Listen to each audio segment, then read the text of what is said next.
Xiao Ran, you're so kind. This is the last bit of food. You'll give it to me, right? I'm starving. There's fresh water outside, but it's too dangerous. Xiao Ran, you're so brave, you can definitely bring water back. These zombies have mutated. We're no match for them. Xiao Ran, you're the strongest here. You'll help us hold them off, right? Xiao Ran, I can't run anymore. Can you carry me? You wouldn't let the zombies kill me, right? Xiao Ran, I'm really starving. You don't want me to starve to death, do you? A sharp knife pierced Xiao Ran's chest. Blood splattered. Behind him, the woman greedily opened her mouth to swallow his hot blood. Xiao Ran's body trembled. He couldn't believe Zhao Xue had done this to him. Ever since the sun mutated 5 years ago, disasters rained down and humanity's numbers dwindled drastically. Everyone was desperate, caring only for themselves. But Xiao Ran had devoted all his thoughts to Zhao Xue. He had risked his life countless times to bring her supplies, endured hunger and thirst to give her food and water, and shielded her from zombie hordes again and again. But no amount of warmth could thaw a cold, ungrateful heart. When Xiao Ran took Zhao Xue to hide in a basement, and because of his injuries could no longer go out to find food and water, Zhao Xue, in order to survive, cruelly killed him. He couldn't believe it. He had treated Zhao Xue so well. Why did it come to this? Until Sun Bo entered the basement and stabbed him in the heart again. Idiot! You were just a simp. Zhao Xue swayed her hips and leaned into Sun Bo's arms. Master Xue has completed her mission. You can't abandon me now, right? Xiao Ran's expression was bleak. He realized he had been the biggest joke. I won't accept this. If heaven gives me another chance, I will never trust anyone again, and will kill this pair of dogs with my own hands. Xiao Ran, get up. You'll be late. We have a major course today. A voice woke Xiao Ran from his sleep. He sat up abruptly, his eyes filled with disbelief. He looked down at his chest. His body was intact. He was not dead. Xiao Ran pinched himself hard. It hurt. Then he quickly looked around the room, finding it strangely familiar. Wasn't this his university dormitory? Had he been reborn? The confusion in Xiao Ran's eyes slowly faded, replaced by a sharp, determined gleam. The one who had called him was Chen and his college roommate, and they had been close. Seeing Xiao Ran not reacting, Chen and came over and tapped him on the shoulder. What's wrong? Still upset about last night? Last night, Xiao Ran pulled out his phone and looked at the date, February 15th, 3023. He remembered. Yesterday was Valentine's Day. He had saved up 3 months of allowance to buy Zhao Xue a necklace, hoping to take her out for dinner. But Zhao Xue accepted the gift yet refused his invitation, saying she wasn't feeling well. After Xiao Ran left, she got into Sun Bo's car. If Xiao Ran hadn't gone back to deliver medicine, he wouldn't have witnessed this. Dejected, he returned to the dorm and poured out his sorrows to Chen. Eventually, he downed half a bottle of liquor and fell into a drunken stupor. Now he had just been woken up by Chen and his head still ached. Thinking of Zhao Xue, Xiao Ran felt like slapping himself twice. Not because of yesterday, but because after the disaster struck, Zhao Xue toyed with his feelings, colluded with Sun Bo to exploit and drain him of everything, and finally even wanted to eat his flesh and drink his blood. But in his previous life, he was completely fooled by Zhao Xue, never suspecting a thing which led to his tragedy. Since heaven granted him another chance, he would not repeat the same mistakes. Right, the disaster. Xiao Ran's heart stirred. Today is February 15th, and the sun's mutation, the onset of catastrophe, is on March 15th. That means he has 1 month to prepare. Once the disaster strikes, social order will collapse completely. Everyone will only care about themselves. Who will care about others? As long as they themselves are not affected, even murder on the street will go unpunished. So Xiao Ran only needs to endure 1 more month, then he can tear Zhao Xue and Sun Bo into pieces and vent his hatred. With the experience of his previous life, Xiao Ran has decided to never trust anyone again, and will never forgive anyone who ever harmed him. To live well after the disaster, he must be ruthless and show no mercy. In his past life, he was not only a simp but also a saint. No wonder he died and was devoured. Now that he's reborn, he will live differently. Xiao Ran couldn't help clenching his fist, but this gesture caught Chen An's attention, making him nervous. Xiao Zi, don't be impulsive. Zhao Xue is just a green tea bitch. We've seen her true colors. There's no need to be angry about last night. Let's just stay away from her. Chen was worried that Xiao Ran might go overboard because of last night's incident. After 3 years as roommates, he knew Xiao Ran's temper well. The more an honest guy like Xiao Ran bottles up, the more explosive his anger can be. But Xiao Ran suddenly smiled. No, why would I be angry over a woman like that? Getting angry only hurts myself. Chen paused, staring at Xiao Ran from head to toe. You? Serious? I feel like you're different today. Nothing different. Just that I've understood some things and seen through some people. Really? Chen scratched his head. What you said sounds kind of reasonable. Xiao Ran said, I just drank too much last night, feeling a bit emotional. You go to class. He'll take a walk alone. You're not going. Today is a major course. If the professor takes attendance, you'll fail. The thought of failing made Chun a bit scared. Xiao Ran shook his head. What's the point of worrying about failing a course now? Can good grades stop a disaster? When the catastrophe comes, who cares about failing? Oh right. Xiao Ran stopped at the door. And do you want to rent a place outside? He remembered that when the disaster broke out in his past life, he and Chun had skipped class to go to an internet cafe and ended up trapped there. Internet cafes near universities are always packed. The limited food and water there wouldn't last. And the kind-hearted Xiao Ran could never snatch from others. But the burly Chun was very loyal. He shared half the food and water he had grabbed with Xiao Ran, sparing him from starving or being beaten to death in those early days. In his past life, Chun never harmed him and repeatedly warned him not to get too close to Zhao Xue. But Xiao Ran didn't listen and even broke off their friendship because Chun spoke ill of her. Now thinking back, he was truly stupid. He didn't cherish such a good brother and deserved his tragic fate. Now that he has returned, although he can't tell Chun directly, he will subtly hint. If conditions allow, he will prepare some things for Chun. Of course, he must keep this secret from Chen and never revealing a word about the impending disaster. Don't blame his caution. Only when disaster strikes can he truly see what a person is made of. In his past life, because Chen urged Xiao Ran to leave Zhao Xue, they separated early. So he still isn't sure whether Chen can be fully trusted. Yet he will observe carefully because Chen is one of the few friends he has. Stepping out of the dormitory building, the university campus was still bustling with activity. Some students trotted along with buns or fried dough sticks in their mouths, afraid of being late. Others walked in groups of 2 or 3, chatting and laughing completely unhurried, as if the more people were late, the less it mattered. The most infuriating were those walking together as couples, drawing countless disdainful glances from others. Originally, Xiao Ran held no prejudice against couples in college, but in his previous life, Zhao Xue and Sun Bo had conspired to ruin him so badly that now any couple he saw made him uncomfortable. Public displays of affection lead to quick demise. I can't wait to see if you lovebirds can still smile when disaster strikes. After cursing inwardly, Xiao Ran still felt unsatisfied, his heart growing heavier, wishing he could go and beat up all those couples right then and there. It wasn't that Xiao Ran was bloodthirsty in his past life. He had always been a good-natured person who never harbored ill intentions toward anyone. But it was precisely because of his kindness that he met such a tragic end. After his rebirth, his psychology became twisted. The most direct manifestation was his inability to stand couples showing affection. In my past life, I gave so much, got nothing, and was even killed. Why do you people get to be so happy? If Xiao Ran hadn't retained some rationality, he might have actually started a fight. Only after that couple had walked far away did Xiao Ran's heart gradually calm down, and then he was shocked by his own thoughts. What is wrong with him? Could it be that he can't stand seeing others happy anymore? Or has he turned dark? Thinking of turning dark, Xiao Ran felt uneasy. In movies and TV shows, those who turn dark always meet a bad end. Xiao Ran, what a coincidence. You're going to class too.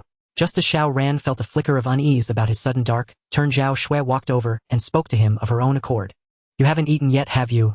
Here are the buns and soy milk I just bought. Untouched. Thank you for the gift you gave me yesterday. I really liked it. As she spoke, Zhao Xue actively pressed the buns and soy milk into Xiao Ran's hands, and throughout this process, she didn't at all avoid physical contact with him. In the past, Xiao Ran would have happily accepted the buns and soy milk, pushing aside all the unpleasantness of the previous night. That Zhao Xue was willing to give him her breakfast. What more could he ask for? It had to be said, Zhao Xue was indeed skilled. In the previous life, every time she rejected him or hurt him, the next day she would make amends, apologizing, giving him cheap trinkets, and saying touching words that immediately restored Xiao Ran to his simpering position. But not this time. The reborn Xiao Ran had seen through Zhao Xue's true face. How could he fall for it again? Slap. Xiao Ran directly knocked the buns and soy milk away. Not needed. Seeing Zhao Xue again, he wished he could strangle her right there.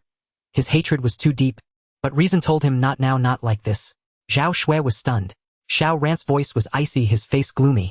Even she was frightened. Before, whenever Xiao Ran came to her, he always wore a flattering smile. Even if she angered him, one soft word would turn him back into a simp, forgetting all the unpleasantness. This morning, when she returned to the dorm, she heard from her roommate about Xiao Ran discovering her and Sun Bo. That's why she hurriedly bought buns and soy milk to stage a chance encounter. The script was written, but it didn't go as planned. Could it be that Xiao Ran had seen through everything? Zhao Xue felt a hint of disappointment in her heart. Although Xiao Ran wasn't as rich as Sun Bo, he was good at simping for her. If she lost this simp, she might actually feel a bit disappointed. Xiao Ran turned and left. He had barely suppressed the murderous intent toward Zhao Xue. If he stayed any longer, he couldn't guarantee he would hold back. But after walking a few steps, Xiao Ran suddenly turned back. Buns and soy milk are not nutritious. I ordered breakfast outside. Want to join me? It wasn't that Xiao Ran had changed his mind, but that he thought of another way to deal with Zhao Xue. Even though he couldn't strike directly now, collecting a little interest wouldn't hurt, right? Zhao Xue was also startled by Xiao Ran's Hotan-cold attitude and felt a bit suspicious. Could he be up to something bad? But then she remembered that Xiao Ran had always been a good guy. In 3 years of college, he had never argued with anyone, never even fought back when scolded. He certainly wouldn't lay a hand on anyone. Such a cowardly pushover. Could he do anything to her? How could he? Realizing this, Zhao Xue decisively agreed, and even took the initiative to hook her arm through Xiao Ran's. Sure, I was just thinking of going out to eat too. Zhao Xue's initiative did not make Xiao Ran happy. Instead, it disgusted him. In his previous life, he had caught Zhao Xue with Sun Bo several times, but she always managed to fool him. Now that he was reborn, how could he not know what kind of person Zhao Xue really was? Zhao Xue only appeared innocent. Behind the scenes, who knew how many positions Sun Bo had twisted her into? Being with this kind of woman truly made Xiao Ran sick. But to teach Zhao Xue a lesson, he endured it. There was a cafe outside the school with an average per-person cost of 100 yuan. Definitely not cheap for students. To make Zhao Xue believe he had resumed his simping position, Xiao Ran deliberately ordered the most expensive breakfast and coffee for her, and finally paid with Huabei Ant credit pay. With only a month until the disaster, who cares if Huabei is repaid? Spend as much as you can. A breakfast costing 400 yuan completely disarmed Zhao Xue's vigilance, so when Xiao Ran suggested going shopping, she agreed. In Zhao Xue's view, Xiao Ran was apologizing for knocking over the buns and soy milk earlier. Maybe she could even fleece him for some expensive stuff while shopping. Xiao Ran hailed a taxi and took Zhao Xue to a remote alleyway. Zhao Xue grew suspicious. Xiao Ran, what place is this? Xiao Ran explained, there's a bespoke clothing shop inside. The owner is very skilled, a set of clothes costs at least 5,000 yuan. It took me a lot of effort to find this place. Really? Zhao Xue looked at the deep alleyway, feeling uneasy. Knowing she was suspicious, Xiao Ran added, actually, I know you don't like me, and I'm no match for Sun Bo. But I don't want you to be looked down upon when you're with him. If you wear nicer clothes, Sun Bo will treat you better. Zhao Xue felt a flicker of gratitude, because his words struck a chord in her heart. Although she had successfully snagged Sun Bo, he wasn't very attentive to her, mainly due to her family background. If she had a better family or a bit more money, Sun Bo wouldn't have treated her so casually. But that glimmer of gratitude quickly dissipated and her last shred of suspicion vanished. Xiao Ran, you're so kind. Thank you. Xiao Ran smiled. He was genuinely happy. Come on, let's go in. The two entered the room at the end of the alley. Xiao Ran told Zhao Xue to wait here, while he went inside to find the owner. Zhao Xue had no suspicion, but less than 2 minutes later, 2 burly men rushed out from inside, grabbed her without explanation, and dragged her in, ignoring her screams. Meanwhile, Xiao Ran had already left through the back door, thoroughly satisfied. This place wasn't a custom clothing shop at all. It was a place that supplied girls to nightclubs. Xiao Ran hadn't known about it originally, but in his previous life after the disaster struck, he fled here to escape zombies, and discovered such a place near the school. The people inside weren't exactly human traffickers, but what they did was enough to make them deserve to die several times over. Zhao Xue was fairly attractive. What would happen to her in their hands was obvious. Of course she wouldn't die. Those people knew their limits. But if Zhao Xue wanted to get out, she'd probably shed a layer of skin. More importantly, those people had plenty of ways to make Zhao Xue keep her mouth shut. Thinking about the torment Zhao Xue was about to suffer, Xiao Ran felt a rush of pleasure. Collect a little interest first. We'll settle the rest slowly. Just as Xiao Ran was feeling pleased, he suddenly heard a prompt due to the host's dark turn, causing Zhao Xue to suffer predicted pain value 98. Host receives 98 material points. Material shop unlocked. Use material points to exchange for supplies. Xiao Ran was stunned. A system. Xiao Ran thought that rebirth alone had made him invincible, but what followed was even more astonishing than his second chance at life. This was his system. By constantly darkening his own heart and tormenting others, he could earn supply points to exchange for resources in the supply mall. Could there be anything more gratifying for Xiao Ran? He had only intended to collect a bit of interest from Zhao Xue, yet fate had bestowed upon him such an incredible surprise. Opening the system mall, Xiao Ran found that it currently offered only food and fresh water, for exchange, each costing 10 supply points per unit. Yet Xiao Ran felt no disappointment, for he knew all too well how crucial food and water would become after the catastrophe struck. In the early days of the disaster, food and water were not yet scarce. But as time passed, vast quantities of food would spoil, water sources would become contaminated, and hordes of zombies would roam the land. Only then would people realize that food and water were truly the things that could save their lives. Thus, even if the supply mall never changed and only allowed exchanges for food and water, it would still be an immense blessing for Xiao Ran. Out of caution, Xiao Ran exchanged 1 portion of food and 1 portion of water, spending 20 supply points. He needed to ascertain the quantity of supplies the mall provided, so he could plan his next moves accordingly. The food was meager and far from delicious, but it sufficed to sustain an adult for a day of normal activity. If combat or strenuous exercise were required, 2 portions would be necessary. The water was also enough for a day's use. Thus, by merely escorting Zhao Xue to this place, Xiao Ran had secured 5 days' worth of food and water, effortlessly. Xiao Ran's smile grew wider.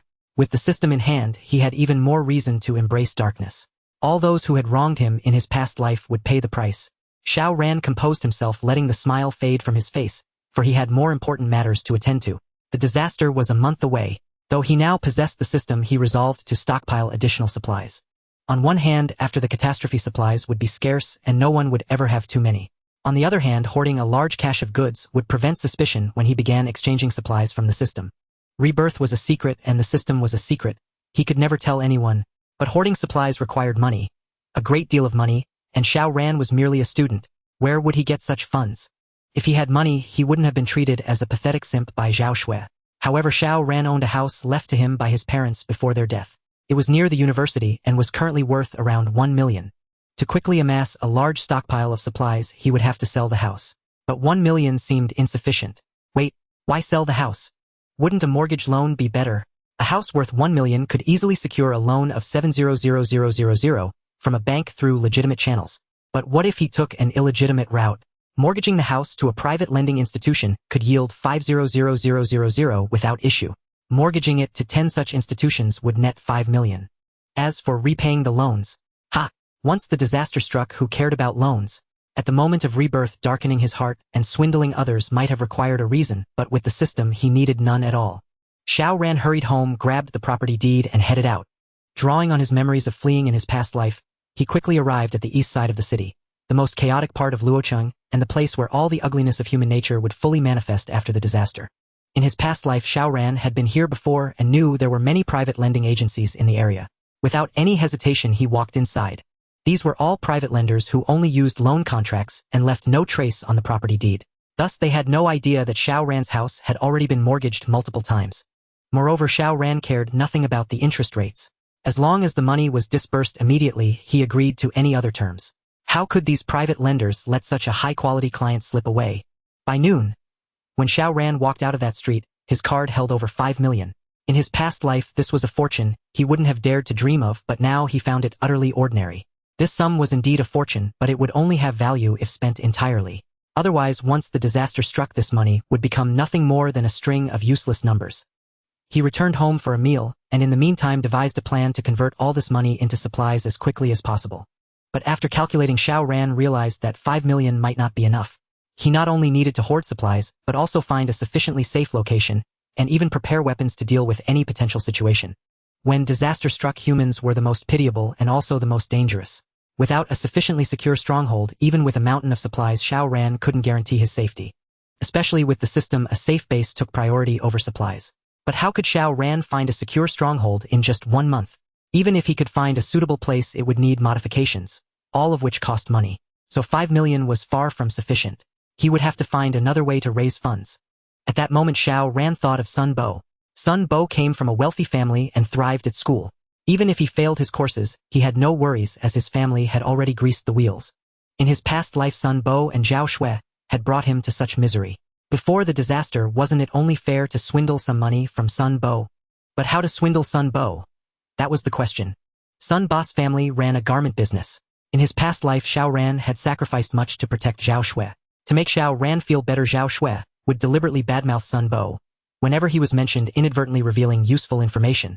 For instance, Sun Bo's family relied almost entirely on imported raw materials for their garments. On the eve of the disaster, their factory's raw materials were nearly depleted, and their regular supplier encountered issues that prevented timely delivery. To secure raw materials, the Sun family had to purchase a batch of expensive materials from the port, which greatly displeased them. Sun Bo was somewhat involved in the family business, and this incident soured his mood. When he was with Zhao Xue, he often took out his anger on her. Otherwise, Xiao Ran would never have known. Xiao Ran thought carefully and realized this situation had great potential for manipulation. If executed well, the Sun family would surely pay a heavy price. After organizing his thoughts, Xiao Ran had a rough outline of a plan. The next step was to implement it quickly, dig the trap and wait for the Sun family to fall into it. Before the apocalypse descended, most people's goal was to make money, and Sun Bo's family was no exception.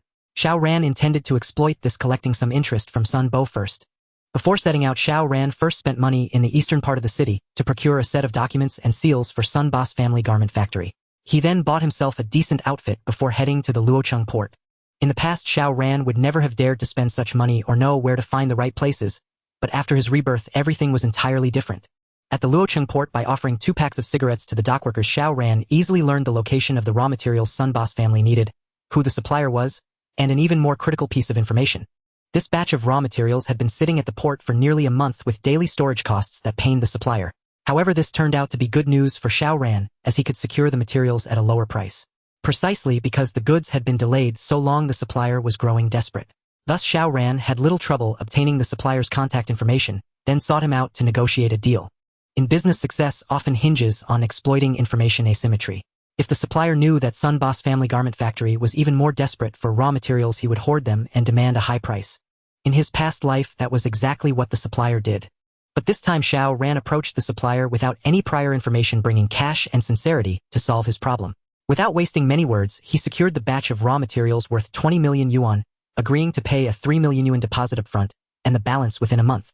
Ordinarily, the supplier would not easily sign a contract for such a large deal.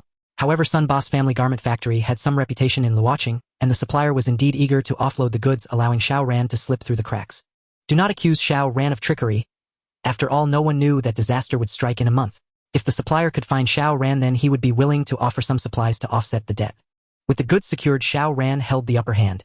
He would wait until Sun Boss family grew anxious before making his move.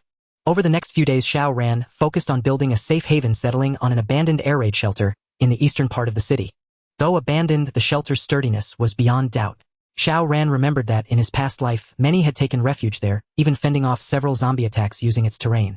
That was without any reinforcement. This time, with his preparations in advance, it would surely become an ideal safehold. After 3 days of hard work, Xiao Ran had fully mapped the shelter's layout and devised a reasonable design. The next step was to hire workers for construction. Xiao Ran's budget for construction had no upper limit. The sturdier the better. However, the funds he could initially mobilize were just over 1 million yuan. He would have to wait for Sun Boss family to take the bait to get more money. Finding a construction team and ironing out the details took another 2 days. By February 20th, Xiao Ran received a call from Chen and, "Xiao Ran, where have you been these days? Skipping professional courses? Do you not want to graduate? Get to the point or I'll hang up. Something's up. Zhao Xue is here looking for you, and it seems she's here to cause trouble. Sun Bo also brought a few guys. Have you pissed them off? Alright, I understand. Tell Zhao Xue and Sun Bo to wait for me. I'll be right back." What the hell? Have you lost your mind? I told you they're here to cause trouble. Why are you coming back? I called to warn you to be careful and avoid them. Hello? Hello? Before Chen and could finish, Xiao Ran hung up. He had been waiting for Zhao Xue and Sun Bo to come to him. Tricking Zhao Xue earlier was just a small portion of the interest he intended to collect. Taking a taxi back to school, as soon as he reached the dormitory building, Zhao Xue and Sun Bo along with a few others surrounded Xiao Ran. Compared to a few days ago, Zhao Xue's makeup had changed drastically. She no longer followed the pure and innocent style, but had become somewhat seductive with a hint of world weariness on her face. This was likely the handiwork of those men in the alley. When she saw Xiao Ran, her emotions nearly spiraled out of control. Xiao Ran. Fuck you. You son of a... She had always toyed with Xiao Ran's feelings, treating him as a simp, never expecting he would turn the tables on her. She could not even bear to recall what she had endured in that dark room deep in the alley. If she had not been clever enough to compromise, she would never have escaped. Because of this, her hatred for Xiao Ran had reached its peak. How could she, of all people, be ruined by a mere simp? The key was that she could not tell Sun Bo the truth. If he found out she had been wantonly used by those men, he would surely kick her to the curb. To get Sun Bo to stand up for her, she had put in considerable effort last night, even using many of the tricks those men had taught her. But before she could spew more curses, Xiao Ran kicked her in the stomach, cutting off her words. Did you eat shit this morning? If you can't talk properly, shut up. At this point, Xiao Ran was not about to be polite. If Zhao Xue still thought he was the same old Xiao Ran, she was gravely mistaken. Zhao Xue never expected Xiao Ran to resort to violence. Caught off guard, she was sent flying 3 or 4 meters, crashing to the ground face first, her makeup instantly ruined. Though Xiao Ran had been busy these days, he had not neglected his training. Coupled with his past life experience fighting zombies, dealing with Zhao Xue, or even all of Sun Boss men together was a breeze. However, Xiao Ran's plan was not to fight Sun Bo. He would not have acted this way if Zhao Xue's mouth had not been so foul. Seeing this, Sun Bo grew frantic. Xiao Ran, you're asking for death. Get him. Beat him up. The men with Sun Bo did not hesitate and rushed at Xiao Ran. But Xiao Ran did not engage them. Instead he dodged and lunged at Sun Bo, grabbing him by the neck. With a slight squeeze, Sun Bo's face turned pale with fear. He was just a student, his mind always on women, his body already drained. How could he be a match for Xiao Ran? Yet Xiao Ran did not continue the assault. He lowered his voice and said, "Your family's garment factory is out of raw materials and about to shut down, isn't it? I have the raw materials you need. How about we make a deal?" Coming from a business family, Sun Bo was shocked that Xiao Ran knew about the shortage. He quickly calmed down.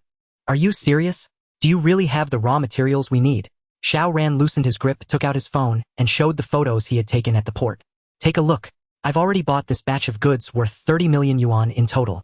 Are you interested?" "Yes, I am." Though Sun Bo still doubted that Xiao Ran could afford such a large shipment, if he could trace the lead, his family could step in and buy the materials to solve their factory's crisis. "Where are the goods? Take me to see them. I can show you, but..." Xiao Ran put away his phone and glanced at Zhao Xue, who had just picked herself up off the ground. Sun Bo caught on immediately. "Tonight Zhao Xue will go back with you. Something as filthy as that, only you could stomach it." Xiao Ran's face was full of contempt, not hiding his disdain for Zhao Xue. Sun Bo was left speechless, as if he had swallowed a fly. "Then what do you want?" Xiao Ran said. "When she fell just now, her left side hit the ground first and her makeup is asymmetrical. Go help her out." Sun Bo looked at Zhao Xue. The makeup on her left side was not only smudged, but her face was also slightly swollen, making her look indeed asymmetrical. So he walked up to Zhao Xue, and under her astonished gaze, slapped her twice on the right cheek. He then scrutinized her face. "Stand still. Don't move. It's still not quite right." Slap, slap. Zhao Xue's right cheek swelled up too, and she was on the verge of tears. Meanwhile, Xiao Ran heard a prompt because the host's darkening caused Zhao Xue to suffer pain. Estimated pain value 66. Supply points gained 66. Channon, who had just rushed out of the dormitory, was stunned to see Sun Bo slapping Zhao Xue repeatedly. He had seen Xiao Ran return from upstairs and worried he might be bullied by Zhao Xue, and Sun Bo hurried down. But he never expected such a dramatic turn of events. This Xiao Ran guy really had changed into a different person. Sun Bo was not a good person, but he was not stupid either. He was merely toying with Zhao Xue. How could he possibly take it seriously? However, Xiao Ran held the crucial information about the raw materials their garment factory desperately needed. Securing those materials meant securing a path to profit, and with money would he ever lack for women. Knowing Zhao Xue as he did, even if he treated her harshly, a little money would have her crawling back, fawning over him to curry favor. To him, Zhao Xue was merely a slightly more refined sycophant. Xiao Ran pulled Chun aside, urging him to stick to his exercise routine, sleep, and eat well, and not waste his energy on studying. This drew a series of eye rolls from Chun. "And I'm helping you out of the goodness of my heart, and you're messing with me in every way imaginable. Get lost." Xiao Ran couldn't explain further to Chun, and so he had to drop it. Sun Bo, still fixated on the raw materials, urged Xiao Ran to take him to see them. Xiao Ran readily agreed, leading Sun Bo to the harbor to see the shipment. This time Sun Bo was completely convinced, and his attitude toward Xiao Ran did a complete 180, addressing him as bro at every turn. This batch of raw materials was critical to keeping his family's garment factory running, and not a single mistake could be made. However, the transaction details were beyond his authority. It had to be handled by his father, Sun Rue. Upon receiving the news, Sun Rue rushed over without a moment's delay. He knew his own predicament well. Without these raw materials, the factory would truly have to shut down. A shutdown would have severe consequences, so he had to take this seriously. But upon arriving at the harbor and inspecting the goods, Sun Rue began to have his doubts. The quality was decent, but the shipment was worth at most 20 million. How could Xiao Ran dare to ask for 30 million? Fortunately, he had come to inspect it himself. If Sun Bo had agreed rashly, things would have been difficult. With a clear assessment in mind, Sun Rue approached Xiao Ran. "Xiao Ran, Sun Bo often speaks of you at home, saying you are his best friend and a role model for him to learn from. We truly have you to thank this time. You've done your uncle a great favor." Xiao Ran scoffed inwardly, too lazy to expose Sun Rui's shameless pleasantries. Sun Rui's enthusiasm met with no response, creating an awkward atmosphere. But as a seasoned businessman, he had faced far more embarrassing situations and was not easily flustered. "Alright Xiao Ran, I admit I exaggerated a bit, but you and Sun Bo are classmates, aren't you? Let's just... Enough, stop the nonsense. If we're here to talk business, drop the personal ties. Don't expect any discounts from me because of them." Xiao Ran truly had no patience for Sun Rui's rambling. In his eyes, neither Sun Rue nor Sun Bo were good people. Seeing this, Sun Rue dropped his ingratiating expression and said, "Since you've put it that way, Xiao Ran, let's begin. I've just inspected your goods. The quality is acceptable, but it's worth at most 20 million. In Luo City, only my factory can handle such a large batch. If you don't sell to me, who else will? Besides, keeping these goods at the harbor costs you money every day. Selling them off sooner will save you some expenses. Xiao Ran remained unmoved, his expression calm. Everything you said is correct, but my stance remains unchanged. 30 million, not a single yuan less. The daily storage fee at the harbor is 10,000 yuan starting from today. For every day it stays, I'll add another 100,000 to the price. Come find me when you've made up your mind. As a reborn individual, Xiao Ran knew perfectly well that the Sun family's garment factory wouldn't be able to secure raw materials from any other source for the next month. They had no choice but to come to him. In his past life, the Sun family had acquired this batch for 30 million, so Xiao Ran was certain Sun Rue would eventually compromise. It was only a matter of time. Sun Rue was somewhat surprised. He had assumed Xiao Ran being just a student would be easy to handle. But Xiao Ran gave him no opening, cutting off all negotiation from the start. After a few seconds of deliberation, Sun Rue decided to appeal to sentiment. Xiao Ran, I know it takes a lot of courage for someone your age to stockpile such a large quantity of goods. I agree you deserve to make a profit, but you can't squeeze us dry, can you? You're asking for 30 million on goods worth 20 million. I might as well shut down the factory. Besides, you and Sunbo are classmates. Isn't there a saying that one of lives for great bonds is sharing a classroom? You and Sunbo share that bond, don't you? Xiao Ran sneered. Sunbo and I share a great bond. Don't make me laugh. If it were anyone else, I'd sell even at a loss. But with you, don't even mention it. You know exactly what kind of person your son is. Just for the way he's been targeting me at school, I'm hiking up the price. Sun Boss' heart sank. This was bad. He was about to be sacrificed. Sure enough, Sun Rui's face shifted through several expressions before he silently pulled out the leather belt from his waist. Sun Bo wanted to flee, but it was too late. The high-quality leather belt cracked against Sun Boss' thigh with a sharp smack, eliciting a pained cry from him that sounded quite pitiful. But Xiao Ran knew the father and son were just putting on an act. It was early spring. The weather wasn't warm and people weren't wearing thin clothes. A belt strike to the leg wouldn't hurt much. Watching for a while, Xiao Ran found it boring and turned to leave. There was no sincerity. Sun Rue had struck several times, and Sun Bo hadn't even bothered to run. Were they really trying to make a fool of him? No sooner had he left than the system chimed. Host's darkening causes Sun Bo to suffer pain. Pain value 88. Reward 88 resource points. Xiao Ran smiled. It seemed this time it wasn't an act. But this was nothing. Only making the Sun family pay a grievous price would count as collecting a sliver of interest. As Xiao Ran predicted, Sun Rue wouldn't easily give in. Over the next few days, he would exhaust every means to source the raw materials elsewhere, only returning to Xiao Ran when he had no other option. But by then, whether Sun Rue could get the materials at all was another matter. Xiao Ran was already searching online and contacting a garment factory outside Luo City to discuss selling the harbor shipment to them. Since he had vowed to thoroughly fleece the Sun family, Xiao Ran wasn't content with just making a profit on the price difference. He would do everything in his power to crush them. Of course, these things couldn't be accomplished overnight. Xiao Ran planned to use this time to renovate the bomb shelter. Several more days passed, and the bomb shelter renovation had taken a preliminary shape. Money flowed out of Xiao Ran's hands like water, but he didn't mind in the slightest. His only worry was that the funds might run out. According to Xiao Ran's plan, he wanted to transform the bomb shelter into a fortress capable of withstanding powerful thermal weapon attacks. The steel, concrete, and various stone materials all had to be top-notch, costing several million at the very least. Renovating the bomb shelter was just the first step. Next, Xiao Ran would procure various equipment and stockpile a vast amount of energy to ensure he could live comfortably inside after the disaster struck. But a secure enough stronghold along with the equipment, energy, and supplies to sustain a normal life was still not enough. Once the calamity descended, Xiao Ran also needed the ability to defend himself. Even with his past lives' experience of struggling to survive, he had to be extra cautious this time. So before the disaster, he also needed to acquire some weapons. Given the current situation, this was extremely difficult and could easily land him in trouble. So Xiao Ran got a membership at a shooting range in Luo City, spending at least 2 hours each day practicing marksmanship. In his past life fighting zombies, he had used all kinds of firearms and was no stranger to them. This membership served both to sharpen his skills and to familiarize himself with the shooting range environment, preparing for his next plan. Time arrived on March 1st. Half a month had passed since Xiao Ran's rebirth.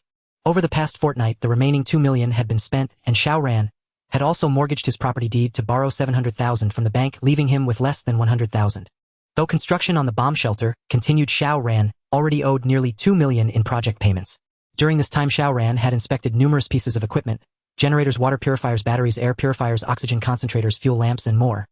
Everything he could think of he had previewed and even devised a purchasing plan.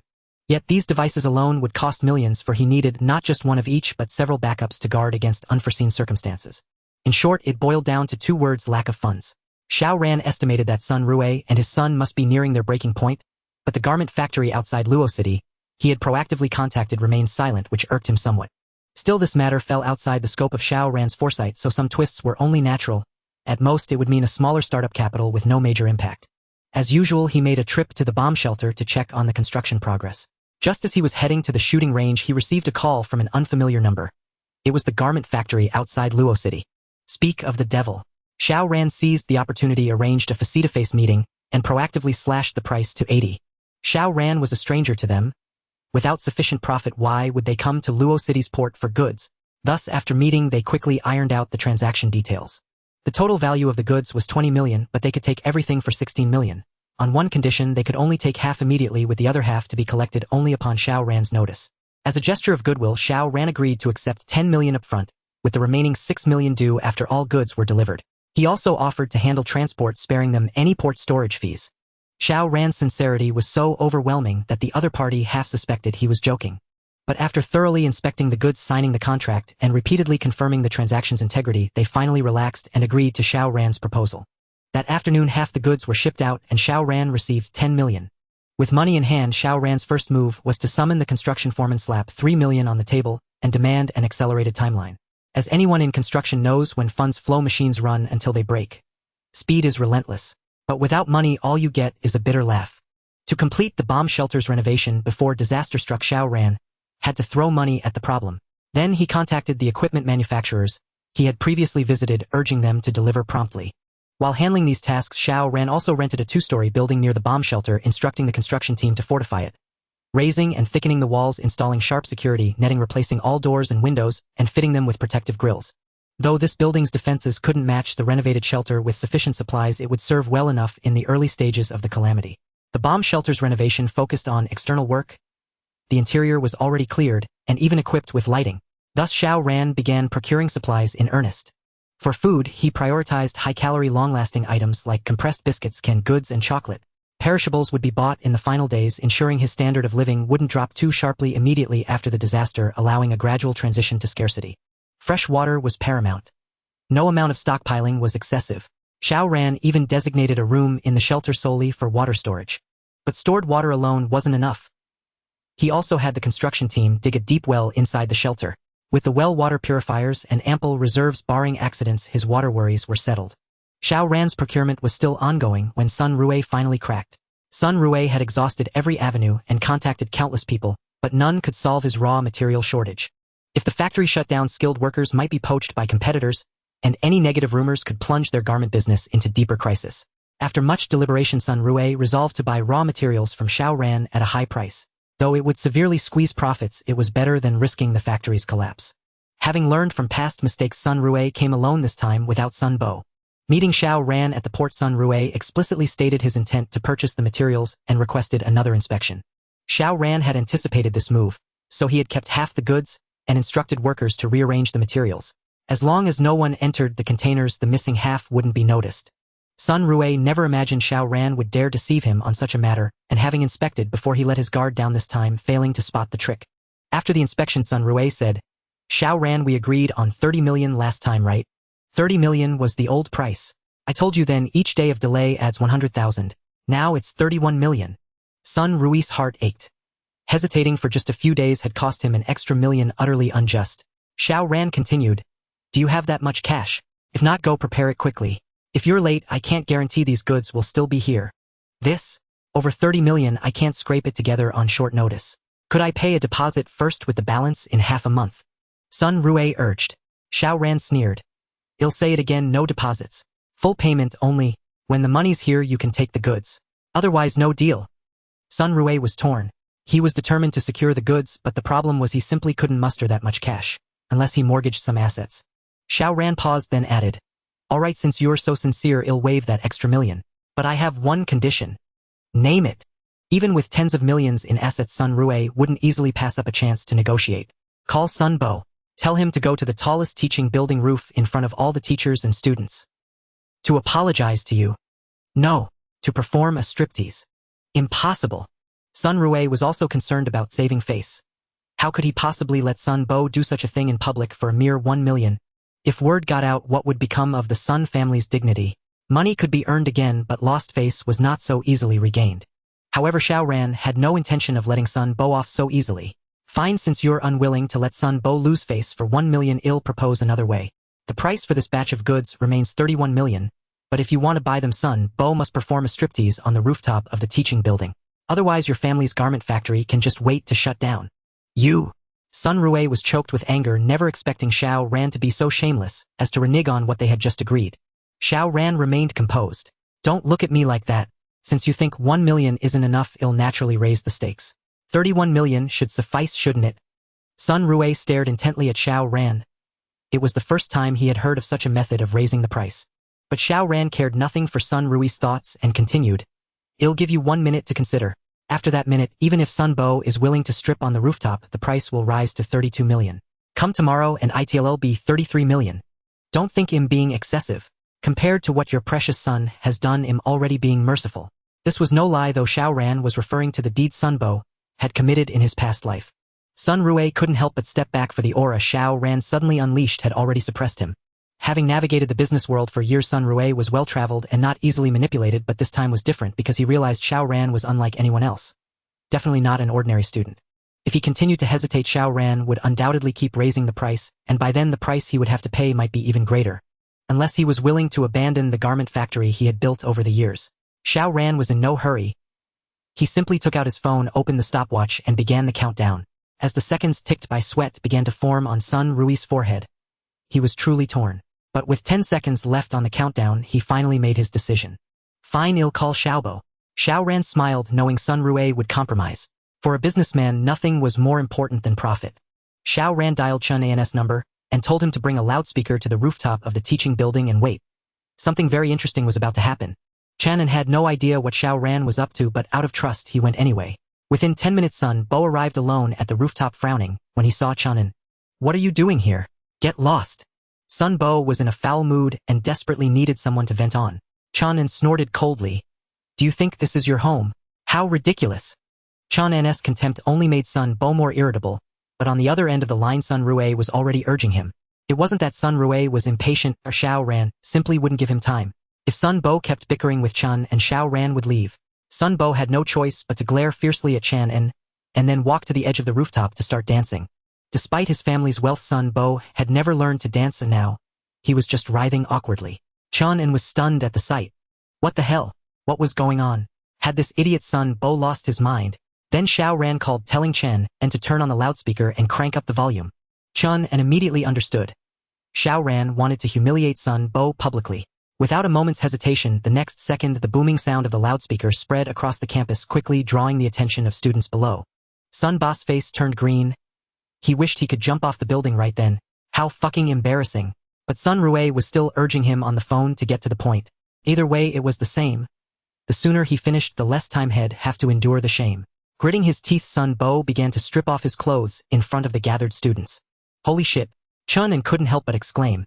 It was too damn cringeworthy. No wonder Xiao Ran had told him to come to the rooftop. There really was a show to see. No way. He had to pull out his phone and record this. Not just Chen, but many students downstairs also took out their phones, capturing Sun Bo's seductive dance moves. A minute later, the forum of Luocheng University exploded. After forcing himself to finish the striptease, Sun Bo quickly grabbed his jacket and fled. He probably wouldn't show his face on campus for a while. Sun Rue was also seething inside. When had the Sun family ever suffered such humiliation? Once he got his hands on this batch of raw materials, he would make Xiao Ran pay.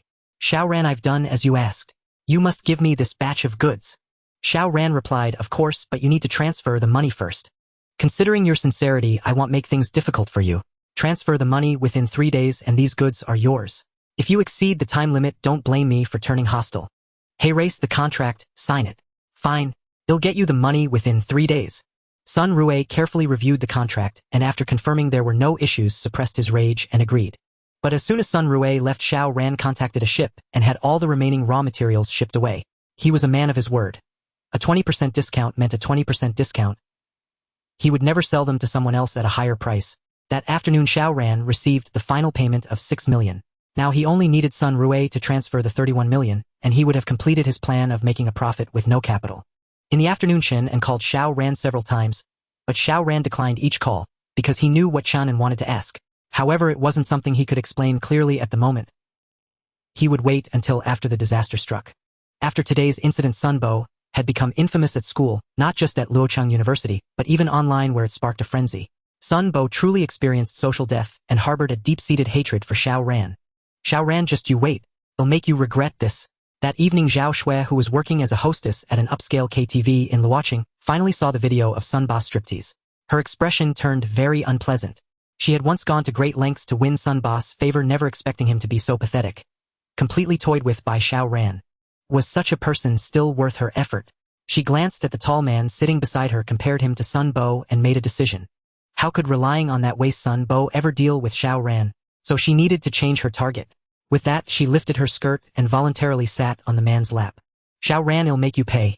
With so many people plotting against Xiao Ran, what was he doing? He was resting in an air raid shelter with the system's notifications sounding in his ears as supply points kept rolling in. Nothing could be more comfortable. Bang, bang, bang. Xiao Ran gripped the pistol with both hands, pulling the trigger in rapid succession. 3 bullets landed almost simultaneously on the exact same spot, causing even the shooting range instructor to widen his eyes in astonishment. Incredible. Even a seasoned professional like him wouldn't dare claim he could hit the same point 3 times in a row, yet this young man had not only accomplished it but done so with effortless ease. Xiao Ran nodded slightly. After more than 10 days of training, he had finally rediscovered the sensation of wielding a firearm from his past life. When calamity struck, humanity not only had to endure the harsh environment, but also be wary of the terrifying zombies. Those who survived the apocalypse were no ordinary people. To protect himself, Xiao Ran had devoted considerable effort to mastering firearms. However, after his rebirth, his physical condition still needed improvement, and he had yet to awaken any abilities. Thus, it required a period of training to barely match his past shooting proficiency. Still, in the early stages of the disaster, this level of skill was more than sufficient. What Xiao Ran needed to do next was visit every day to ensure his marksmanship didn't decline, while thoroughly familiarizing himself with every corner of the shooting range, making it easier to act when the catastrophe struck. Leaving the shooting range, Xiao Ran continued his procurement. Time was tight and the task heavy, so he paid little heed to prices. Securing supplies was the top priority. Especially after Sun Rue transferred 31 million yuan to him, Xiao Ran's purchasing frenzy escalated, making him a well-known figure among major suppliers in Luocheng. Even the foreman in charge of the bunker renovation couldn't resist asking Xiao Ran a few questions, curious why he was hoarding so many supplies. Xiao Ran claimed he had a dream that the end of the world was approaching, so he was preparing in advance. A response that made the foreman burst into laughter. You must be joking. The end of the world. Have you been watching too many movies? Yet the foreman didn't press further, and Xiao Ran certainly didn't elaborate. He simply urged the foreman to hurry and made another payment for the project. However, one thing troubled Xiao Ran. Sun Rue kept pressing him to deliver the raw materials. But the problem was that Xiao Ran had already sold those goods to someone else. How could he possibly deliver them to Sun Rue now? After receiving the money, Xiao Ran initially made excuses to stall Sun Rue. Then after March 10th, he simply blocked Sun Rue and went into hiding. With only 5 days left before the disaster, even if Sun Rue called the police, they wouldn't find Xiao Ran. Having struggled to survive in the apocalypse for 5 years, his escape skills were no joke. On March 12th, the temperature in Luocheng began to rise. Though summer hadn't arrived, it had already reached 30 degrees Celsius. The situation was unusual, but people paid little attention. After all, spring often warmed up quickly. Only Xiao Ran knew this was a sign of the sun's impending anomaly. The temperature rise was just the beginning. The next 3 days would grow even hotter, and on March 15th, the true catastrophe would arrive.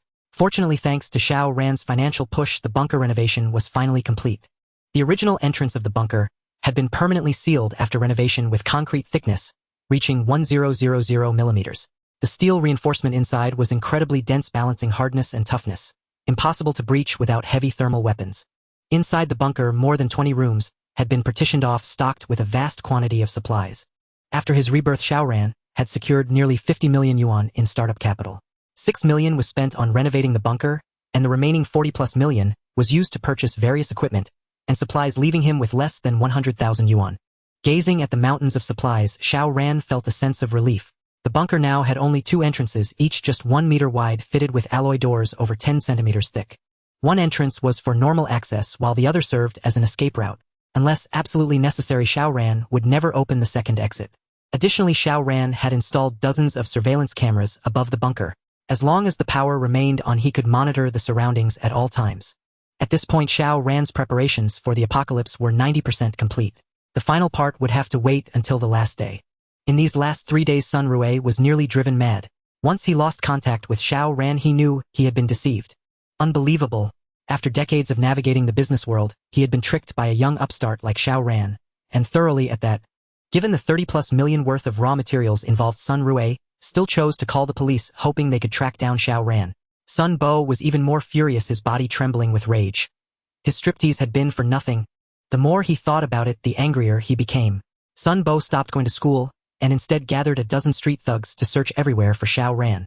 He had to make Xiao Ran pay, but Luocheng was vast and finding him was no easy task. Time quickly passed to March 15th, the day of the catastrophe. After a workout inside the bunker, Xiao Ran voluntarily stepped out to grab a meal. He remembered clearly that the disaster would strike at 2:07 p.m. Before then, he intended to enjoy a good feast. Once the calamity hit, there would be no such opportunity. First, he rented a Volvo from a car rental company, then drove off. The reason for renting was part of his plan, as what he was about to do was illegal. Driving to the most upscale hotel in Luocheng, Xiao Ran extravagantly ordered a table full of dishes. Whatever was most expensive he ordered. After all, leaving the remaining money unspent would be a waste. Just as a few dishes were served, they caught the attention of a nearby woman. The woman had delicate makeup and an attractive figure, frequently glancing in Xiao Ran's direction. It wasn't surprising. This single meal cost over 50,000 yuan, a rare sight at any time. Xiao Ran couldn't care less. The disaster was imminent. Who had the mind for such things? In his past life, he had seen too many people lose their lives because of women, and he was one of them. Ignoring the woman's gaze, Xiao Ran ate unhurriedly. Though the disaster was just over an hour away, he was fully prepared, so there was no need for panic. Yet his composed demeanor only intrigued the woman more. "Hello, may I get to know you?" She finally couldn't resist approaching him. The woman was quite attractive, especially with a mature allure that surpassed Zhao Xue's charm. Usually when she took the initiative, she needed no special skills. Just standing before a man and saying a few words would easily win him over. But this time she miscalculated. "No need." Xiao Ran's reply was cold and impersonal.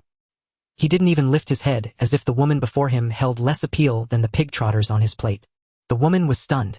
This was the first time she had encountered such a situation. Xiao Ran was the only person in the world who had experienced an apocalypse, and he had died at the hands of a woman. How could he ever harbor any other feelings toward women? The woman, having been rebuffed by Xiao Ran, snorted coldly and returned to her seat, her mind undoubtedly filled with curses for him. Xiao Ran remained unperturbed, acting as if nothing had happened. He devoured pig trotters, then lobster, followed by lamb leg, further irritating the woman. "Grandma, I want that big lobster too." A boy around 10 years old was running around the restaurant, having already drawn the ire of many patrons. As he passed by Xiao Ran's table, he was instantly captivated by the massive lobster over 40 centimeters long resting on the plate. Without waiting for Xiao Ran to react, the boy reached out, grabbed the lobster, and yanked hard, tearing off one of its front claws. Xiao Ran's expression darkened. Ever since his rebirth, he had been preparing for the impending apocalypse. Even though he had stockpiled tens of millions of supplies and could exchange for more using the system, he still felt it was insufficient. Despite appearing to be engrossed in eating, his mind had drifted back to his previous life, struggling to survive during the apocalypse. In those times, even pig slop would incite fierce competition among countless people, let alone a massive lobster. In such circumstances, anyone who dared to touch his food was a mortal enemy, and a life-or-death struggle was inevitable.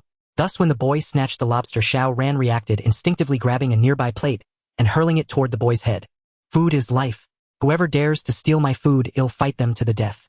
Fortunately, Xiao Ran regained his senses at the last moment, forcibly stopping his motion, preventing the hard plate from striking the boy's head. The boy, having never encountered such a situation, burst into terrified tears. A woman in her 50s rushed over and pulled the boy into her arms. "What do you think you're doing? It's just a lobster. If you scared my precious baby, can you take responsibility? A grown man like you making a fuss over a child, how narrow-minded can you be?" Xiao Ran took one look at the grandmother and grandson and knew exactly what kind of people they were. The old woman's sharp, mean demeanor marked her as a difficult opponent, and the boy, under her influence, could hardly avoid learning bad habits. However, that was no reason for Xiao Ran to back down.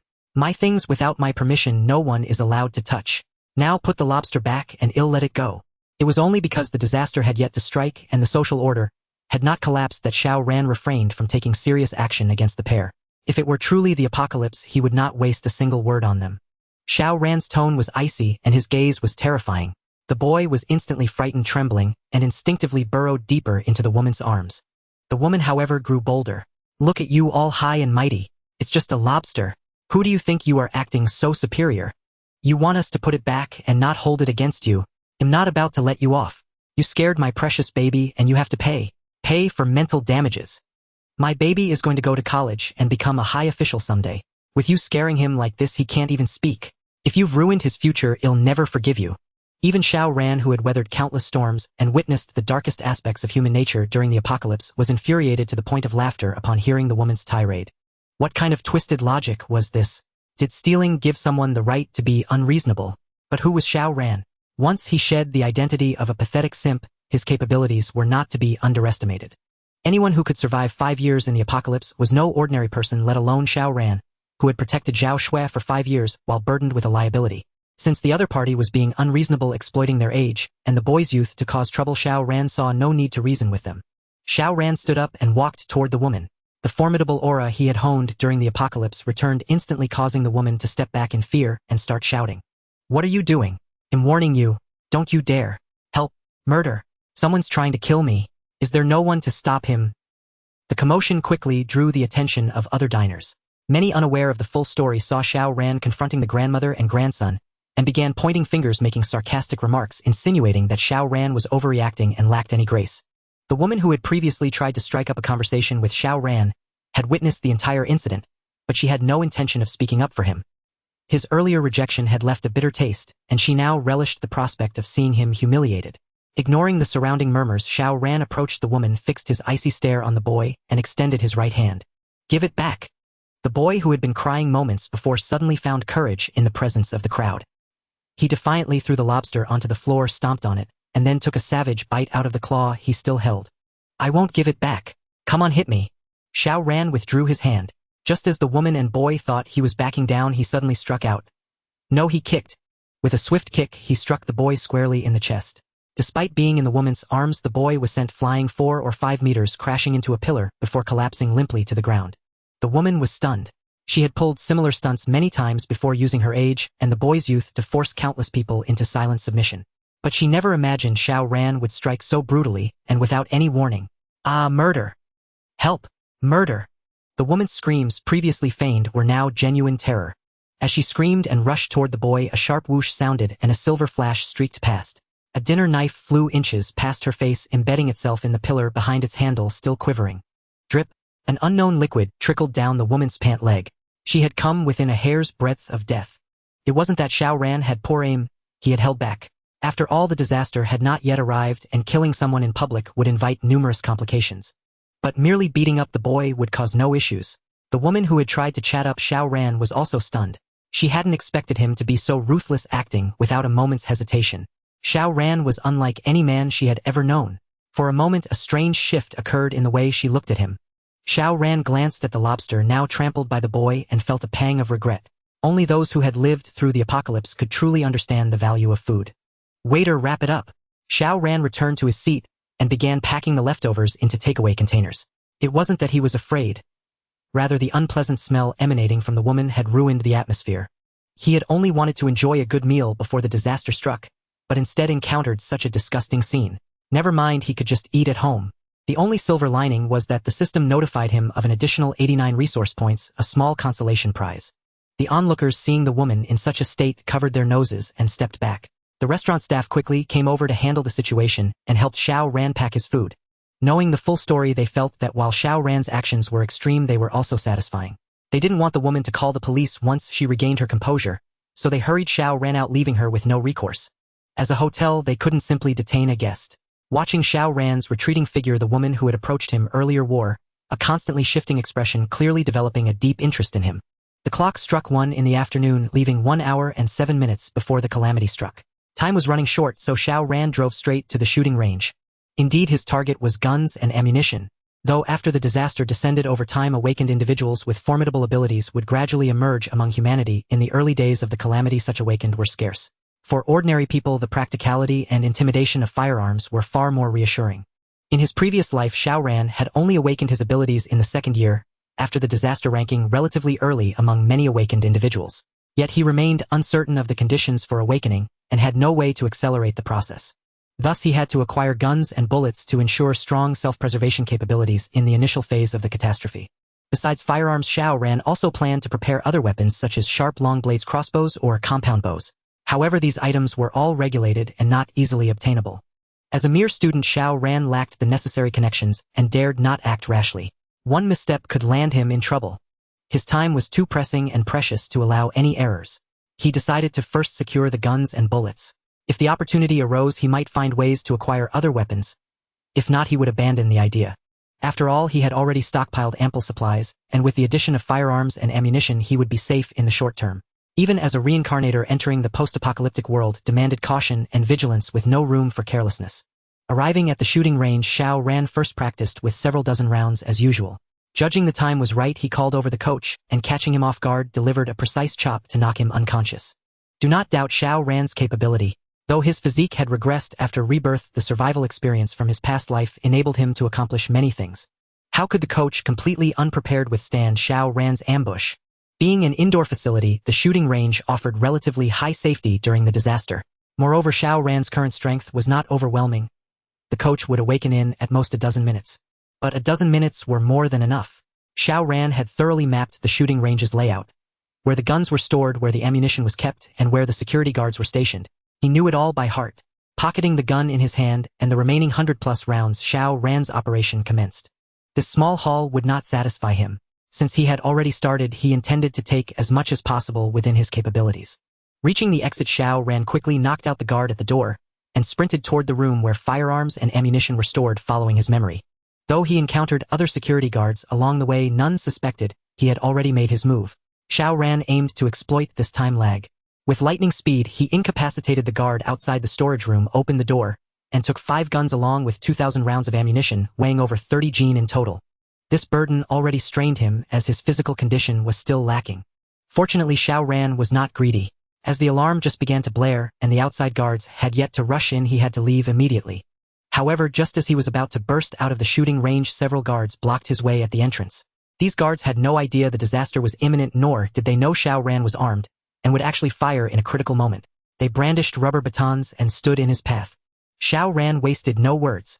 With 3 rapid shots, he struck the ground just before their toes, forcing them to step back in fright.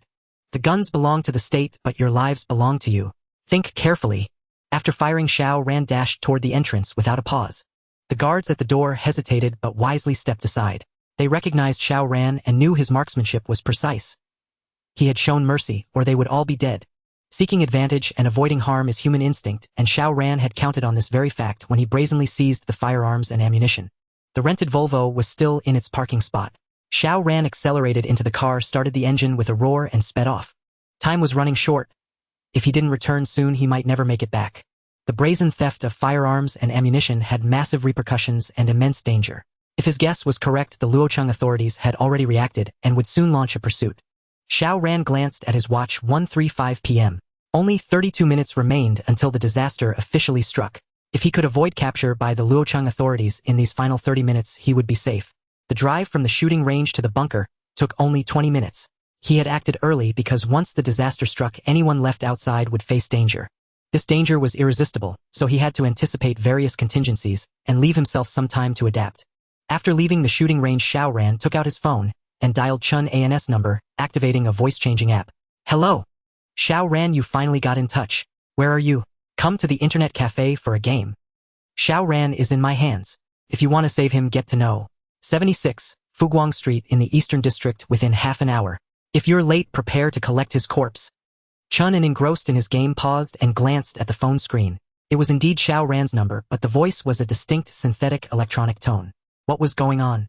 Xiao Ran turned off the voice changer and shouted for help. Anzi, it's me. I've been kidnapped, save. Before he could finish, the voice cut off abruptly, sending Chan An into a panic. Who are you? I warn you, don't hurt Xiao Ran. Xiao Ran reactivated the voice changer and said coldly, you're not in a position to negotiate. If you want to save him, get to the place I told you within half an hour. The key is under the flower pot at the door. Wait there for my call. I warn you, don't call the police. With a sharp click, he hung up on Chan An and turned off the phone. The address he gave Chun An was the 2-story building he had renovated earlier, stocked with at least a month's worth of supplies. If Chun An hid there properly, even with the disaster descending, his chances of survival would greatly increase. This was part of Xiao Ran's pre-planned scheme. He knew Chun An had treated him well, but human nature was not easily judged. Only at the most critical moment could one discern a person's reliability. This could also be seen as a test for Chun An. Only if Chun An arrived at that 2-story building on time would he earn Xiao Ran's trust. Otherwise, he would have to fend for himself. Damn! Chun An couldn't help but curse. That kid Xiao Ran always found ways to cause trouble. Recently he had suddenly changed, no longer clinging to Xiao Xue, but he also stopped coming to school. In the past month, he had only shown up 2 or 3 times, and each time he was unfathomable. Today, while he was out gaming before he could even finish a match, Xiao Ran was kidnapped, and the call came to him.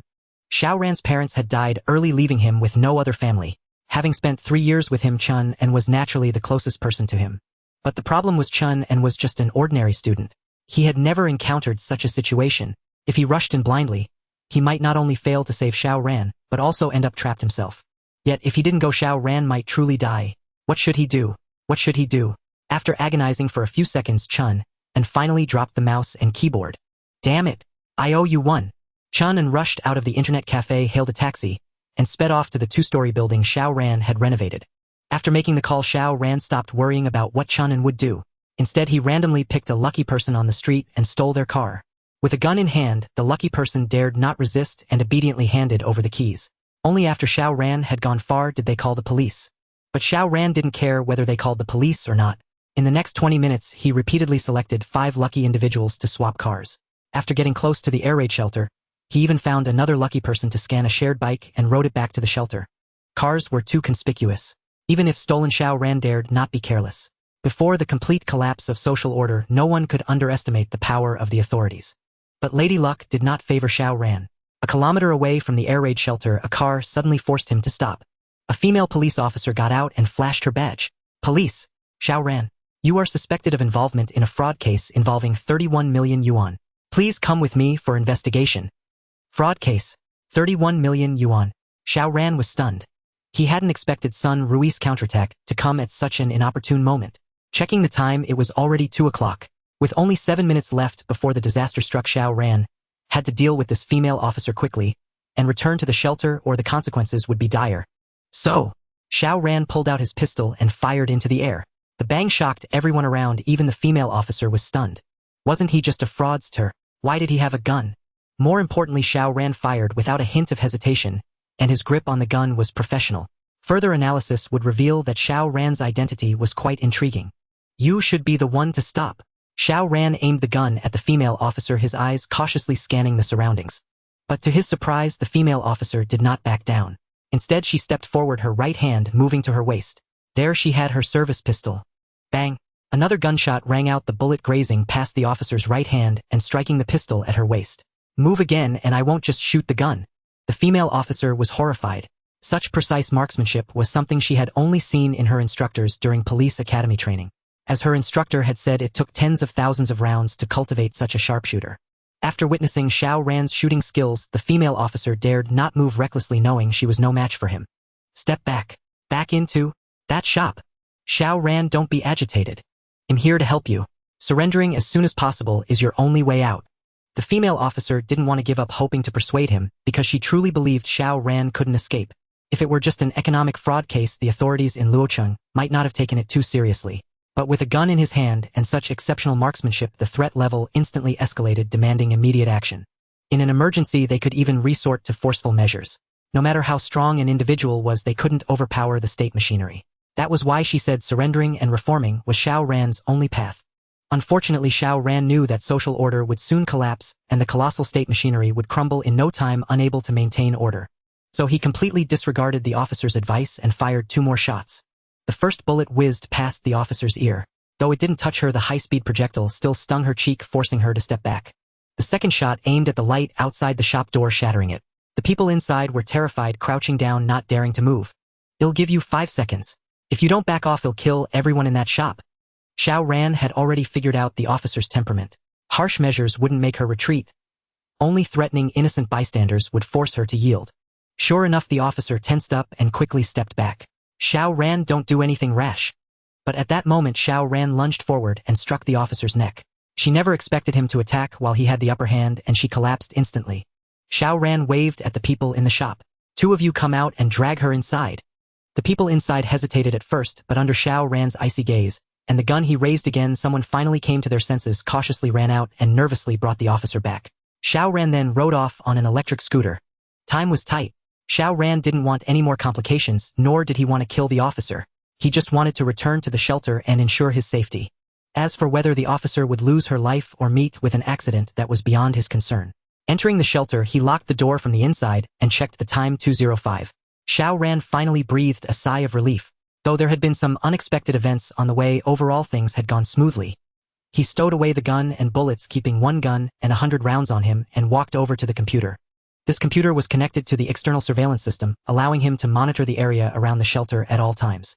Just as he sat down, the screen before him began to fluctuate violently. But Xiao Ran was not alarmed, for he knew this signal fluctuation signified the beginning of the catastrophe. This was a true catastrophe. According to the experience of his past life, the catastrophe began at 2:07. First came a 2-minute burst of intense radiation, instantly disrupting all electronic signals on Blue Star.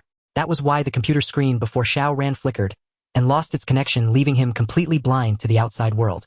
But to assume that the intense radiation caused only this much harm would be a grave mistake.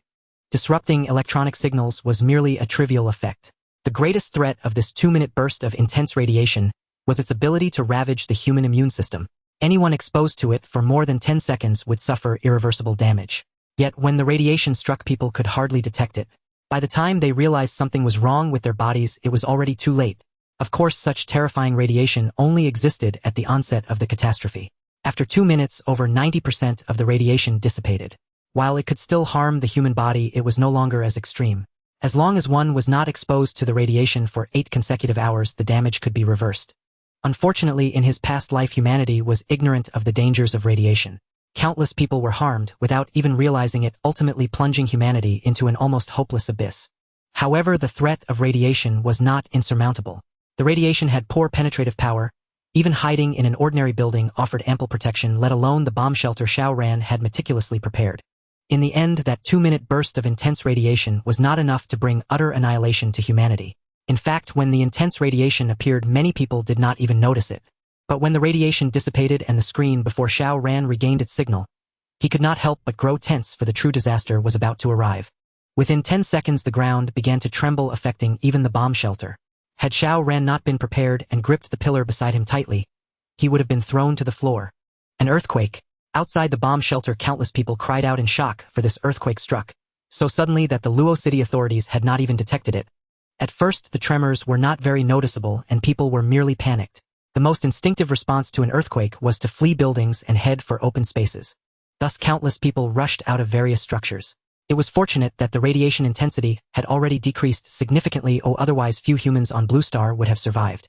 The tremors continued to intensify.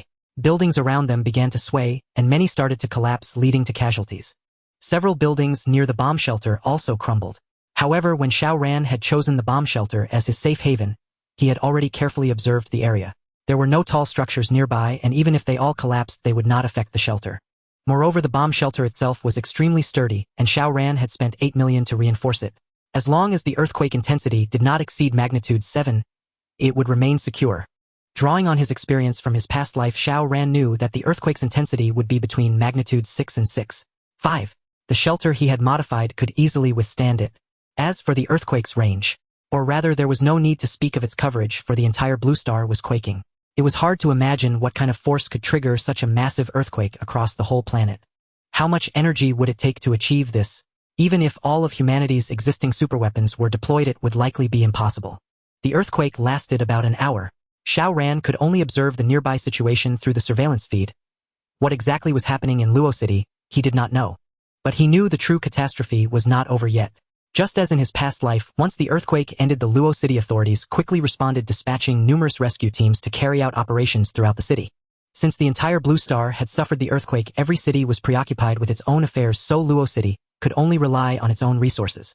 The military, armed police, and fire departments were all dispatched. Even civilian rescue organizations were mobilized, along with personnel from government agencies and public institutions, all thrown into the rescue efforts, hoping to save the affected people as quickly as possible and restore order. Under normal circumstances, the Luo City authorities' actions would be absolutely correct. Only by doing so could they quickly stabilize public sentiment, and with ample relief supplies, no major incidents would occur. But disaster had struck, signaling the arrival of humanity's doomsday. How could it be dealt with by conventional logic? Although the initial intense radiation had vanished, it did not mean humans could move about freely outside. Once exposure to radiation exceeded 8 hours, the human immune system would suffer irreversible damage. This damage might not show immediate side effects, but as global temperatures continued to rise and various disasters erupted one after another, a virus never before seen by humanity would appear spreading across the entire blue star at a terrifying rate. For healthy individuals, this virus posed no threat as the human immune system could handle it. But for those who had been irradiated and whose immune systems were severely weakened, the virus would seize the opportunity, turning them into mindless zombies driven only by the urge to kill and feed. Therefore, Xiao Ran knew that the most rational response to this sudden disaster was to refrain from rescue efforts, stay indoors, and wait until the radiation levels outside dropped. But would the Luo City authorities make such a decision? Would the Hua Nation authorities make such a decision? Absolutely not. Abandoning the people would mean losing the very foundation of the nation. Without that foundation, could it still be called a nation? Xiao Ran understood this, which was why he chose to say nothing. Even if he spoke, what good would it do? Could the Luo City authorities simply abandon the affected people and look out only for themselves? Even if the Luo City authorities divided the rescue workers into groups and rotated their tasks, continuous exposure to radiation for several hours would require at least 2 full days of rest and replenishment for their immune systems to recover. Calculating this way, at least 7 groups would be needed to ensure the safety of the rescue workers. But where could they find so many rescuers? Moreover, the earthquake was not the end, for an hour later a massive tsunami would strike. Luo City was a coastal city, and the destructive power of the tsunami would be even more devastating than the earthquake. Besides the earthquake and tsunami, there would also be volcanic eruptions, typhoons, torrential rains, and other calamities. Without exaggeration, starting with the intense radiation, the entire next day would see Blue Star experience unprecedented disasters. Faced with such terrifying catastrophes, human power was so insignificant. Even if Xiao Ran revealed all this, even if humanity were prepared, they could not cope. The final outcome would be no different from his past life. Besides, who would believe him? They might even lock him up in a mental hospital. Moreover, before his rebirth, Xiao Ran had been killed by Zhao Xue and Sun Bo. After being reborn, he only cared about whether he could survive and live well. If he encountered those who had helped him in his past life, or those few trustworthy brothers, he would lend a hand. As for the life and death of others, why should he care? The apocalypse had arrived and everyone was in peril. These disasters were only the beginning. Xiao Ran was no savior. He simply wanted to ensure his own survival. It was that simple. The rescue efforts outside continued, but Xiao Ran had lost all interest in watching. He already knew the outcome, and for things that would not change, his curiosity naturally faded. Rather than waste time observing, it was better to seize the moment to rest and conserve his strength. After a day when the earthquakes, tsunamis, volcanic eruptions, typhoons, and torrential rains receded, there would be a window of several hours. He intended to use that time to stockpile more supplies. Resources such as gasoline and diesel, which were difficult to purchase in large quantities, and strictly controlled weapons like powerful crossbows and compound bows were among his targets. Only when disaster struck and social order rapidly collapsed would Xiao Ran have the opportunity to amass these items in bulk, otherwise it would inevitably draw the attention of Lucheng's authorities. If possible, Xiao Ran also planned to visit the military barracks to see if he could acquire some more formidable weaponry. With the apocalypse descending, how could he not arm himself to the teeth? Before resting, however, Xiao Ran took out his phone, powered it back on, and attempted to call the landline in that 2-story building. The disaster was only just beginning. Many facilities had been damaged, but that did not necessarily mean they were completely unusable. In his past life, even a few days after the calamity erupted, many people could still communicate via mobile phones. Xiao Ran recalled Chun An's temperament.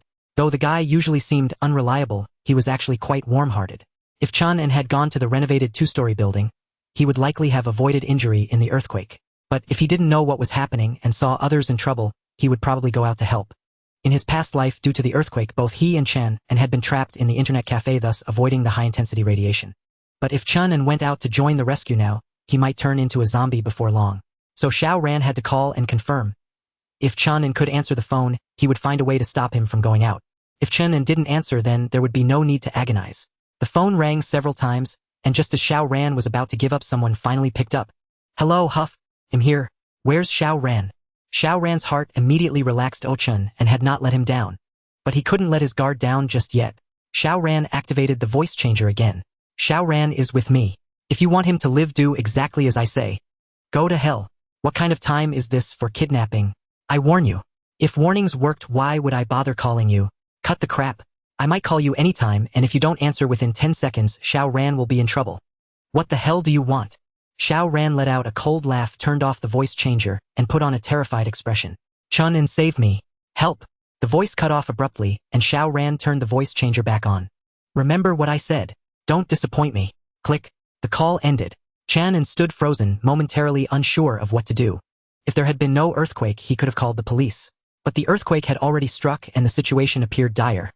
Countless dead or trapped. Calling the police now would be of little effect since he had already seen officers joining the rescue. He had gone downstairs earlier to join the rescue efforts, which was why he missed the call. Since reporting it wouldn't help much, he decided not to call the police for now. So many people were already involved in the rescue, the military armed police and regular police all deployed, so his absence wouldn't matter. But if he went out and missed the call, Xiao Ran would be doomed. After a few seconds of hesitation, Chen and finally made his decision. He closed the doors and windows tightly, acting as if nothing had happened, and waited obediently for the next call. Xiao Ran did nothing further after hanging up. He returned to the bedroom to sleep. Although tsunamis, typhoons, and torrential rains were coming, none of them posed a threat to him. When he chose to renovate the bomb shelter, Xiao Ran had already considered the impact of tsunamis, typhoons, and heavy rain. He had not only taken waterproofing measures, but also selected a location on higher ground, eliminating any risk of flooding. With safety assured, why shouldn't he go back to sleep? Don't naively think Xiao Ran would join the rescue at this moment. He knew that such efforts were utterly meaningless now. To survive the apocalypse, one must let their blood run cold and their heart turn hard. Not long after Xiao Ran rested, the tsunami arrived. Although the Luocheng authorities had detected the tsunami in advance, there was no time to act. They could only issue a hasty warning urging everyone to avoid the risk. As a result, a large number of rescue workers were swept away by the tsunami, vanishing without a trace, failing to save those trapped. The trapped individuals lost all hope of survival. If the tsunami had completely disrupted Luocheng's rescue rhythm, then the typhoon and torrential rain were the final straw that broke the camel's back. The world was plunged into utter darkness. A fierce wind swept everything in its path, and raindrops as large as beans fell rapidly, producing a pattering sound.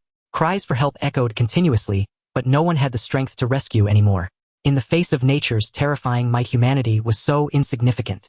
Wherever the violent storm passed, it left only scenes of apocalyptic despair. Chan, who had been agonizing over whether to join the rescue, turned pale with fear when he saw the sudden horrifying change in the weather outside. If not for that phone call, if he had continued participating in the rescue outside, he might never have returned. Through the window, he saw more than one person lifted by the terrifying typhoon, drifting through the air with no idea where they would be carried. Faint screams came and went near and far, making him feel the true meaning of despair. The rain poured down relentlessly, and the water level on the ground kept rising, showing no sign of stopping.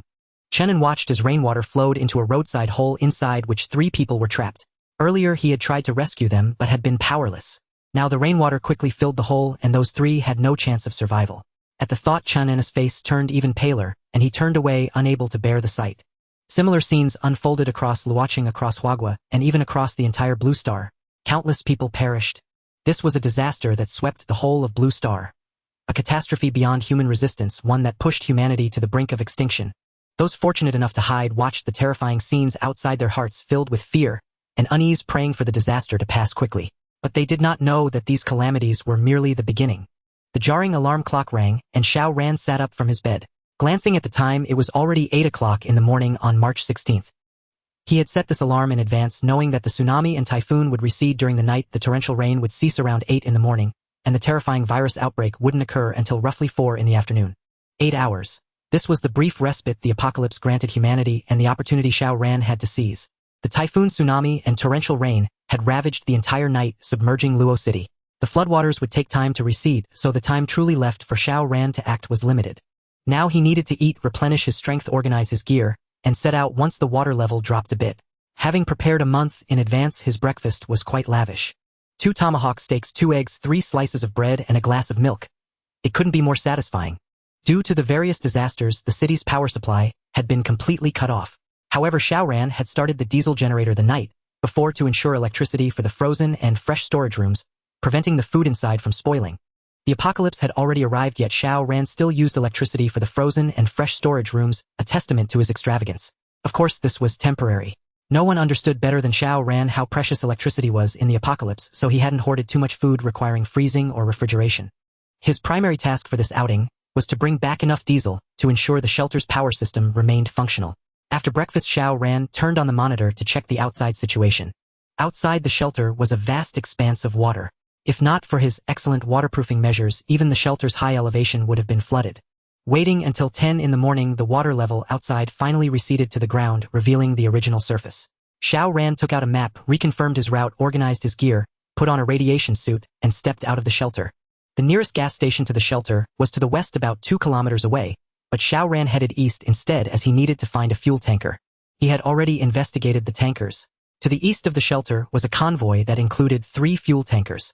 The disaster had struck so violently yesterday that Xiao Ran wasn't sure if those 3 tankers were still usable or if the roads were passable. If not, he would have to change his approach, store less diesel, and quickly consume the hoarded frozen and fresh goods to conserve resources.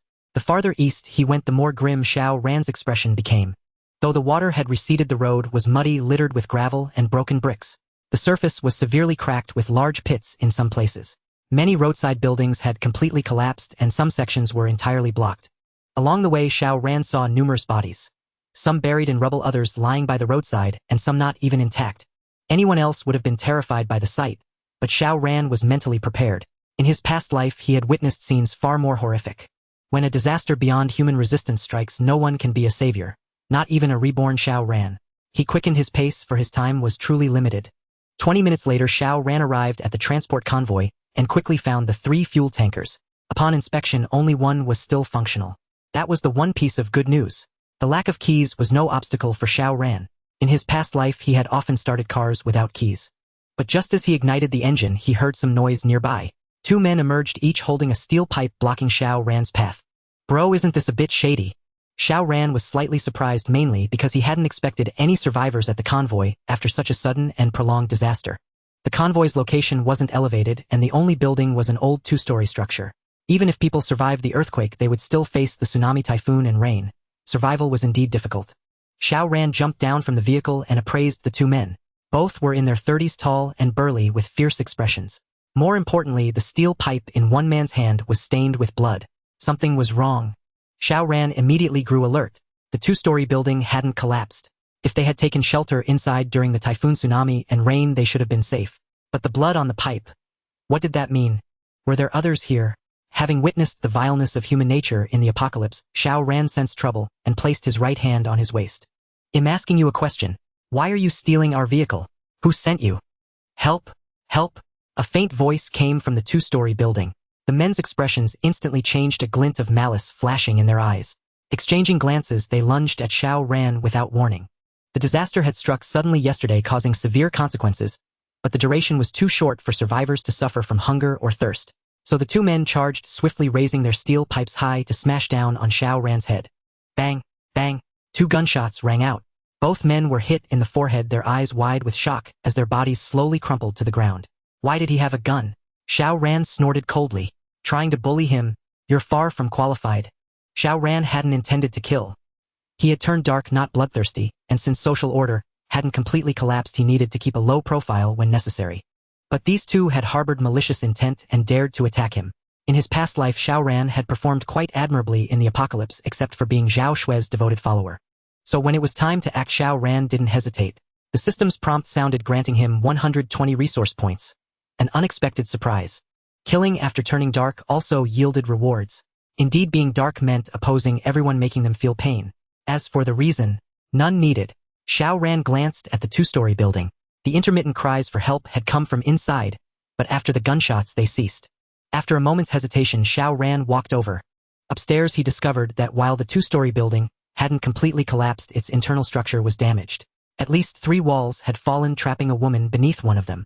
The cries for help had come from her, but when Xiao Ran saw her, he couldn't help but frown. Her upper body was pinned under the wall, unable to free herself, leaving only her head and lower body exposed. A pool of blood lay beneath her. Some dried, some fresh. If that were all, Xiao Ran wouldn't have thought much of it. Such scenes were common in earthquakes. But the woman's lower garments had been completely torn off, and the blood on the floor came from her lower body. Recalling the blood on the steel pipe, Xiao Ran understood the torment she had endured. Despite having witnessed the true apocalypse and the depths of human depravity, his heart tightened. The disaster had just begun, and people hadn't yet lost hope in the authorities. How could those 2 men commit such heinous acts? A single bullet was too merciful for them. Xiao Ran approached the woman. Her face was pale, drained of all color, her eyes nearly lifeless. At the sound of his footsteps, she instinctively shrank back. But it was futile. Xiao Ran paused for 2 seconds, then raised his pistol to her head. Seeing this, she closed her eyes, her expression one of relief. She knew she wouldn't survive. Crushed by the heavy wall all night, her internal organs severely injured and subjected to inhuman torment by those 2 beasts. Her strong will was all that had kept her going. But a strong will couldn't save her life. The moment Xiao Ran saw the pool of blood beneath her, he knew she was beyond saving. Too much blood loss. Even if he could get her to a hospital, it would be too late. And given the current situation, he had no means to do so. Even at the hospital, she would die enduring even more pain in the process. So it was better to grant her a swift end. Bang! No explanation was given, nor was one needed. The tanker truck rumbled to life, and Xiao Ran began his journey toward the gas station. It was already past 10 in the morning, and he had to return to the bomb shelter before 4 in the afternoon, or otherwise, when the virus erupted, a vast number of people affected by radiation would turn into zombies, drastically increasing the danger. The road he had taken earlier was blocked, forcing Xiao Ran to detour. Relying on his familiarity with the area, it took him over half an hour to finally reach the gas station. The gas station had collapsed in the earthquake, but fortunately the underground storage tanks were not severely damaged, and there was no leakage. All the gas station staff had fled when the earthquake struck. Later, as tsunamis, typhoons, and torrential rains followed one after another, they likely perished. In any case, Xiao Ran saw none of them. But that didn't matter. In his past life, Xiao Ran had frequently used tanker trucks to haul fuel from gas stations, so he knew exactly what to do. He located the underground tank's pipeline, activated the pump, and then patiently waited. After about 20 minutes, Xiao Ran shut off the pump and returned to the bomb shelter. This time he was transporting diesel, which wasn't highly dangerous, so he wasn't overly concerned. By noon, the sun had emerged, and survivors who had been hiding began to venture out, either to assess the situation or seek help. As Xiao Ran drove past, some people even blocked his path. The roads were already treacherous, and with people obstructing him, the short 2-kilometer journey became even more arduous. With no other choice, Xiao Ran fired a shot into the air, startling the blockers into retreat. After all, people had yet to realize the apocalypse had truly begun, and the threat of a gun was still sufficient for now. Even so, by the time Xiao Ran returned to the bomb shelter, it was already 11:30. He finished transferring all the diesel into the shelter's massive tank by noon. Time was truly pressing, so Xiao Ran decided to temporarily abandon transporting gasoline and instead focus on acquiring some formidable weapons. Although Xiao Ran had already secured a gun and bullets, he was well aware that these weapons would only be useful in the initial stages of the apocalypse. As time passed, hordes of zombies would appear, shrinking the space for human survival. To stay alive, he would have to face not only the threat of zombies but also the schemes of others. His current arsenal would soon prove inadequate. For now, the only way to secure a decent life was to enhance his combat capabilities. How? The most direct method was to find more powerful weapons. Of course, awakening an ability would be even better, but the problem was that Xiao Ran had no idea what the prerequisites were. In his past life, he had awakened under extremely dangerous circumstances when he had felt utter despair. Thus, he speculated that extreme peril could trigger the awakening of abilities. But he dared not attempt it recklessly, as it could easily lead to his own death. Moreover, he knew of some who had awakened without facing extreme danger, so he decided to wait a little longer. Based on his past life experience, the only place to acquire more powerful firearms now was the military camp. By normal reasoning, no one would dare cause trouble at a military camp, but Xiao Ran knew there was an opportunity. The disaster struck so suddenly yesterday. After the earthquake, there was a brief lull, and the city of Luocheng quickly mobilized personnel for rescue efforts, with nearly all troops from the camp dispatched. But it was precisely because of this that when the subsequent tsunamis, typhoons, and torrential rains descended, the soldiers on the front lines bore the greatest burden. Now that the tsunamis, typhoons, and rains had receded, the city authorities would undoubtedly do everything possible to organize rescue operations and restore social order. Consequently, the number of troops remaining at the camp would be minimal, presenting Xiao Ran with his chance. If he waited until zombies appeared, the camp would descend into chaos, and the guard would become even weaker but also more dangerous. So finding a way to acquire some powerful weapons now was the best option. Of course, Xiao Ran was only entertaining the plan. He would first go and take a look.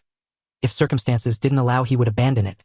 After all, his preparations so far were fairly thorough, and he had nothing to worry about in the short term. He found a bicycle by the roadside and set off. The military camp was 8 kilometers from the bomb shelter, and the road conditions were terrible. Many sections were completely blocked, forcing Xiao Ran to carry the bicycle over obstacles. At this rate, it would take at least an hour to reach the camp. The situation was far from optimistic. After walking for a while, Xiao Ran suddenly stopped when he spotted someone's Sun Bo. Enemies meeting face to face, their eyes burning with hatred. In his past life, Xiao Ran had died at the hands of Zhao Xue and Sun Bo's schemes. Before the apocalypse, he had to suppress his inner hatred, merely collecting a bit of interest from Sun Bo. But now everything was different. The apocalypse had arrived, and in a few hours social order would completely collapse. Killing and being killed would become as commonplace as eating and drinking. No, when the apocalypse comes, eating and drinking would become rarer than killing and being killed. Thus Xiao Ran no longer needed to suppress his hatred and fury. He could finally take his revenge. The moment Xiao Ran saw Sun Bo also spotted him. Sun Bo knew nothing of his past life. He only knew that Xiao Ran had ruined him. He had been forced to strip and dance on the rooftop of a school building, and his family had been swindled out of 31 million. 31 million. Not 3,100. Even if the Sun family was wealthy, they couldn't withstand such a blow. Having been cheated by Xiao Ran, not only did they fail to obtain the raw materials, but they also suffered such a massive financial loss. Sun Rue and his son were so enraged they wanted to kill Xiao Ran with their own hands. They had not only reported it to the police, but also tried other means to retaliate. Before the disaster, Sun Bo had hired several street thugs to search for Xiao Ran, but they had found nothing. After the disaster struck, those thugs no longer cared about Sun Bo and had disappeared to who knows where. So when Xiao Ran encountered Sun Bo, he was alone. Nevertheless, this did not diminish Sun Bo's determination to teach Xiao Ran a lesson. Without hesitation, he charged at him. Xiao Ran. Stop right there. Xiao Ran's heart stirred. He dropped his bicycle and turned to flee. At this moment, Xiao Ran was fully capable of killing Sun Bo, but he chose not to. His goal was not simply to end Sun Bo's life, but to make him suffer endless torment. In his past life, Sun Bo had conspired with Zhao Xue, scheming against Xiao Ran at every turn. They had used him to acquire vast supplies, fend off countless zombie attacks, and escape numerous deadly situations, only to ambush him in the end, devouring his flesh and drinking his blood. With such a deep-seated hatred, how could Xiao Ran allow Sun Bo to die easily? So he pretended to be frightened and ran, luring Sun Bo to chase him. Otherwise, even if he subdued Sun Bo, it would be difficult to bring him back to the bomb shelter from such a distance. Moreover, social order had yet to collapse. Parading Sun Bo openly through the streets would likely invite unnecessary trouble. So he had to run. Sun Bo, consumed by his desire to kill Xiao Ran, gave no thought to such matters and immediately gave chase. Xiao Ran dashed ahead while Sun Bo pursued him, cursing all the while. Though the commotion drew some attention, no one paid it much heed. In the wake of such a catastrophic disaster, everyone was too preoccupied with their own survival to care about others. Preserving one's own life was the utmost priority. Thus the chase continued until they neared the air raid shelter, where Xiao Ran abruptly halted. Run! Why aren't you running anymore? Sun Bo, hands on his knees, gasped for air, but refused to show weakness. In contrast, Xiao Ran, despite having sprinted nearly 2 kilometers, breathed evenly, seemingly unaffected. After all, Xiao Ran hadn't been idle this past month. He had been consistently exercising. Do you really think you're the one who should be running? A mocking, playful smirk curled on Xiao Ran's lips. Sun Bo's expression froze as he recalled the time he had led several men to harass Xiao Ran, only to have the situation effortlessly defused. A month ago, Xiao Ran had been Zhao Xue's devoted lapdog, easily bullied by Sun Bo. But now something seemed different. I'm warning you. I've already called the police. If you dare to act recklessly, I won't let you off. Good. With those words, I'm reassured. Xiao Ran sneered, lunged forward, and landed a right fist squarely on Sun Bo's chin. The blow wasn't particularly powerful, but its timing and angle were impeccable. Sun Bo had no chance to defend himself and collapsed stiffly. Before Sun Bo could scramble up, Xiao Ran stomped on his head, grinding it harshly into the ground. Sun Bo cooperated with a series of agonized screams. Xiao Ran, what are you doing? Don't mess with me. If you hit me, you won't get away with it either. Xiao Ran snorted coldly, but instead of wasting words, he grabbed Sun Bo by the hair and dragged him toward the shelter. With his hair seized, Sun Bo was utterly helpless. No matter how he struggled, he couldn't break free, so he resorted to a torrent of curses. Xiao Ran frowned, turned back, and threw another punch. Sun Bo fell silent. Now Sun Bo began to grasp his predicament, but he couldn't fathom why the once docile Xiao Ran had suddenly transformed, acting so ruthlessly and seemingly without regard for consequences. Didn't he know this was a society governed by law, that assaulting someone came with repercussions? No matter what Xiao Ran did, he'd eventually have to let him go, and the Sun family would make him pay dearly. Unfortunately, Sun Bo had no idea that social order was on the verge of collapse. Xiao Ran dragged Sun Bo all the way to the shelter's entrance. A few passersby noticed, but Xiao Ran exuded an aura that warned others to keep their distance, so no one intervened. Even if someone tried to call the police, they'd find their phones had no signal. After hauling Sun Bo inside and locking the alloy door behind him, Xiao Ran finally felt at ease. Here he could act freely. Sun Bo, realizing he'd been brought to a completely unfamiliar place, began to panic. Xiao Ran, don't be rash. Let's talk this out. There's no need for things to get this ugly between us. It's too late for that now. Xiao Ran sneered, then drew a pistol from his waist and aimed it at Sun Bo's forehead. Staring into the dark muzzle, Sun Bo's legs trembled and his speech faltered. Xiao Ran, I was wrong, I really was. Please, I beg you, let me go. Let me go. I'll do anything you ask. He truly couldn't understand why Xiao Ran was targeting him so relentlessly, or how he had come to possess a gun. Was this the weak pushover Xiao Ran he once knew? Xiao Ran seemed swayed, his gun barrel dipping slightly. Just as Sun Bo thought he might be spared, a loud bang rang out, startling him. He fired. Xiao Ran had actually fired. In that moment, Sun Bo's terror peaked. Paralyzed by fear, he dared not make a single move beyond trembling uncontrollably. But a second later, he screamed in agony. Xiao Ran's shot hadn't missed. It had struck Sun Bo's right hand, The searing pain drained the color from his face, and the dread engulfing him reduced him to incoherent wails. Xiao Ran showed no mercy. Instead, he drove his knee into Sun Ba's head. The screams ceased abruptly as Sun Bo lost consciousness. When Sun Bo regained consciousness, his body instinctively curled up in fear, but he found he couldn't move. Opening his eyes, he realized he was trapped inside an iron cage, his limbs, and even his neck bound by chains. To put it bluntly, Sun Bo could only shift his body slightly. Any further movement was utterly impossible. The pain in his right hand persisted, confirming that everything he had experienced was real, not a nightmare. In that moment, panic seized him. Footsteps approached, and Xiao Ran appeared outside the cage, making Sun Bo shudder. Xiao Ran, what are you going to do? Nothing much. I just want you to live. Like a dog. Sun Bo struggled violently, but it was futile. His strength was no match for the chains. Xiao Ran said, don't waste your energy. With your strength, escape is impossible. I advise you not to do anything foolish, or you'll pay an even heavier price. Sun Bo took a deep breath, forcing himself to calm down. Xiao Ran, do you realize what you're doing? You're breaking the law. Everything you've done will face legal justice. Legal justice. Xiao Ran shook his head. You probably don't know what's happening out there yet, but don't worry, in a few hours you'll understand. But before that, there's a special program. As he spoke, Xiao Ran produced a scalpel, another item he had prepared in advance. The sight of the gleaming blade drained the color from Sun Ba's face once more. What are you going to do? What are you going to do? Don't come near me. A faint smile curved Xiao Ran's lips as he opened the cage and stepped inside. Do you know what I was doing while you were unconscious?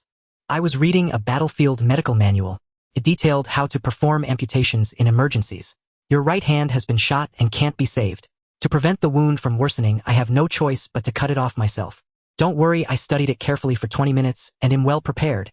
Look, I've got gauze, tourniquets, hemostats, and disinfectant alcohol. Oh, sorry, I forgot the painkillers and anesthesia. But I think you won't need those, right? Relax. I want you alive more than anyone, so I'm only taking off your right hand. Don't be nervous. No. Xiao Ran. No. I beg you, no. Before Xiao Ran even acted, his calm demeanor had already terrified Sun Bo out of his wits. Xiao Ran's serious expression was eerily reminiscent of a villainous psychopath from a movie. His tone was gentle, but his words sent chills down the spine. Right before Sun Ba's eyes, Xiao Ran donned a mask and surgical gloves, then poured a generous amount of alcohol onto Sun Ba's already mangled right hand.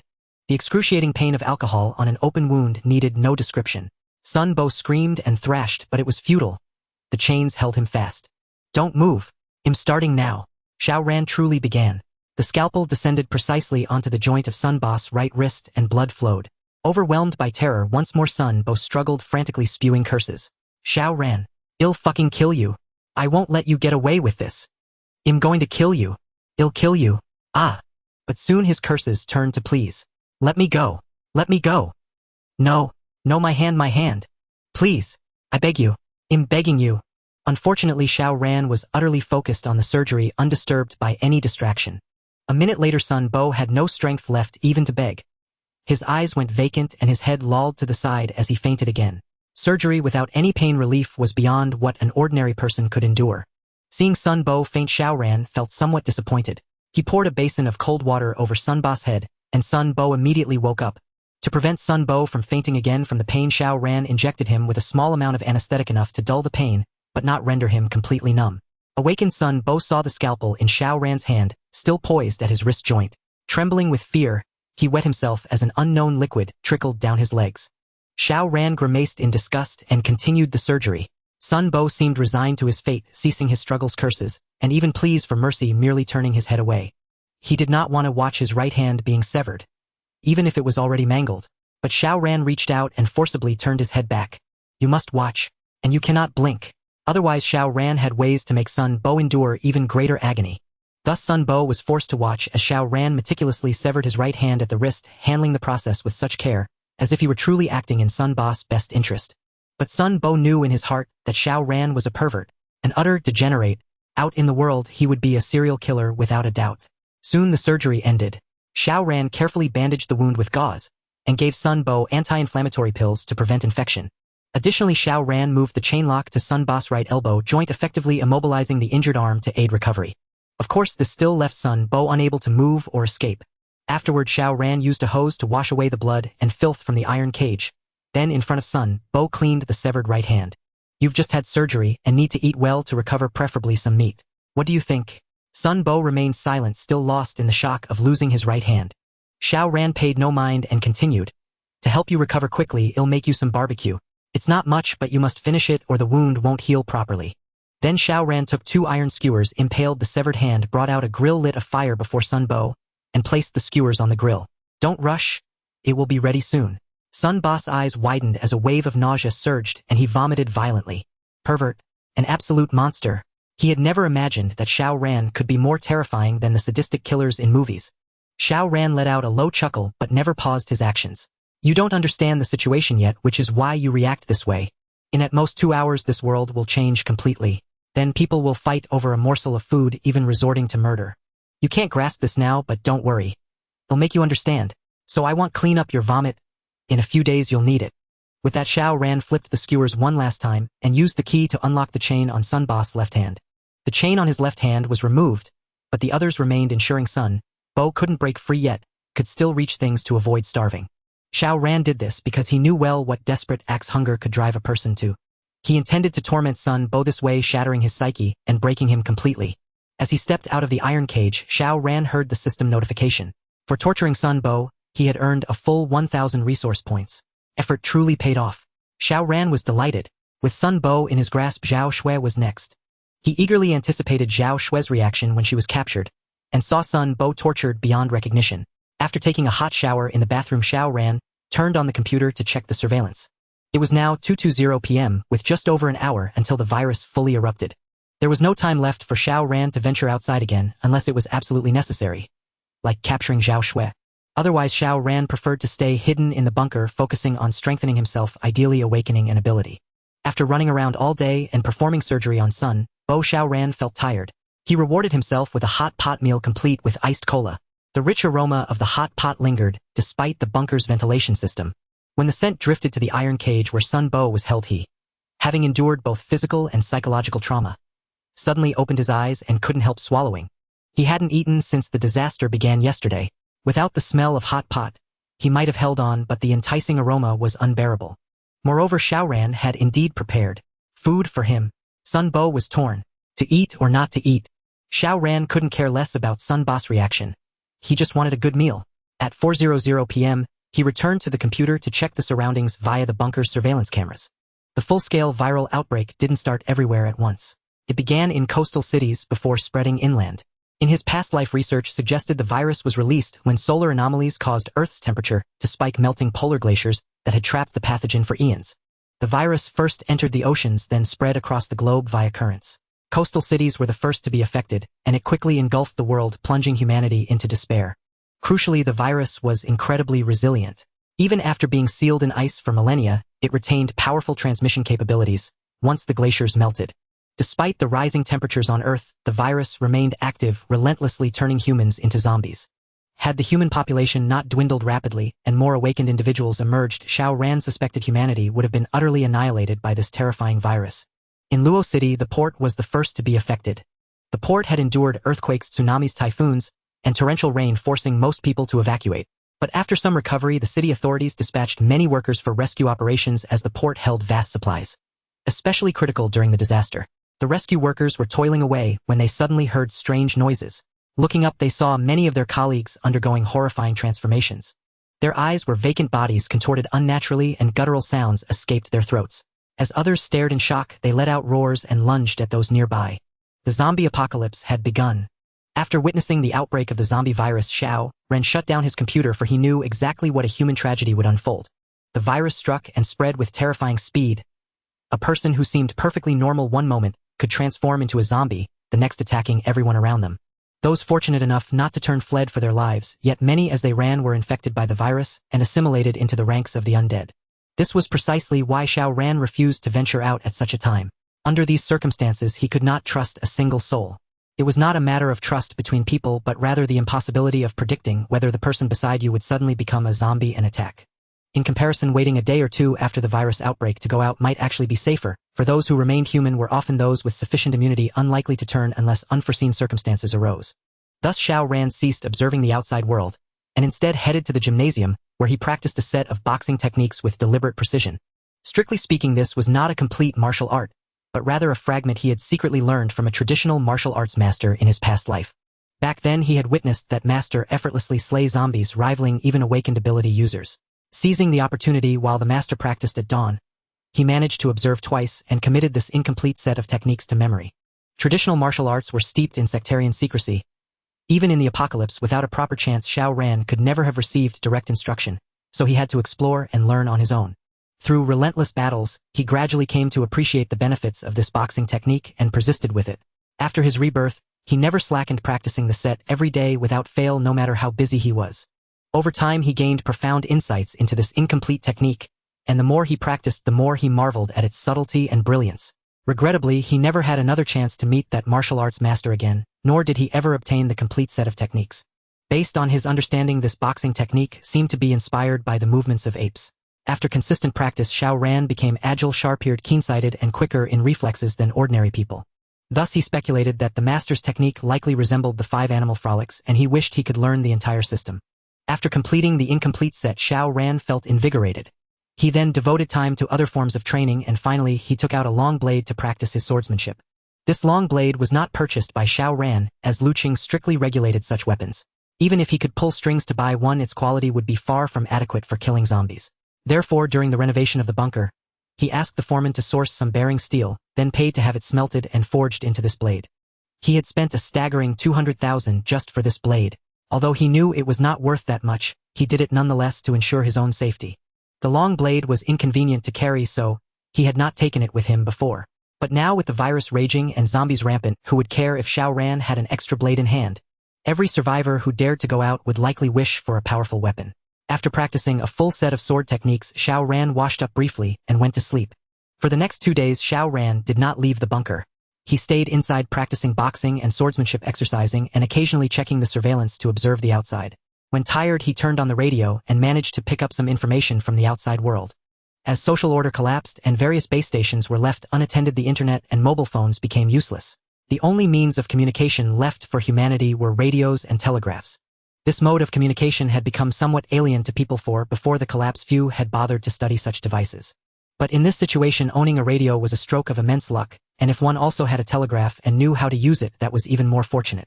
Xiao Ran had prepared well in advance, purchasing not only a radio but also several telegraph machines. Every time he turned on the radio, the broadcasts urged people not to venture out easily and to protect themselves. Xiao Ran knew this was only the beginning. Once those trapped inside ran out of food and water, they would have to risk going out to search, and that would be when true chaos erupted. In addition, Xiao Ran visited the iron cage every day to check on Sun Bo's condition.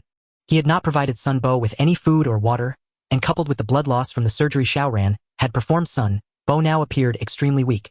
Yet despite this, Sun Bo still held on, refusing to eat the filth he had vomited or touch the things on the iron spikes. Xiao Ran calculated that Sun Bo had gone 3 days without food or water. Even a normal person would find it unbearable, let alone an injured man like Sun Bo. So Xiao Ran took a piece of steamed bun, the size of a peanut, and waved it under Sun Bo's nose. Sun Bo's eyes snapped open, instantly filled with a desperate craving for food. He had never thought a simple steamed bun could be delicious, but now he could clearly smell its sweet fragrance, and couldn't help swallowing his saliva. Xiao Ran did not tease him. He placed the peanut-sized piece into Sun Bo's mouth. Sun Bo dared not swallow it directly but chewed it repeatedly, as if that alone could make him full. Watching Sun Bo in this state, Xiao Ran let out a cold laugh and turned away. Was he being kind? Of course not. He did this to shatter Sun Bo's last psychological defense with that tiny piece of bread. When a person is in extreme hunger, they might rely on sheer willpower to persevere, even starving to death, rather than touching certain things. But if in that process they experience the pleasure and satisfaction of food yet are given only a morsel, not nearly enough to fill their stomach, their previous resolve may crumble completely. Xiao Ran did not want Sun Bo to die so easily. He intended to torment him, relentlessly reducing him to a state neither human nor ghost. Only then could Xiao Ran's hatred be assuaged, and only then could Sun Bo continuously provide him with resource points. Once the apocalypse truly began, resource points were the key. Sure enough, less than 5 minutes after Xiao Ran left the iron cage, sounds came from within, and he received a notification he had gained another 250 resource points. When the commotion inside the cage subsided, Xiao Ran went to check. The filth on the floor had vanished, the floor was clean, and the things on the iron spikes were gone. No wonder the system had given him so many resource points. Sun Bo must have endured immense psychological pressure when he finally filled his stomach.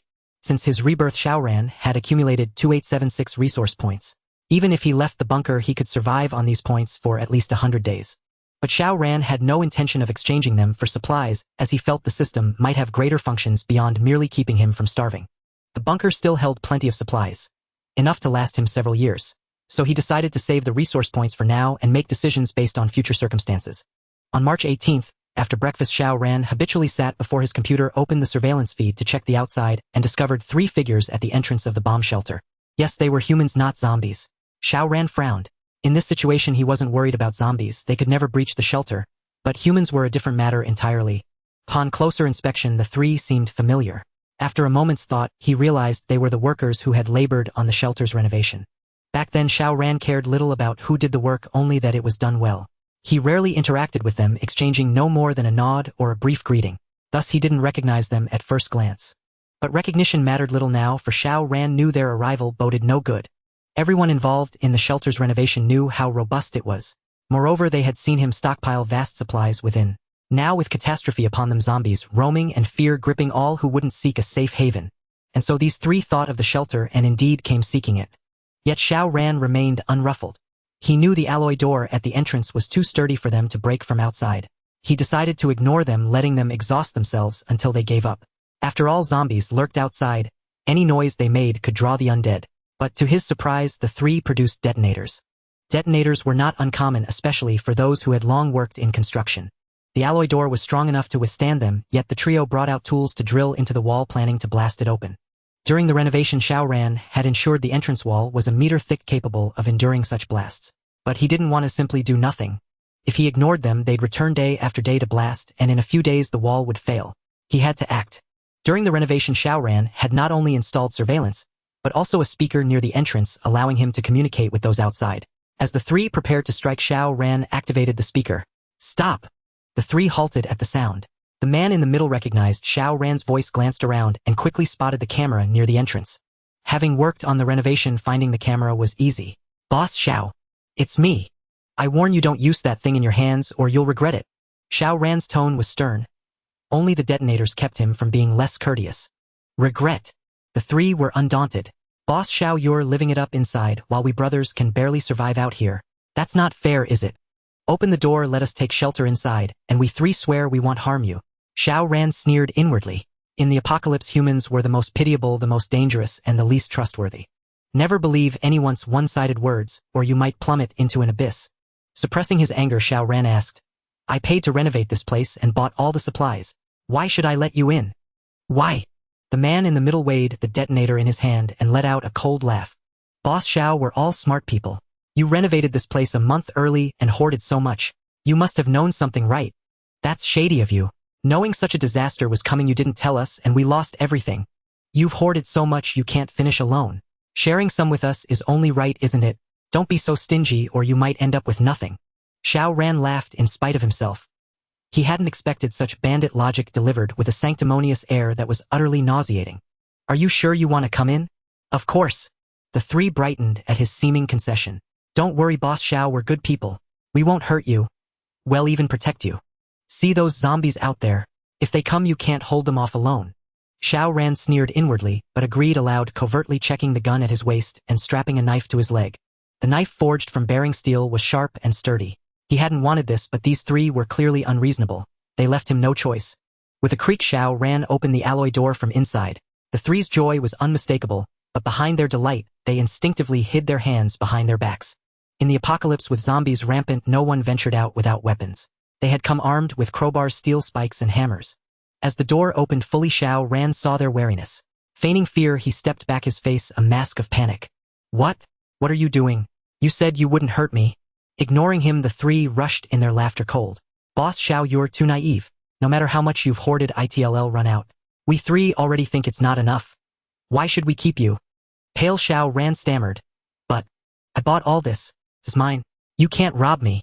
As he spoke, he drew his knife, gripping it with both hands, but his hands trembled uncontrollably. "Rob, that's right." The man in the middle slammed the alloy door shut, dropping all pretense. "Look around you. With all those zombies out there, who cares if you live or die? Blame yourself for being too trusting. Don't say we didn't warn you. We take your stuff and you'll hold a grudge.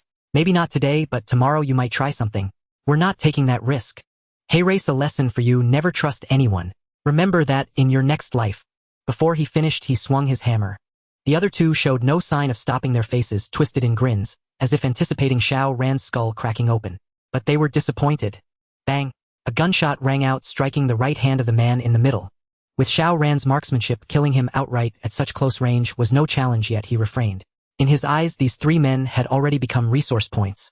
Xiao Ran had once thought his descent into darkness had gone too far, that he shouldn't casually torment strangers. But if these passersby harbored hatred for him, and even intended to kill, he felt no moral burden at all. These three might not match Sun Boss value, but harvesting a few more resource points was still possible. With a clatter, the hammer in the middleman's hand fell to the ground as he clutched his wrist and screamed in agony. The searing pain rendered him immobile, his mind blank, forgetting even regret. The other two were equally terrified. Since the zombie outbreak, they had managed to breach the undead blockade and find this bomb shelter, proving their capability. Yet they never imagined Xiao Ran possessed a gun. How could an ordinary person muster the courage to fight back against a firearm? But Xiao Ran showed no mercy. Raising his gun, he fired 2 more shots, shattering the right hands of the other two. As they screamed, he used a dagger to sever their tendons and ligaments. Only an enemy completely incapacitated is a good enemy. Do not blame Xiao Ran for his cruelty, for no one can comprehend the pain of being betrayed by Zhao Xue in his past life. Listening to the constant system notifications, Xiao Ran smiled. To the eyes of these three men, his smile was utterly terrifying. They were not inexperienced. Since the outbreak, they had killed at least 10 zombies with their strong physiques and witnessed people being devoured. They thought themselves hardened, but they had only encountered a monster. And a monster who had prepared thoroughly. If they had used their heads a little more, they might not have provoked Xiao Ran. Having begun preparations a month in advance, spending 8 million to renovate the bomb shelter, and tens of millions on supplies and equipment, why wouldn't he procure some means of self-defense? Simply put, they were blinded by the vast horde of supplies, driven mad by greed and jealousy. With the three immobilized, Xiao Ran locked them in separate iron cages and left them be. The cages were placed far apart, preventing them from seeing or hearing each other. Xiao Ran couldn't be bothered to do more. He merely threw them in to fend for themselves. Only when all three died would he dispose of the bodies. Of course, during this time, he would continuously gain resource points until their demise. Compared to them, Sun Bo was practically a perpetual resource point generator. After dealing with these three, Xiao Ran also acquired 4 detonators. These were valuable. Earlier, he had wanted to procure powerful weapons from the military camp, but was delayed by Sun Bo. Now that the outbreak had stabilized somewhat, he once again turned his thoughts to this matter. Relying solely on his gun and long blade felt insufficient, but with these detonators, his options expanded significantly. Xiao Ran modified the detonators, installing remote detonation mechanisms to enhance safety. To ensure the bomb shelter security, he buried 2 detonators near the entrance. Should a similar situation arise, he could avoid the risk of opening the door. With that done, Xiao Ran began organizing his gear: a gun, 5 magazines, 200 spare rounds, a long blade, a dagger, and climbing rope. Various medical supplies for emergencies, including bandages and gauze, chocolate, compressed biscuits, fresh water, and an extra set of radiation suits.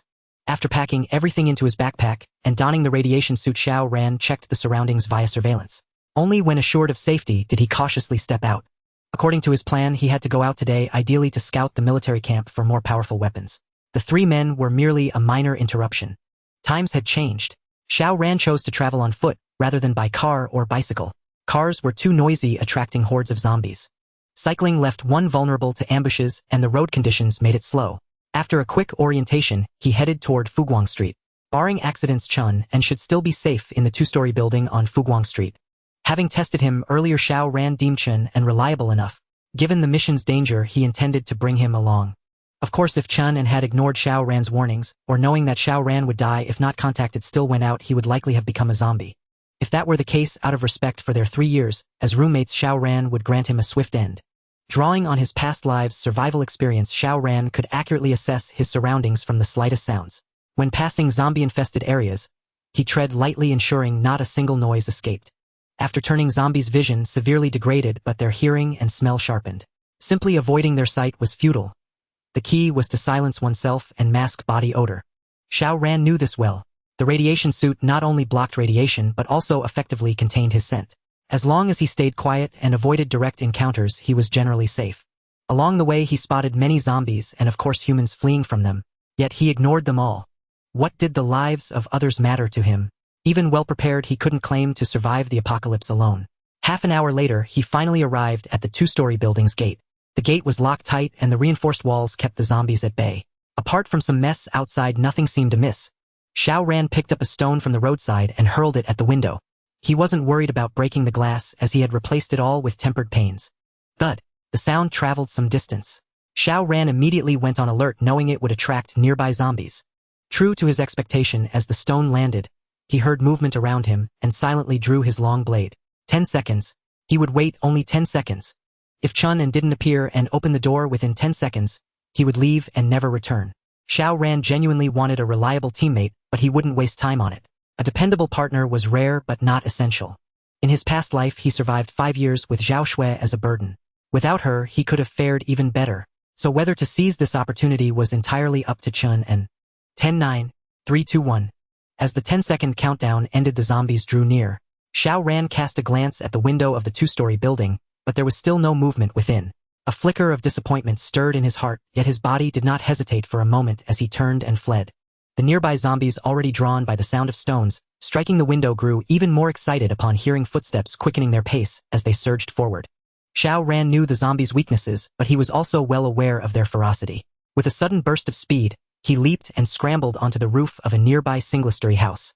The zombies were swift and strong but lacked agility. Before they evolved, few could manage climbing. At most they would ascend stairs. Thus, once atop the flat roof, Xiao Ran's pressure eased considerably. Of course, he could not remain there indefinitely. He had to find an escape route quickly, lest the growing horde of zombies pile up, allowing the stronger ones to climb over others and reach the roof. Fortunately, when Xiao Ran had chosen this 2-story building, he had taken this into account. The surrounding flat-roofed houses were close together, close enough to leap across. Thus Xiao Ran advanced swiftly across the rooftops. Though the sound of his running attracted zombies, he paid it no mind, knowing a good escape point lay ahead.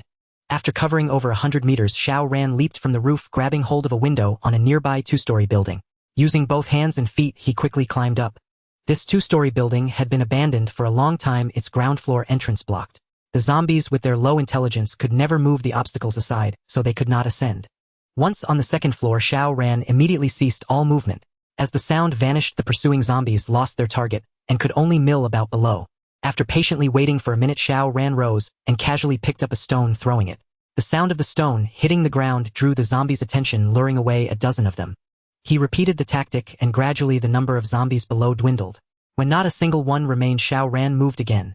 Descending from the second floor using a rope, Xiao Ran adjusted his direction and headed toward the military camp. The military camp was 8 kilometers from the air raid shelter. On foot it would take over an hour, and he had no idea what he might encounter along the way, so Xiao Ran grew even more cautious. After walking for about half an hour, Xiao Ran suddenly halted, spotting a large gathering of zombies. Before the zombies evolved sufficient intelligence, they rarely clustered together unless they had found prey. Seeing so many gathered, Xiao Ran dared not approach, choosing instead to take a detour. As for the humans being chased by zombies, what concern was it of his? Carefully advancing outside the zombies' perception range, Xiao Ran soon spotted those being pursued. No, it wasn't exactly a chase. Those humans had also found a survival trick, all scrambling onto the roof of a 7-story residential building and blocking the entrance with old furniture.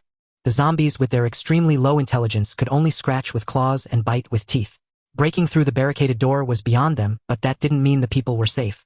There might be some food and fresh water in the 7-story building, but certainly not much. After all, no one would stockpile such things without reason.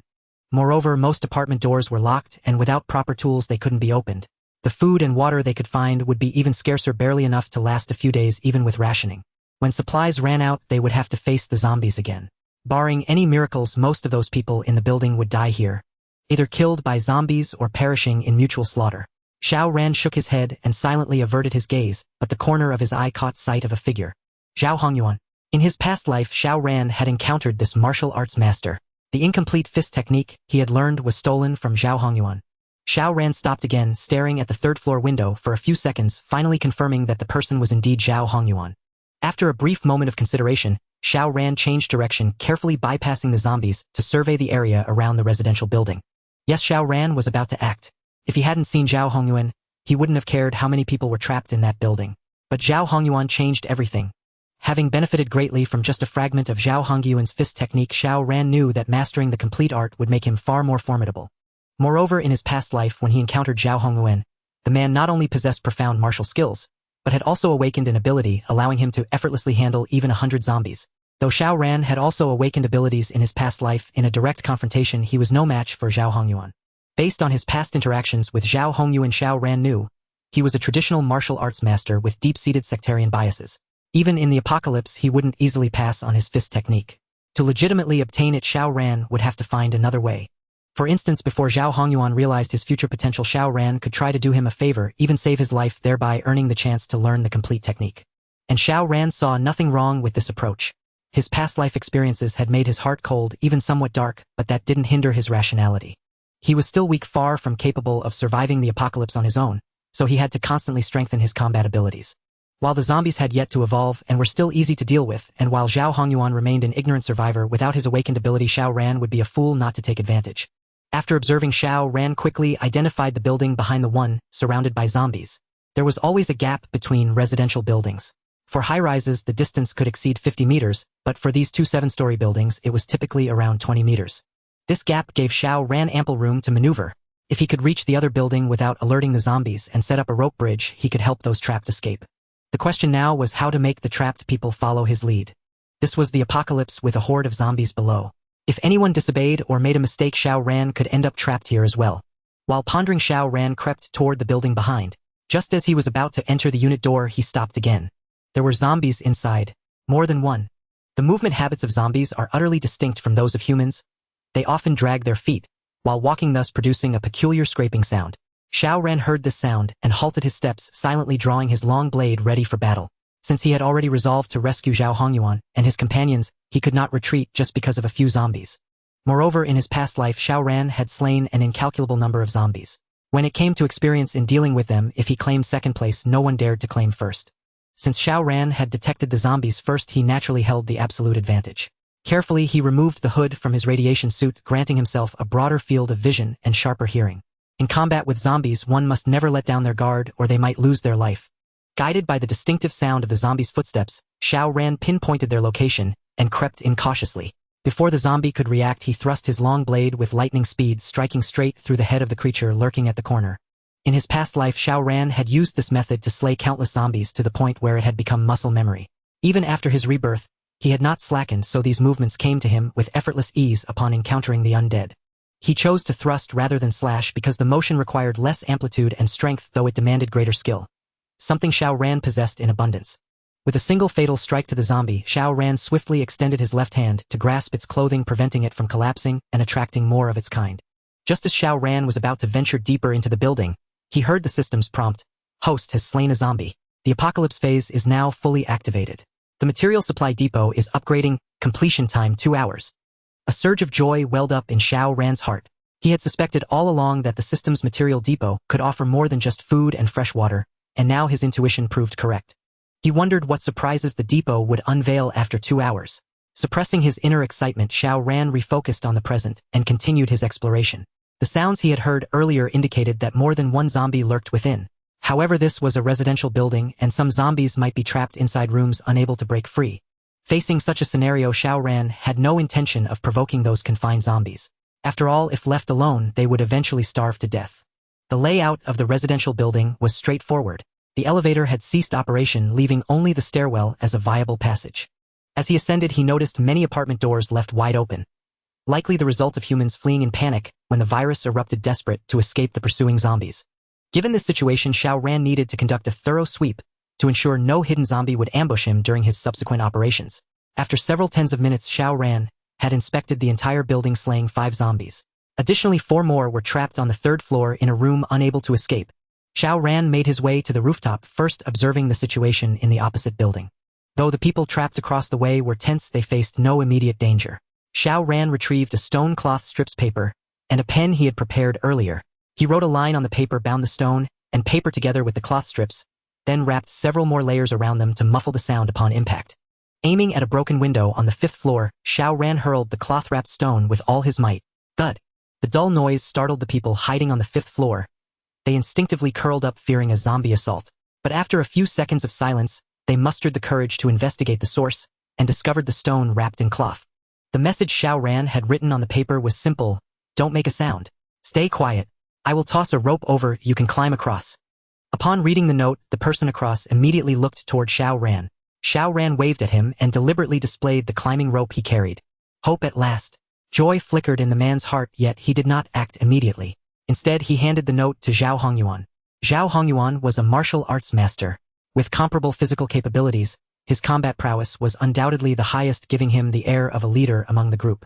After reading the note, Zhao Hongyuan did not rush into action. He gathered the other 5 survivors to deliberate whether they should take the risk. Constructing an aerial passage using a climbing rope sounded simple in theory, but executing it was far from easy. Not to mention the setup itself, not everyone possessed the courage and ability to crawl across. Acrophobia was one issue. Their lack of professional training was another. A single misstep could send them plummeting to their deaths, killed not by zombies but by the fall itself. Xiao Ran was in no hurry. He had merely offered them a potential escape route. Danger was inevitable in this apocalypse. Whether to attempt it was their decision. If they refused, Xiao Ran would not press the matter. True to his expectation, their deliberation ended in rejection. The risk was deemed too great. Without insistence, Xiao Ran turned and descended the stairs. The reason was that Zhao Hongyuan and his group had not yet succumbed to despair. They believed the zombies downstairs would eventually disperse, granting them a chance to flee. Moreover, they had scrounged up some food and water, so urgency was not yet upon them. Only Xiao Ran knew that zombies would not leave easily unless they discovered new prey, so he decided to wait until they were trapped, starved, and desperate. By then, Xiao Ran could secure an even greater debt of gratitude from Zhao Hongyuan. Avoiding the zombies along the way, Xiao Ran pressed forward. An hour later, he finally reached the entrance of the military camp. But he did not barge in recklessly, for he spotted a massive horde of zombies.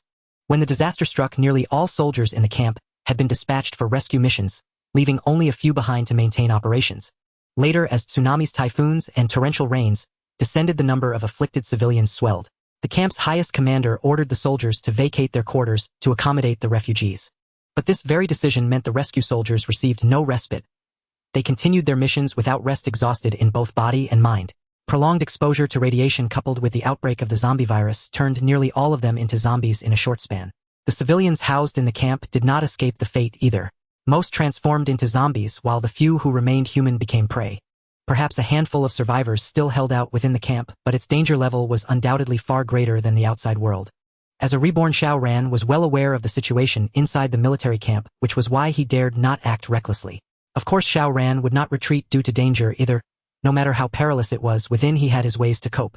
In his previous life, Xiao Ran had come to the military camp, but he arrived late and many weapons had already been taken. Despite much effort, he only found some low-powered arms that were of little use. But this time was different. Even if Xiao Ran was not the very first to arrive at the camp, he was certainly among the earliest. With his experience surviving the apocalypse, if he could not obtain satisfactory loot from the camp, he would feel he had failed himself. After circling the camp to assess the surroundings, Xiao Ran placed a dynamite stick 100 meters from the main gate and hid at the maximum detonation distance. The wall at this spot had conveniently collapsed due to an earthquake, allowing him easy entry. Steadying his breath, Xiao Ran gripped his long blade tightly and decisively pressed the detonator in his hand. Boom! The dynamite's power was modest, but the noise was more than enough. It not only lured the zombies inside the camp, but also drew those from the vicinity, converging rapidly. A horde of zombies emitted eerie sounds as they poured out from every corner of the camp. Some were less than 10 meters from Xiao Ran, yet, because he made no sound and his anti-radiation suit blocked his scent, they remained oblivious to his presence. Within less than a minute, nearly all the zombies in the camp had rushed out. The word nearly was used because some were trapped in rooms, futilely clawing at the walls and producing grating noises. Xiao Ran seized the opportunity to slip into the camp, heading straight for the armory. The soldiers in the camp had gone on rescue missions without needing weapons. Xiao Ran's target was not heavy firepower but easily portable individual arms, such as rifles, grenades, and landmines. It wasn't that Xiao Ran disliked heavy weapons. He simply couldn't carry them. A rifle with a magazine weighed nearly 10 Jin. Even though Xiao Ran had been training and his physical condition had improved, he dared not burden himself with dozens of kilograms to traverse 8 kilometers back to the shelter before awakening his abilities. That would be sheer suicide. It was wiser to reap benefits within one's limits, whose greed only led to ruin. Knowing the way, Xiao Ran found the armory and encountered a zombie locked in a room. Judging by its uniform, it was likely the armory guard. In his previous life, Xiao Ran hadn't encountered this zombie when he came, and the armory door had already been opened, its contents long since cleared out. The fact that this zombie remained unkilled meant no one had been here before. That was good news. Xiao Ran carefully gripped the door handle and yanked it open. The zombie lunged out but impaled itself on his long blade, dying instantly. He quickly found the key to the armory, unlocked the heavy door, and finally entered to select suitable weapons. To keep an eye on the outside, Xiao Ran dared not close the door. If the zombies returned unnoticed, he would be trapped inside. Thus, speed was essential. Xiao Ran had a clear goal. He grabbed a rifle and 1,000 rounds of ammunition, which already weighed nearly 20 kilograms. Combined with the supplies he had brought, the total weight exceeded 25 kilograms. 50 Gene. This was nearing Xiao Ran's limit. Even with his persistent training, he now felt the strain. So he refrained from overreaching, attaching 5 grenades to his belt and stuffing 5 landmines into his backpack before hastily exiting the armory, the entire process taking no more than 3 minutes. Yet even so, Xiao Ran saw that some zombies had already begun to return. He wasted no time locking the armory door and taking all the keys from the room to prevent others from accessing the weapons. The armory door was made of high-strength alloy. Before humans awakened their abilities, only powerful thermal weapons could breach it. By taking the keys, he could protect the supplies to the greatest extent, turning the armory into his private stockpile. When he emerged from the room, Xiao Ran moved more slowly, but he remained calm, avoiding the zombies' line of sight and making no sound as he made his way out. However, things did not go smoothly. There were too many zombies here, and burdened by his load, Xiao Ran was finally spotted just over 10 meters from the wall. Fortunately, it was only one zombie, but the bad news was that it let out a screech as if alerting its kin to prey. Xiao Ran's heart tightened, but instead of charging to fight, he pulled a grenade and hurled it into the distance. Boom! The grenade exploded, its thunderous roar easily drowning out the zombie's scream and drawing the attention of others. After tossing it, Xiao Ran drew his blade, dashed forward with a swift step, and decapitated the zombie. Then, without bothering to conceal himself, he threw another grenade. Amid the massive blast, he finally dashed out through the wall, then immediately halted. His experience surviving the apocalypse in his past life taught him that when facing a horde of zombies, one must never panic or flee blindly, as any wrong move could attract more. Once surrounded, even an awakened ability user would be in danger. The best way to escape was to hide. As long as the zombies couldn't find him, he had a chance. The successive explosions from 2 grenades drew almost all the zombies' attention and killed over a dozen of them. After the deafening noise, a stark silence fell, leaving the zombies disoriented like headless flies. Xiao Ran hid behind the wall for over 10 seconds, ensuring no zombie had spotted him before cautiously rising to retrace his steps.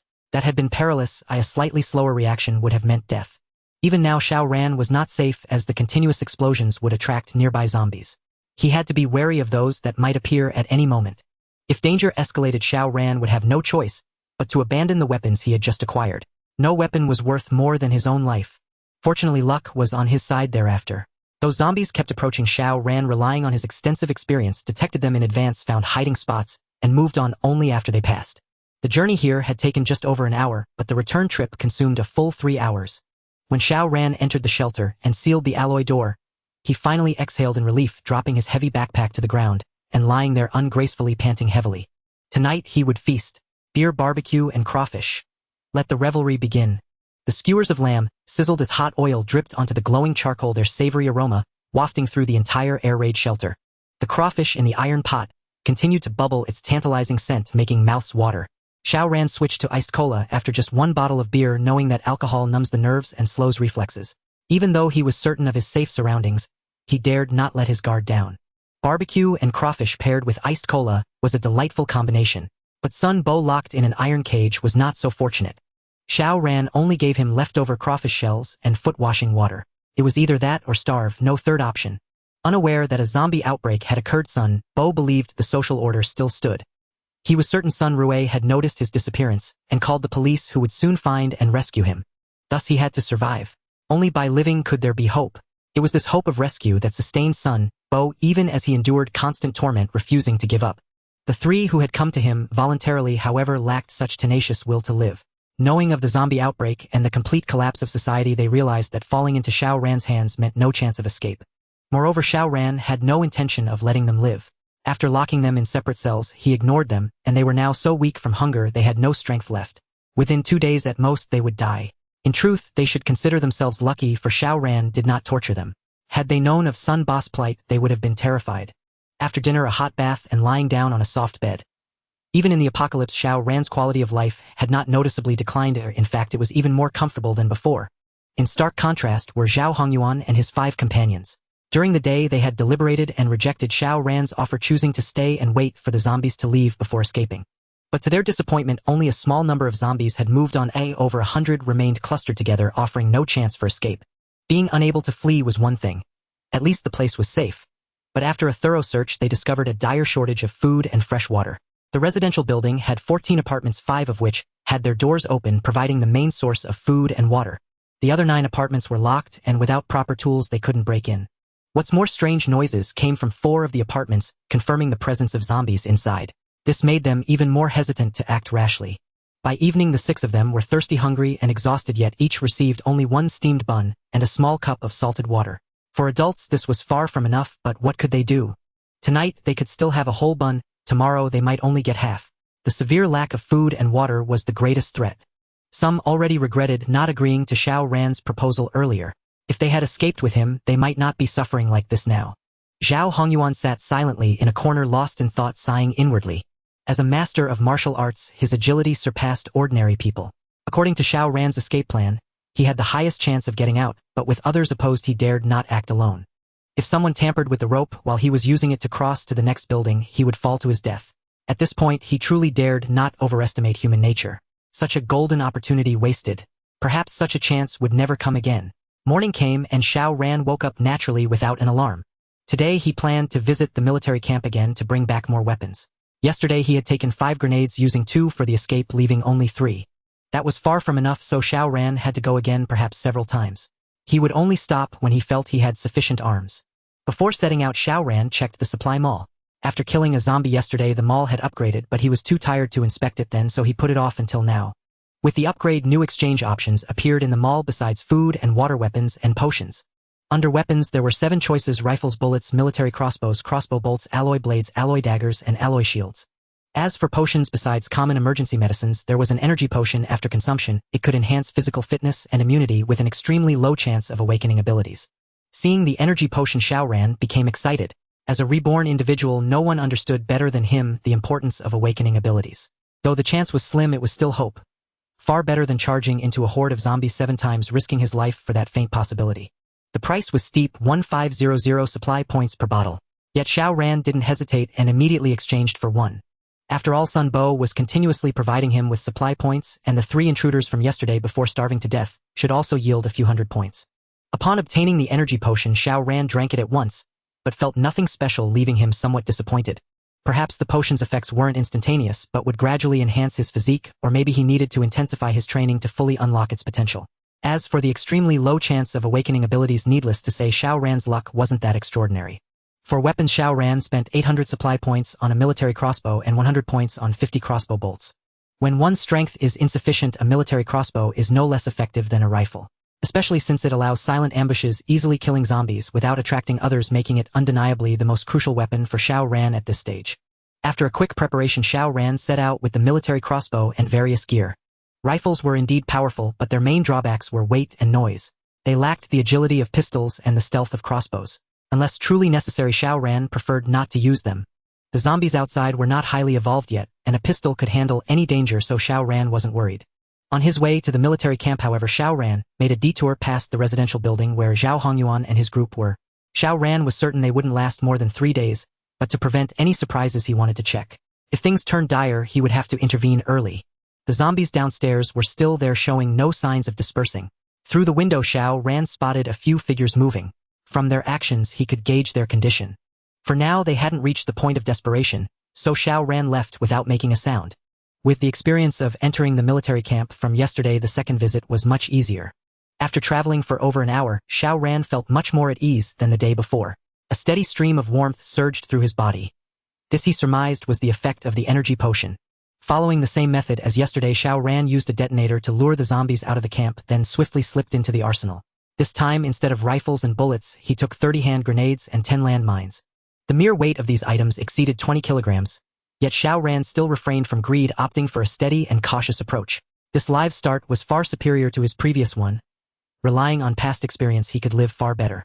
Coupled with the existence of the system, Xiao Ran saw no need to take risks. This time his entry and exit from the arsenal were much faster than yesterday. By the time he emerged, the zombies outside had yet to return, allowing him to leave without attracting their attention. Returning to the bunker by the same route, it was already afternoon. Xiao Ran decided not to go out again. Instead, he took out 5 landmines and buried them near the entrance. The detonators he had buried earlier could be triggered remotely, but landmines were different. They would explode upon contact and had far greater destructive power. This was Xiao Ran's defensive measure, not only against zombies but also against those with malicious intent. If someone were unlucky enough to step on a mine, it could only be blamed on their misfortune. Xiao Ran would bear no guilt. From afternoon until night, Xiao Ran did not venture out again, as time was insufficient. At night, with no artificial light and only the moon for illumination, visibility was severely compromised, increasing the danger. Thus Xiao Ran chose to stay in the bunker and train. The next day, Xiao Ran visited the military camp, once more returning with 50 hand grenades. The effects of the energy potion were becoming evident. Carrying 50 kilograms over 8 kilometers no longer left him utterly exhausted. As he passed the residential building where Zhao Hongyuan was trapped, Xiao Ran observed for over 10 minutes. This time he could see that Zhao and his group were far less composed than the day before. Their food and fresh water were nearly depleted, and the doors of other apartments remained unbreachable. If they didn't find a solution soon, they would either starve, be killed by zombies, or face some unthinkable fate. Xiao Ran felt the time was ripe to attempt contact with Zhao Hongyuan again. On the third day, he exchanged for another bottle of energy potion, leaving him with fewer than 1,000 resource points. He drank the energy potion, had a hearty meal, and organized his gear. This time Xiao Ran brought a military crossbow, a handgun, a long blade, a dagger, and 5 hand grenades. For supplies he carried a large quantity of chocolate and compressed biscuits, 10 bottles of fresh water, some medical supplies, and a climbing rope.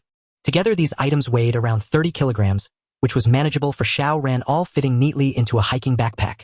The reason for bringing so much was that Zhao Hongyuan would not easily teach his fist technique to others. Xiao Ran prepared himself for a prolonged negotiation with Zhao. Of course, this time limit had its bounds. If he couldn't change Zhao Hongyuan's mind within 3 days, Xiao Ran would abandon the effort and wait for another opportunity. In the apocalypse, teaming up with complete strangers often spelled danger, especially with Xiao Ran's backpack full of supplies that might tempt others. 3 days was the limit of Xiao Ran's vigilance. Beyond that, he had to return. Before departing, Xiao Ran paid a visit to Sun Bo. He dropped 2 compressed biscuits on the ground, crushed them with his foot, and placed a bottle of foot-washing water nearby. This trip might take 3 days, and Xiao Ran didn't want Sun Bo to die just yet, so he offered him some special treatment. Under normal circumstances, Sun Bo would never have tasted compressed biscuits, even crushed ones mixed with dirt and gravel. Hearing the noise, Sun Bo opened his eyes and glared at Xiao Ran with hatred. Xiao Ran sneered and kicked Sun Bo's right wrist, drawing a scream of pain. "Your father is looking for you, but unfortunately hell never find this place." Sun Bo's eyes lit up with a glimmer of hope. Xiao Ran said no more and turned to leave. That single sentence could bring Sun Bo hope, yet also keep him sinking in his own hell. Upon exiting, Xiao Ran glanced at the supply store and saw that his resource points had increased by 100. Indeed, hatred, pain, and hope were the most potent stimuli for the human soul. Arriving again near the residential building where Zhao Hongyuan and his group were trapped, Xiao Ran first observed their movements. Their silhouettes rarely appeared at the windows now. Even when they did, it was only to glance at the zombies below before retreating in disappointment.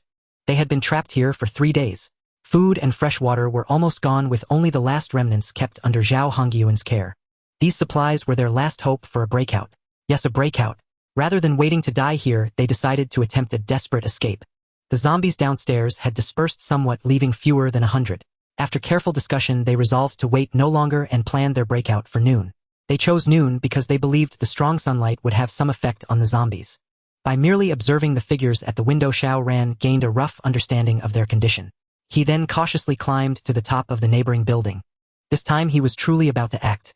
To prevent outside zombies from rushing in upon hearing noise, Xiao Ran preemptively blocked the building's entrance with furniture. If discovered, he could use these barriers to hold them off and find an escape route. Given that Zhao Hongyuan and his group had already been trapped for 3 days, Xiao Ran skipped the step of signaling them with thrown stones. Instead, he tied a climbing rope to a crossbow bolt and fired it into the opposite window using the military crossbow. The military crossbow Xiao Ran had exchanged from the supply store was no ordinary weapon. It possessed immense power. Paired with its specialized bolts, its penetration was astonishing, capable of piercing 3mm thick steel plates. Even though Xiao Ran knew the weapons from the supply store were of the highest quality, he was still shocked after testing it. The power of this military crossbow rivaled that of a handgun. Firing a climbing rope to the opposite building with such a weapon was effortless. The sound of the bolt hitting the ground caught Zhao Hongyuan's attention. He quickly brought his people over to investigate, discovering Xiao Ran's arrow. Following the direction from which the bolt had come, Zhao Hongyuan spotted Xiao Ran.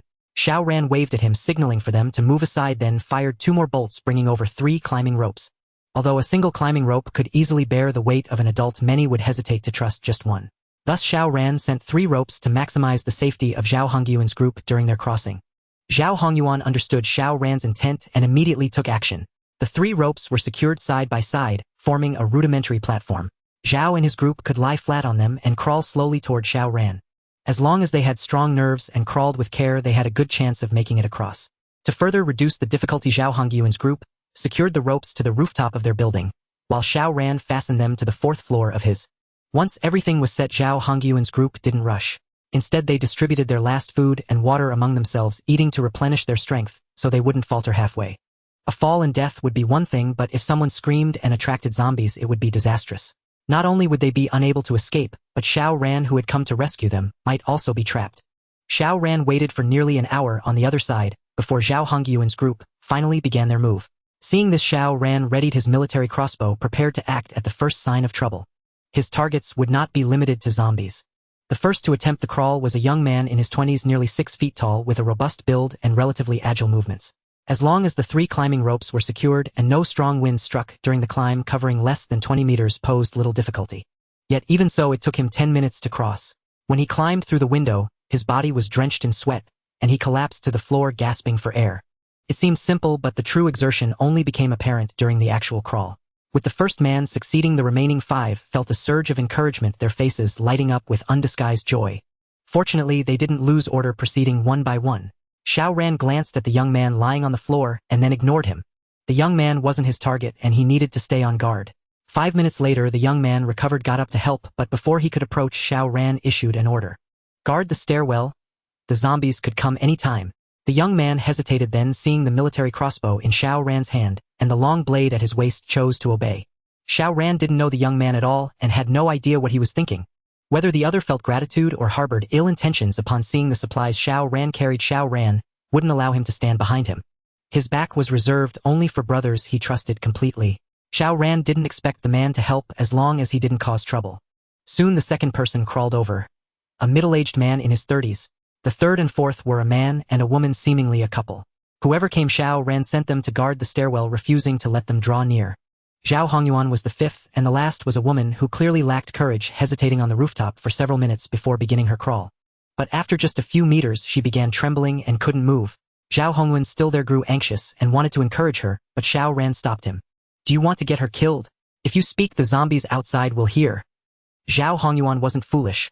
Recalling his experiences since the outbreak, he quickly shut his mouth, but after a few seconds he whispered, "What do we do? She's too timid to make it alone. If she can't make it, she dies." Xiao Ran's voice was icy. The apocalypse was fair to everyone. If she couldn't overcome her fear, face the disaster, accept reality, and sought only to survive under others' protection, she would surely die, and often in a gruesome way. Zhao Hongyuan paused, opened his mouth to speak, but found no words. He understood the situation. Some things were beyond his control. The last woman, frozen midair, soon caught the attention of the other 4, who rushed up. The couple, seeing her trapped, covered their mouths, their faces etched with worry. The middle-aged man showed little reaction, seemingly aware of what the apocalypse meant. In contrast, the young man in his 20s grew anxious. "What's wrong? Xiao Luyu?" Before he could finish, Xiao Ran kicked him out. With so many zombies outside, how dare he speak so loudly? Was he afraid they wouldn't hear? "You!" Stunned by the kick, the young man got up to confront Xiao Ran, only to be silenced by a crossbow bolt aimed at his head, sweat beading on his forehead. "If you want to die, don't drag others with you." Even in anger, Xiao Ran kept his voice low. The young man's face flushed red, but under the threat of the military crossbow, he dared not speak. Xiao Ran glared at him, unwilling to dwell on it, and withdrew the crossbow. The young man breathed a sigh of relief, but after a few seconds, he couldn't help speaking again. "But we have to find a way to save Xiao Lu, right?" Xiao Ran stepped aside from the window, the implication clear. "You're up if you think you can." The young man froze, looking at the 3 ropes hanging in the air and recalling the danger of his own crossing, and shrank back. Who would risk their life at a time like this except for a loved one? Zhao Hongyuan stepped in to mediate. "All right, enough. The chance is there, it's up to Xiao Lu to seize it. Even if we help her this time, what about next time? And the time after that? Things are different now. It's good enough to protect yourself. Oh, don't overthink it. If it weren't for... By the way, young man, may I ask your name?" "Xiao Ran." "Xiao Ran. Good." Zhao Hongyuan continued. "If not for Brother Xiao Ran's generous help, we'd still be trapped. We should be truly grateful." The middle-aged man quickly chimed in. Right. Brother Xiao Ran, we owe you so much." I have some money here, take it all." With that, he actually pulled out a wad of cash. Xiao Ran didn't take it, of course. What use was money now? The middle-aged man couldn't be unaware of this yet. He put on such a show, clearly treating Xiao Ran as a naive youth. It made sense. Who but a fool would risk so much to save others at the dawn of the apocalypse? And after being refused once, he came back a second time. But Xiao Ran was no fool. He saw through the middle-aged man's intentions perfectly. Seeing Xiao Ran refuse the money, the man gave an awkward smile and said, "If you don't want money, then consider me old Gao in your debt. If you ever need anything, just say the word. I won't hesitate." Xiao Ran sneered, inwardly dismissing old Gao's words. The couple also quickly expressed their thanks, though without grand promises. At least they weren't as theatrical as the middle-aged man. The young man, displeased that the other four thanked Xiao Ran, snorted coldly. What's there to thank? If he's so capable, he should save Xiao Lu too. We all crawled over from the other side, barely eaten in days, our strength spent. We can't take risks, but Xiao Ran's fine. Look at his bag. It's full of stuff, so he hasn't gone hungry. Shouldn't he go bring Xiao Lu back? Xiao Ran, can you bear to ignore Xiao Liu's danger? These words made even Zhao Hongyuan and the others frown, let alone Xiao Ran. What was this? Being generous with others' efforts. Playing the hero while sending Xiao Ran into danger. Where was his shame? But the young man, oblivious to their expressions, thought his words were righteous and compelling, expecting support from Zhao Hongyuan and the rest. After a few seconds, he noticed their gazes had shifted, especially Xiao Ran's, which was eerily cold. Are you serious? Xiao Ran asked. The young man, unnerved by Xiao Ran's stare, still forced himself to say, Of course I'm serious. Would you just watch her die? How can you be so heartless? If I were you with all these supplies, I'd definitely. Whoosh! Before he could finish, Xiao Ran acted. The crossbow bolt shot forth, piercing the young man's forehead and exiting through the back of his skull. The young man's eyes widened, his words cut short, and his body thudded to the ground. The self-righteous deserved death, and those who used righteousness to command others deserved it even more. Xiao Ran's strike was so abrupt that it caught everyone off guard. No normal person would believe he would act at such a moment and to kill his target outright on the first move. Even Zhao Hongyuan and the middle-aged man who had seen their share of the world were startled. The young couple, terrified, stumbled back a few steps, rendered speechless. Xiao Ran's expression remained calm, as if he had crushed not a human life but an ant beneath his heel.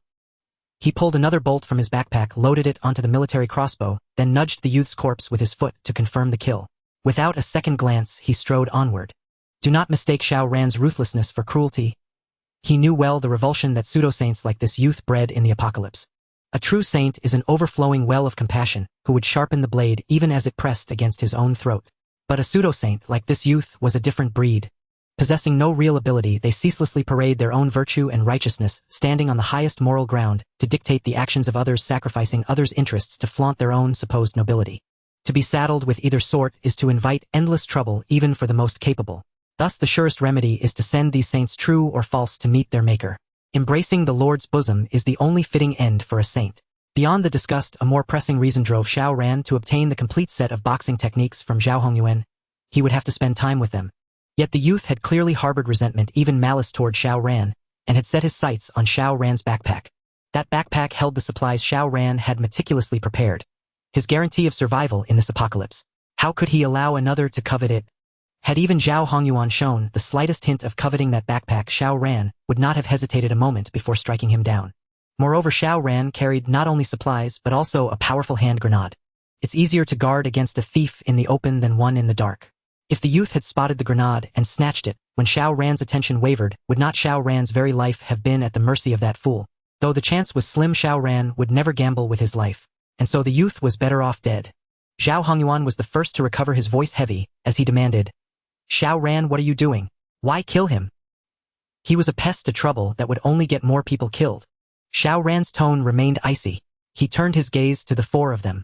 A word of warning, the stench of blood will soon draw the zombies. If you want to live, follow me out of here. Zombies had poor eyesight, but their hearing and sense of smell were sharp. The scent of their hiding place might have been faint, but the smell of blood was another matter entirely. The thought struck Zhao Hongyuan, and he realized how dire their situation was. Still he asked, and Xiao Lu? She's done for. Xiao Ran didn't even turn his head. He could tell at a glance who would survive the apocalypse and for how long. A height so trivial had frozen Xiao Lu in place. Even if he found a way to save her, she would be nothing but a burden. Xiao Ran could barely fend for himself. How could he spare the thought for others? Zhao Hongyuan looked at Xiao Lu, conflict written on his face. But when he heard Xiao Ran's footsteps descending the stairs, he steeled himself and followed. He wasn't foolish, he knew the conditions for rescuing Xiao Lu simply weren't there. If the youth hadn't clashed with Xiao Ran, if Xiao Ran hadn't acted, perhaps they would have had time. But now it was too late for everything. Old Gao, however, followed without much hesitation. Through the recent events, he believed he had gauged Xiao Ran's temper. As long as you didn't provoke him, you were safe. In the apocalypse, to be with such a formidable man brought at least a measure of security. And if he could please Xiao Ran, there might be other benefits. Zhao Hongyuan and Old Gao had made their choice. Though the young couple felt a pang of reluctance, they knew what had to be done. They cast one last look at Xiao Lu trapped in midair and left with heavy hearts. The smell of blood spread fast. the zombies would swarm in less than a minute. Time was tight, so Xiao Ran wasted no words on them. Once on the ground floor, Xiao Ran shifted the furniture blocking the stairwell, leaving just enough space for a single zombie to pass. Then he entered a first-floor room and leaped out the back window. Though Zhao Hongyuan and the others didn't understand his purpose, they trusted that following him was the right move. No sooner had the 5 of them left the residential building than the roars of zombies erupted behind them, freezing Zhao Hongyuan and the others in their tracks. Only Xiao Ran pressed on, as if he hadn't heard a thing, heading for the building behind them. If you want to live, keep up. And don't make a sound. With that warning, Xiao Ran quickened his pace. He had scouted that building earlier. There were a few mobile zombies inside, but he had killed them all. If he could find some food and water, it would serve as a temporary haven. In his plan, he would strike a deal with Zhao Hongyuan there and obtain the complete set of boxing techniques. The zombies behind them, drawn by the youth's corpse, swarmed up to the 4th floor, allowing Xiao Ran and his group to slip into the rear building and seal the entrance. At last, they were safe. But this was no time to relax. To survive, they had to search the building for food and fresh water as quickly as possible. Zhao Hongyuan, Old Gao, and the young couple had already shaken off the shock of the youth's death and Xiao Liu's predicament and began searching for supplies in pairs. Xiao Ran, however, headed for the rooftop. Only from the highest vantage point could one see the lay of the land. Since he had decided to spend a few days here with Zhao Hongyuan and the others, he had to understand their surroundings. Otherwise, they might be surrounded by zombies without even knowing it. The commotion in the front building gradually subsided as the zombies finished devouring the youth's corpse. Less than a minute later, a scream pierced the air, followed by the thud of a heavy fall. Then the zombies converged. The 4 of them froze, their movements halted by the sound. Xiao Lu was dead too. Though the 6 of them had been strangers before, 3 days of clinging together for survival had forged a bond of shared hardship. In mere minutes, their number had dwindled from 6 to 4. How could it not evoke a sigh? After a few seconds of silence, the man from the young couple lowered his voice and asked, "Brother Zhao, Old Gao, do we really have to stick with Xiao Ran?" Before he could finish, Xiao Ran was already standing in the doorway. "You can leave if you don't want to follow me. I won't force anyone." "No, that's not what I meant. You saved us. We can't thank you enough." The man scrambled to explain, embarrassment written all over his face, which quickly shifted to a fawning expression, fearful that Xiao Ran might turn on him. Xiao Ran let out a cold snort. "No need for thanks. I saved you for a reason." As he spoke, his gaze fixed on Zhao Hongyuan. Zhao Hongyuan's heart leaped into his throat under Xiao Ran's stare. Was Xiao Ran after him? Lao Gao and the couple understood immediately from Xiao Ran's attitude that he was coming for Zhao Hongyuan, exchanging glances before tacitly retreating. Xiao Ran, the strongman, had already made his intentions clear, and they should not linger here. If Xiao Ran were to become displeased for any reason, he might very well kill them on the spot. Seeing Lao Gao and the others leave, Zhao Hongyuan felt a hint of wariness, silently adjusting his stance to be ready for action. Although the military crossbow in Xiao Ran's hand had not yet been raised, he knew that in situations like this, trust was the greatest joke. Xiao Ran was aware of his own abilities. Although he had stolen a bit of boxing technique from Zhao Hongyuan, he was likely no match for Zhao Hongyuan without weapons. Thus, while Zhao Hongyuan remained vigilant, Xiao Ran placed his right hand on his waist, ready to draw his weapon. "Are you coming for me?" Zhao Hongyuan, unable to hold back, was the first to speak. Xiao Ran did not beat around the bush and replied, "Yes, I want to learn boxing from you." "Learn boxing?" Zhao Hongyuan was taken aback, struggling to comprehend. Traditional martial arts had fallen into decline before the disaster struck, and few were willing to invest effort into learning them, leading to the loss of many traditional techniques. Even those who were willing to learn often dropped out for various reasons. After all, the pressures of life were pressing, traditional martial arts offered no monetary reward, and as one aged, the focus shifted elsewhere. Thus, those who had previously trained under Zhao Hongyuan had mostly only scratched the surface, far from true mastery. Although mastering traditional martial arts offered an advantage against zombies, it typically required years, even decades of grueling practice, which alone was enough to deter 99% of people. Wouldn't it be better to learn something like free fighting or sanda? It required far less effort and yielded quicker results. So Zhao Hongyuan truly could not understand why Xiao Ran would go to such lengths to seek him out for boxing. "Are you serious?" Xiao Ran nodded, saying, "I am very serious." Zhao Hongyuan stared at Xiao Ran for a few seconds, feeling that his expression was genuine, and that the other party had indeed put in considerable thought. He then asked, "What's your reason? Why do you want to learn boxing? Why seek me out?" By this point, Zhao Hongyuan had relaxed somewhat, for Xiao Ran had already made his intentions clear. He could not think of any reason Xiao Ran would pose a threat to him. Xiao Ran also felt a bit more at ease, as from his previous life's experience, he knew Zhao Hongyuan was an upright person who had survived the apocalypse through his formidable skills. After discerning the patterns of the zombies, he even took the initiative to establish a base sheltering hundreds of people. After awakening his abilities, he further expanded the base, developing it into a significant force that protected many. A person of such integrity would likely not resort to treachery. Of course Xiao Ran only relaxed somewhat. He could not completely let his guard down. I have a friend named Chun Jinkai. He learned boxing from you and said you are a person of true skill, which is why I came to find you. This was not a baseless claim from Xiao Ran. In his previous life, when he interacted with Zhao Hongyuan, Zhao had once casually mentioned information about several of his disciples, with Chun Jinkai being the youngest. Unfortunately, that disciple had incredibly bad luck being outside when the disaster struck. Although he avoided earthquakes, tsunamis, typhoons, and torrential rains, he ultimately became a zombie when the virus outbreak occurred. Zhao Hongyuan encountered the zombified Chun Jinkai a month after the apocalypse began. Therefore, when Xiao Ran mentioned Chun Jinkai's name, even if Zhao had some doubts, he could not verify it with him. Moreover, Xiao Ran indeed had received some information about Chun Jinkai from Zhao Hongyuan in his previous life, so it was absolutely no problem to easily deceive Zhao. Have you seen Xiao Kai? Where is he? How is he now? I don't know. I saw him before the disaster broke out. Xiao Ran did not elaborate, knowing that speaking too much could lead to mistakes. A hint of disappointment flashed in Zhao Hongyuan's eyes. The more the disaster unfolded, the more he hoped for his disciples to return to his side. After a few seconds of pause, Xiao Ran added, I had contact with Chun Jinkai. He mentioned you, and I saw your photo a few days ago, so I came looking for you. I know that you do not easily pass on your boxing techniques, but the situation is different now. If you have any demands, feel free to mention them, and I will do my best to meet them. Xiao Ran had no intention of establishing a relationship with Zhao Hongyuan. He regarded it as a transaction. Before the disaster, Zhao Hongyuan could assume the identity of a martial arts master, rigorously screening those who came seeking knowledge and even imposing harsh conditions. But now, in the apocalypse, the situation was entirely different. In the apocalypse, all items and most instances became measurable. If something could not be measured, it was likely due to an insufficient price. Xiao Ran possessed vast resources and would not waste time dancing around the topic with Zhao Hongyuan. He would rather make a direct exchange, avoiding the accumulation of debt. Strictly speaking, this time it was Zhao Hongyuan who owed Xiao Ran a favor.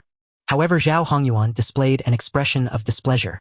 My boxing technique is called 5-animal fist, which evolved from the 5-animal play. It has been passed down to me for over 1,000 years through 52 generations, embodying the hard work of many ancestors of my school. The founder stated that those who are not from my school cannot be taught. Xiao Ran, if you truly wish to learn boxing from me, you may take me as your master, and I will naturally impart my skills with all my effort. I do not wish to take a master. I only want to learn boxing. Xiao Ran was straightforward and refused outright. Learning boxing is merely a transaction for me. Once the transaction is complete, we will owe each other nothing. Impossible. Zhao Hongyuan was equally resolute, stating, those who are not from my school absolutely cannot be taught. I believe there must be exceptions. For example, Xiao Ran chuckled and took down his backpack, unzipping it, revealing first chocolate and compressed biscuits. These were brought from the bomb shelter, enough for him to eat for 3 days without needing to ration. Then came 10 bottles of fresh water. Upon seeing the fresh water, Zhao Hongyuan's eyes lit up. One could survive about 7 days without food, but without water one would only last about 3. After the water were various first aid supplies. Zhao Hongyuan was so astonished that he could not speak further, convinced of Xiao Ran's mystery and elusiveness. But Xiao Ran continued. The backpack was empty, but he still had items on him. He also pulled out the gun from his waist. As long as you teach me the 5-animal fist, all of these items will be yours. Zhao Hongyuan felt somewhat tempted. Even as a martial arts master, he had no means to resist when faced with a gun, and denying traditional martial arts did not mean it had not declined. However, the thought that the hard work of countless predecessors would only exchange for these items made him genuinely unwilling. Xiao Ran remained unhurried and took out 3 more magazines and 100 rounds of ammunition. Zhao Hongyuan struggled to suppress the impulse within him, turning his head away. He rejected the offer. Being able to refuse Xiao Ran's transaction under such circumstances was indeed a difficult choice for Zhao Hongyuan. Seeing this, Xiao Ran did not press further, quietly repacking all his items into the backpack and reclaiming the gun, ammunition, and magazines. All right, it'll come back in a couple of days. Leaving those words, Xiao Ran truly went downstairs. He was not worried at all that Zhao Hongyuan would refuse his offer, as the importance of resources would become increasingly apparent over time. In no more than a month, people would resort to eating grass roots and tree bark to survive, fighting over the slightest morsel of food, even to the point of causing fatalities. In another 6 months, humanity would discard even the baseline of being human in order to survive. Zhao Hongyuan's insistence would become insignificant amidst the apocalypse. Thus Xiao Ran was in no hurry. Xiao Ran walked away without the slightest hesitation. Old Gao and the couple stared at his retreating figure, utterly bewildered. They couldn't understand why Xiao Ran, after saving them and finding a relatively safe haven, would suddenly leave. Zhao Hongyuan. It must have something to do with Zhao Hongyuan. Old Gao and the couple exchanged glances, then hurried upstairs determined to get to the bottom of things. They had all witnessed Xiao Ran's formidable strength. If they could secure his protection, their chances of survival would skyrocket, an opportunity too rare to squander. If Xiao Ran had truly left because of Zhao Hongyuan, they would have to seriously reconsider whether to stay with Zhao Hongyuan. Brother Zhao, why did Xiao Ran leave? What did he say to you? Old Gao, impatient, blurted out the question without even noticing Zhao Hongyuan's expression. Zhao Hongyuan snapped back to reality, seeing the curiosity in Old Gao and the couple's eyes. He explained, Xiao Ran wanted to learn my boxing techniques, but I refused. Learn boxing? Old Gao was astonished. He had assumed that Xiao Ran and Zhao Hongyuan had an irreconcilable conflict, which was why Xiao Ran left. But he never expected that Xiao Ran's departure was simply because Zhao Hongyuan was unwilling to teach him the boxing art. Having banded together with Zhao Hongyuan for a few days, they had some understanding of his background, knew his skills, and were well aware of the deep-seated sectarianism ingrained in martial arts masters. Yet Old Gao couldn't help but sigh. Brother Zhao, if you'll forgive my bluntness, just treat my words as hot air if they offend you. Zhao Hongyuan looked at Old Gao, curious to hear what he had to say. To be honest, he had felt conflicted himself. Was the sectarianism he had clung to for decades right or wrong? Before the catastrophe, such sectarianism had already greatly hindered the development of traditional martial arts. Once a teacher, always a father. Easy to say, but how many modern people could truly live up to it? It wasn't that modern people lacked morality or self-discipline, but that the pressures of modern life were immense. By middle age, who didn't have elders to support and children to raise. For most, the scale between family bonds and master-disciple ties had a clear measure. Now, with the catastrophe upon them and life hanging by a thread, if he persisted in his sectarianism and something happened to him, the lineage of the Five Animals Fist might be lost forever. The more he thought, the more conflicted Zhao Hongyuan became. Old Gao said, Brother Zhao, I know it's a tough decision for you, but these are exceptional times. Shouldn't survival be our top priority? Xiao Ran is so capable. He has equipment, supplies, and knows the zombies well. If he stays, it would be a huge help to us. Besides, Brother Zhao, don't you want to pass on your boxing art and let it flourish? The disciples you took on before have all disappeared, and the three of us aren't suited for learning boxing. Now that someone is willing to learn from you, why aren't you happy? Only by passing on the art can you honor the painstaking efforts of countless martial ancestors. Zhao Hongyuan's eyes flickered. He had to admit Old Gao's last words struck a chord deep within him. As a master of traditional martial arts, he had always dreamed of promoting it to greater heights. Now, with the catastrophe, the rampant zombies, and the arrival of chaos, wasn't this the perfect time for traditional martial arts to shine? Teaching the Five Animals Fist to Xiao Ran would ensure its legacy continued even if he himself perished in this apocalypse. Why cling to so many formalities at a time like this? With this thought, a pang of regret struck Zhao Hongyuan. He had missed the chance to obtain supplies from Xiao Ran, and also missed the opportunity to pass on the Five Animals Fist. Seeing Zhao Hongyuan fall silent, Old Gao understood his inner turmoil and said no more. He continued searching for food and fresh water with the couple. Meanwhile, Xiao Ran had left the residential building early. Not wanting to waste time, he decided to make another trip to the military camp. Each trip didn't need to bring back much. Little by little it would accumulate into substantial gains. Besides, he had the keys and no one else could get in. With time to spare, Xiao Ran quickly returned to the bunker, reorganized his supplies, traveled light, and successfully made it back before dark. Back at the bunker, Xiao Ran first checked on Sun Bo. The crumbs of compressed biscuits on the floor had vanished and the foot-washing water had been drained dry. It had to be said, Sun Bo's will to survive was remarkably strong, enabling him to scrape by for 5 years in his past life. The stronger his will, the more Xiao Ran appreciated him. The more resilient and determined Sun Bo was, the more supply points Xiao Ran could extract from him. As for the other three, they were barely clinging to life, likely to breathe their last by tomorrow. Over the next 2 days, Xiao Ran didn't idle. He disposed of the 3 bodies and made daily trips to the military camp, bringing back an arsenal of weapons. With the bunker already stocked with massive supplies and access to a supply mall, why did Xiao Ran push himself so hard venturing out daily? Because Xiao Ran knew that, in the early stages of the zombie outbreak, they hadn't evolved yet. They were slow-witted and not particularly dangerous. But a month later, a fraction of zombies would evolve, gaining intelligence and becoming leaders among the undead.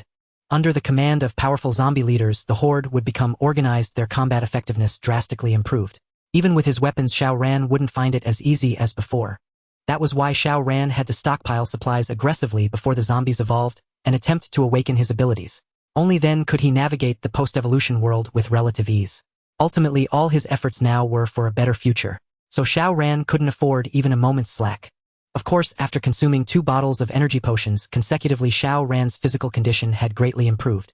Carrying 70 pounds from the military camp back to the bunker no longer exhausted him. After storing the weapons he had brought back, it was only 2 in the afternoon. Xiao Ran reorganized his supplies, packed food, fresh water, and emergency medicine into his backpack and set out again. 2 days had passed since Xiao Ran rescued Zhao Hongyuan and the others. After 2 days of deliberation, Xiao Ran believed Zhao Hongyuan's inner resolve had softened. This time he was determined to make Zhao Hongyuan teach him the 5 animals fist. If the deal fell through, Xiao Ran would have no choice but to resort to other measures. He had already wasted too much time on Zhao Hongyuan. If the man remained obstinate, Xiao Ran wouldn't hesitate to turn ruthless. It was still that 7-story residential building. Zhao Hongyuan, Old Gao, and that couple had been hiding there for 3 days. The food and fresh water they had scavenged were nearly gone. Under normal circumstances, they should have left before dark to find a new refuge. Yet by unspoken agreement, no one mentioned leaving because Zhao Hongyuan had said Xiao Ran would likely come today. After 2 days of careful deliberation, Zhao Hongyuan had made up his mind. At a time like this, sectarian prejudice truly no longer mattered.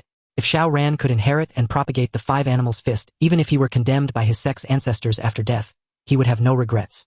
So he would wait for Xiao Ran. If he didn't come today, he would wait until tomorrow, if not tomorrow then the day after. In moments like these, Zhao Hongyuan's inner resolve shone through.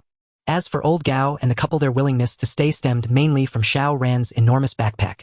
Xiao Ran was different from them. Strong, swift, and showing no signs of malnutrition, which proved he must possess ample supplies. They had no other demands. As long as Xiao Ran was willing to share the contents of his backpack, it would sustain them for several days. But the morning passed with no activity except for the occasional zombie wandering by. The couple sat together, disappointment flickering in their eyes. Old Gao sat by the window, frequently poking his head out to look. Time trickled into the afternoon, and he grew restless. Brother Zhao, I don't think Xiao Ran is coming. Let's pack up and get ready to leave.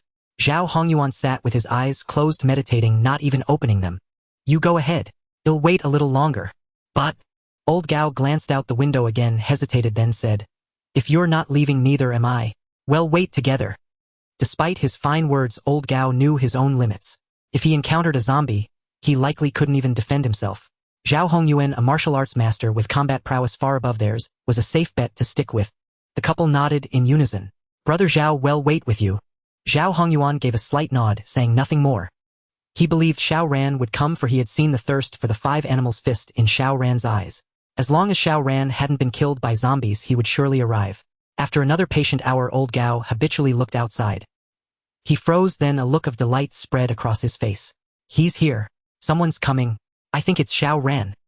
Hearing the commotion, the couple rushed to the window, and indeed spotted a figure carrying a huge backpack with a long blade and a military crossbow hanging from his waist. It wasn't that they recognized Xiao Ran's face, but the backpack, long blade, and crossbow were unmistakable. That's right. It's him. Zhao Hongyuan rose at the sound, a fleeting smile crossing his lips. You've finally come.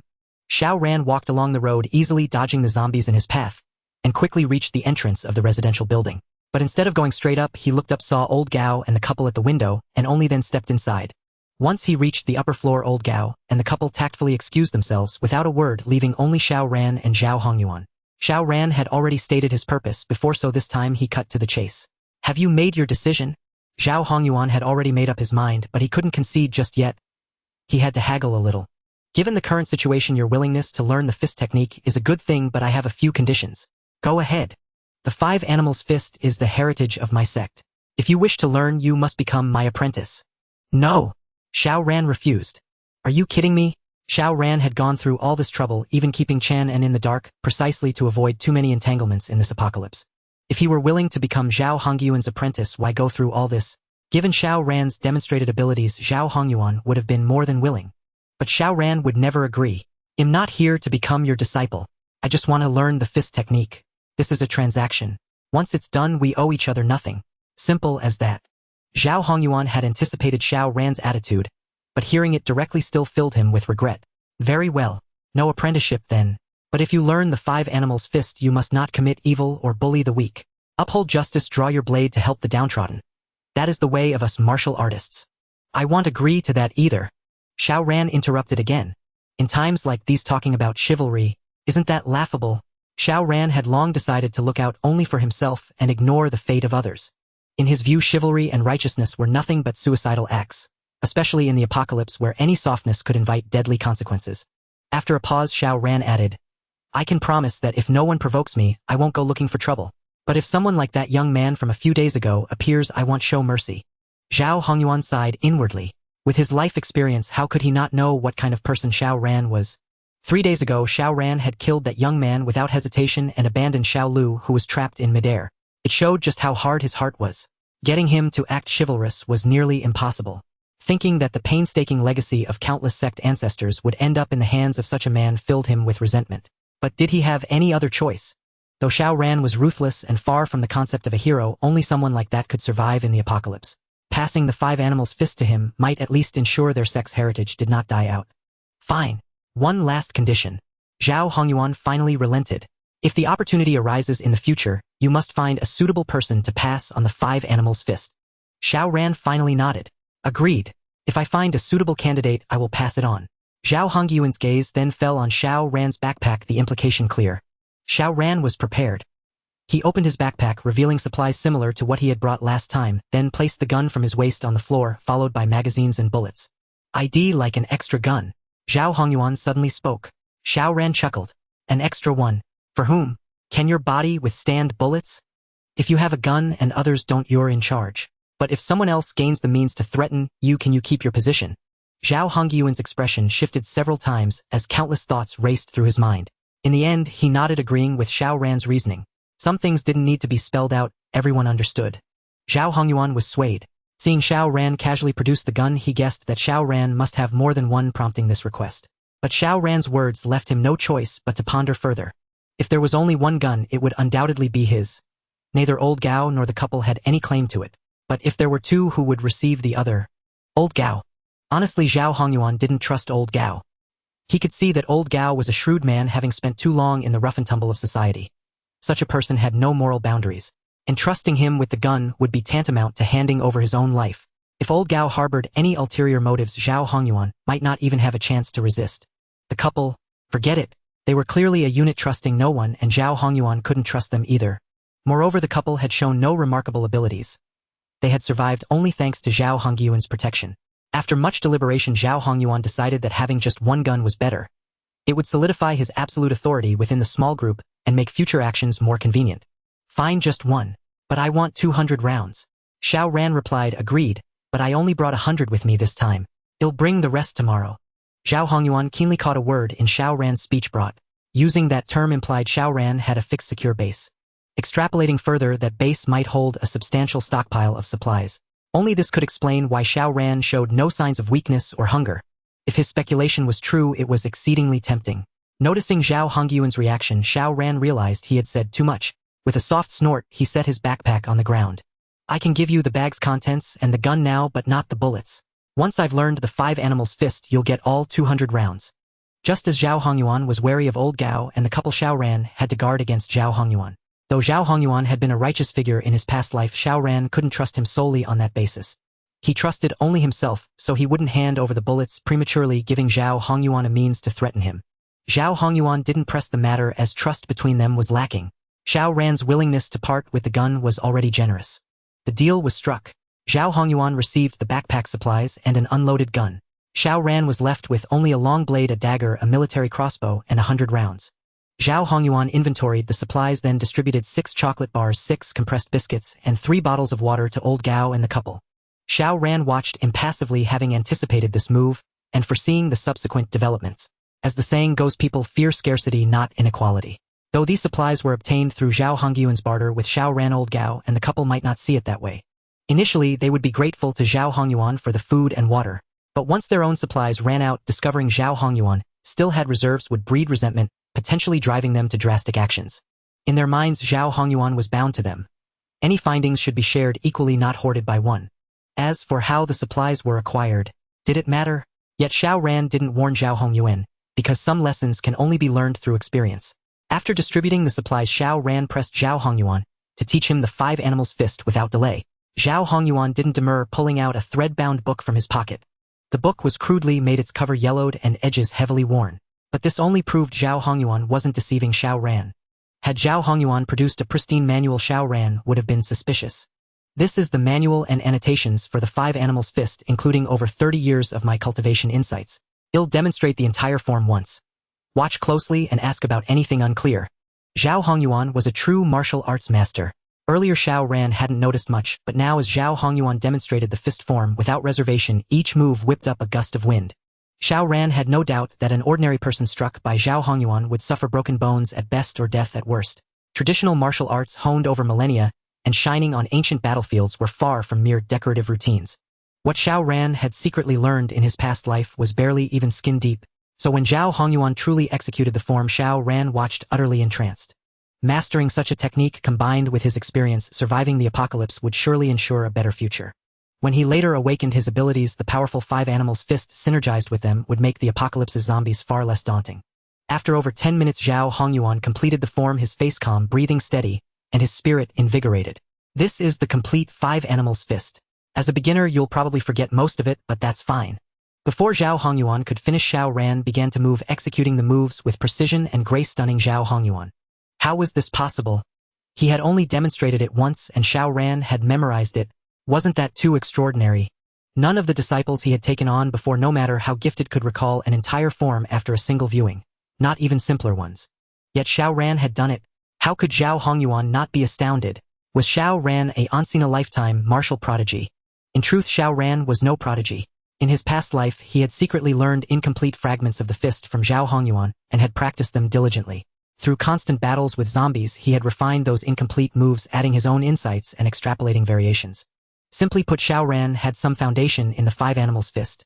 Moreover, after consuming 2 energy potions, his physical and mental faculties had been enhanced. Not to the point of photographic memory, but enough to grasp the gist after one viewing. Thus, after Zhao Hongyuan's single demonstration, Xiao Ran could perform the form accurately, startling the master himself. Xiao Ran offered no explanation. The more prodigious he appeared, the more Zhao Hongyuan would treasure his talent, possibly even teaching him his ultimate techniques. When Xiao Ran finished the form, Zhao Hongyuan's gaze had completely shifted. Had he met Xiao Ran before the catastrophe, Zhao Hongyuan would have begged him to become his disciple, for such a martial prodigy was exceedingly rare. Have you studied the five animals' fist before? Zhao Hongyuan probed. No, I've only heard Chen Jinkai mention it a few times. Xiao Ran lied, knowing he had to deny it to avoid suspicion. Zhao Hongyuan fell silent for a few seconds, then let out a sigh. What a pity. Xiao Ran paid no heed to Zhao Hongyuan's thoughts, nor did he feel any regret. All he wanted now was to master the five animals' fist as quickly as possible to make his own existence a little more bearable.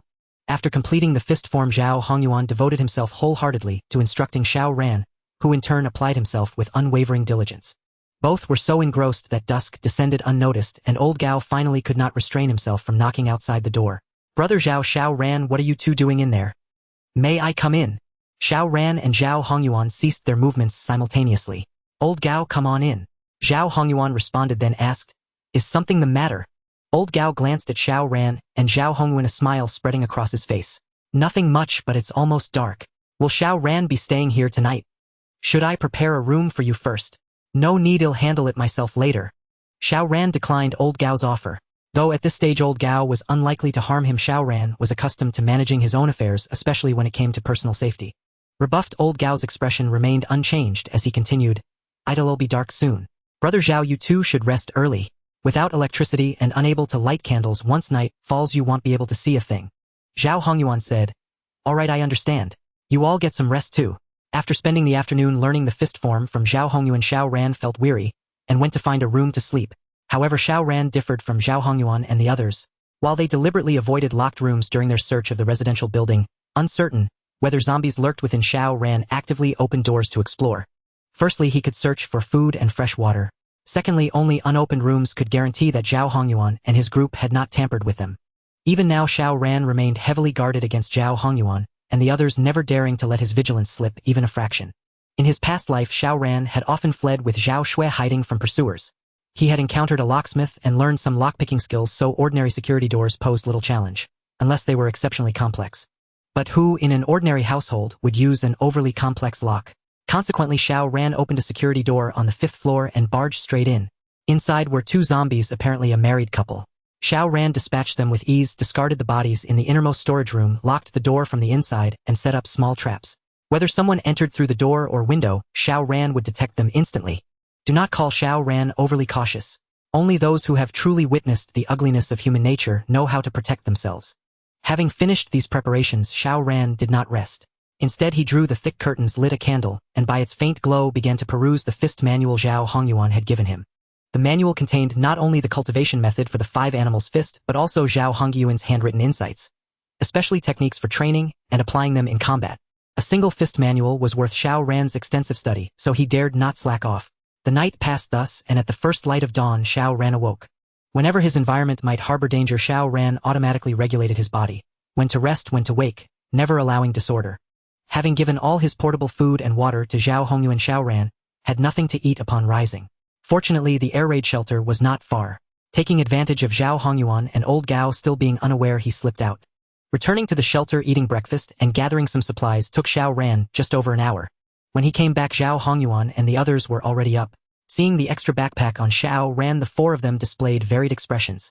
Zhao Hongyuan wore a look of just as I expected, while old Gao smiled amiably, seemingly harmless, but deep in his eyes lurked envy. Why should he have so many supplies while I have nothing? The young couple eyed Xiao Ran's backpack with covetous greed. Yesterday Zhao Hongyuan had given each of them 2 chocolate bars, 2 compressed biscuits, and a bottle of fresh water. Theoretically enough for 2 days, since they only needed to hide and do nothing else. Yet they still found it insufficient. If only they could seize everything in Xiao Ran's backpack. But the thought flickered in their minds only for a moment before being suppressed. They vividly remembered how decisive and cold-blooded Xiao Ran had been when killing that young man. Xiao Ran was armed enough to intimidate them. Unless pushed to the brink, they would not turn against him. As for the fact that he had once saved their lives, how could they truly care? Compared to their own lives, what was a paltry favor? Xiao Ran observed their reactions, saying nothing outwardly, but inwardly, he was already on alert. The side effects of Zhao Hongyuan distributing supplies to them had begun to manifest. Zhao Hongyuan was no fool. He could guess from the changes in old Gao and the others' expressions, and his heart grew conflicted. He truly did not want to see ill intentions sprout in old Gao and the others' hearts. After all, they had been clinging together for survival for several days. In the apocalypse, companions who could rely on each other were truly rare. Though no one spoke, everyone understood that things could never go back to how they were. Closing the door, Xiao Ran continued learning the fist form from Zhao Hongyuan from morning until 4 in the afternoon. This time Xiao Ran did not plan to stay overnight. Instead, he intended to return to the air raid shelter and come back the next morning. That way he could rest well and practice the 5 animals fist in the shelter at night. But Zhao Hongyuan called out to Xiao Ran. Once you leave today, don't come back. Xiao Ran let out a light snort. You're worried old Gao and the others will make a move on me. Zhao Hongyuan remained silent, which was as good as an admission. Xiao Ran sneered. Better worry about yourself. If they dare to strike at me, they'll definitely come for you. Zhao Hongyuan was still silent, at a loss for words. Xiao Ran knew Zhao Hongyuan's character. Before truly experiencing certain things, the chivalry in his heart would never fade. Xiao Ran rose, took out 200 rounds of ammunition, 5 magazines, 2 bottles of 53 proof liquor, and a vacuum-packed piece of pork head meat from his backpack, placed them on the floor, and turned to leave. In his past life, he had known that Zhao Hongyuan loved high-proof liquor and enjoyed pork head meat as a snack. Since Xiao Ran had hoarded a vast amount of supplies, a little extra was no loss, so he brought them along. Seeing the items Xiao Ran had produced, Zhao Hongyuan's gaze grew even more complicated, eventually dissolving into a single sigh. He had just stashed the things away when he heard noise from downstairs. Remembering Xiao Ran's words, his heart raced. He loaded a magazine into his pistol and rushed out. Xiao Ran had already resolved to leave, but old Gao and that couple blocked his path. The 3 of them dared not confront Xiao Ran directly, insisting, instead, that they wished to properly thank him for saving their lives. They had found a bottle of wine and some meat in a room and wanted to share it with him. Who did Xiao Ran think he was? With his vast experience surviving the apocalypse, he had sensed something amiss from their expressions that morning. How could he easily accept their invitation? Besides, if they had truly found meat, they would have hidden it away rather than offer it up. Since they were willing to bring out the meat, they must have had a greater scheme in mind, perhaps targeting Xiao Ran's backpack or even his safe haven. No need. Keep it for yourselves. I'm heading back. Xiao Ran refused. If they didn't turn hostile, he didn't want unnecessary trouble. Zhao Hongyuan was still here, and he had just given him the bullets. In other words, he was no longer completely safe here. Why be so polite with us?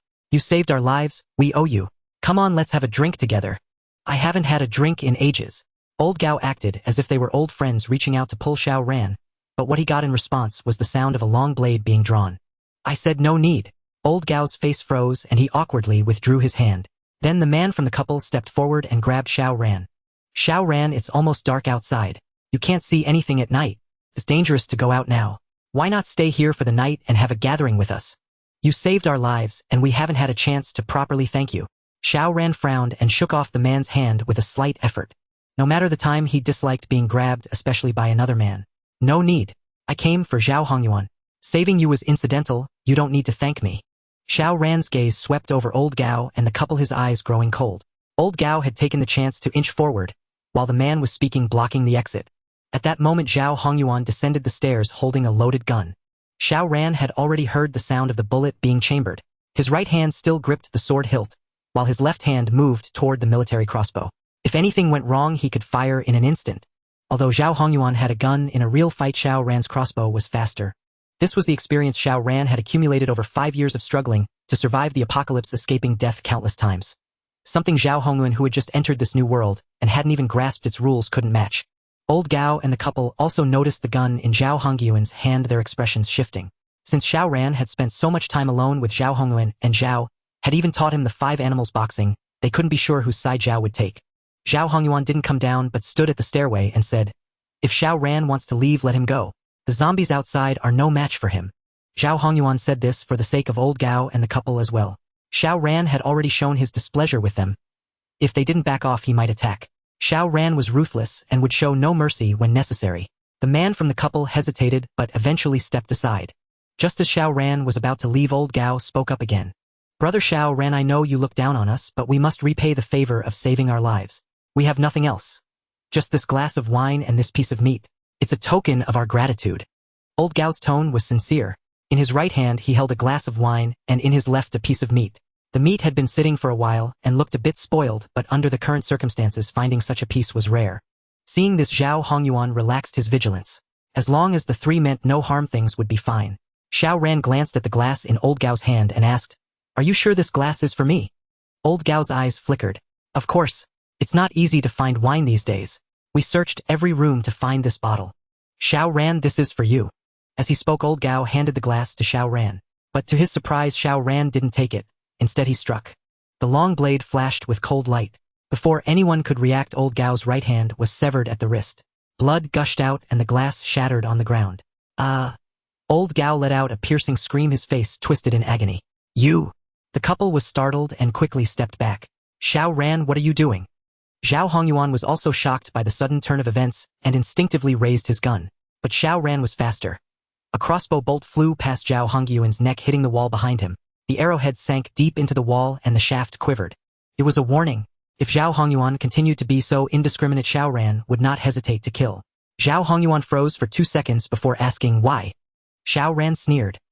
"He put cephalosporin granules in the wine. If I'm not mistaken, there's still a packet in his pocket." Zhao Hongyuan was bewildered. Everyone knew the effect of cephalosporin mixed with alcohol, but how could Xiao Ran be sure Old Gao had put it in the wine? Despite his confusion, Zhao Hongyuan quickly went to Old Gao and indeed found a packet of cephalosporin granules in his pocket. "This?"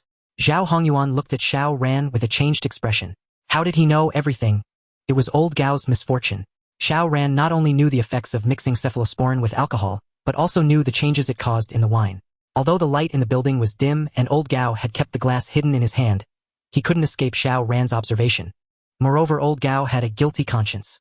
When preparing the glass for Xiao Ran, his hands trembled, causing the cephalosporin granules to not fully dissolve. A tiny bit stuck to the rim of the glass and Xiao Ran saw it clearly. Xiao Ran's temperament was to kill rather than let go.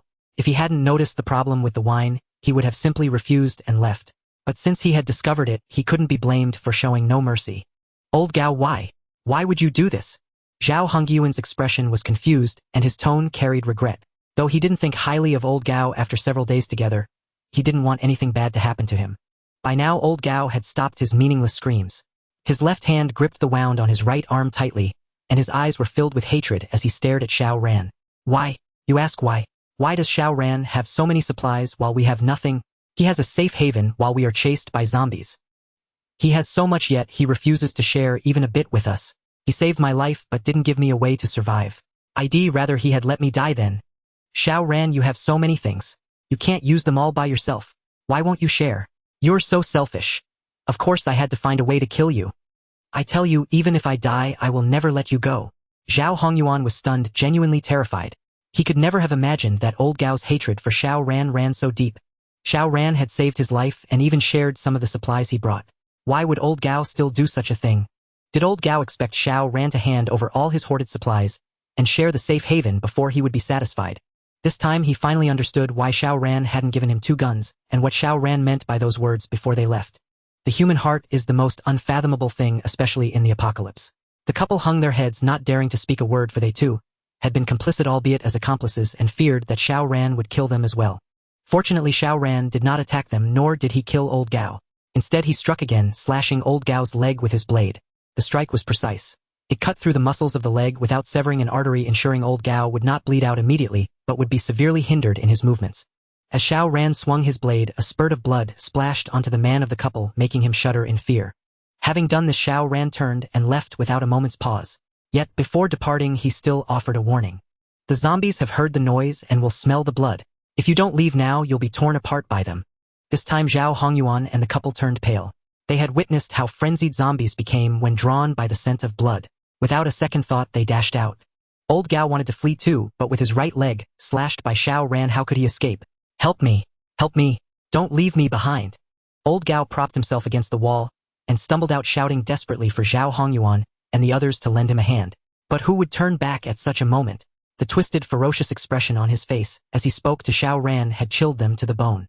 Xiao Ran, seasoned and cautious, did not stray far after leaving the residential building. Instead, he slipped back in through a first-floor window and crept upstairs, moving with absolute silence. Had he been alone, he would never have taken such a risk. Once discovered by zombies, he would have no escape route. But now, for targets outside were drawing the zombies' attention. Acting purely on instinct, the zombies would never think to search upstairs. That was experience. And do not think Xiao Ran's actions before leaving were pointless. By slashing Old Gao's right leg, he ensured that Old Gao could not escape and would eventually fall into the zombies' hands, tasting the agony of being devoured alive. He deliberately splashed Old Gao's blood onto the man to keep the zombies fixated on him. From the moment Xiao Ran severed Old Gao's right hand, he had already marked the couple for death. In his eyes, there was no distinction between principal and accomplice. Anyone who harbored ill intentions toward him had to die. Moreover, it was Xiao Ran who had saved them in the first place. Why should he show mercy to those who repaid kindness with enmity? But the situation was unique at the time. Old Gao's screams would inevitably draw the zombies. So Xiao Ran used the couple as bait to lure the zombies away, facilitating his own escape. All of this had been calculated by Xiao Ran. Only Zhao Hongyuan was spared from his scheming, for Zhao Hongyuan had not schemed against him either. Yet, under these circumstances, Xiao Ran could not intervene to save Zhao Hongyuan. Whether he lived or died depended on his own skill. Surely after this ordeal, Zhao Hongyuan would gain a far clearer understanding of human nature in the apocalypse. As Xiao Ran ascended the stairs, Old Gao's screams reached his ears. First heart-wrenching, then fading into weakness, until finally there was silence. The system chimed with a notification. Xiao Ran had gained 222 supply points, all contributed by Old Gao. Whether Old Gao could become a ghost after death and haunt Xiao Ran remained debatable, but his death had undeniably brought Xiao Ran tangible benefits. Upon reaching the rooftop, Xiao Ran leisurely gazed downward. He saw the couple fleeing in disarray, but due to days of scarce food, they were already struggling to run after just a few minutes. The man's blood-soaked clothes constantly attracted zombies, leaving them no chance to break free. As the horde grew, the woman let out meaningless screams to vent her terror. But at that moment, the man shoved the woman hard. Caught off guard, she fell to the ground. Before she could rise, the zombies behind pounced on her. The man didn't even look back, sprinting for his life, as if the woman he had just pushed away was a complete stranger. Xiao Ran sneered. That man was indeed despicable. Since that was the case, he might as well send him on his way. Xiao Ran drew his military crossbow, took aim and fired. The bolt flew true, striking the man in the calf. It wasn't that Xiao Ran couldn't kill him outright. He simply wanted to harvest more supply points from him. The man collapsed with a thud, agony searing through his leg. When he saw the bolt embedded in his calf, terror dawned on his face. Seeing the zombies closing in, despair consumed him. Xiao Ran Ilf. His curse was cut short as the zombies swarmed over him. As the couple was engulfed by the zombie horde, Xiao Ran gained another 400 supply points. Throughout the entire ordeal, his expression never changed, nor did he feel any pity for the woman. Had the woman possessed even a shred of conscience, she would never have allowed the man to conspire with Old Gao against Xiao Ran. Following the wrong person and choosing the wrong side came with consequences. Before the disaster struck, such mistakes might have only led to a scolding, losing a job, or being looked down upon. But in the apocalypse, any error could cost a life. Xiao Ran observed the direction the zombies were moving and soon spotted Zhao Hongyuan fleeing for his life. As a martial arts master, Zhao Hongyuan was not only agile but also remarkably composed. Whenever a zombie lunged at him, he dodged with precision, and when the opportunity arose, he struck back. Every punch and kick was filled with power, easily repelling the zombies. Several of them, after being hit by Zhao Hongyuan, never got up again. Xiao Ran closely studied every move Zhao Hongyuan made. This was an invaluable practical lesson. Zhao Hongyuan might have held back when teaching Xiao Ran the 5 animals fist, but under the relentless pursuit of a zombie horde, would he dare to conceal his true skills? In moments like these, one could not afford to slack off. Every trump card had to be played. Xiao Ran watched intently, imprinting each of Zhao Hongyuan's movements into his memory. Even if he didn't understand them now, it didn't matter. Once back in the bunker, he would have ample time to ponder. Unfortunately, despite Zhao Hongyuan's remarkable skills, he managed to shake off the zombies after 5 minutes, without firing a single shot. Unable to catch Zhao Hongyuan, the zombies dispersed aimlessly, though a small number lingered below the building, where Xiao Ran was hiding, causing him to frown. Would he have to fight after all? Xiao Ran was not afraid of zombies, at least not the current ones. Especially after learning the 5 animals fist from Zhao Hongyuan, he felt an urge to test it upon seeing the undead. However, considering the considerable number of zombies below, if he couldn't eliminate them silently in the shortest time, the noise would attract more from the vicinity. Thus Xiao Ran refrained from acting rashly. Glancing at the time, it was already 4:30, with less than an hour until dark. Xiao Ran had to decide: quickly break out now or hole up here for the night and see if the zombies would leave by tomorrow. After a brief deliberation, Xiao Ran made his decision: break out. He had prepared extensively for the apocalypse, seeking stability and striving to eliminate all uncertainties. Though the residential building was currently surrounded by zombies, their numbers were not overwhelming. As long as he didn't aim to kill them all, breaking through shouldn't be an issue.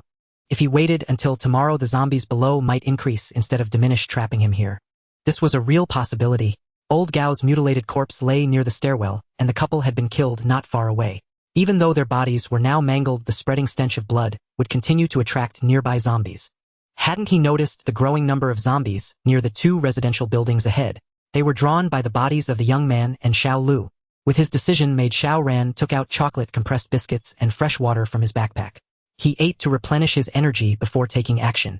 When it was time to act, Xiao Ran didn't charge blindly. Instead, he dropped a stone from the rooftop. The sound of the stone hitting the ground drew the attention of nearby zombies. Taking advantage, Xiao Ran descended the stairs, climbed out a window, and carefully retreated, trying not to attract any attention. He aimed to avoid combat if possible. But luck wasn't on his side. Despite his caution, a zombie blocked his path. Upon closer inspection, this zombie's ear was severely damaged, a bloody mess impairing its hearing. That's why it hadn't been lured away by the stone. Xiao Ran smiled bitterly. No matter how meticulously he planned, he couldn't have anticipated encountering such an anomalous zombie. The zombie's ear was injured, but its eyes were intact. Xiao Ran was less than 3 meters away. Even with poor vision, it couldn't miss him. With a roar, the zombie lunged at Xiao Ran. Xiao Ran's heart sank. He drew his long blade, thrusting it into the zombie's mouth, killing it instantly. But the roar had alerted nearby zombies who charged toward him. Xiao Ran quickly pulled out the blade, grabbed a grenade from his belt, pulled the pin, dropped it on the ground, and ran without looking back. Seconds later, as the zombies reached his previous position, the grenade exploded. 7 or 8 zombies were launched into the air, blocking the pursuit. The deafening blast also temporarily deafened the zombies, masking the sound of his escape. Seizing the opportunity, Xiao Ran threw another grenade. Under the cover of 2 consecutive explosions, he finally evaded the zombie chase and hid in a secluded corner. The grenade blasts hindered the zombies' pursuit, but also attracted more from the area. Xiao Ran couldn't emerge hastily. He had to wait until the nearby zombies rushed past before leaving. Fortunately, Xiao Ran wore a radiation suit that prevented his scent from escaping, and he made no sound, so he didn't draw the zombies' attention. After patiently waiting for 10 minutes, Xiao Ran finally got up to leave. If he delayed further, he wouldn't make it back to the bunker before dark. Relying on his extensive survival experience, Xiao Ran shook off the zombies and proceeded cautiously, attracting no more undead. He returned to the bunker just as darkness fell. The moment the alloy door closed, Xiao Ran finally relaxed. No place felt safer than the bunker. First, he checked on Sun Bo in the iron cage. Confirming the kid was alive and in good spirits, Xiao Ran felt relieved. After a shower and a warm meal, Xiao Ran turned on the radio. This time, broadcasts from certain survivor bases called for survivors to gather and unite against the zombies. Xiao Ran sneered at these calls. Hastily established survivor bases without adequate preparation couldn't have sufficient supplies. At best, they'd keep people from starving. And that was the best-case scenario. If he encountered groups that used the survivor base as a front for heinous acts, it would be worse than falling into zombie hands. Falling to zombies meant death at worst. But falling into the hands of certain beasts meant enduring torment, being skinned and deboned, and having every bit of marrow squeezed out before they stopped. At this stage, people couldn't distinguish between benevolent, orderly survivor bases and chaotic, evil ones. It was all a gamble. That's why Xiao Ran dismissed these broadcasts. He could live well alone in the bunker. Why risk venturing out? Turning off the radio, Xiao Ran retrieved the 5 Animals Fist manual and began studying it again. Though he had glanced at it the previous night in the residential building, the environment there was terrible. He had to stay constantly alert, making it impossible to delve into the manual. Now, with no worry, Xiao Ran could focus entirely on the manual. The 5 animals' fist comprised 5 forms: tiger, deer, bear, ape, and crane. The tiger was fierce, the deer alert, the bear violent, the ape agile, and the crane graceful, each with distinct characteristics. A beginner could be considered initiated by merely mimicking these traits, but mastery required immense time and effort. Take the ape's agility, for example. Xiao Ran had previously learned through observation, incorporating his own insights and refinements from countless battles. He had achieved agility, deftly dodging even large hordes of zombies without injury, reaching a level of proficiency. Yet, after thoroughly studying the manual, he recognized his shortcomings. After all, his personal insights couldn't rival the accumulated wisdom of Zhao Hongyuan's lineage. To truly grasp the essence of the 5 animals' fist, one needed both rich combat experience and proper guidance. Building on these foundations, incorporating his own insights would allow Xiao Ran to transform the fist art into one uniquely suited to him, further refining and enhancing it. Thus he became increasingly engrossed. At key points, images of Zhao Hongyuan practicing the fist or using it against zombies flashed in his mind. He even set down the manual and began to practice on the spot. Before finishing a single set, Xiao Ran felt surges of heat welling up inside him, invigorating his spirit and easing his body as if he had boundless strength. What was this? Surprised Xiao Ran's first thought was the energy potion. But he had exercised after taking the potion before, and heat had surged then, but never with such a soothing sensation. Could it be that the 5 animals' fist amplified the potion's effects? An exhilarating idea sparked in Xiao Ran's mind, filling him with excitement. The fist technique continued unabated, but as Xiao Ran practiced, he attentively sensed the heat surging within his body. Following the essential points of the boxing method imparted by Zhao Hongyuan, he attempted to channel this stream of warmth toward his fists, then struck out with all his might. Though he struck nothing tangible, Xiao Ran could distinctly feel the vibration of the surrounding air, as he punched, even a faint hum resonating through the space. Astonishment surged within Xiao Ran. The power of this single punch rivaled the strength of a blow he had unleashed just after awakening his abilities in his past life. Yet he knew full well that his current physical condition was merely that of an ordinary person. Even with energy potions and persistent training, he could not have surpassed that level by much. But under the synergy of the 5 animals' fist and the energy potion, he had produced such formidable force. How could this not shock Xiao Ran? Naturally, after that punch, Xiao Ran's body went limp, nearly collapsing to the ground. Indeed, any acquisition of power came with a price. Unleashing such a fierce blow had drained nearly all of his strength. Moreover, Xiao Ran felt aches throughout his body, and a ravenous hunger assailed him. He had eaten not long after returning, yet in less than 2 hours, he was famished again. Under these circumstances, Xiao Ran had no choice but to stop. He consumed 3 chocolate bars and a bottle of cola to replenish his sugar levels, barely managing to suppress the gnawing hunger. After a brief rest, Xiao Ran resumed practicing the 5 animals' fist. But this time, no matter how he moved, the heat within his body refused to emerge. It seemed that the previous punch had not only exhausted his physical stamina, but also depleted the effects of the energy potion completely. One punch cost 1,500 resource points. Tell me, isn't that terrifying? Xiao Ran opened the resource mall. After days of effort, his points had surpassed 2,000 again, yet he felt it was far from sufficient. Despite this, an irrepressible excitement churned within Xiao Ran. He now possessed a formidable trump card. A hidden ace that could turn the tide at a critical moment. For a means to ensure survival in dire moments, even the greatest cost seemed justified to Xiao Ran. However, he needed to find ways to acquire more resource points. Speaking of resource points, Xiao Ran thought of Sun Bo.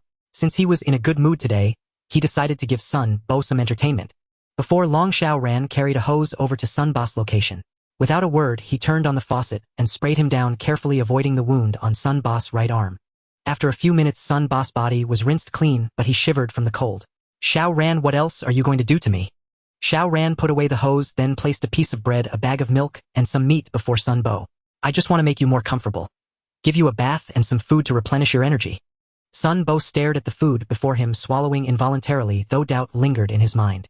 You're being kind. Xiao Ran shrugged. Suit yourself. If you can resist, go ahead. Hesitating briefly, Sun Bo ultimately succumbed to the temptation. He grabbed the food with his left hand and began devouring it ravenously. Xiao Ran watched him silently, showing no sign of urgency. Within 2 minutes, Sun Bo had finished everything before him. He even tore open the milk packet to lick it clean, his face still betraying a hint of lingering craving. Xiao Ran, you may have swindled us out of 31 million, but my family still has money and extensive connections in Luocheng. Dealing with someone like you would require little effort. If you release me now, I promise I won't cause you any trouble. Hearing this, Xiao Ran couldn't help but laugh. What moment was this? And Sun Bo still believed Sun Rue could save him. With zombies running rampant outside, Sun Rue had likely been killed or turned into one. How could Sun Bo still indulge in such daydreams? However, Xiao Ran couldn't voice these thoughts. Sun Rui's existence was the sole hope keeping Sun Bo alive. Shattering that hope would cause Sun Bo to give up entirely. Is that so? Then you must hold on tightly, waiting for the day your father comes to rescue you. Seeing Xiao Ran unmoved, Sun Bo let out a cold snort. Fine, I'll wait. When my dad gets me out, it'll make you wish you were dead. Excellent. That's the spirit.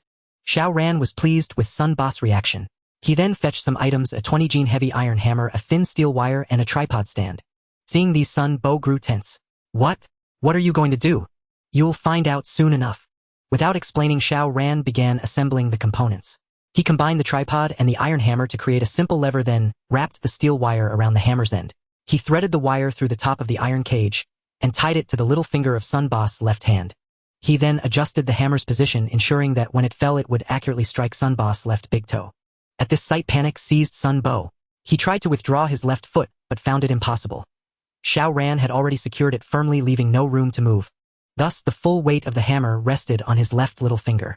Should he relax even slightly, the hammer would fall, crushing his left toe to pulp. So Sun Bo dared not slacken in the slightest, straining with all his might to hold the wire with his little finger. But this iron hammer, carefully chosen by Xiao Ran, weighed over 20 gene. Sun Bo could endure for a short while, but sustained effort was utterly impossible. Having set everything up, Xiao Ran ignored Sun Bo and walked out of the cage. Whenever Sun Bo could no longer hold on, the hammer would fall, eliciting a scream. Then Xiao Ran would return to inspect and decide whether to continue. After all, Xiao Ran's goal was to torment Sun Bo, and torment required patience. It had to be done slowly. Only by taking it slow could he gradually break down the other's psychological defenses and accumulate more resource points. Once outside, Xiao Ran resumed studying the 5 Animals Fist manual. But within 5 minutes, a thud echoed as the hammer struck the ground, followed by Sun Bo's agonized scream. Xiao Ran put down the manual and returned to the cage, ignoring Sun Bo's cries. He first examined the injury on his left foot. The hammer had fallen with immense force, crushing the toe into a bloody mess. Fortunately, Xiao Ran had deliberately controlled the hammer's landing point to ensure it struck only Sun Bo's left big toe without damaging the others. Thus, only the big toe suffered near comminuted fractures, while the rest remained unharmed. This was exactly what Xiao Ran had intended. Oh dear, why couldn't you hold on? Look, this toe is beyond saving. It must be amputated or it will necrotize quickly. So bear with me. I'll perform another surgery. It'll be quick. At the word surgery, Sun Bo's face turned ashen, his eyes brimming with terror. He finally understood why Xiao Ran had so generously fed him. He was afraid Sun Bo wouldn't survive a second surgery. Demon. Xiao Ran was nothing short of a demon. Under Sun Bo's terrified gaze, Xiao Ran donned a mask and laid out various surgical tools, appearing quite professional. But his icy gaze was enough to jolt Sun Bo from a nightmare. Ready. Don't move or it might not be just one toe. The second surgery went quite smoothly. Sun Bo initially let out meaningless screams, but his voice gradually faded until he couldn't even produce a sound. Even as he felt excruciating pain, his body could only twitch, unable to muster any other reaction. After the surgery, Sun Bo's eyes were vacant, the hope that had bloomed earlier nearly extinguished. Xiao Ran packed away his surgical tools, and just as he was about to step out of the iron cage, suddenly paused. Do you know why I treated you like this today? Sun Bo didn't respond. He had no strength left. Xiao Ran continued. Because someone was looking for you outside today, and that really annoyed me. A glimmer of light suddenly appeared in Sun Bo's lifeless eyes. Someone was looking for him outside. He knew his father would never give up, that he would use every connection to find him.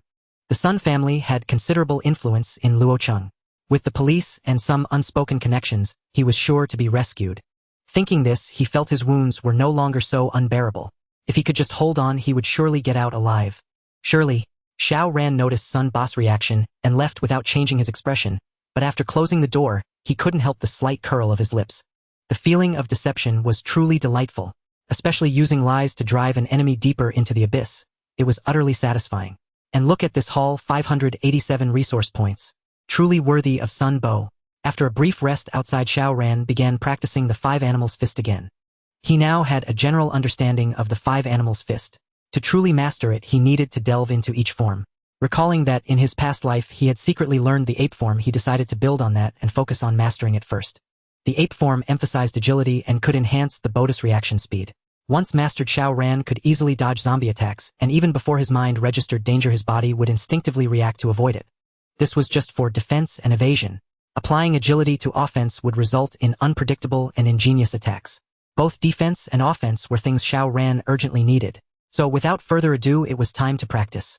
From 7 in the evening until midnight, Xiao Ran didn't pause for a moment. When tired, he studied the manual. When his strength returned, he continued practicing. Though they say haste makes waste, Xiao Ran felt time was too pressing. To survive better in the apocalypse, he had to seize every opportunity to enhance his strength. Thus the night passed. At 8 in the morning, Xiao Ran was roused by his alarm, his stomach growling fiercely. Hungry. Very hungry.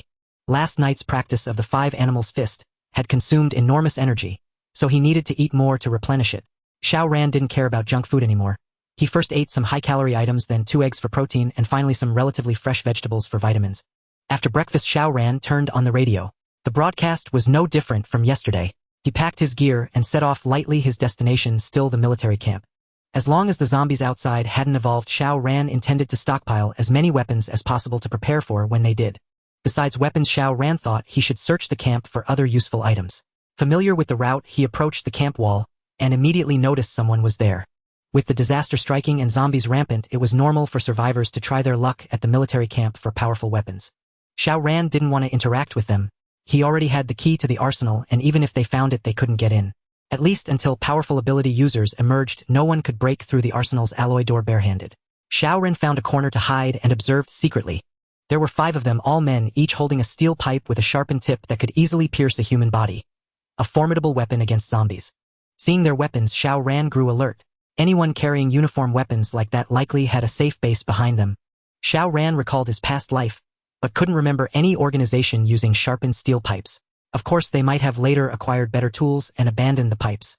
The 5 men were hiding near the camp entrance, observing, hesitant to act, as if discussing how to break in. But they overlooked one thing: the scent they emitted would attract zombies. If they kept moving, the scent wouldn't concentrate and attract zombies easily. But gathered together, it was a different story. Sure enough, within 2 minutes, zombies near the camp entrance detected them, letting out roars and charging. The 5 men's faces paled. Without a word, they turned and ran. Those carrying weapons at this time had surely fought zombies, so they weren't panicked, keeping their composure. But their running sounds and the zombies' roars attracted more undead, even drawing those inside the camp out. Xiao Ran hadn't expected the 5 to help him. Seizing the chance as zombies chased them, he dashed in and re-entered the arsenal. This time Xiao Ran didn't take many grenades or mines. Instead, he picked a sniper rifle, a silencer, 200 rounds of ammunition, and an optical telescope. In his past life, Xiao Ran had used a sniper rifle for a while. Though his marksmanship wasn't as good as with a pistol, he could still hit targets within 100 meters. After Rebirth, he felt he should master more weapons to handle various situations. Next, he would practice hard to achieve over 90 accuracy within 300 meters. Carrying the weapons, Xiao Ran exited. The zombies hadn't returned, and he didn't bother checking if the 5 had escaped. He prepared to head back. But just as he reached the wall, he heard chaotic footsteps nearby. Xiao Ran's expression darkened, and he couldn't help cursing. Damn, how could those 5 be so blind? Why did they have to run toward him? Xiao Ran was deeply displeased. Having just emerged from the munitions warehouse, he was laden with weapons, his burden exceeding 60 gene. Although Xiao Ran had consumed 2 doses of energy potion, significantly enhancing his physical constitution, the 60 gene load still impeded his movements. Thus he wished to avoid conflict, preferring to stealthily transport his goods back. Yet who could have anticipated that those 5 individuals, after circling around, would actually return? This was not entirely their fault, for they had come here seeking weapons in the military camp. Though they had roused the zombies, a temporary gap had now appeared in the camp's defenses, compelling them to hurry back. If they could obtain powerful weaponry, they would be able to slay a great number of zombies and secure a chance to survive. Xiao Ran crouched by the wall. It was too late to retreat to the munitions warehouse for cover, as the 5 were already charging toward him with nearly 100 zombies at their heels. Were Xiao Ran to make any move, even if the zombies did not detect him, the 5 would surely spot him. With such a large pack on his back, being seen by anyone would spell trouble. Thus, without a moment's hesitation, Xiao Ran unclipped a grenade from his belt and gently tossed it along the base of the wall. Among the fleeing 5, one sharp-eyed individual spotted the grenade the moment it was thrown, and his hair stood on end in terror. Holy shit! A grenade! Hit the deck! The 5 shared a certain tacit understanding. At one man's shout, the other 4 dove to the ground without a second thought, ignoring the zombies behind them. Fortunately, they were still a dozen meters from Xiao Ran. By dropping in time, they would at worst suffer ringing ears, and perhaps minor shrapnel wounds, but their lives were likely not in danger. No sooner had they hit the ground than the zombies lunged forward. At that moment, the grenade detonated. The powerful blast wave held back the trailing zombies, and the flying shrapnel inflicted some damage upon them, preventing the 5 from being instantly torn apart. Seizing this opportunity, Xiao Ran swiftly navigated within the enclosure, aiming to evade the 5. Yet the 5 were determined to thwart him. Having glimpsed the direction from which the grenade had been thrown, they deduced someone was behind the wall. Without hesitation they charged through a gap in the enclosure. After all, as long as there was someone inside to attract the zombies, their own pressure would be greatly alleviated. Upon entering they beheld Xiao Ran laden with an enormous backpack and a grenade that had just rolled to their feet. Damn it! The five cursed again, but with no time for anything else they scattered and once more threw themselves to the ground. Had Xiao Ran's target been the five, rather than the zombies about to pour in, he could have held the grenade for 2 seconds after pulling the pin before throwing, leaving them no time to react. From this it was clear Xiao Ran had shown them mercy. With a thunderous roar shrapnel flew, and the zombies that had just surged through the gap were blasted backward. The five scrambled to their feet covered in dust but dared not approach Xiao Ran again. That man was ruthless. He had nearly sent them to their doom. Such a dangerous figure was not to be trifled with. No matter how much resentment they harbored, they could not provoke him. Seeing the five flee in a different direction, Xiao Ran ceased targeting them. Instead, taking advantage of the zombies' dazed state, he spun around and darted into the adjacent dormitory building. When the zombie outbreak struck, the dormitory had been filled with civilians seeking refuge, nearly all of whom lacked combat capability. Those who did not become zombies had mostly fallen as prey. Thus the building now stood empty and silent. Xiao Ran quickly found a place to hide, temporarily escaping the zombie pursuit. Glancing back as they fled, the five saw Xiao Ran disappear into the dormitory and mimicked him charging into another building. Yet within seconds they stumbled out in disarray, for that building also harbored zombies.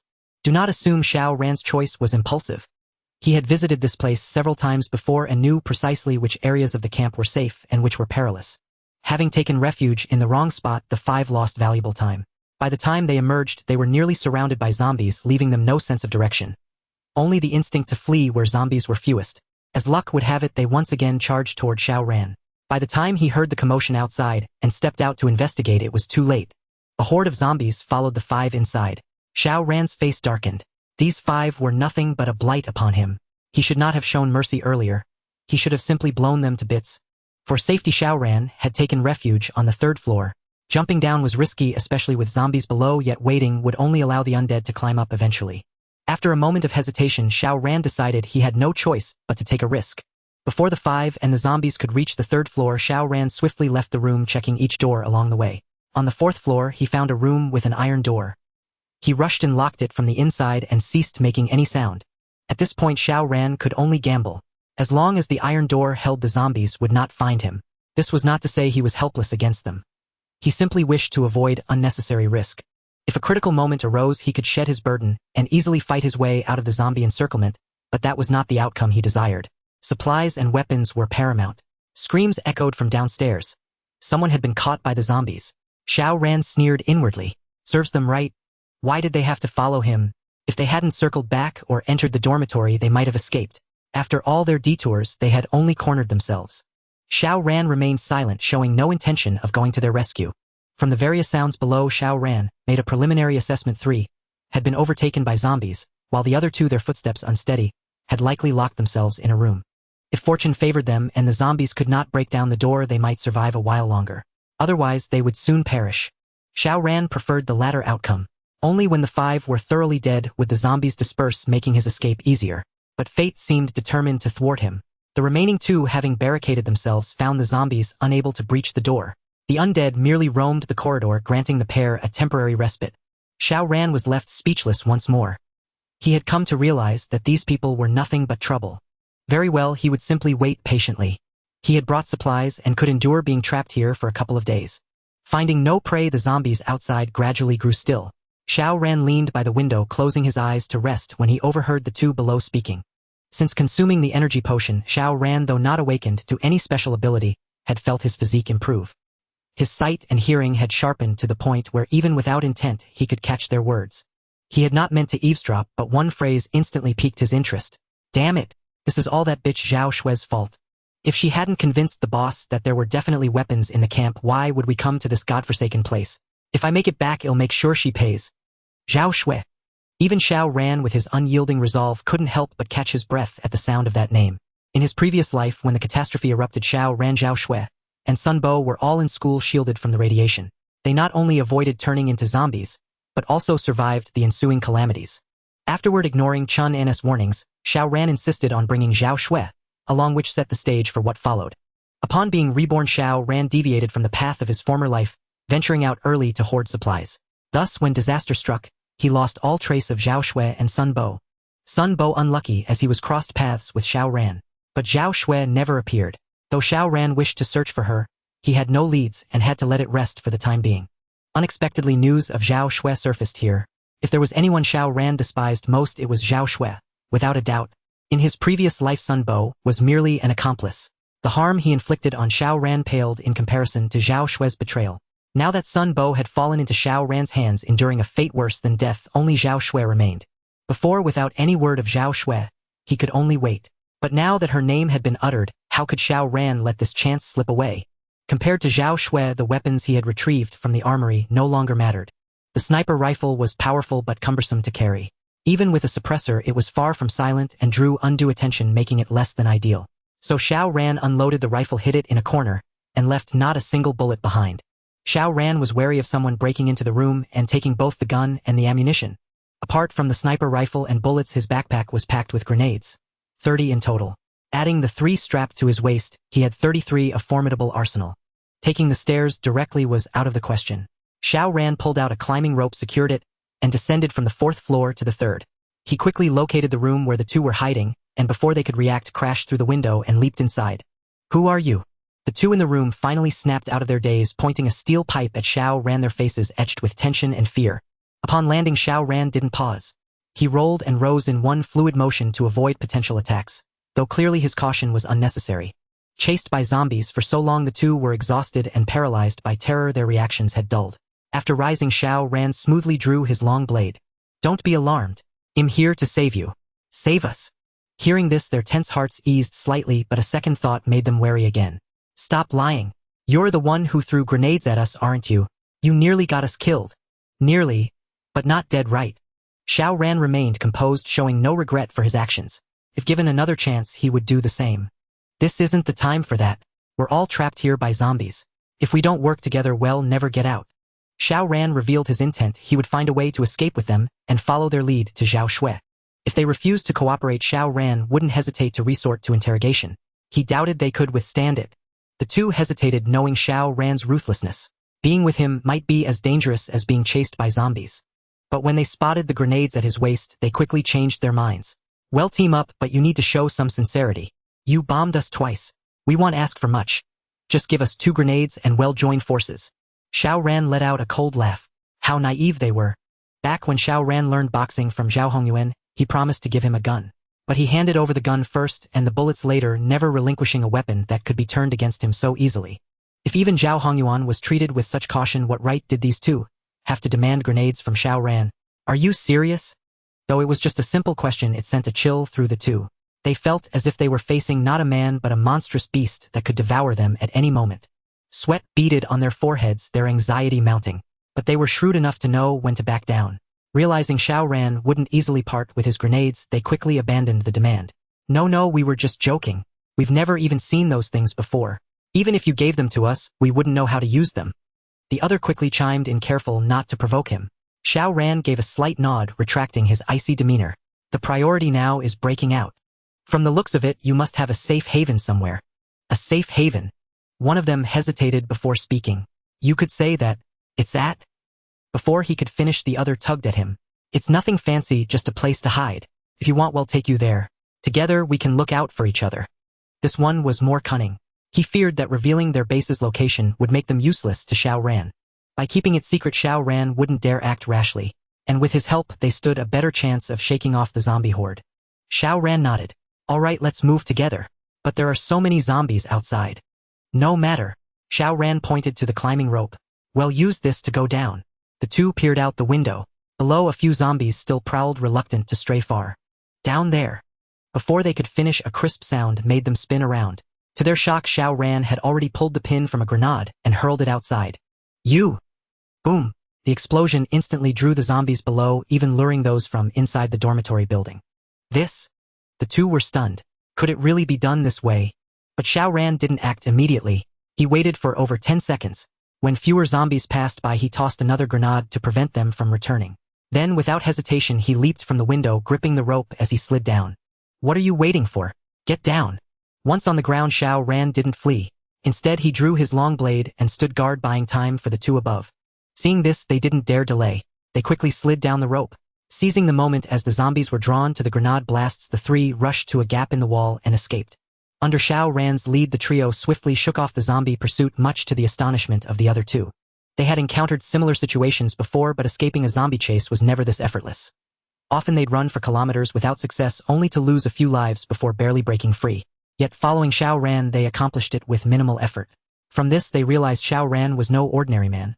At least in dealing with zombies, he far surpassed them. If they could bring someone like him back, the boss would surely be pleased, perhaps even rewarding them. Moreover, since Xiao Ran had acquired grenades, he must have entered the military camp and found the armory. Bringing him back meant they'd have control over the weapons depot. With an arsenal at their disposal, what need had they to fear these zombies? Lost in such delightful thoughts, their steps grew lighter. Xiao Ran followed behind them in silence. For safety's sake, Xiao Ran never allowed anyone behind him and spoke only when necessary. The two led the way, walking for nearly an hour before stopping. "We're here. Wait, I'll send a signal first." The cunning man pulled out a laser pointer and flicked it toward a window in a distant office building. Seconds later, a laser beam shot back from the same window and he put the pointer away. "All right, let's go." Xiao Ran felt a jolt of surprise at this sight. He had seen this method of signaling before in his past life. Back then, it was the second year after the apocalypse. Xiao Ran had awakened his abilities, but the zombies had evolved into formidable foes. Forced to flee with Zhao Xue, he eventually stumbled upon a group. Among that group was another ability user who possessed various firearms, so Xiao Ran and Zhao Xue joined them. Later, as they journeyed back, they arrived at this very spot. That ability user had also used a laser pointer to contact someone in the office building, gaining entry. The building housed dozens of men. All tall, burly, and tough-looking, many with tattoos, the kind you'd instinctively avoid. Before the disaster struck, ordinary people would have instinctively steered clear of such individuals. Back then, Xiao Ran had worried they might target Zhao Xue, given her striking beauty, which would invite covetousness in the apocalypse, especially in a shelter full of men with no women in sight. So Xiao Ran never let Zhao Xue leave his side, refusing to give them any chance. But he soon discovered things weren't so simple. The building wasn't devoid of women. They were imprisoned. The purpose of imprisoning them needed no explanation. After discovering the captive women, Xiao Ran considered rescuing them, but Zhao Xue vehemently opposed it, arguing he couldn't take on so many and shouldn't meddle. If something went wrong, she might end up among those women. At the time, Xiao Ran's mind was consumed by Zhao Xue, so he didn't defy her wishes, making an excuse to flee with her. Recalling these events, Xiao Ran's expression turned pensive. From the two men's earlier words, Zhao Xue had not only joined them but held a high status, unlikely to be treated as a plaything. It seemed Zhao Xue indeed had her ways. In his past life, she had toyed with Xiao Ran. In this one, without him, she still found a powerful patron. In his past life, those hiding here had acquired various firearms, likely from the armory. But in this life, due to Xiao Ran's intervention, he had taken the key first, leaving them with only steel pipes. As these thoughts crossed his mind, Xiao Ran followed the two into the building. Two burly men guarded the entrance, each wielding a sharp machete. "Who's he? What's in the bag? Open it up." These guards, unaware of Xiao Ran's prowess, spoke arrogantly, leaving no room for negotiation. Xiao Ran remained impassive, but his right hand silently gripped the knife handle, while his left rested on his waist. Never doubt his marksmanship. Even with his left hand, his accuracy within 50 meters exceeded 90. If these men proved unwise, Xiao Ran was confident he could neutralize them within 2 seconds. He already knew these people were villains. Keeping them alive only bred harm, and killing them would weigh nothing on his conscience. Besides, Zhao Xue was here, and these men were likely her lackeys. Just then, the cunning man hurriedly interjected. "Hold on.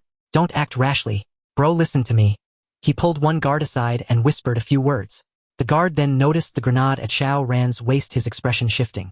The other guard quickly caught on. "Since you're here, you're a guest. With so many zombies outside, fate has brought us together. Let's not sour the mood.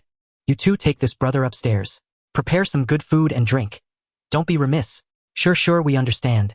The cunning man promptly obliged, leading Xiao Ran upstairs. But as Xiao Ran ascended, the guard at the door pulled out a walkie-talkie. Brother leopard. A new hothead is coming up. Might have been in the military armory packing heat." Soon a voice crackled back. "Got it. You two guard the door. Don't let the kid slip away." The top floor of the building was a sprawling penthouse. Before the disaster, only Lu Cheng's most powerful figures could enter. Now it was occupied by Lu Jin and Zhao Xue. Lu Jin was no simple man. He had considerable connections in Luoqing, though his dealings were all shady. Some people wore a glamorous facade while dirtying their hands behind the scenes, and they often entrusted such tasks to Lu Jin. Thus he amassed wealth, commanded a gang, and possessed audacity. That's why when the disaster struck and zombies erupted, Lu Jin quickly rallied his men, seized this building, and lived quite comfortably. After Xiao Ran's betrayal forced Zhao Xue into being a KTV hostess, she didn't give up. Instead, she used her position to seduce Lu Jin, a frequent patron of such establishments. Logically, a man like Lu Jin, who had seen countless women more beautiful than Zhao Xue, shouldn't have been captivated by her. But after meeting Lu Jin, Zhao Xue seized the chance to offer advice, solving several problems and earning his attention. While Lu Jin's novelty hadn't worn off, Zhao Xue went to great lengths to please him and prove her worth. It was during this time that the disaster struck. When the earthquakes, tsunamis, and typhoons subsided, Lu Jin initially planned to lead his men in rescue efforts. If Lu Cheng's authorities restored order, he might seize the chance to clean his record and step into the light. But Zhao Xue stopped him, arguing that the situation was still unclear. Lu Cheng's official forces were crippled and couldn't organize effective rescues. If Lu Jin acted now, his importance wouldn't be highlighted. If he must rescue, he should wait until the authorities were shorthanded and step in as a timely savior to maximize his gains. Lu Jin found this sound reasoning and adopted Zhao Xue's advice, gathering his men at the building to bide their time. As fate would have it, they missed the zombie outbreak by a stroke of luck. Though Lu Jin's men suffered some losses, they were minimal, preserving his strength effectively. This made Lu Jin value Zhao Xue immensely, no longer treating her as a dispensable woman, elevating her status significantly. It was also Zhao Xue's idea to send people to the military camp for the armory. That was why the two men trapped in a room had grumbled, and Xiao Ran overheard them. When Xiao Ran entered the office building, Lu Jin was soaking in a large bathtub on the top floor.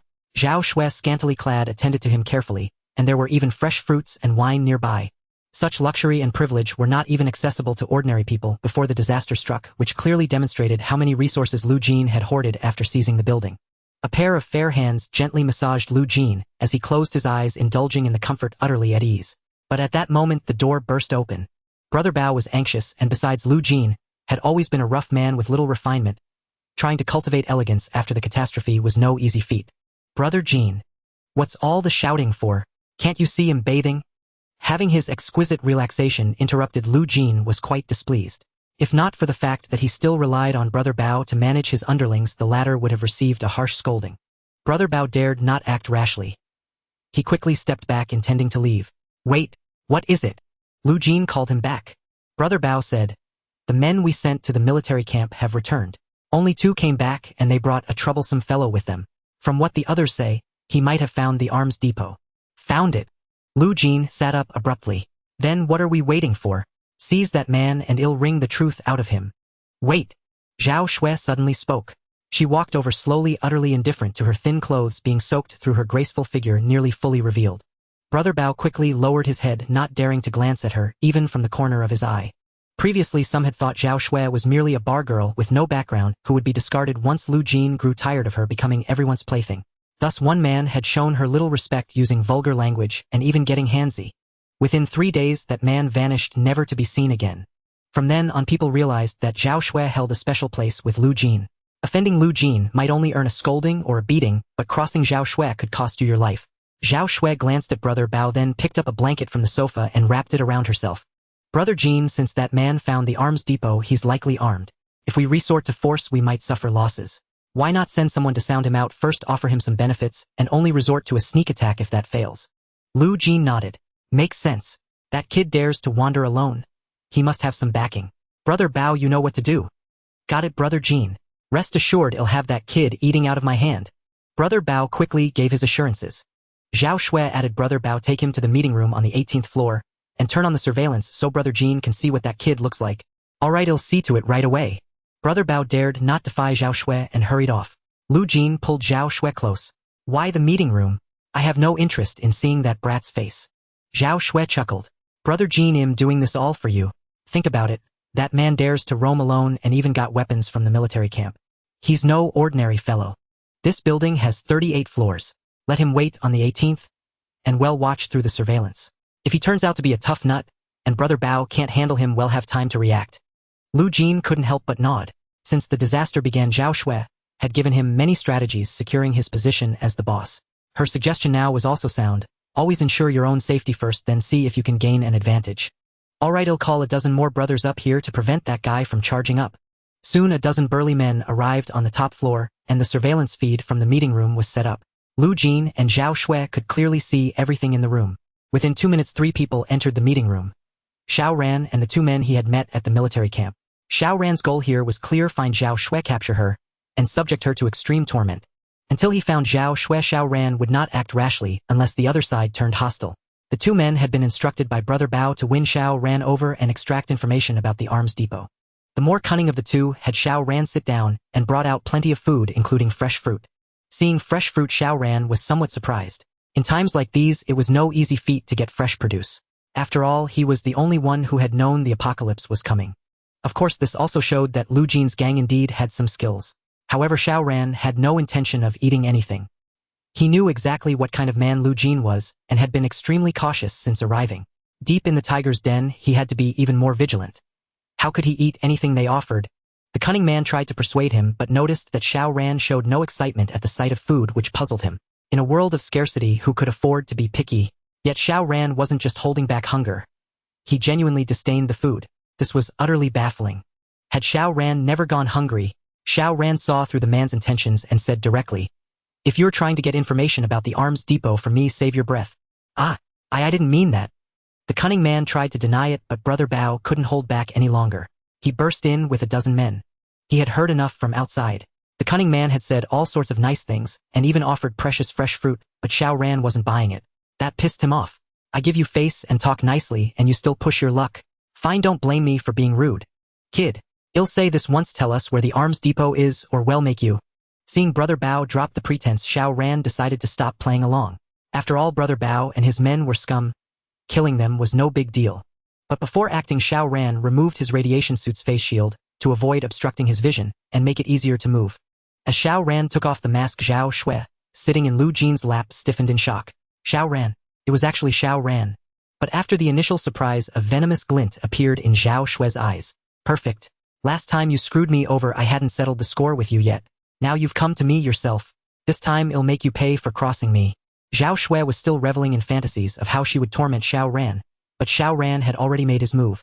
After the calamity descended, Xiao Ran had rarely acted, but that didn't mean his combat prowess was weak. Previously, whether killing zombies or dealing with old Gao and his men, Xiao Ran hadn't used his full strength. It was almost like child's play. But this time was different. Brother Bao charged in with over a dozen men, each holding a polished steel pipe. The scheming man who had been all smiles moments ago even drew a dagger and lunged at Xiao Ran without a word. Fortunately, Xiao Ran was prepared. He sidestepped to evade the dagger, his pistol already in hand, and within 3 seconds he emptied the magazine. This revealed just how exceptional Xiao Ran's marksmanship was.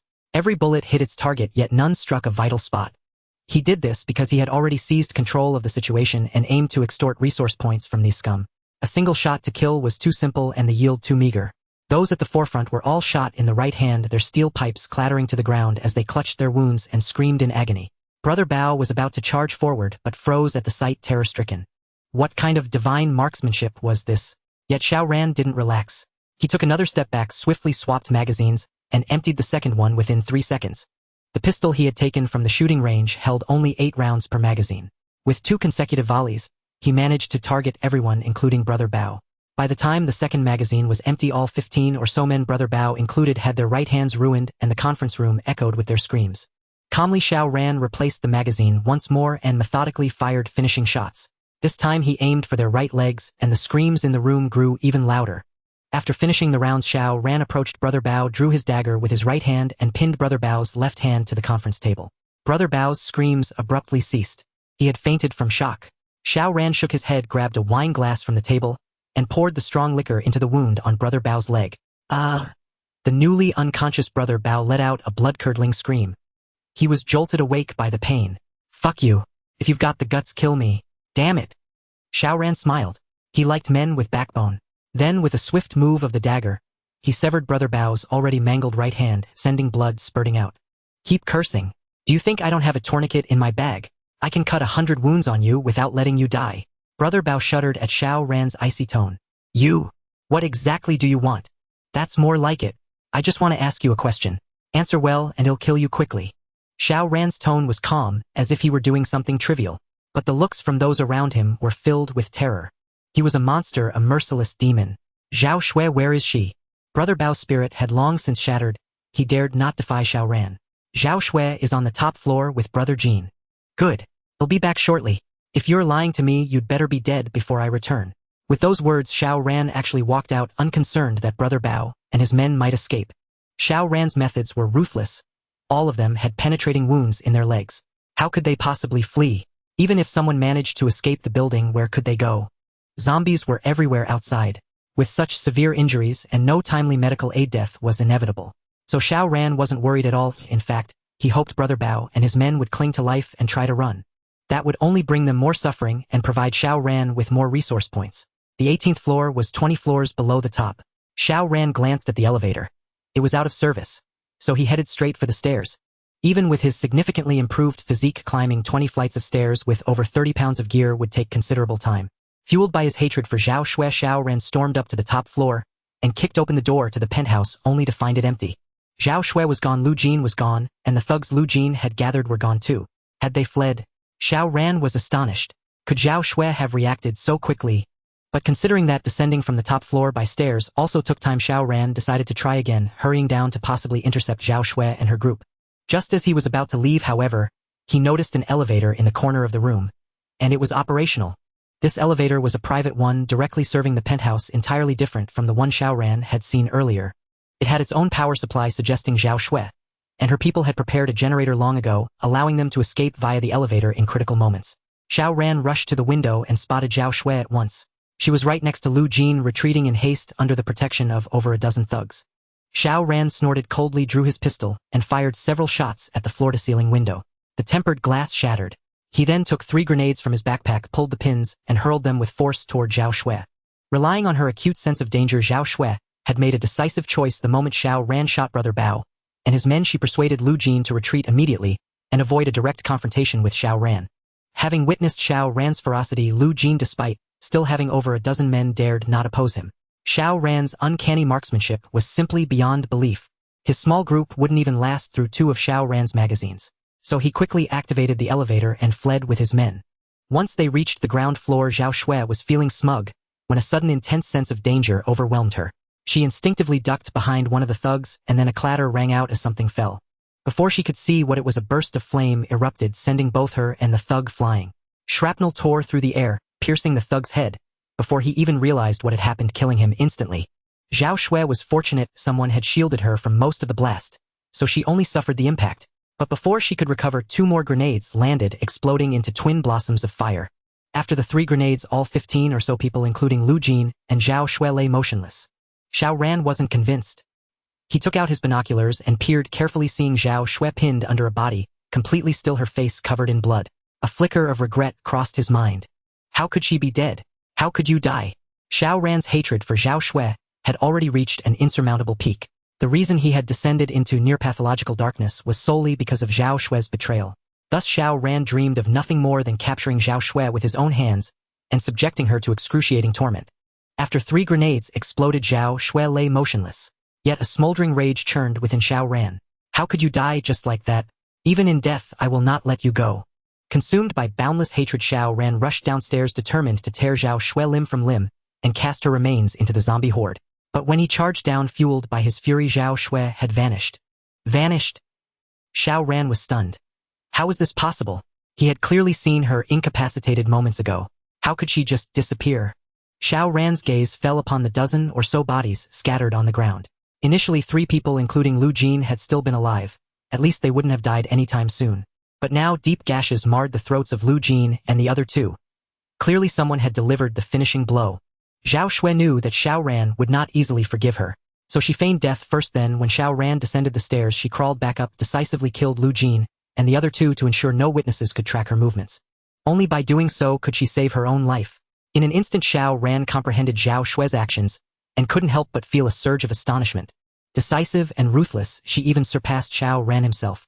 Such a person was perfectly suited for survival in the apocalypse. Even if lacking in strength, she would always find ways to protect herself. In her past life, Zhao Xue had thrived under the protection of Xiao Ran and Sun Bo, encountering little danger. But this time, without Xiao Ran's shield, she had sought out Lu Jin. Had Xiao Ran not interfered, Zhao Xue would have fared even better than in her previous life. The more this was true, the more Xiao Ran could not let her go. He had to eliminate this threat with his own hands. Suppressing his shock, Xiao Ran carefully surveyed the surroundings, but found no clues. If Zhao Xue had thought to silence Lu Jin and the others before fleeing, how could she leave any trace behind? Unless Xiao Ran possessed the keen olfactory senses of a zombie, able to track Zhao Xue by the scent of blood on her clothes, he would be left blindly searching for her whereabouts like a headless fly. The thunderous roar of the 3 grenades had already roused the nearby zombies, who were now rapidly converging on the area.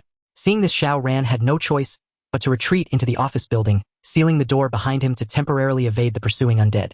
Back in the conference room on the 18th floor, Brother Bao and his men hadn't attempted to escape. They understood the situation all too well. Even if they evaded Xiao Ran's wrath, they would fall prey to the zombies. Rather than becoming zombie fodder, it was better to seek a sliver of hope from Xiao Ran. So when Xiao Ran re-entered the conference room, Brother Bao, ignoring the pain of his wounds, put on a fawning expression. "Boss, we surrender. Well, do whatever you say. We can run errands, do anything. From now on, you're our leader, our lives are yours." "Is that so?" Xiao Ran's face was dark, his voice icy. Having just let Zhao Xue slip away, his mood was foul, and he desperately needed an outlet. "Your lives are all mine." Brother Bao's heart skipped a beat at Xiao Ran's cold demeanor, but he still forced a smile. "Yes, we've all agreed. From today on, we'd go through fire and water for you, climb a mountain of swords, or descend into a cauldron of boiling oil without batting an eye." Xiao Ran laughed a laugh he could barely contain. "Excellent. Since you've said that, I'll grant your wish. You do have a cauldron of oil here, don't you?" "A cauldron of boiling oil?" Brother Bao's pale face froze, his eyes wide with disbelief. They had pledged loyalty to Xiao Ran. Why was he reacting like this? Surely he wasn't really going to make them jump into boiling oil. No, impossible. Absolutely not. This must be a test, a way to gauge their true loyalty. Having convinced himself, Brother Bao grew obsequious again. "Yes, we have one. Boss, rest assured we mean what we say.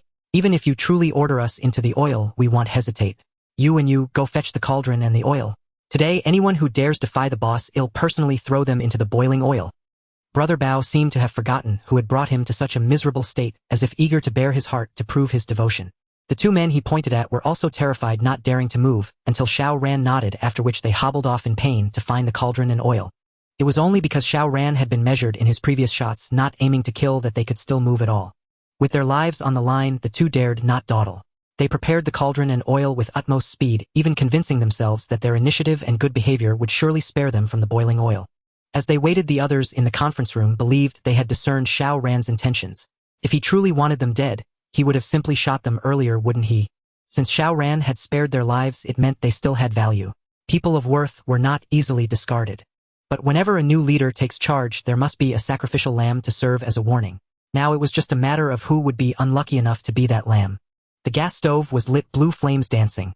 The cauldron, over a meter in diameter, was set upon it, the oil temperature rising, heating the conference room along with the tension in everyone's hearts. They swallowed hard while Xiao Ran sat calmly nearby, silent. The longer Xiao Ran remained silent, the heavier the atmosphere in the room grew. Finally, as the oil began to boil, Brother Bao mustered his courage and limped over to Xiao Ran. "Boss, the oil is ready. What do you think?" Xiao Ran nodded, picked up a cup from the table, and walked over to the cauldron. Brother Bao hesitated for a moment before following. To secure his position under the new boss, he had to know his place and fully embrace the role of a loyal lackey. "Boss, just say the word. Who do we fry?" The others in the room shuddered, simultaneously lowering their heads, afraid to meet Xiao Ran's gaze. Xiao Ran smiled, turning to look at Brother Bao. "How about we start with you?" "With me?" Brother Bao froze, his body trembling as he stumbled backward. Had he heard correctly? After all his fawning, was Xiao Ran still going to make an example of him? Couldn't he choose someone else? But Xiao Ran paid no heed to Brother Bao's thoughts. He scooped a cup of bubbling oil from the cauldron and splashed it all over Brother Bao's face. "Ah!" A heart-wrenching scream tore through the room as Brother Bao writhed on the floor in agony. Sweat beaded on the foreheads of the others, their bodies quaking. Some turned away, unable to watch, while a few of the more cowardly were so terrified they wet themselves. Only Xiao Ran kept a smile on his face as the system's notifications chimed incessantly in his ears. Resource points steadily accruing. Xiao Ran's sudden change of heart was too abrupt. Just when everyone thought he would spare them, he completely turned dark before their eyes, splashing a faceful of scalding hot oil onto Brother Leopard. Then, before the others could react, Xiao Ran continued scooping up hot oil with his cup and splashing it onto them. Xiao Ran intended to let none of them off. Based on his past lives' experience, he knew these were all scum who had committed every evil deed utterly devoid of conscience, and their deaths were far from regrettable. If he had successfully captured Zhao Xue today, or even killed her, he would have granted Brother Leopard and his crew a quick death. But unfortunately, Zhao Xue was too cunning and escaped, leaving Xiao Ran deeply aggrieved. The pent-up frustration in his heart demanded release. Thus, it could only be Brother Leopard and his men who would suffer. When those in the meeting room saw Xiao Ran turn hostile, they dared not linger and struggled to flee. But how could Xiao Ran give them the chance? Gunshots rang out, piercing the left legs of all, who tried to escape, leaving the meeting room filled only with wails of agony. Unmoved, Xiao Ran bound them all together in a circle with climbing rope, then poured an entire pot of boiling oil over them. He walked out of the meeting room, closed the door, lightly brushed off his clothes, and listened to the screams behind him as he savored the peculiar fragrance wafting through the air. Xiao Ran smiled. He smiled with great delight, because this time he had obtained over 5,000 resource points. The harvest was immense. However, Xiao Ran did not leave immediately. Following the memories of his past life, he went to the 10th floor of the office building and found 11 women tied up in the easternmost room. They were Lu Jin and his men's playthings, tools for release. That there were 11 women now did not mean they had only captured 11. These 11 women were dazed. Even when Xiao Ran burst in, they showed no reaction despite being completely unclothed. Having fallen into Lu Jin's hands, they had endured prolonged torment, both mentally and physically, leaving them as mere husks. Xiao Ran cut the ropes binding these women with his dagger, and only then did their expressions shift slightly. Those who tortured you are dead. You are free. Leaving these words, Xiao Ran turned and left without hesitation. He could rescue these women, but he would never take them away. Whether they could survive was up to their own fate. When Xiao Ran stepped out of the office building, the zombies outside had already departed, leaving only the mangled corpses of Lu Jin and his men as evidence of their visit. Xiao Ran avoided that area, for passing through would inevitably stain him with blood, and the scent of blood would attract zombies. Returning to the military camp by the original route, Xiao Ran entered the dormitory building, retrieved the sniper rifle, and then headed back to the air raid shelter. Having been out all day, he was long famished. In the apocalypse, one must never stint on one's stomach, so Xiao Ran specially cooked a pot of braised pork belly paired with fragrant white rice. After eating, he felt his spirits greatly lifted. After a brief rest, Xiao Ran began practicing the 5 animals fist again. It was still the ape form, but before starting he used a bottle of energy potion. During his last practice, Xiao Ran had discovered that the 5 animals fist could stimulate the effects of the energy potion. Unfortunately, he had not understood this then, and had wasted the energy released by the potion by venting it all out. This time he would attempt to control the energy released by the potion, letting it circulate within his body to see if he could enhance his physical constitution as quickly as possible. As for awakening an ability through the energy potion, Xiao Ran was not considering it for now. By taking steady, solid steps, he was certain he would awaken an ability eventually, so there was no need to rush. As he began the ape form, Xiao Ran soon felt a surge of warmth within his body. Moreover, without his conscious control, this warmth flowed to specific parts of his body as he performed the movements. Wherever the warmth went, Xiao Ran felt a tingling, heating sensation in that body part. Somewhat uncomfortable. But once it passed, the discomfort dissipated, leaving him feeling exceptionally relaxed. It was indeed effective. Xiao Ran's spirits soared. Despite all the preparations he had made, his combat strength primarily came from the battle experience of his past life. For instance, his formidable marksmanship, the blade techniques honed through countless battles with zombies, and even other humans, and the body movements that had saved him from death numerous times. But to truly enhance his combat power and secure the right to survive in the apocalypse, he had to awaken an ability. If he could not do so in the short term, he would have to find every means to improve his physical fitness. The advent of the apocalypse brought immense disaster to humanity, especially the emergence of radiation and viruses which nearly pushed humans to the brink of extinction. Yet alongside the disaster came a glimmer of hope. The radiation from the sun's mutations severely damaged the human immune system, but as long as one was not exposed to it for prolonged periods, the body could spontaneously repair the damage caused by radiation. And it was precisely this repair process that continuously unlocked the Bodhi's potential. In his past life, many had speculated that it was the gradual unlocking of human potential that ultimately led to the emergence of Awakened. Xiao Ran always wore a radiation suit when going out, but it could not completely block radiation. A small amount still harmed him. However, this harm was not obvious, and since Xiao Ran faced no food crisis, a night's rest was enough for him to recover. It was for this reason that he dared to go out every day. But for ordinary people without radiation suits, spending several hours outside each day would lead to viral invasion and zombification in no time, unless their physical constitution was strong enough to resist the virus. As the effects of the energy potion continued to manifest, Xiao Ran's fist techniques grew faster and more agile. If Zhao Hongyuan had been there to see how quickly Xiao Ran had mastered the ape form, he would surely have been astounded. Back when Zhao Hongyuan had apprenticed, he too had started with the ape form, but it took him a full year just to achieve basic proficiency and 3 years to reach a level of mastery. Yet Xiao Ran, having had the manual for only a few days, had already surpassed mastery, and was even showing signs of approaching the grand mastery stage. Xiao Ran's achievement was due, on one hand, to his deep study of the stolen ape form in his past life. Now, with the complete manual in hand, cross-referencing allowed him to progress rapidly. On the other hand, it was the effect of the energy potion. When the 5 animals fist fully stimulated the energy of the potion, this energy flowed to the corresponding body parts as he practiced, providing different feedback based on his movements, which deepened his understanding of the ape form. It was as if during an exam Xiao Ran had seen the answer key. With the answer key for comparison, how could he not know how to solve the problem? With these two factors at play, how could Xiao Ran's progress not be swift? In the days following his return from the office building, Xiao Ran's life fell into a steady rhythm. By day, he transported weapons from the military camp. Upon returning, he practiced the 5-animal fist. Every evening he checked on Sun Bo, ensuring this supplier of resources would not perish prematurely. During these days, Xiao Ran consumed 2 doses of energy potion, yet still failed to awaken his supernatural ability. However, his physical prowess improved markedly. He could now sprint swiftly over short distances while carrying a load of 80 gene. If burdened with 50 gene, Xiao Ran could charge through a horde of zombies and return without feeling fatigued. Being able to eat his fill daily and sensing his combat power grow was a profound joy which helped Xiao Ran shake off the displeasure of Zhao Xue's escape. While Xiao Ran enjoyed his comfort, the outside world was also undergoing transformation. The most evident change was that after the initial chaos, the human survivors had grasped the characteristics of the zombies and began to unite deliberately to fight them.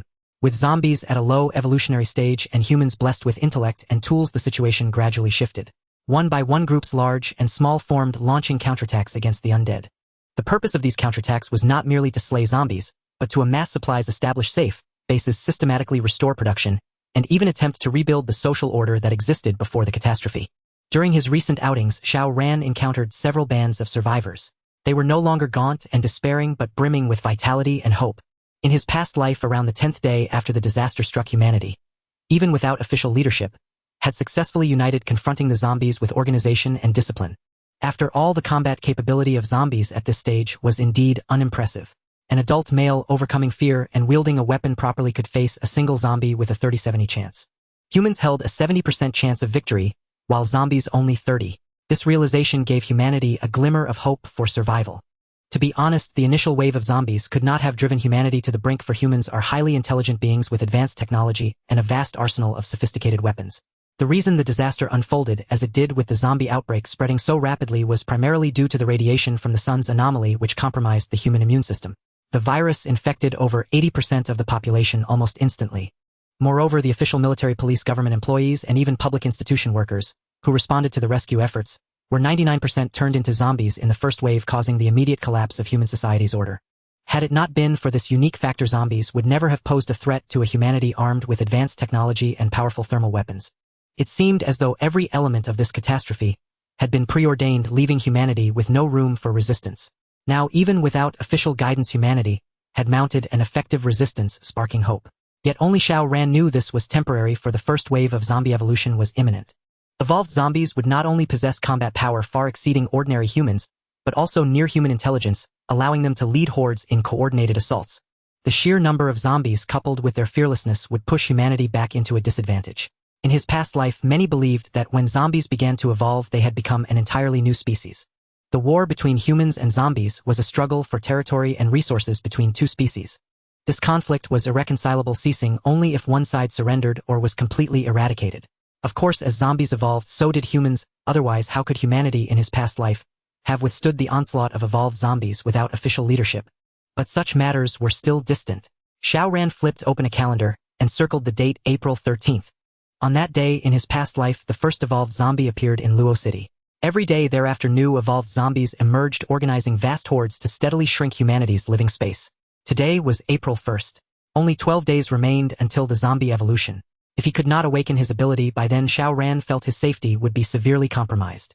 Yet seeing no sign of awakening, Xiao Ran let out a soft sigh, adjusted his gear, and set out once more. Rebirth was rebirth, talent was talent, and opportunity was opportunity. These were entirely different matters. Today's target remained the arms warehouse.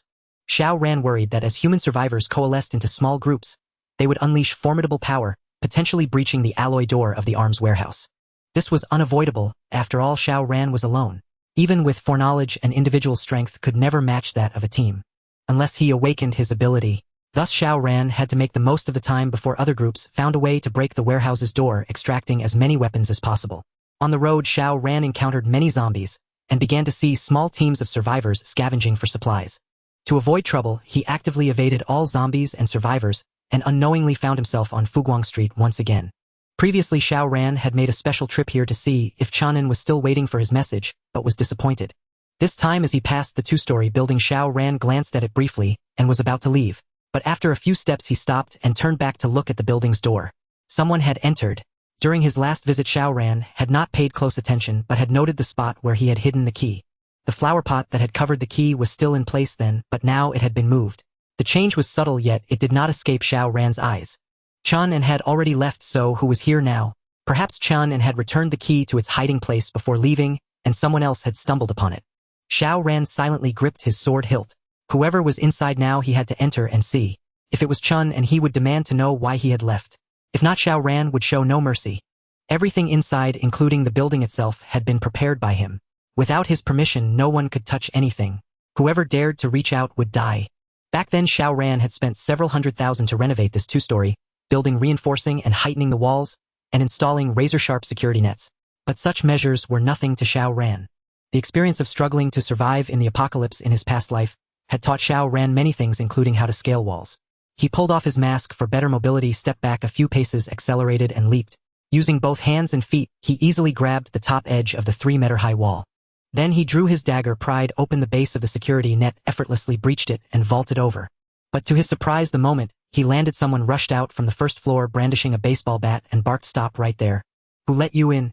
Xiao Ran glanced at the man, utterly unfazed, because he could tell at once that this was just an ordinary person. At most, he had killed a few zombies and accumulated a faint trace of killing intent, which was nothing compared to Xiao Ran. "Who let me in? This is my home. Why shouldn't I come in?" Xiao Ran retorted, his right hand again gripping the hilt of his blade. Even as he spoke, if the man showed any opening, Xiao Ran would strike without hesitation. No matter who this person was, as long as it wasn't Chen, and they had no right to claim this two-story building and the supplies within. "Your home? Do you expect me to believe that? Who climbs over the wall to get into their own home? I think you're a thief." The man who had rushed out wasn't so easily fooled. He raised his voice, and the window on the second floor opened as two men poked their heads out to take a look. "Old Wang, hold on. We're coming down. All right?" The moment Old Wang responded, Xiao Ran moved. His long blade slid from its sheath, trailing a cold gleam, and shot straight for Old Wang's throat. Old Wang didn't even have time to react. Xiao Ran hadn't been idle during this time. The 5 animals' fist combined with energy potions had significantly boosted his physique, and coupled with the swordsmanship honed through countless zombie kills, taking down an ordinary person at such close range was child's play. But just as Xiao Ran struck, a voice filled with surprise rang out from upstairs. "Xiao Ran, it really is you." Hearing that voice, Xiao Ran's expression shifted. He quickly pulled back, stopping the blade just at Old Wang's neck. It was Chen-en's voice. Though Xiao Ran held back, he didn't relax his guard, nor did he sheathe his blade. He looked up at the second-floor window and indeed saw Chen-en waving frantically at him. "Xiaozi, wait for me.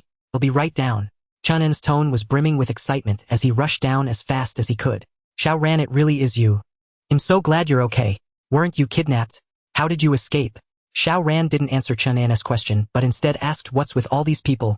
"We're a team. United together to fight the zombies." Another person emerged from inside, and Xiao Ran saw that it was actually someone he knew. It was the female police officer who had blocked Xiao Ran's car before the disaster struck. At the sight of her, Xiao Ran couldn't help but frown, and his left hand moved toward the pistol at his waist. The female officer was armed, and before the apocalypse she had been intent on arresting Xiao Ran. If she still insisted on bringing him to justice now, he wouldn't hesitate to strike first. Fortunately, the female officer made no move to attack after coming out. She merely stood beside Chen and facing off against Xiao Ran. Perhaps she felt that with the apocalypse upon them, Xiao Ran's fraud of 31 million from the Sun family no longer mattered, or maybe she realized that Xiao Ran wasn't someone to be trifled with, so she didn't press the issue. "You, a team." Xiao Ran turned back to Chen-en. "Chen-en, I think I deserve an explanation." Chen-en quickly said, "Of course, and I have a lot to ask you too.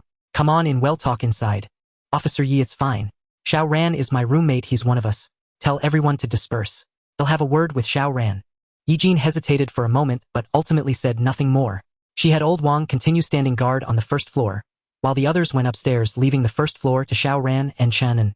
Even as he headed to the room, Xiao Ran remained vigilant. Chen-en might be trustworthy, but he would never trust the others. Chen-en, on the other hand, was completely unguarded around Xiao Ran, muttering as he came in. "Xiaozi, what's with the outfit? I know there are zombies outside, but you don't have to gear up like this, do you? You haven't told me yet.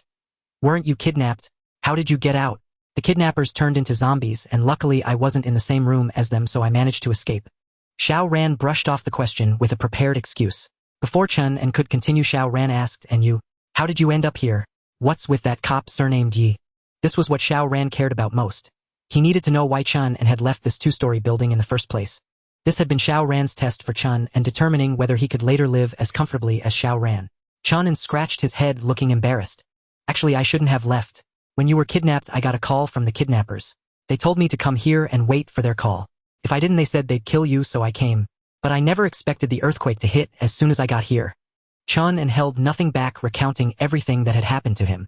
After the disaster struck, Chun had wanted to stay and wait for the kidnappers' call, but he found the phone lines were dead, and his cell phone had no signal. Staying any longer seemed pointless, so he left a note with his whereabouts and departed. It wasn't that he didn't want to save Xiao Ran. He simply couldn't think of any other way. After the zombie outbreak, he worried not only about Xiao Ran but also about his own family.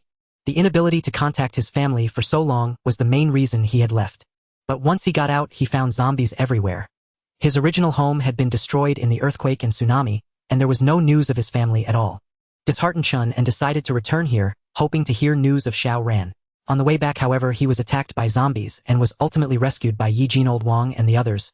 To repay Yijin and the others for saving his life and thinking that if he gathered them together they could act as a team to rescue Xiao Ran, when they got news, Chun brought Yijin and her group back here. There were plenty of supplies here, and the two-story building, having been renovated and reinforced, was sturdy enough to withstand zombie attacks, making it a fairly decent safe haven for the time being. After Chun and Yijin's group settled in, they formed a small team. They fought zombies together, collected supplies, and didn't just sit around idly. There were no internal conflicts, and they were exceptionally united. Xiao Ran patted Chun on the shoulder. Uncle and Auntie, it's okay. As long as I keep looking, I'll find them eventually. No news is good news, Chen said with a smile, but deep in his eyes was a profound sense of loss. Everyone knew that, in this situation, no news usually meant there would never be any news again. Perhaps they had been buried in the earthquake, swept away by the tsunami, or had become food for the zombies. Chun's words were nothing more than self-consolation. At that moment, the dissatisfaction Xiao Ran had felt toward Chun vanished. He had set up numerous trials to test whether Chun was worthy of trust, but he had forgotten that Chun was also human. A person of flesh and blood with emotions.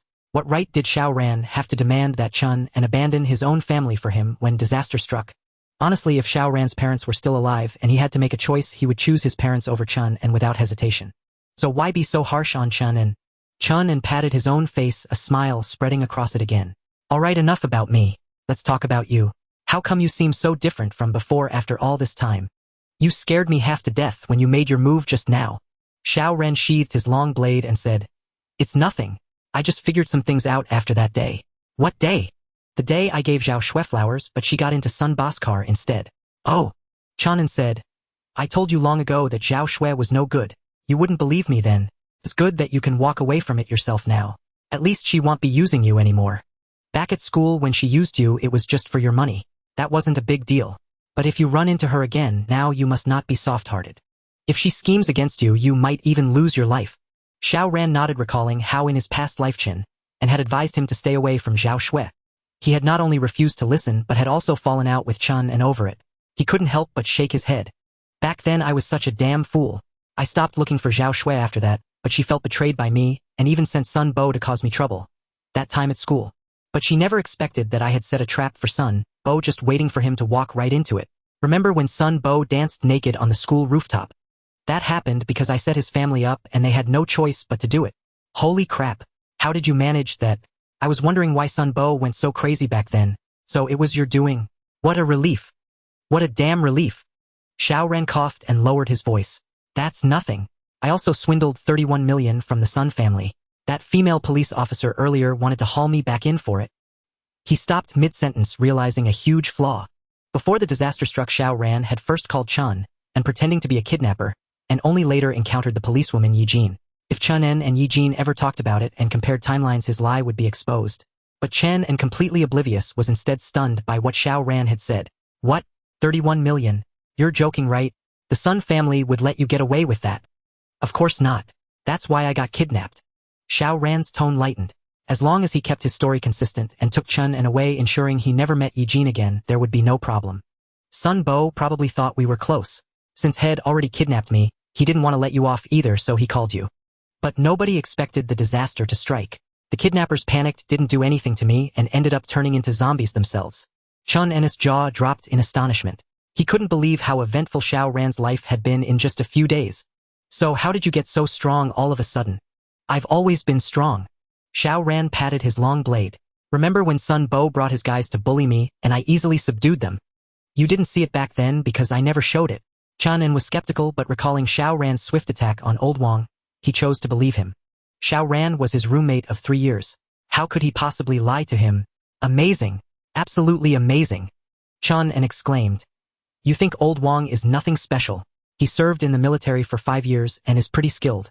Yet you defeated him with 1 strike. You've killed zombies outside, haven't you? Of course. The kidnappers all turned into zombies. I had to kill them to get out. Xiao Ran changed the subject. The kidnappers took me to a safe place with plenty of supplies. Why don't you come with me now? It's absolutely safe there. When he learned that Chun-En had left only to search for his family, Xiao Ran made up his mind. The zombies hadn't evolved yet, so he could handle them easily. But in about 10 days they would begin to evolve and powerful zombies would appear. If Xiao Ran still hadn't awakened his ability, he would need a companion. He had stockpiled quite a few weapons. If they worked together they could at least put up a fight even against evolved zombies. In his past life Xiao Ran had met a few trustworthy people, but he didn't know where they were now. The only one he could find was Chun-En. If he could bring Chun-En over, things would be much easier. Leave. Well? To Xiao Ran's surprise, Chun-En seemed hesitant. Xiao Ran, how about we don't go? Let's stay here.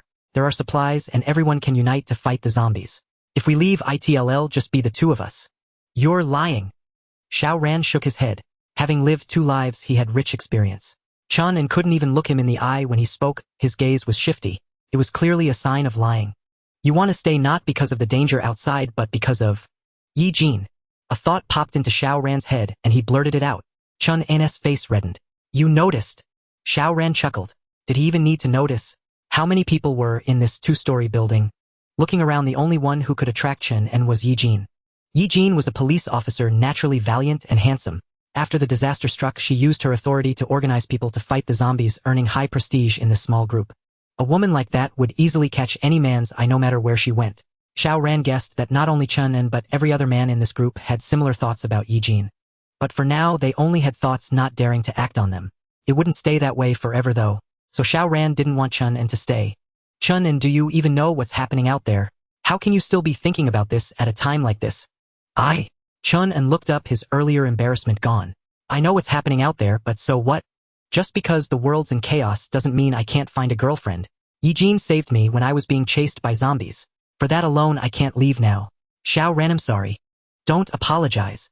Xiao Ran patted Chun-En on the shoulder, having come to terms with it. Chun-En wasn't anyone's appendage. He couldn't force him to follow. Chun-En was a living person with his own thoughts and goals. They couldn't be easily erased, nor would he blindly follow just because of a few words from Xiao Ran. He had thought things through too simply before, but he had overlooked this. This is your choice and your opportunity. Likewise, I have my own choice. So I will leave this place. Chun-En opened his mouth to persuade him to stay, but didn't know what to say. He was staying for Yi Jin, so Xiao Ran must have his reasons for leaving. If he wouldn't listen to Xiao Ran's advice, why should Xiao Ran listen to his?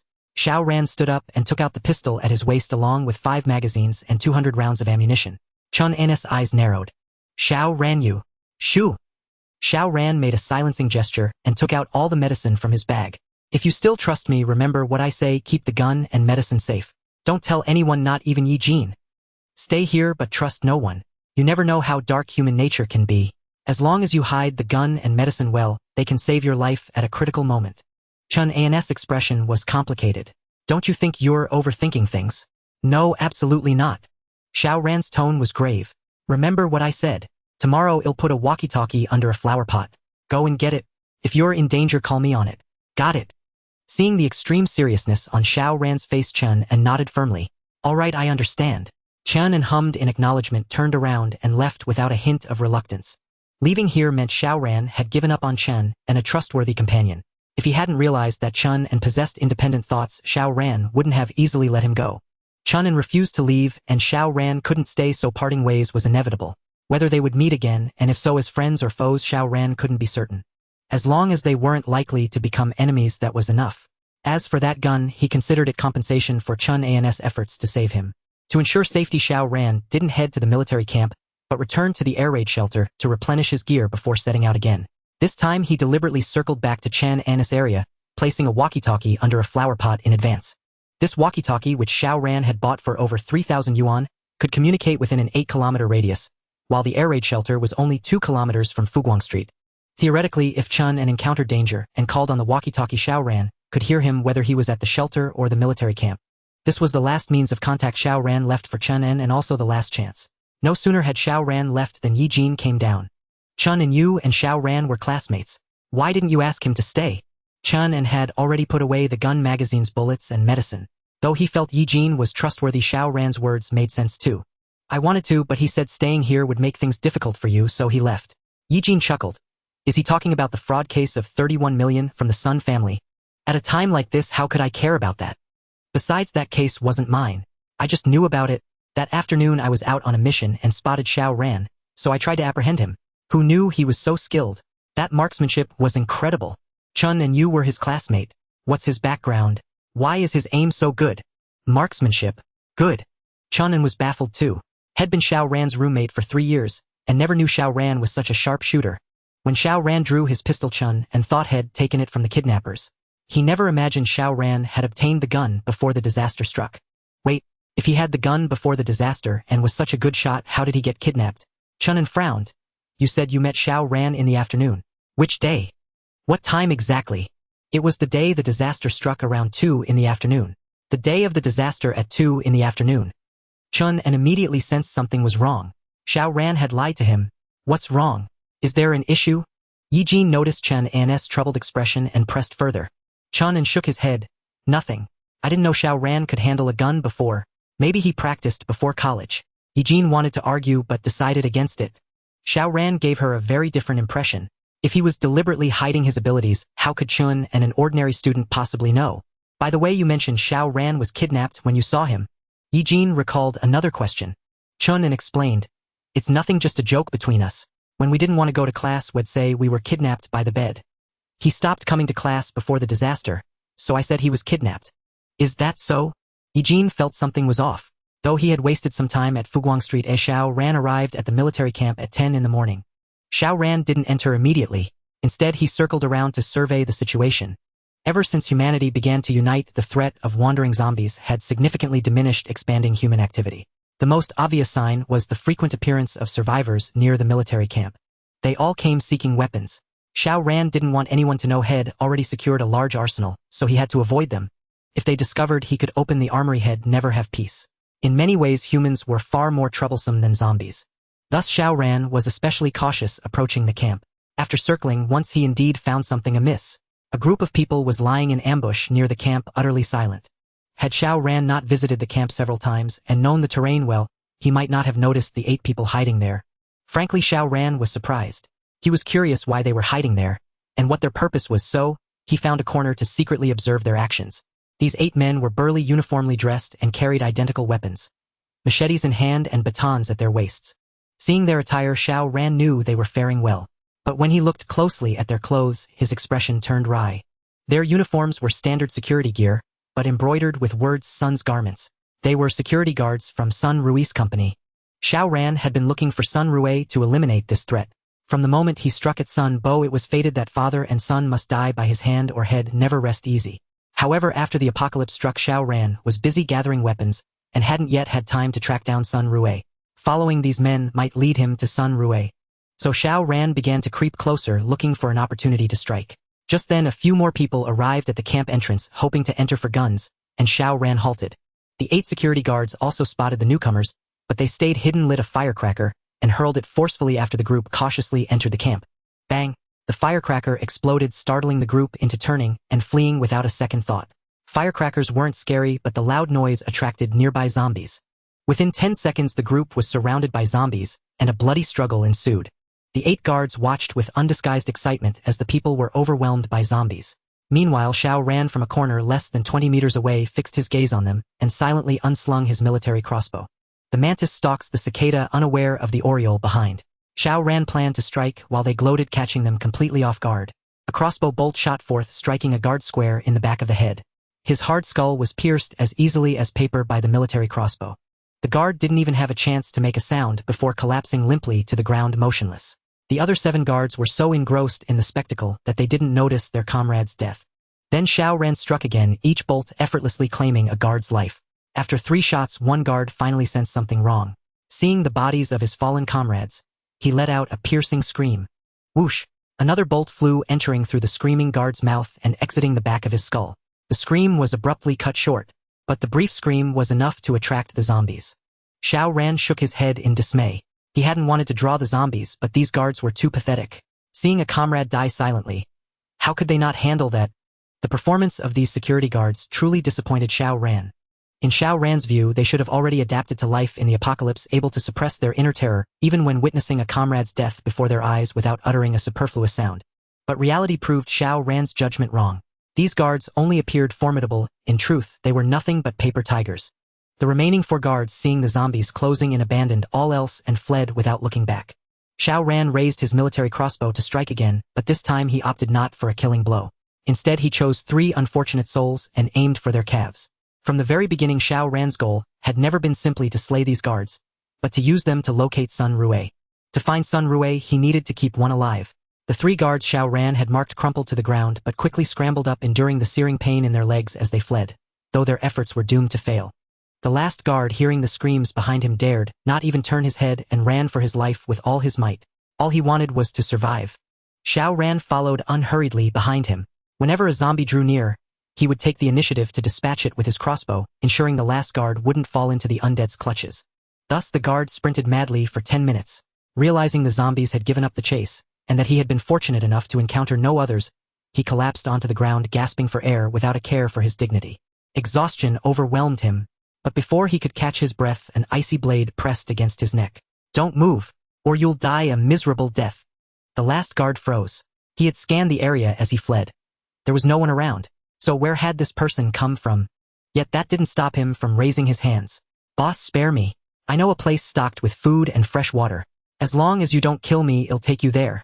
Xiao Ran applied a little pressure with his right hand, and the blade sliced through the skin on the guard's neck. Blood immediately trickled down. The guard trembled all over in terror. Boss, I'm not lying. It's real." Xiao Ran asked coldly, "Where is this place?" "It's... Boss, if I tell you, will you let me go? I'll lead you there, no tricks." The guard wasn't foolish. He knew this was his only hope of survival. But Xiao Ran gave him no chance. With a slight upward flick of his long blade, the guard's ear was severed and blood streamed down his cheek. The guard winced in pain, instinctively about to scream, but he held it back. Zombies lurked nearby. A single cry would seal his death. Yet the agony of having his ear sliced off was unbearable. He bit down on his collar, his body trembling slightly. Xiao Ran raised an eyebrow, somewhat surprised. He had some metal, but not enough. "Speak, and I won't spare you. But if you don't, I have 100 ways to make you suffer unspeakable torment before you die." Xiao Ran's tone was icy, delivering the guard's death sentence, without a hint of concealment. Hearing this, the guard hardened his resolve, his voice turning defiant. "Since I'm dead either way, why should I cooperate? Go ahead and kill me if you can." "Very well, I'll grant your wish." A smirk curled at the corner of Xiao Ran's mouth. He relished tough nuts. Torturing them yielded more resource points. He wondered how long this guard could hold out. With those words, Xiao Ran acted. He kicked the guard over, then thrust his long blade fiercely, easily piercing the man's thigh and pinning him to the ground. Blood gushed forth, and the guard's face instantly drained of color. Yet he gritted his teeth against the searing pain, refusing to make a sound. Xiao Ran drew a dagger from his waist. "No need to hold back. Such a thick scent of blood will soon draw the zombies. I've already checked. There are zombies 1,000 meters from here. If you stay silent, they'll catch the smell in a minute and come to devour you. The whole process will take about 4 minutes. If you scream now, they'll be here in 3. So I suggest you stop suffering in silence. Cry out. I'll ease the pain and hasten your end." Xiao Ran's tone was calm, as if discussing something trivial, but his words sent chills down the guard's spine. The guard had believed himself strong, his will unshakable, destined to rise above in the apocalypse. Yet in Xiao Ran's hands, mere seconds had reduced him to a wreck, his mental defenses on the verge of collapse. Xiao Ran wasn't waiting for a reply. He was merely stating the situation, so his hands never stopped moving. With time running short, he had to resort to extreme measures. Xiao Ran used his dagger to pin the guard's right hand to the ground, then calmly took out a bullet, removed the casing, and poured the gunpowder onto the wound on the guard's right hand. He ignited it with a lighter. A flash of fire, a plume of white smoke. The guard could no longer endure such agony and let out a heart-wrenching scream. The nearby zombies, hearing the sound, turned in unison and charged toward Xiao Ran. But Xiao Ran remained unfazed, as if the zombies didn't exist. "I know it hurts, but you'll have to bear it. This is only the beginning." As he spoke, he took out more bullets, poured the gunpowder onto the guard's right hand, and lit it again. White smoke rose once more. The searing pain caused the guard's body to convulse violently. He struggled with his right hand, managing to break free, but his charred hand was severed and a peculiar scent filled the air. Xiao Ran remained unmoved. He stomped on the guard's right hand. Don't move. Now for the left. Before he finished speaking, his dagger had already pinned the left hand to the ground, and he began dismantling another bullet. Despair engulfed the guard. From the moment Xiao Ran had started, only a little over 20 seconds had passed. Yet those seconds felt longer than a day to the guard, the relentless pain shredding his nerves and driving him to the brink of collapse. Xiao Ran, his expression unchanged, and even wearing a gentle smile, had become a demon in the guard's eyes. Xiao Ran hadn't uttered any threats, but his actions had given the guard a taste of hellish torment. Stop. Ill talk. Ill talk. Seeing Xiao Ran about to pour gunpowder onto his left hand again, the guard finally broke down. That place is the Sun's garment factory. It's the Sun family's territory. There's plenty of supplies there. Food, fresh water, everything. Kill me. Kill me now. Only then did Xiao Ran halt his movements. He pulled out his long blade and pierced the guard's heart. If you'd said that earlier, I wouldn't have had to go through all this trouble. Xiao Ran had long suspected that Sun Rui wouldn't die so easily. Though it was the apocalypse when the disaster struck, the circumstances for the wealthy and the commoners were vastly different. Ordinary people struggling to make a living faced hardships even before the end. After the apocalypse, without resource support, their best hope was merely survival, avoiding starvation and not becoming fodder for the zombies. The wealthy, however, had at least some food reserves, people to handle matters for them, and even bodyguards. When the apocalypse descended, they could easily protect themselves, even leveraging their former prestige to quickly build factions and carve out a place in this new world. Sun Rui was a prime example. In his past life, Sun Rui had established a survivor base using his garment factory, housing over 1,000 people at its peak, most of whom were factory workers. Before the catastrophe, Sun Rui's ability to amass such a vast enterprise spoke volumes about his cunning and resourcefulness. After the disaster struck, he not only formed a survivor base, but also won over the heads of the security and production departments through various means. In doing so, he gathered nearly all the able-bodied young men in the factory to his side, naturally becoming the leader of the survivor base. In the early days of his leadership, Sun Rui dared not overstep too much. With so many people gathered, the old social order wouldn't collapse easily. To win hearts, he initially put on a facade, hiding his inner ugliness. But as time passed, people realized that the peaceful era of the past would never return. The base's order crumbled, rapidly replaced by the law of the jungle. The strong prey on the weak, and might makes right. Sun Rui became a ruthless dictator. Here no one could defy Sun Rui's will. The powerful acted with impunity while the weak struggled to survive. Especially after Sun Rui awakened his abilities, the situation grew even more dire. The base was no longer a sanctuary, but a hell where humanity's darkest impulses ran wild. It was only later, when the zombies evolved and breached his stronghold, that Sun Rui's faction was utterly annihilated, with only Sun Bo managing to escape. However, in his past life, Xiao Ran had focused all his energy on Zhao Xue, paying no attention to the Sun family's actions. Naturally, he had no idea that Sun Rui had built such a base. If he had known, Xiao Ran would have sought him out long ago. But it wasn't too late now. After shaking off the zombies, Xiao Ran didn't act immediately to confront Sun Rui. Instead, he planned carefully. Sun Rui wasn't alone. He surely had many people around him. Charging in recklessly would put Xiao Ran at a disadvantage. After all, Sun Rui's garment factory employed hundreds, with over 50 security guards alone, plus a workforce of able-bodied young men. The stronghold he built might not be impregnable, but it was certainly no easy target for infiltration. Without the option of infiltration, Xiao Ran would likely have to engage in a direct confrontation. Though Xiao Ran's physical condition had improved, dramatically surpassing ordinary people by far, he was no Superman. A knife wound, a blow from a steel pipe, or a bullet could injure or even kill him, so he couldn't be foolish enough to take on hundreds alone. Yet this didn't deter Xiao Ran. Instead, it sparked his interest. Since he couldn't confront them hidden or infiltrate easily, he would find a way to lure Sun Rui out. In his past life, Xiao Ran had walked the straight and narrow, never harboring malicious thoughts, even in the direst times. Yet he was ambushed by Zhao Xue, leaving no trace behind. Reborn into a new life, Xiao Ran had abandoned the principles and convictions of his past. As long as he could live well and exact revenge, he was willing to do anything. His purpose in Rebirth wasn't to save the world. It was solely to take revenge, to make those who had wronged him suffer a fate worse than death. So instead of rashly heading to Sun Rui's garment factory, Xiao Ran cautiously returned to the military camp and entered the arsenal again, beginning his attempt to relocate supplies. The arsenal housed many powerful firearms, such as rocket launchers, heavy machine guns, anti-material sniper rifles, and mortars. These weapons were excellent, but they had a glaring flaw: they were cumbersome. Xiao Ran couldn't possibly take them all, let alone move them into the bunker.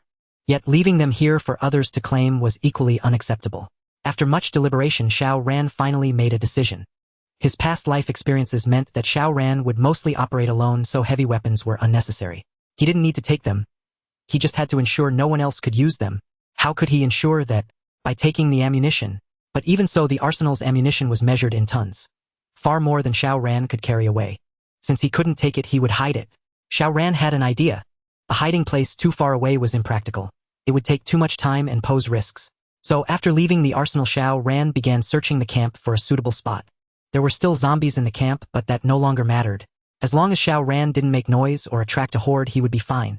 The camp's layout was simple: 6 dormitory buildings, 1 administrative building, a cafeteria, and then the training grounds and parade ground. The dormitories and administrative building held no interest. Xiao Ran had already checked them, finding no suitable hiding spots. But upon reaching the cafeteria, he discovered an underground cold storage. Unfortunately, with the power cut off since the disaster, the fresh vegetables and meat inside had rotted, releasing a nauseating stench when he opened the door. Xiao Ran's eyes lit up.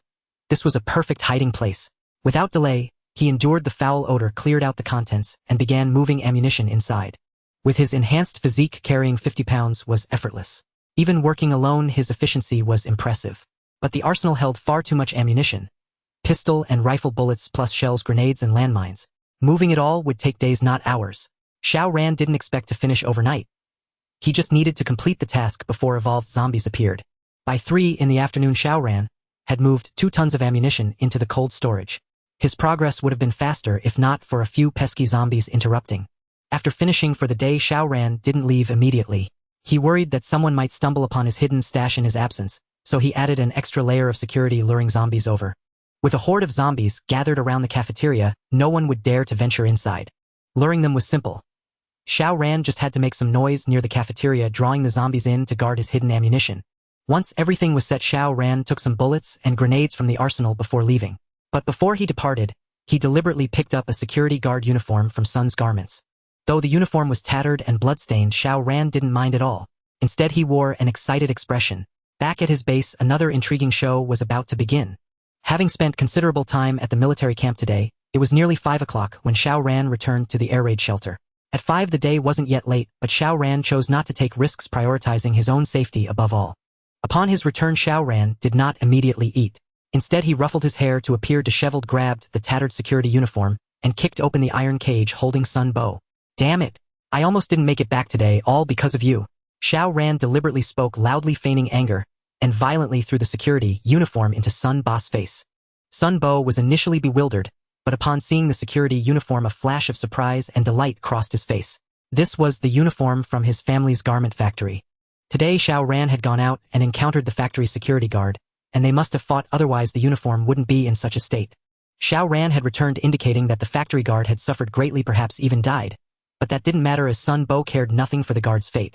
Moreover, judging by Xiao Ran's demeanor, he too must have taken a heavy blow, otherwise he wouldn't be so furious.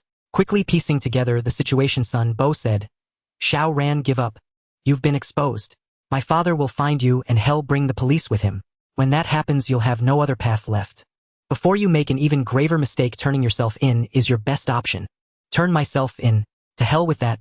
Xiao Ran lunged at Sun Bo, grabbing him by the hair. "Don't you dare preach to me.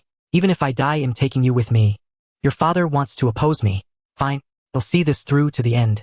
You just wait." After hurling this threat, Xiao Ran stormed off in a rage, and Sun Bo's expression instantly tensed. An enraged Xiao Ran was unpredictable. If Xiao Ran had already tormented him this much, while calm, what would happen when driven by impulse? Sun Bo dared not imagine it, and fear slowly began to take root in his heart. Yet thinking that the factory security had already encountered Xiao Ran, he believed Sun Rue must already know his whereabouts or have a lead. If he could just hold on a few more days, perhaps a turning point would come. This was the darkness before dawn. He had to persevere no matter what. Sun Bo silently encouraged himself, vowing not to give up. After Xiao Ran stepped out of the iron cage, the anger on his face vanished, replaced by a sardonic smile. Without giving Sun Bo a glimmer of hope, how could he proceed with his plan? Before long, Xiao Ran brought Sun Bo food, meat, vegetables, milk, and even a bottle of beer. But when Sun Bo saw these items, there was no joy on his face. Instead, he recoiled in terror. "Xiao Ran, what are you going to do? I warn you, don't do anything rash. My father will find this place soon. The police are coming. Don't do anything foolish." The last time Xiao Ran had brought him a meal, he had not only crushed the toes of Sun Bo's left foot with a sledgehammer, but had also severed them. Even now, recalling that experience made Sun Bo tremble all over. With Xiao Ran bringing him food again, how could he not panic? By now, the anger had left Xiao Ran's face, replaced by nothing but coldness. "Eat. Otherwise, you won't be able to endure what's coming." These simple words to Sun Bo's ears sounded like the call of a demon. "No, I want eat. I want eat. If you've got the guts, just kill me." No, not until the very end. I won't kill you. It doesn't matter if you refuse to eat. I have my ways. Xiao Ran was in no hurry. He produced a medical kit containing not only a scalpel but also glucose and saline solution he had prepared. You see, your mouth may refuse, but your body will make the most appropriate response. They'll ask you one last time, will you eat or not? Sun Bo was in despair. His resistance was utterly futile against Xiao Ran. He knew that after eating, Xiao Ran would cut something else from him, yet he had no means to fight back. Either eat or be intravenously fed glucose and saline. Either way, the outcome was the same for Xiao Ran. Sun Bo was on the verge of breaking down. If not for the thought that Sun Rue and the police might arrive at any moment, he would have longed for death. In the end, reason prevailed and Sun Bo began to eat. Watching Sun Bo wolf down the food, Xiao Ran sneered inwardly.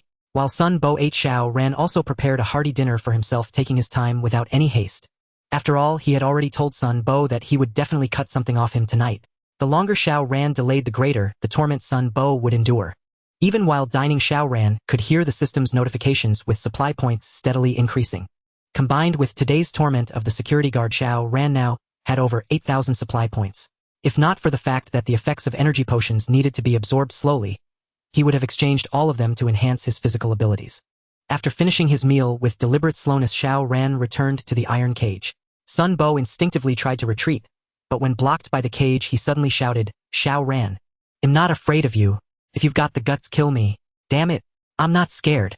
In response, Xiao Ran merely smiled, offering no reaction. Fear wasn't about words. It was about actions. Xiao Ran approached Sun Bo. "Your father not only called the police but also sent people to cause me trouble. So I need to send him a warning. Now tell me which part of your body has a distinctive feature. Something your father would recognize at a glance. I'm going to cut that part off and send it to him." "No, there's no such feature on any part of my body. If you've got the guts, kill me." Sun Bo continued to shout, refusing to cooperate. Xiao Ran remained unruffled. He used a dagger to cut Sun Bo's belt and his trousers fell to the ground. "Is that so? Then you'd better think carefully. If there really isn't a part your father can instantly recognize, he'll have no choice but to cut this off." As he spoke, Xiao Ran gently tapped the dagger between Sun Bo's legs. Sun Bo's expression changed instantly, his ferocity gone, replaced by nothing but pleading in his eyes. "No, please, don't do this. I beg you." Xiao Ran was unmoved. He took out an alcohol swab, picked it up with tweezers, and began to disinfect the area between Sun Bo's legs. "Don't worry, you can live without that thing. Once the wound heals, it won't affect your movement. As long as you don't tell, no one will know." "No, no." Sun Bo panicked, struggling violently and screaming. "No, Xiao Ran, no, they'll talk. They'll tell you everything. There's a birthmark on the sole of my right foot. My dad will recognize it as soon as he sees it. He will." Xiao Ran smiled and tapped the dagger twice again. "Good. You've made the right choice." Sun Bo breathed a sigh of relief, but before he could celebrate saving his manhood, an excruciating pain shot through his right foot. "Ah!" The scream echoed once more. The surgery went smoothly as both Xiao Ran and Sun Bo had gained considerable experience. Xiao Ran knew how to handle the wound, minimizing blood loss to prevent Sun Bo's body from becoming too weak. Sun Bo understood how to endure the pain without struggling recklessly, as this conserved his strength. After Xiao Ran stepped out, Sun Bo's right foot was gone. At the ankle, there was a clean, precise incision, a testament to Xiao Ran's markedly improved surgical skill. Sun Bo's face was etched with despair, uncertain if his decision was right. When Xiao Ran emerged, an unmistakable smile lingered on his face. How exhilarating! He was slowly tormenting Sun Bo, dismantling his psychological defenses, letting him glimpse hope only to shatter it time and again. A few more rounds and Sun Bo would inevitably break, either abandoning all hope and seeking death or sinking into numbness. Xiao Ran hoped for the latter. Even if Sun Bo became utterly numb, Xiao Ran wouldn't let him off easily. Tossing Sun Bo's right foot into a plastic bag and setting it aside, Xiao Ran consumed a bottle of energy potion and began practicing the 5 animals fist. Normally, the effects of a single energy potion wouldn't deplete so quickly, but today Xiao Ran had been hauling ammunition in the military camp, exerting far more than usual. Heat surged through his body, and by the time he returned, the potion's efficacy had already faded. This confirmed once again that high-intensity training accelerates the absorption of energy potions. Thus, Xiao Ran set a goal before April 13th. He would stash away the dozens of tons of ammunition in the arms depot. If he achieved this, even without awakening any abilities, his physical condition would improve dramatically. Armed with his various weapons, he would stand a fighting chance even against evolved zombies. The night passed without incident. The next morning, Xiao Ran set out early as a crucial task awaited him. For this, he specially brought his sniper rifle. The Sun family's garment factory was 10 kilometers from the bomb shelter, At Xiao Ran's current pace, it would take nearly an hour to walk there, and encounters with zombies might cause further delays. Xiao Ran avoided zombies as much as possible, as well as human survivors scavenging for supplies. By 9 in the morning, he arrived near the Sun family's factory, but refrained from acting rashly, first observing the situation. The Sun family's garment factory was well known in Luo City, covering nearly 300 mu. It housed 2 workshops, 2 dormitory buildings, a warehouse, a cafeteria, an administrative office building, and a playground. The factory was encircled by a 2-4-meter-high wall, sturdy enough to fend off ordinary zombies, but utterly incapable of stopping evolved ones. If a human was intent on breaching it, the wall would be useless. After a few minutes of observation, Xiao Ran noted that the defenses were alarmingly weak. Only 4 guards at the main entrance with no one else in sight. Presumably those inside believed the wall was sufficient to keep zombies out, so guarding the gate was deemed enough. With such lax defenses, Xiao Ran had nothing to fear. He strode out openly, and when he was 30 meters from the gate, the 4 guards grew alert, gesturing to ask his identity, too afraid to speak loudly. Xiao Ran ignored them and hurled the plastic bag in his hand. Thud! The bag hit the ground. The 4 guards hesitated for a moment, then approached to inspect it without any attempt to dodge. Seeing this, Xiao Ran couldn't help but shake his head. If he had intended to kill, adding something extra to the bag would have meant none of them would survive. Driven by curiosity, the 4 guards opened the bag.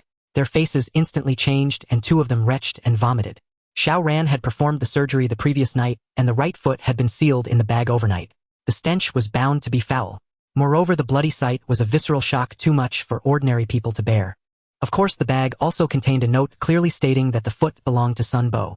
It demanded that if Sun Rue wanted Sun Bo to live, he must come alone to know. 67, East Long Street. If Sun Rue failed to show by noon, Xiao Ran would deliver another gift tomorrow. Having watched the 4 guards tremblingly retrieve the note from the bag, Xiao Ran turned and left. By the time the guards snapped out of it and tried to find him, he had vanished. They exchanged glances and without any delay rushed the bag to Sun Rue's office. Lately, Sun Rue had been far from comfortable. Not because of the apocalypse. His quality of life had hardly suffered, or in fact it had improved. Using the garment factory as a base, he had consolidated power through manipulation and alliances, becoming the supreme leader of the stronghold, ruling with an iron fist. Thus his lifestyle had not only remained intact, but had also introduced novel pleasures that kept him endlessly entertained. What truly troubled him was Sun Bo's disappearance. He had vanished after the disaster struck, with no news since. No sign of him, no body. Sun Rue was frantic, sending many people to search, but to no avail. As time dragged on, Sun Rue's hope gradually dimmed. In this world, if someone was missing, they were likely dead. So Sun Rue was in a foul mood. However, a few days ago, a woman had arrived. Beautiful, understanding, and quite cunning. She was far more intriguing than the other women in the factory, and was quickly brought to Sun Rue's side. With this new flame, Sun Rue stopped dwelling on Sun Bo's fate. At that moment, Sun Rue was sitting idly in his office when Zhao Xue walked in. She fed him a piece of chocolate with her mouth, then slipped under his desk. Sun Rue's brow gradually relaxed, a look of pleasure spreading across his face. This girl really knew how to play. Compared to her, his wife at home was nothing.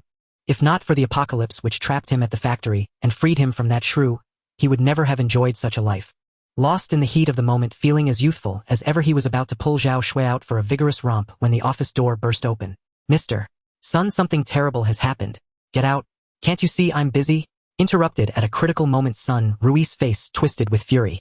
But the guard who barged in knew the urgency and hastily presented the plastic bag. "Mr. Sun, someone just delivered this. You'd better take a look, because it might be young Master Sun Bo's. Sun Bo." At the name, Sun Rue leaped to his feet, ignoring Zhao Xue still beneath him, his pants not even pulled up. Caught off guard, Zhao Xue was jolted hard, her head smacking against the desk. Yet she dared not complain, enduring the pain in silence. Sun Rue rushed out from behind the desk, snatched the bag, and opened it. His arousal instantly deflated. "Xiao Bo." Sun Bo did not deceive Xiao Ran. Sun Rue recognized it as his son's right foot upon seeing the birthmark. The severed foot left for so long had begun to reek, and even if Sun Bo could be found now, he would be crippled. A cry of anguish escaped Sun Rue. His heart ached with genuine pain. He had only one son, placing all his hopes on Sun Bo, yet who could have imagined that after being missing for over half a month, the next news would be such a devastating blow? "Where is he? The person who delivered this. Where is he?" Sun Rue grabbed the guard by the collar, demanding loudly. Startled by Sun Rue's demeanor, the guard quickly replied. "He left. He tossed this over and left without a word." "There's a note inside, sir." Sun Rue hastily retrieved the note, and upon reading its contents trembled with fury. Who did this? Why be so cruel to Xiao Bo?" Seeing Sun Rue's intense reaction, Zhao Xue hurriedly wiped her mouth with a tissue and crawled out from under the table. "Mr. Son, don't panic. You are the pillar for everyone, you must not lose your composure. Not panic. Xiao Boss foot has been chopped off. How can I not panic? Sun Rui was beside himself with rage, itching to capture the one who had harmed Sun Bo. Zhao Xue seized the moment to glance at the note, her heart skipping a beat. The handwriting on the note was familiar to her. Back when Xiao Ran had been her sycophant, he had often sent her gifts, so she instantly recognized the note as written by Xiao Ran. Xiao Ran had not concealed his handwriting ultimately, because he was unaware that Zhao Xue was also present. After confirming that the kidnapper was Xiao Ran, Zhao Xue did not reveal it. Instead, she calmly set the note down. Days earlier, she and Lu Jin had witnessed firsthand in the office building how Xiao Ran alone with a gun had disabled Brother Bao and over a dozen burly men within 10 seconds, and had experienced his frenzied attempt to kill her, leaving a profound psychological scar. Even now she could not fathom why, having merely treated Xiao Ran as a doormat, spent some of his money and toyed with his feelings, he would target her so relentlessly. Before the catastrophe, he had lured her to that place, forcing her to work as a hostess in KTVs and bars. After the disaster, she had barely managed to latch onto Lu Jin and live comfortably, only for Xiao Ran to reappear and shatter everything she had. Yet even that was not the end. Xiao Ran still had no intention of letting her go. If not for her quick reflexes and swift escape, she would have died then. After fleeing, she had been desperate to understand why Xiao Ran hated her so. Now seeing that Sun Bo had also fallen into Xiao Ran's hands with his right foot, severed, Zhao Xue believed she had found the reason. Xiao Ran's hatred stemmed from love turned sour, which explained his actions. And Sun Bo had become collateral damage. If that were true, then she was the one who had brought Sun Bo to such a state. Once Sun Rui realized this, how could he tolerate her presence? Despite Sun Rui's recent kindness, Zhao Xue knew his true nature well. Once she lost her usefulness and allure, she would be discarded immediately. In the apocalypse, the fate of an abandoned woman needed no elaboration. To survive, she had to guard her tongue, knowing exactly what to say and what not to say. Mr. Sun, you're not really planning to go alone, are you? Zhao Xue put on a concerned expression. Whoever sent this must be prepared. Perhaps a horde of zombies awaits you there. If I may suggest, you absolutely must not go. At most, send a few people to scout ahead, confirm young Master Sun Ba's safety, and then decide. No! Sun Rui shoved Zhao Xue aside. Xiao Bo is my only son. If anything happens to him, what meaning is there in my life? I must go see. Unfazed by his attitude, Zhao Xue quickly stepped in front of him again. Mr. Sun, you must prioritize your own safety. Hundreds of people in the factory rely on you. No matter what happens, your safety comes first. Enough. I've made up my mind. Sun Rui was unusually resolute. That person dared to cut off Xiao Bo's foot, showing he is ruthless. If I don't go, Xiao Bo will suffer more harm. He may even lose his life. Go inform Section Chief Lu, have him. Wait. Zhao Xue interrupted, signaling the guard, who discreetly withdrew. Mr. Sun, I know that young Master Sun Bo is paramount in your heart. Even if the sky falls, you will find a way to rescue him. But this requires a plan. First, you must never venture into danger alone. If you insist on going, take as many loyal men as possible to ensure your safety. Only if you remain safe can you rescue young Master Sun Bo. Sun Rui had initially been angered by Zhao Xue's interruption, viewing her as nothing more than a plaything unworthy of meddling in his decisions. But her analysis calmed him down. It wasn't that Sun Rui lacked intelligence. Rather, the sight of Sun Ba's severed foot had shocked and enraged him, throwing him into disarray. Given a moment to collect himself, he could make rational judgments. Go on. Noting the shift in Sun Rui's eyes, Zhao Xue sensed her opportunity. Second, while you are away, ensure the factory remains secure. Section Chief Lu of the Security Department has never been on good terms with you. Only Section Chief Zhang of the Production Department, whom you promoted, is truly loyal. So when you leave, you must be wary of Section Chief Lu. If he seizes the chance to rebel, even if you rescue young Master Sun Bo, you may have no place to return to. Under normal circumstances, it might not matter, but with young Master Sun Ba's foot, if you cannot find a suitable place for him to recover, I fear. So I believe before you depart, you must find someone to restrain Section Chief Lu, even if only for a few hours. Sun Rui nodded again, admitting that Zhao Xue's words held some merit. In the post-apocalyptic scarcity, who wouldn't want to play the tyrant if given the chance? Section Chief Lu commanded over 50 guards, mostly former street thugs. Bold and fierce, far more formidable than those in the production department. If Lu seized the opportunity, would there still be a place for Sun Rui? Who do you think could restrain Section Chief Lu? Zhao Xue replied. Logically, Section Chief Zhang should stay behind to keep Lu in check, ensuring everything is secure. But I believe your safety is more important. Have Zhang gather more men to accompany you, then appoint a suitable subordinate from his department to handle Lu. What do you think? Sun Rui sneered. I thought you were going to volunteer. Zhao Xue quickly shook her head. I'm not capable of that. As long as you, Mr. Sun, don't despise me and grant me shelter, I'll be content. Sun Rui's expression softened slightly. Fine. Well, do as you say. Stay put and safe. Once I bring Xiao Bo back, you'll be greatly rewarded. Sun Rui set out. To ensure his own safety, he brought 20 men with him, including Section Chief Zhang, who was fiercely loyal to him. He also made arrangements at the factory, appointing a trusted subordinate from under Section Chief Zhang to temporarily manage the factory's affairs. As for Section Chief Lu of the security department, he was ordered to scout the military camp, serving as Sun Rui's supplement to Zhao Xue's plan. Only after Section Chief Lu led his men out did Sun Rui begin his preparations, departing before 11 o'clock. However, what he did not know was that Zhao Xue had defected to Section Chief Lu immediately after leaving Sun Rui's office, revealing all of Sun Rui's plans. Thus, Section Chief Lu did not go far. After confirming Sun Rui had left with his men, he returned. Zhao Xue did this because she knew full well how formidable Xiao Ran was. Since Xiao Ran had set his sights on Sun Rui and his son, their deaths were certain. Moreover, Xiao Ran held absolute initiative. Sun Bo had already fallen into his hands. Given Xiao Ran's skills and ruthlessness, even if Sun Rui brought twice as many men, it would not be enough. Zhao Xue had intentionally urged Sun Rui to bring so many men to facilitate Section Chief Liu's defection. As the one who provided Section Chief Liu with crucial intelligence, she would surely reap significant benefits once he ascended to power. Do not assume that women can only survive by relying on men in the apocalypse. A resourceful woman can thrive just as well. Furthermore, she was beautiful enough to satisfy Section Chief Liu's various demands. If that alone could not secure her the position of second-in-command, she would not have survived until now. Sun Rui, along with Section Chief Zhang and his men, finally arrived near 67 East Long Street at 1140. For safety's sake, Sun Rui did not approach immediately but ordered Section Chief Zhang to scout the vicinity. Since the other party had told him to come here, they must be nearby. If he could find them first, things would be much easier. He refused to believe that his many men could not handle a single opponent. However, Section Chief Zhang's men searched the entire area and found nothing. Continuing the search might attract zombies, and time was already running out. Left with no choice, Sun Rui led his men forward, arriving beside Building 67. He glanced at his watch. It was 1157. He was not late. Sun Rui raised his hand, intending to greet Xiao Ran, who was hiding somewhere unknown, signaling that he had arrived. But the moment he raised his hand, his head exploded like a watermelon, splattering red and white matter several meters away. Before Section Chief Zhang and the others could even react, Sun Rui's headless body crashed to the ground with a dull thud. Stunned for a moment, they were terrified and fled without a second thought. It was horrifying. They had no idea what had happened, and Sun Rui was dead. They had not wanted to come out in the first place, having to face an unknown enemy while risking attracting zombies. But Sun Rui was the boss. Now that Sun Rui had died inexplicably, why should they stay? A living boss had value and they had to obey. A dead boss was nothing but a corpse. Among them, Section Chief Zhang ran the fastest. Despite his claims of unwavering loyalty, he proved utterly useless when it truly mattered. Xiao Ran stood on the rooftop of a 6-story residential building, observing Section Chief Zhang and the others through his scope. With a cold sneer, he removed the silencer and stowed his sniper rifle.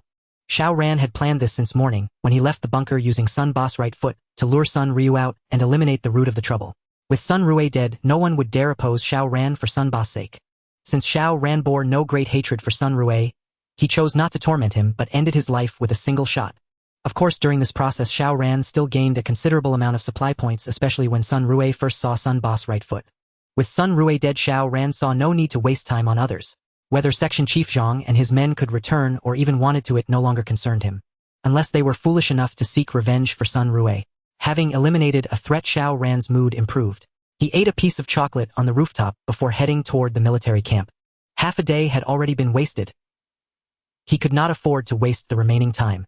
After all, the arsenal still held plenty of ammunition waiting to be relocated. Many people had come to the military camp yesterday, but today it was eerily quiet.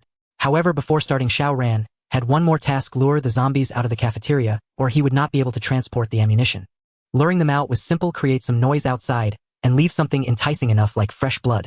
On his way over, Xiao Ran had made a detour to collect some blood from Sun Rui's body, which came in handy.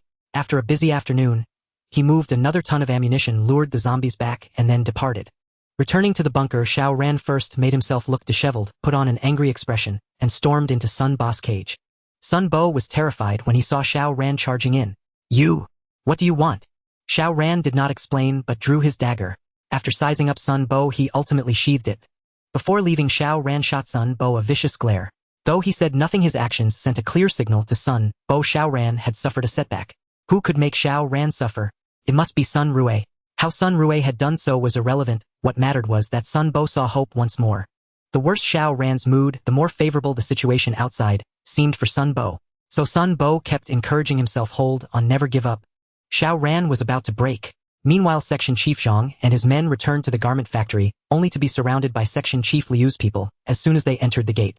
Section Chief Zhang was taken aback, and before he could figure out what was happening a group of men pounced on him. Outnumbered and caught off guard Section Chief Zhang was pinned to the ground within 2 minutes. Liu, what do you think you're doing? What am I doing? You have the nerve to ask. It was not Section Chief Liu who answered but Zhao Xue. With a frosty expression Zhao Xue stepped forward and placed her foot on Section Chief Zhang's head. I'll ask you, where is Mr. Sun? Mr. Sun is dead. He was shot. Shot? Do you expect us to believe that? Zhao Xue's voice grew icier. So many of you went out with Mr. Sun and only he was killed. Are you all useless? Or did you deliberately set up a trap to kill Mr. Sun? Bullshit. Section Chief Zhang roared. He could not bear such a heavy accusation. Zhao Xue sneered and clapped her hands. A man stepped forward. The very person Sun Rue and Section Chief Zhang had chosen together to counter Section Chief Liu before they left. Unfortunately, no sooner had Sun Rue left than Zhao Xue and Section Chief Liu found him. Through a mix of threats and bribes they turned him. I report that Section Chief Zhang plotted to kill Mr. Sun. He told me to keep things steady at the factory while he led the men out to murder Mr. Sun. Then he planned to suppress Section Chief Liu and become the factory head himself. Mr. Sun was good to me. I couldn't bear to see him murdered, so I went to Section Chief Liu hoping to save Mr. Sun. But I was too late. Mr. Sun, I have failed you.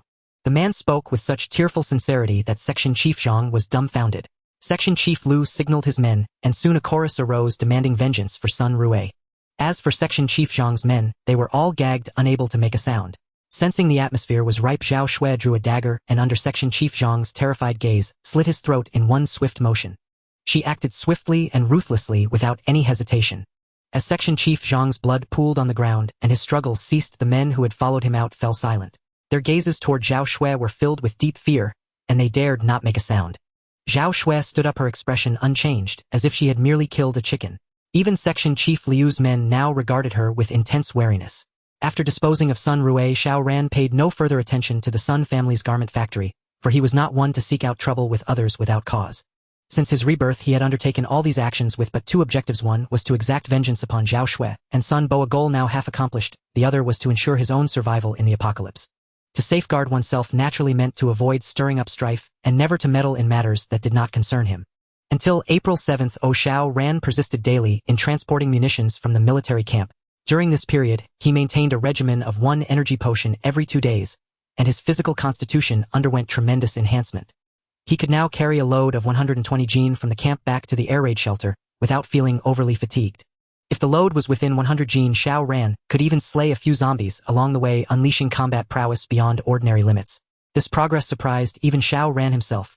The 5 animals' fist had contributed, but the greater credit belonged to the fully realized effects of the energy potion. Although Xiao Ran still showed no signs of awakening any abilities, he was already quite satisfied with these results. Greater strength, speed, and physical fitness would enable him to survive the apocalypse more effectively. Yet no matter how much his physique improved, Xiao Ran never actively provoked other survivors. Whenever he encountered them, he would deliberately keep his distance, appearing timid and fearful. But if anyone truly believed Xiao Ran was cowardly, they would surely pay a heavy price. In just these few days, Xiao Ran had encountered 3 groups who sought to trouble him primarily because the backpack he carried was far too alluring. The outcome was predictable. The 3 groups, totaling 13 people, all became souls beneath his blade, contributing over 500 resource points to him. Let no one accuse Xiao Ran of being indiscriminate or ruthless. In the apocalypse, anyone who covets his supplies should not blame him for sending them to their graves. Yet some people remained blind. On the morning of April 8th, as Xiao Ran was having breakfast, a sudden thunderous boom erupted outside. His expression changed and he hurried to the computer to check the surveillance. As the smoke from the surveillance footage cleared, Xiao Ran saw 2 mangled corpses. They had stepped on landmines. The landmines Xiao Ran had brought from the ordnance depot were not exceptionally powerful, but their lethal radius extended to 20 meters. Those at the epicenter of the explosion had no chance of survival, their bodies torn asunder. Over 20 meters behind the blast site, 5 people stood staring in shock at the 2 gruesome remains. Landmines. Actual landmines. By normal reasoning, how could such things be found near an air raid shelter?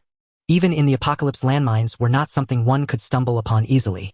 How had they encountered them? It defied all logic. Xiao Ran watched coldly through the surveillance at the remaining 5, feeling not an ounce of pity. He cared not who the 2 blasted victims were, what purpose they had in coming, or whose husband or father they might have been. Anyone who entered his territory and posed a potential threat would be eliminated immediately, leaving no future trouble. Without distinguishing right from wrong, good from evil, this was the survival creed Xiao Ran had adhered to since his rebirth. While the 5 were still reeling, Xiao Ran had already retrieved his pistol, long blade and dagger, and even slipped the detonator for the blasting charges into his pocket. Although Xiao Ran did not believe those 5 outside posed any real threat, one could not afford the slightest carelessness in the apocalypse. Even a lion uses its full strength when hunting a rabbit. Since he was to strike, he would finish the battle cleanly and decisively. The alloy door opened and Xiao Ran emerged laden with various weapons. The 5 outsiders' expressions shifted markedly upon seeing him, and they involuntarily retreated 2 steps. It was not only Xiao Ran's arsenal that intimidated them, but the psychological shadow cast by the earlier landmine. Without battlefield experience or professional training, who could easily overcome the terror of landmines? Who are you? We just came to look around. Why go for the kill? Because this is my territory. Xiao Ran sneered, not even giving them a chance to explain, raising his pistol and firing. This time he needed a swift resolution, so he aimed directly for their heads. Among the 5, 4 dropped instantly without any reaction, while one who had been hiding behind the others escaped immediate death, only because Xiao Ran could not get a clear shot. Seeing 4 companions slain in an instant, this last man was utterly terrified. He let out a scream and turned to flee. Xiao Ran raised his pistol expressionlessly and fired at the final man, also crumpled to the ground. The entire process took less than 5 seconds. After finishing, Xiao Ran surveyed the surroundings briefly before turning back. Not long after he returned, a horde of zombies, drawn by the noise and scent of blood, swarmed in, scrambling to devour the corpses on the ground. Xiao Ran had anticipated this, which was why he had resolved the matter in the shortest possible time. Once the zombies finished feeding, not even the remains of those people would be left. Thus Xiao Ran had no fear of anyone discovering that he had killed them, or by what means. However, this created a new problem. The zombies outside, having found food here, would not easily leave. Xiao Ran would either have to kill them all or find a way to lure them away, otherwise his own comings and goings would be hindered. If Xiao Ran resolved never to go out again, it would be fine. The zombies outside might even deter the curious. But the issue was that he could not stay inside forever. Zhao Xue was still out there, so Xiao Ran had to carefully consider how to deal with the zombies outside. Upon returning, he was about to organize his gear and set out when he heard Sun Bo shouting from within. Xiao Ran, I heard it. I heard everything. There was an explosion and gunshots. My father must have brought people. He found this place with the police. Xiao Ran, don't try to fool me this time. They're about to break in. You're finished. A peculiar expression crossed Xiao Ran's face. After a moment's thought, he went over to Sun Bo. If you want to live, stay quiet. Believe me, he'll cut that thing off right now. Sun Bo's excitement instantly dissipated as he realized he must not provoke this madman. The closer hope seemed, the more crucial it was to stay calm and even lull Xiao Ran into relaxation. Only then could he have a chance to survive. No, I was wrong. I was wrong. I promise from now on I won't make a sound. Trust me, I mean it. Xiao Ran snorted coldly and walked out. As soon as he left, Sun Bo couldn't suppress a grin. Him finally going to be saved. Xiao Ran, of course, would not explain anything to Sun Bo. He wished for such misunderstandings to grow ever more numerous. He wanted Sun Bo to see hope, only to lead him step by step into an abyss from which he could never resist. Xiao Ran was eager to know what Sun Bo's reaction would be when one day in the future he revealed the truth to him. After packing his gear, Xiao Ran set off. Before leaving, he had already planned how to deal with the zombies. Since the zombies had not yet evolved, ordinary ones could no longer pose a significant threat to Xiao Ran. Thus he did not intend to kill all the zombies outside, but rather to carve a path through them. This approach might sound dangerous, but as long as Xiao Ran prepared thoroughly, the risk factor would be greatly reduced. Not only would it allow him to gain ample training before the zombies evolved, but the remaining zombies could also deter others from approaching. A twofold benefit. As soon as Xiao Ran stepped out, the nearby zombies heard the commotion and lunged toward him. Unhurried, Xiao Ran first used his military crossbow to pick off 3 zombies. Once they drew closer, he gripped his blade with both hands and charged forward. The long blade had been forged at a cost of 200,000, and though the price was inflated, it was far sharper and more durable than ordinary blades on the market. Coupled with Xiao Ran's formidable physical prowess, beheading a zombie with a single stroke was effortless, and killing those with little adaptive ability was even simpler. Relying on his rich combat experience, Xiao Ran carved a bloody path in just 5 minutes, slaying over 20 zombies. Such a fierce achievement at this stage might not be unparalleled, but it was undoubtedly top tier. Even if some zombies pursued him from behind, they could no longer keep up with his speed. Easily shaking off the zombies, Xiao Ran found a place to change into a radiation suit, as his current outfit was drenched in blood, and might attract more zombies if he ventured out. Having traveled between the bunker and the military camp daily during this period, Xiao Ran was very familiar with this route. Halfway along, he noticed something amiss. By the roadside stood a large shopping mall renowned in Luocheng before the disaster for its heavy foot traffic. When the virus broke out, it became a gathering place for numerous zombies, and few dared to explore it despite the abundance of supplies inside. Xiao Ran had already stockpiled plenty of supplies, so he had no need to risk entering. Previously, when passing by, he had seen many zombies near the mall's entrance, but today they were gone. This situation meant either someone had entered the mall and the zombies had chased them inside, or the zombies outside had been killed. Xiao Ran observed carefully. There was no fresh blood on the ground at the mall's entrance, indicating that the zombies had not been slain. Alternatively, an evolved zombie might have appeared inside the mall commanding the others, so they no longer wandered aimlessly outside. Xiao Ran frowned. According to his memory, evolved zombies were not supposed to appear in Luocheng until April 13th. Today was April 8th, 5 days earlier. Thus he doubted that an evolved zombie existed in this mall. Still, to confirm his speculation, he decided to stay and observe. It was not that Xiao Ran was overly cautious, but he fully understood how powerful evolved zombies could be and the immense impact they would have on humanity. If an evolved zombie were truly here, Xiao Ran would have to adjust his plans and avoid going out unless absolutely necessary. Unless he could awaken an ability. Scanning the surroundings, Xiao Ran fixed his gaze on a building across from the mall. This building was a restaurant once bustling, but due to its age, cracks had appeared in its walls during an earthquake, rendering it a hazardous structure. Naturally, no one dared to stay inside. For this reason, when the zombie outbreak occurred, the restaurant was empty and had remained so ever since. Xiao Ran climbed to the rooftop and took out his binoculars for a closer look. Unfortunately, the lighting inside the mall was poor, and its structure was unlike an office building, making it unrealistic to see the interior from outside. After watching for over 10 minutes, Xiao Ran noticed nothing unusual. The mall was eerily quiet. Yet the more silent it was, the more uneasy he felt. If humans had entered the mall, they would surely have fought the zombies, and some noise would be inevitable. Xiao Ran silently put away his binoculars and decided to investigate the mall himself. Zombie evolution was a gradual process, not an instantaneous surge in power. At the early stages of evolution, their combat strength was not overwhelming. As long as he did not encounter a zombie with a special ability, Xiao Ran could handle it. It was not that he was determined to take risks, but he needed to assess the current situation to decide his next move. Descending, Xiao Ran checked his equipment once more: military crossbow, long blade, dagger, pistol, grenades, climbing rope, and more. Confirming everything was in order, he cautiously entered the mall. With the apocalypse, the power supply had long been cut off. The mall was dimly lit. Only near the entrance could anything be seen. The deeper he ventured, the darker it became until he could barely see. Xiao Ran halted.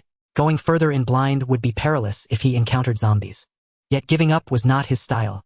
After a moment's hesitation, he slowly retreated, returned to the restaurant rooftop, and removed a grenade, tossing it toward the mall's entrance. Boom! The tremendous blast shattered the tempered glass doors and left a crater in the marble floor. With such a loud disturbance outside, the zombies inside the mall would surely come out to investigate. Based on their reactions, Xiao Ran could make a rough judgment. Sure enough, in less than 10 seconds, he heard the sound of zombies running.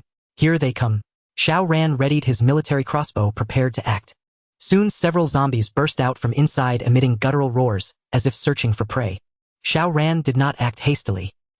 He continued observing until a large number of zombies poured out of the mall, only then allowing himself a slight sigh of relief. The grenade's explosion was loud enough for every zombie in the mall to hear. Theoretically, all of them should have rushed out. If only a few had emerged, something would have been amiss. Fortunately, there were no anomalies. It seemed no evolved zombie was inside the mall. Better to avoid unnecessary trouble. Xiao Ran decided not to engage. After a dozen minutes, the zombies below would disperse, allowing him to leave unhindered. However, Xiao Ran had not anticipated that the mall had staircases connecting to an underground parking lot. As a flood of zombies surged out from the mall, another horde emerged from the parking lot exit, charging straight toward the restaurant where he stood. Xiao Ran waited on the restaurant rooftop for 5 minutes before finally sensing something amiss. Normally, after emerging, zombies would disperse upon failing to find prey, not lingering in one spot. Yet the hundreds of zombies below showed no intention of scattering. At first their behavior seemed normal, but gradually they began to converge on the restaurant, even blocking its entrance. When anomalies arise, trouble brews. Xiao Ran's expression turned grave as he hastily scanned other directions, only to spot a large horde of zombies approaching from the underground parking exit. The reason he used the word approach was that these zombies deliberately slowed their pace, minimizing noise to evade his notice. The moment Xiao Ran spotted them, every zombie below accelerated, simultaneously casting aside all pretense as they surged into the restaurant entrance. The restaurant had only 4 floors. Within 30 seconds at most, zombies would reach the rooftop, drowning Xiao Ran in an overwhelming tide of the undead. Damn it! Xiao Ran couldn't help but curse. There was no need for further speculation. An evolved zombie indeed lurked within the mall, capable not only of commanding the hundreds of zombies, but also possessing intelligence, or otherwise they wouldn't have acted this way. In moments like these, losing composure was the greatest folly. In his past life, Xiao Ran had struggled alongside Zhao Xue through 5 years of survival in the apocalypse, facing perils far more dire than this. How could he falter now? Before the zombies could charge up, Xiao Ran retrieved a climbing rope from his backpack and fastened it to the railing at the rooftop's edge, though he refrained from tossing it down immediately. Given the evolved zombie's apparent high intelligence, if Xiao Ran dropped the rope prematurely, it might order the zombies to guard below, trapping him in a dilemma. Zombies had poor eyesight. Even if the evolved zombie's vision had improved, spotting Xiao Ran on the rooftop was its limit. It couldn't possibly track his every move up there. Having done this, Xiao Ran approached the stairwell, listening to the guttural roars rising from below. He pulled out a grenade and tossed it down the stairs. The grenade clattered down the steps, landing squarely at the feet of the advancing zombies before detonating with a thunderous blast.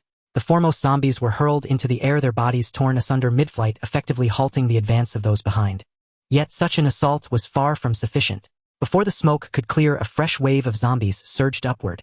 Xiao Ran showed no mercy, hurling 3 more grenades to stem their onslaught. After the 4th grenade, however, Xiao Ran ceased his barrage, for he had only brought 5 with him. According to his plan, he hadn't needed many grenades. His destination was the armory, where such munitions would be abundant for the taking. But who could have foreseen an evolved zombie lying in wait, scheming against him? With only 1 grenade left, he would reserve it for the final moment. Still stationed at the stairwell, Xiao Ran gripped his pistol in both hands, commanding the high ground as he awaited the zombie's charge. Soon a zombie lunged into the stairwell's opening, but before it could emit a sound, Xiao Ran fired. A single shot to the head. At such close range, missing was impossible. The zombies showed no sign of halting their charge, and within seconds Xiao Ran emptied his magazine, reloaded with lightning speed, and unleashed another torrent of bullets. For magazines lasted barely 20 seconds, but they succeeded in repelling the zombie assault. No matter how fearless the undead before Xiao Ran, they could not advance an inch. Yet after loading his 5th magazine, Xiao Ran holstered his pistol and drew the long blade at his waist. The zombies behind still sought to charge, but the pile of corpses clogging the stairwell hindered their movement, allowing Xiao Ran to dispatch them methodically with his blade.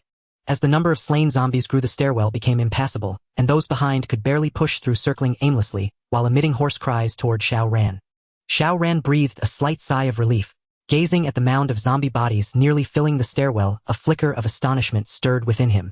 When had he become so formidable? Had he truly single-handedly fended off such a horde? Though aided by the stairwell's advantageous terrain, slaying dozens of zombies and dismantling a large-scale assault alone was an astonishing feat, one that even Xiao Ran found surprising. Originally, his plan had been to mount a brief defense, then escape via the climbing rope once the zombies below had all poured in. Yet once the battle commenced, events spiraled beyond his control. If this were his past life with his awakened abilities, such a minor skirmish would be trivial. Even facing hundreds of zombies in an open field would have been manageable. But he hadn't awakened his powers yet. He was merely an ordinary man with heightened physical prowess. Of course, his uncanny marksmanship and blade techniques, honed through countless life-and-death struggles, were beyond the grasp of common folk. Thus Xiao Ran emerged unscathed from the first zombie assault, a fact he could scarcely believe. He had grown so powerful that even in the apocalypse he need not live so cautiously. Yet he quickly shook his head, banishing such thoughts. The apocalypse teemed with dangers at every turn. Evolved zombies wielded a myriad of abilities, impossible to guard against fully, and humans in this new world were often more terrifying than the undead.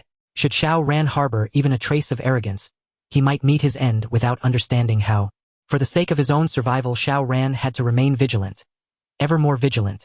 While the zombies were stalled, he hastily retrieved bullets from his backpack, reloaded his 4 magazines, and surveyed the situation from the rooftop. Nearly all the zombies outside had entered the restaurant.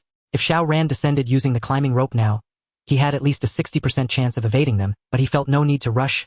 He could afford to wait. Evolved zombies possessed heightened intelligence, yet their range of activity remained limited, for after evolving they developed territorial instincts akin to beasts. Typically, an evolved zombie roamed only within its territory, and expanding that territory was simple to enhance one's combat power. The greater the combat strength, the larger the territory. A law binding all evolved zombies in the apocalypse. Should the territories of 2 evolved zombies overlap, conflict would erupt between them, ending either in death or retreat. Coexistence was rare unless one became subservient to the other. However, such subservience among zombies only emerged at higher stages of evolution. In the absence of rival evolved zombies, one would gradually subdue the surrounding undead, but this was a gradual process. A single roar from an evolved zombie could not instantly command the allegiance of all nearby zombies, unless that evolved zombie's combat power had reached a certain threshold. Thus Xiao Ran understood that the zombies he faced were merely these hundreds with no reinforcements in the short term. The longer he held the rooftop and the more zombies he slew, the easier his escape via the climbing rope would be. After reloading his magazine, Xiao Ran did not rush to leave, but instead observed the situation from the rooftop, hoping to spot an evolved zombie. Although there were hundreds of zombies below, if Xiao Ran could eliminate the evolved one, the rest would be a disorganized mob, allowing him to easily carve a path to safety. Unfortunately, the evolved zombie had already sensed Xiao Ran's strength and would not appear before him easily. Just as Xiao Ran was searching for the evolved zombie, sounds came from the stairwell once more. He hurried over, his brow furrowing again. If the zombies had launched a second attack, Xiao Ran would have been unsurprised, but instead of attacking, they hid behind the corpses of their fallen comrades and used brute force to push those corpses forward. Initially, the zombie corpses blocked their advance, allowing Xiao Ran to pick them off at leisure. But if the zombies pushed the corpses forward while advancing themselves, the corpses would instead serve as shields. He hadn't expected the evolved zombie to possess such high intelligence, devising a solution so quickly. Once the zombies seized the stairwell entrance, Xiao Ran's terrain advantage would vanish. A flood of zombies would pour onto the rooftop, attacking from all directions. Even with his marksmanship and blade skills, he would be torn to shreds. Xiao Ran's brows knitted tightly, for the zombies were advancing swiftly. They would storm the rooftop in at most a minute. Yet Xiao Ran was not overly panicked, having prepared an escape route. If the zombies overwhelmed him, he could fight briefly, and then use his climbing rope to descend from the building and flee. He doubted the evolved zombie could foresee that he had a climbing rope in his backpack already prepared. Soon, through the collective effort of many zombies, the corpses were pushed inch by inch onto the rooftop. The foremost zombies let out meaningless roars and lunged at Xiao Ran. Bang, bang, bang. Without the corpses for cover, charging at such close range was suicide. Emptying a magazine in 3 seconds, Xiao Ran had no time to reload. He holstered his pistol and decapitated a zombie with a single stroke of his blade. Xiao Ran was strong and fierce, but the sheer number of zombies, coupled with the loss of his terrain advantage, put immense pressure on him. He fought while retreating, unwilling to take risks. During the battle, Xiao Ran kept searching for the evolved zombie, but it remained cautious and did not reveal itself. A minute later, over 50 zombies had gathered on the rooftop, steadily compressing Xiao Ran's space. He could wait no longer. Xiao Ran pulled the pin on his last grenade and tossed it into the horde, then quickly retreated to the railing, grabbed the climbing rope, and leaped from the rooftop. In his past life, Xiao Ran had performed similar feats many times. He was experienced gripping the rope tightly with his hands and wrapping it around his forearm to ensure he wouldn't lose his hold. Boom! The grenade exploded. The fastest zombies had reached the railing, reaching out to drag Xiao Ran back, but the blast sent them flying, tumbling from the rooftop. Falling from a height of over 10 meters, even if the zombies survived, they would be incapacitated. Xiao Ran used the explosion's cover to quickly descend the rope, landing and fleeing without looking back. By the time the evolved zombie reacted, Xiao Ran was already far away. However, he didn't go too far. After ensuring the zombies couldn't pursue, he climbed another rooftop and raised his binoculars to observe. This time Xiao Ran finally spotted the evolved zombie. In appearance, it differed little from ordinary zombies. Xiao Ran recognized it because its movements were more fluid, its joints more flexible. Based on his past life experience, such a zombie was likely undergoing cerebral evolution, possessing intelligence comparable to humans and possibly awakening special abilities. However, this zombie had only just begun to evolve. Its intelligence was still limited, and it had yet to awaken any abilities. Otherwise, the battle would not have been so easy. Watching the evolved zombie retreat into the mall surrounded by hundreds of followers, Xiao Ran felt a pang of regret. Had he known he would encounter an evolved zombie today, he would have brought his sniper rifle. Though his military crossbow could attack at range, its effective range was only 100 meters, while the evolved zombie was at least 200 meters away. Thus Xiao Ran could only watch as it withdrew powerless. After putting away his binoculars, Xiao Ran began pondering a grave question: why had evolved zombies only appeared on April 13th in his past life, while in this life he encountered one on April 8th? What had caused these changes? Could his rebirth have unknowingly altered the course of history, leading to such a situation? But no matter how he thought about it, Xiao Ran couldn't believe his solitary actions could have brought about such a monumental shift. True, he had stockpiled tens of millions of supplies, captured Sun Bo, begun his revenge against Zhao Xue, early destroyed Lu Jin's stronghold, and killed Sun Rue. But these were minor matters. They might affect the future to some extent, but they could not alter the grand trend of history, let alone cause an evolved zombie to appear ahead of schedule. Then why? Xiao Ran no longer felt the urgency to head to the arms depot. Until he understood the reason for the evolved zombie's early appearance, he would remain uneasy. Xiao Ran meticulously recalled memories from his past life, and a sudden realization struck him. In his previous life, people discovered evolved zombies on April 13th. But that didn't mean the zombies first appeared on that date. Perhaps evolved zombies had existed before April 13th. But humanity had not yet encountered them, or anyone who had seen them was killed, preventing news from spreading. After all, zombie evolution was not an overnight process but a gradual development. Just because evolved zombies were discovered on April 13th didn't mean their evolution began on that day. Understanding this key point, Xiao Ran's expression grew even more serious. If his guess was correct, it meant there was not just one evolved zombie but likely many, each at different stages of evolution exhibiting varying traits. Alternatively, the current evolved zombies were still in early stages and human survivors lacked the experience to identify them accurately. From another perspective, if zombies could gradually evolve, might there already be humans undergoing awakening? Evolution and awakening essentially referred to the same process, just different terms. Evolution was a step-by-step process, as was awakening. At least when Xiao Ran awakened in his past life, his physical condition first improved then. He gradually sensed his abilities stirring, finally completing the awakening during a life-or-death struggle. Though few displayed their abilities before fully awakening, exceptions always existed. If zombies had begun evolving, could exceptionally gifted humans also be starting their evolution, even manifesting their abilities? If that were the case, Xiao Ran's current strength was truly insignificant. Facing this reality, he decided it was best to stay indoors as much as possible. The outside world was too dangerous. He was just a small fry. It was better to lie low. Although Xiao Ran had altered his plans for the coming days, he could not return directly to the bomb shelter today, for there was still one task he had to accomplish. Without any delay along the way, Xiao Ran raced to the armory at full speed. However, instead of carrying ammunition, he hauled out a cannon from the warehouse. The power of a cannon was far beyond that of grenades or landmines, and Xiao Ran's target was unmistakably clear: the cafeteria. Xiao Ran had stockpiled a large quantity of ammunition in the underground cold storage of the cafeteria, determined to prevent these munitions from falling into anyone else's hands. Originally, he had 5 days to slowly transport the supplies, but the emergence of evolved zombies forced Xiao Ran to act ahead of schedule. Blow up the cafeteria and bury all the ammunition underground. To avoid a sympathetic detonation of the ammunition in the basement while destroying the cafeteria, Xiao Ran aimed only at the farthest spot from the cold storage, hoping to collapse the cafeteria's load-bearing structure and bring the entire building down. Should a detonation occur, even if Xiao Ran hid far away, he could still lose his life. With everything ready, he fired the cannon. A thunderous roar echoed as the cafeteria crumbled, burying countless zombies beneath the rubble, their fate unknown. No detonation occurred, and Xiao Ran's anxious heart momentarily eased, though he still went over to inspect the scene carefully. He needed to ensure the cafeteria had completely collapsed, thoroughly burying the underground cold storage to prevent anyone from discovering the ammunition hidden within. Fortunately, the cannon's blast was powerful enough. Not only did it destroy the cafeteria's load-bearing structure, but even the surrounding walls were shattered, leaving nothing but a field of debris. Xiao Ran nodded slightly but dared not linger. The cannon's roar was too loud.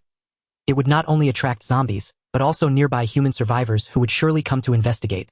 Xiao Ran took out a grenade and tossed it into the cannon's barrel, intending to destroy the weapon, as well ensuring it would never fall into another's hands. The armory still held many weapons, but most were bullets and grenades.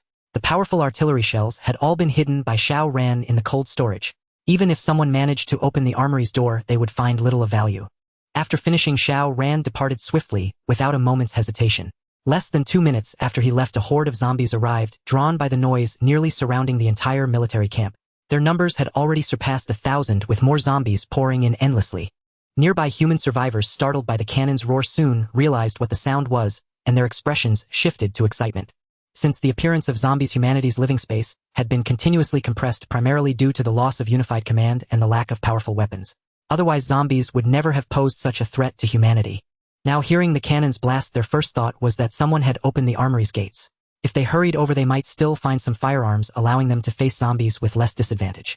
Thus, a large number of human survivors began advancing toward the military camp, hoping to reap some benefits.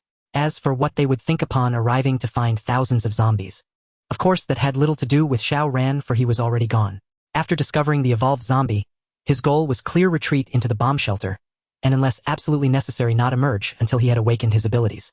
After all, he had the material mall where he could exchange for energy potions. Though there were no signs of ability awakening yet, that did not mean Xiao Ran had made no progress.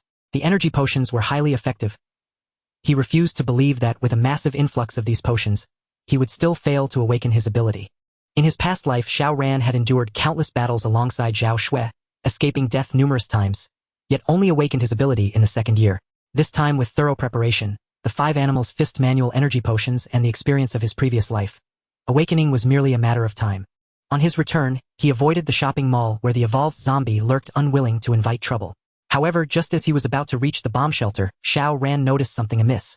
A group of people was actually fighting the zombies outside the shelter. Xiao Ran had left those zombies there precisely to keep others away from the bomb shelter, as he had been very careful to conceal its renovation. The original entrance to the bomb shelter had been completely sealed, Even standing right before it, one might not realize that behind the thick wall of reinforced concrete lay the shelter. Unless they were among the workers involved in the renovation, finding the exact location was difficult. Even the current entrance was hidden in a secluded spot. From a distance, the area looked like barren wasteland with no resources. Thus, when people arrived and saw the large number of zombies, their first instinct would be to steer clear, not to engage them in battle. That was why Xiao Ran found it surprising. Were these people simply bored out of their minds? Exercising caution, he did not approach recklessly, but instead hid in the shadows to observe. Among the group, a young man stood out remarkably. Wielding a heavy crowbar, he showed no fear when facing zombies. With each swing, the crowbar smashed a zombie's head to pieces. Seeing this, Xiao Ran couldn't help but feel astonished. A crowbar was not a heavy weapon yet in this young man's hands. It produced the effect of a heavy one, rivaling even a sledgehammer. If he were given a heavy hammer instead, could he not charge through a horde of zombies 7 times over? This was far beyond the capabilities of an ordinary person, so Xiao Ran concluded that the young man must have already undergone evolution with a significantly enhanced physique. Arriving at this conclusion, Xiao Ran felt a twinge of envy. He had consumed several bottles of energy potions and diligently practiced the 5 animals fist, yet his physical condition was only slightly above that of this young man. Undoubtedly, this young man possessed remarkable talent. Barring any accidents, he would surely awaken his ability within a short time. But Xiao Ran stared at him intently for over 10 seconds, his mind racing through the notable ability users of Luocheng from his past life, until he finally found the answer. The Ripper Jing Shan. Though Xiao Ran had mostly focused on Zhao Xue in his previous life, he still had a general understanding of the powerful ability users in Luocheng. Among them, the Ripper Jing Shan stood out as one of the most exceptional. Jing Shan's most defining traits were his towering stature, immense strength, and extraordinary regenerative ability. After awakening, he could even withstand blades with his bare flesh. Even if struck directly by a bullet, as long as it wasn't a fatal hit, he could recover in a short time. More importantly, this ability continued to evolve. By the 5th year of the apocalypse, Jing Shan could even withstand sniper rifle attacks with his body. The reason Jing Shan earned the title the Ripper was that he once tore a powerful evolved zombie apart with his bare hands. From this, one could see just how formidable Jing Shan's combat prowess was.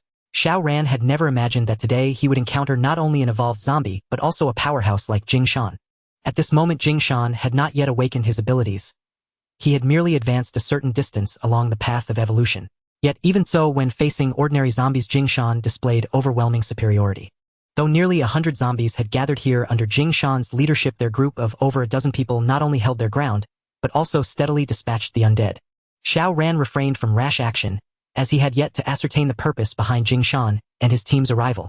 If they were merely hunting zombies, they would likely leave once the battle concluded. But what if their objective lay elsewhere?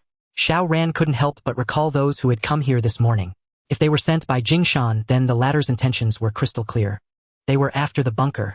Perhaps they deemed the bunker an ideal refuge and dispatched scouts only to have them killed here. Hence Jing Shan's personal arrival with reinforcements. Xiao Ran frowned. The bunker was indeed a fine sanctuary. In his past life, many had taken shelter here and survived for an extended period. But after his rebirth, Xiao Ran had claimed the bunker and modified it in advance, causing later seekers to fail in finding the entrance and ultimately abandon the idea. Jing Shan, however, was not one to give up easily. He came personally with his men, and Xiao Ran was displeased. The bunker was his stronghold. No one was allowed to covet it. When the young man Xiao Ran had saved dared to eye his backpack, Xiao Ran had acted without hesitation, sending him to meet his maker. Now that Jing Shan set his sights on the bunker, how could Xiao Ran tolerate it? Silently, he unstrapped his military crossbow, loaded a bolt, and aimed it at Jing Shan, who was locked in combat with the zombies. Xiao Ran cared not how formidable Jing Shan would become upon awakening his abilities, nor did he worry about the impact of Jing Shan's death on the balance between humans and zombies. All he knew was that Jing Shan intended to seize his base. Thus Jing Shan was an enemy. There could be no mercy. He took aim and bided his time. The instant Jing Shan shattered a zombie's skull, Xiao Ran pulled the trigger. Whoosh! The bolt tore through the air, its target the back of Jing Shan's head. Since he had struck, there was no room for leniency. In his past life, Xiao Ran and Jing Shan had never crossed paths nor shared any bond. But an unexpected turn occurred. Unaware that Xiao Ran had marked him, Jing Shan continued to fight the zombies with all his might. Yet the moment the bolt was loosed, he sensed the danger and instinctively tilted his head.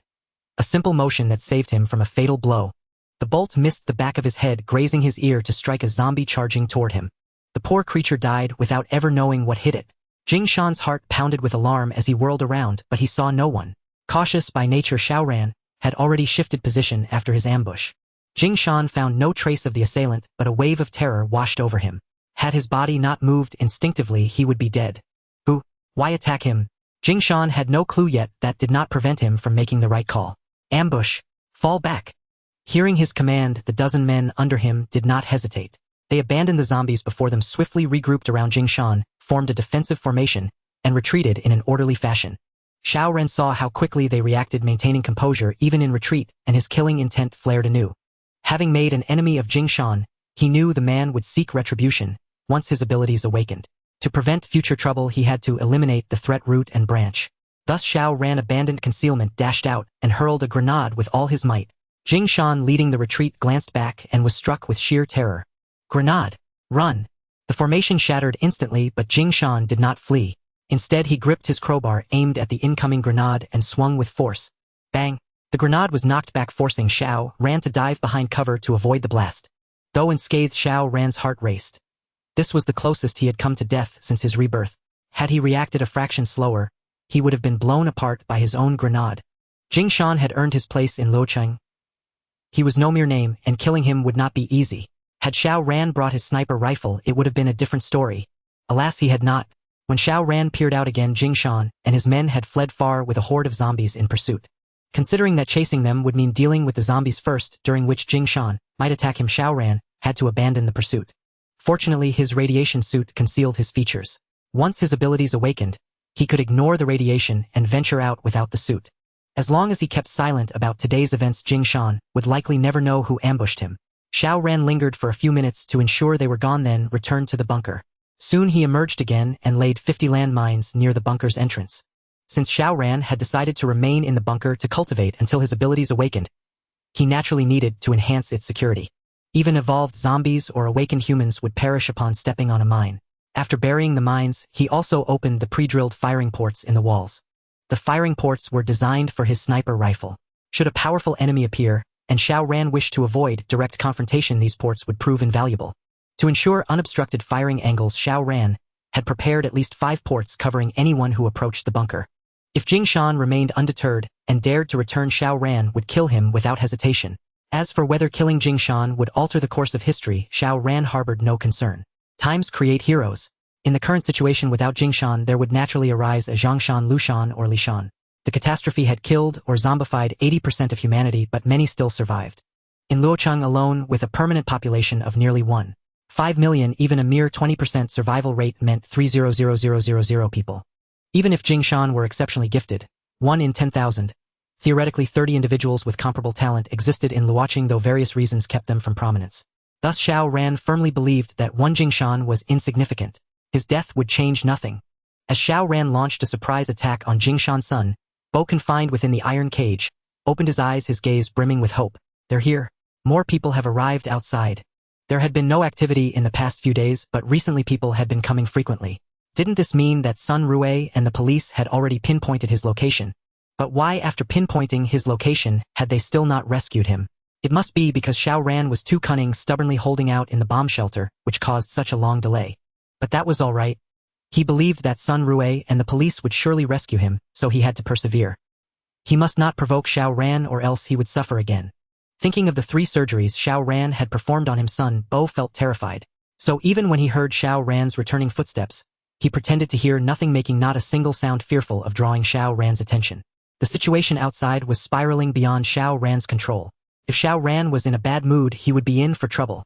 But Xiao Ran at this moment had no mind for son Bo. He was busy inventorying his weapons and ammunition. Through relentless efforts over this period, Xiao Ran had brought out a large number of weapons from the armory.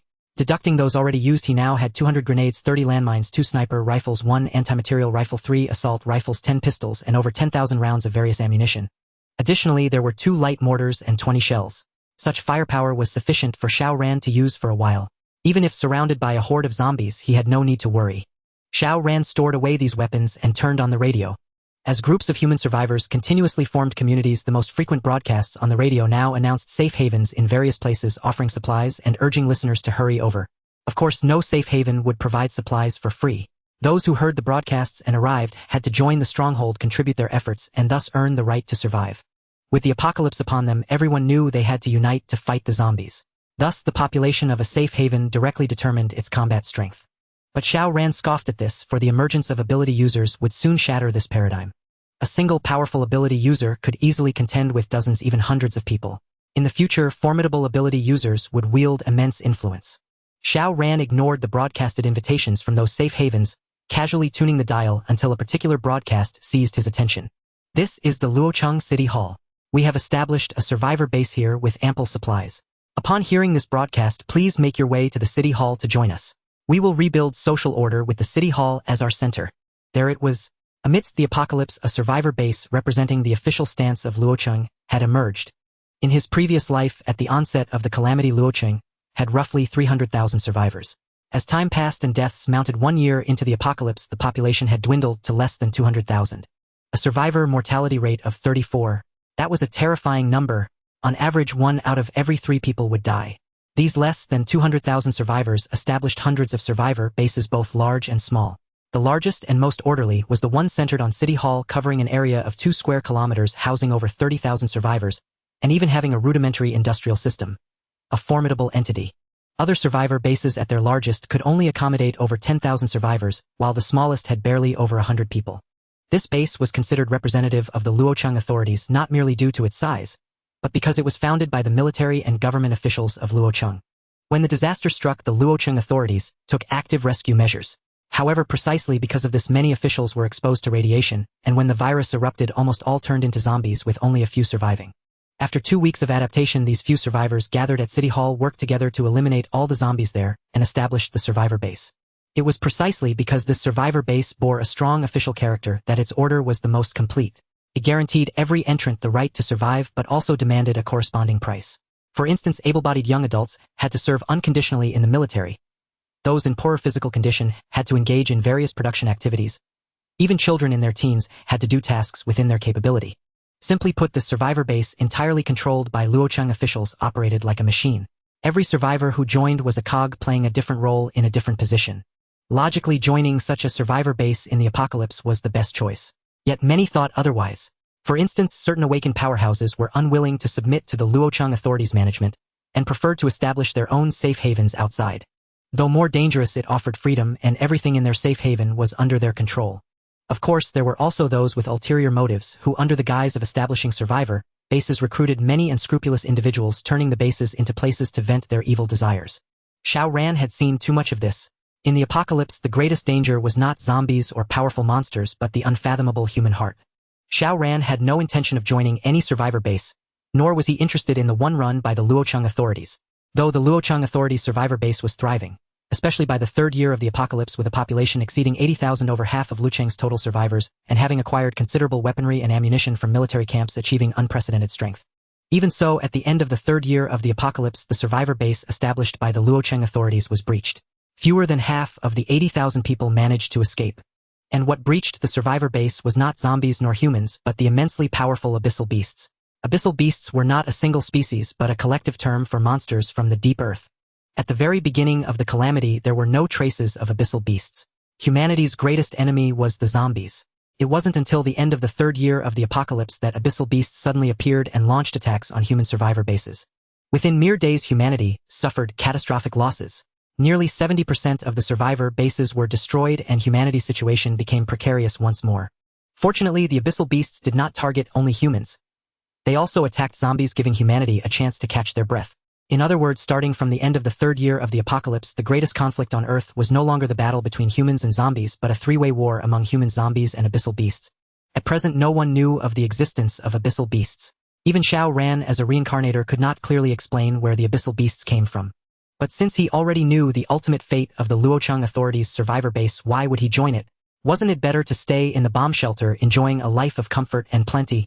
With ears closed to the world outside, he devoted himself solely to practicing the 5 animals fist. Day after day passed, and soon it was April 13th. On this day in his past life, evolved zombies officially entered humanity's sight. Xiao Ran rose early, opening the surveillance feed to check the area around the bomb shelter. Ever since he drove away Jing Shan and his group, they had never returned. It seemed Jing Shan realized Xiao Ran was not to be trifled with and chose to avoid further trouble. Over the past 5 days, Xiao Ran had spent more than half his time practicing the ape form of the 5 animals fist, a quarter on the other 4 forms, and another quarter on blade techniques. Thus, his understanding of the ape form was the deepest. His Bodhi's flexibility had surpassed ordinary limits, allowing him to execute movements that defied belief. Though the other 4 forms had not progressed as swiftly as the ape form, they still brought him immense benefits. In just 5 days, Xiao Ran felt his combat power had significantly increased. Of course, the primary reason for such results was the energy potions. Over 5 days, he consumed 4 bottles, leaving his supply point balance below 1,000, but the effects were evident. The only thing that disappointed Xiao Ran was that he still showed no signs of awakening an ability. Without an awakened ability, Xiao Ran would not venture out lightly. He merely checked the outside situation, then remained in the bomb shelter to continue practicing the 5 animals fist. Yet fate refused to let Xiao Ran have peace. The moment he opened the surveillance feed, he spotted a figure, Sun Meng. The sight of him instantly altered Xiao Ran's expression. After his rebirth, Xiao Ran had 2 goals: to exact revenge on Zhao Xue and Sun Bo, and to survive the apocalypse. But that did not mean he had no other pursuits. If he encountered those who had helped him in his past life, he would lend a hand if circumstances allowed. But if he met those who had harmed him, Xiao Ran would show no mercy. Sun Meng happened to be the latter. In his past life, Xiao Ran had fled with Zhao Xue hiding everywhere. Under immense pressure, they joined a small survivor base where Sun Meng was one of its founders. As an ability user, Sun Meng wielded great power, capable of deciding life and death with ease. When Sun Meng saw Zhao Xue, his intentions turned sinister. He attempted to strike while Xiao Ran rested. Had Xiao Ran not remained vigilant, even in the seemingly safe base, setting up alarms in his room, he would have been killed by Sun Meng then and there. After uncovering Sun Meng's true nature, Xiao Ran fought with all his might. But this was Sun Meng's territory and Xiao Ran was outmatched. Ultimately, he managed to escape with Zhao Xue, though injured. Now recalling that moment, Zhao Xue's expression was subtle. She had clearly been tempted. If Sun Meng had succeeded, she would not have grieved for Xiao Ran. Instead, she would have thrown herself into Sun Meng's arms. Unfortunately, the Xiao Ran of that time was too besotted, naively believing Zhao Xue was virtuous and would never yield to Sun Meng. What a colossal joke! Although Zhao Xue's betrayal had little to do with Sun Meng, Xiao Ran still had no intention of letting him off. Sun Meng appeared near the bomb shelter. Xiao Ran silently picked up a sniper rifle, moved to a firing port, and quietly extended the barrel. Sun Meng was not alone. He was a daring and tenacious man. When disaster struck, he led a few brothers out of a zombie encirclement with nothing but a wooden staff, solidifying his status in the small group. Later, Sun Meng found an abandoned warehouse as a stronghold. By day, he led scavenging parties. By night, they returned to evade zombie attacks. Over half a month, their lives improved and their weapons evolved from wooden staves to machetes, sledgehammers, and baseball bats. More importantly, Sun Meng realized his physical fitness was steadily increasing. Before the catastrophe, he was strong, swinging a Tenjin sledgehammer without effort. Now, after a dozen battles with zombies, his strength had surged. The Tenjin hammer felt like a toy, so he now wielded a pure steel hammer weighing 28 Jin, capable of crushing zombie heads into pulp with a single swing. With such power, Sun Meng was unwilling to stay confined to a small place. He sought a larger stronghold to recruit more people and expand his influence. One of his subordinates mentioned that the bomb shelter was spacious and could be fortified at the entrance to block zombies. So Sun Meng led his men there. Sun Meng, capable of establishing a safe haven in the apocalypse, was no ordinary man. Upon approaching the bomb shelter and noticing the many zombies and numerous corpses on the ground, he immediately grew wary. Everyone be careful. Someone's been here. They might have been driven off by zombies. Some zombies are getting stronger. If you encounter one, don't act rashly. Follow my orders. Sun Meng gripped his large iron hammer, advancing cautiously even though no zombies were in sight. The men behind him mirrored his caution, revealing Sun Meng's high prestige among them. If he found a suitable safe stronghold, stockpiled supplies, and gathered people, his power would soon grow. In his past life, Sun Meng had likely followed this same path. However, back then someone had already occupied the bomb shelter, forcing Sun Meng to seek another location. Through the firing port, Xiao Ran had locked onto Sun Meng, but a person beside him blocked the shot. Xiao Ran held his fire, waiting for an opportunity. Though Sun Meng was cautious, their large group inevitably emitted scent and noise. As they neared the shelter, nearby zombies detected them and charged from all directions. Sun Meng let out a cold laugh, showing no intention of retreating. He gripped his iron hammer and charged forward. Before evolution, zombies knew no fear. Once they spotted humans, they launched relentless attacks. Soon Sun Meng and his men clashed with the zombies. Neither side yielded and a fierce battle erupted. Sun Meng led the charge, his iron hammer swinging easily, smashing the heads of 2 zombies. His men, emboldened, raised their weapons and surged forward. In that moment, they were hunters and the zombies were mere prey. But then a sharp whistling sound came from afar. Sun Meng had just raised his hammer to crush another zombie when his head exploded, splattering blood across the faces of those behind him.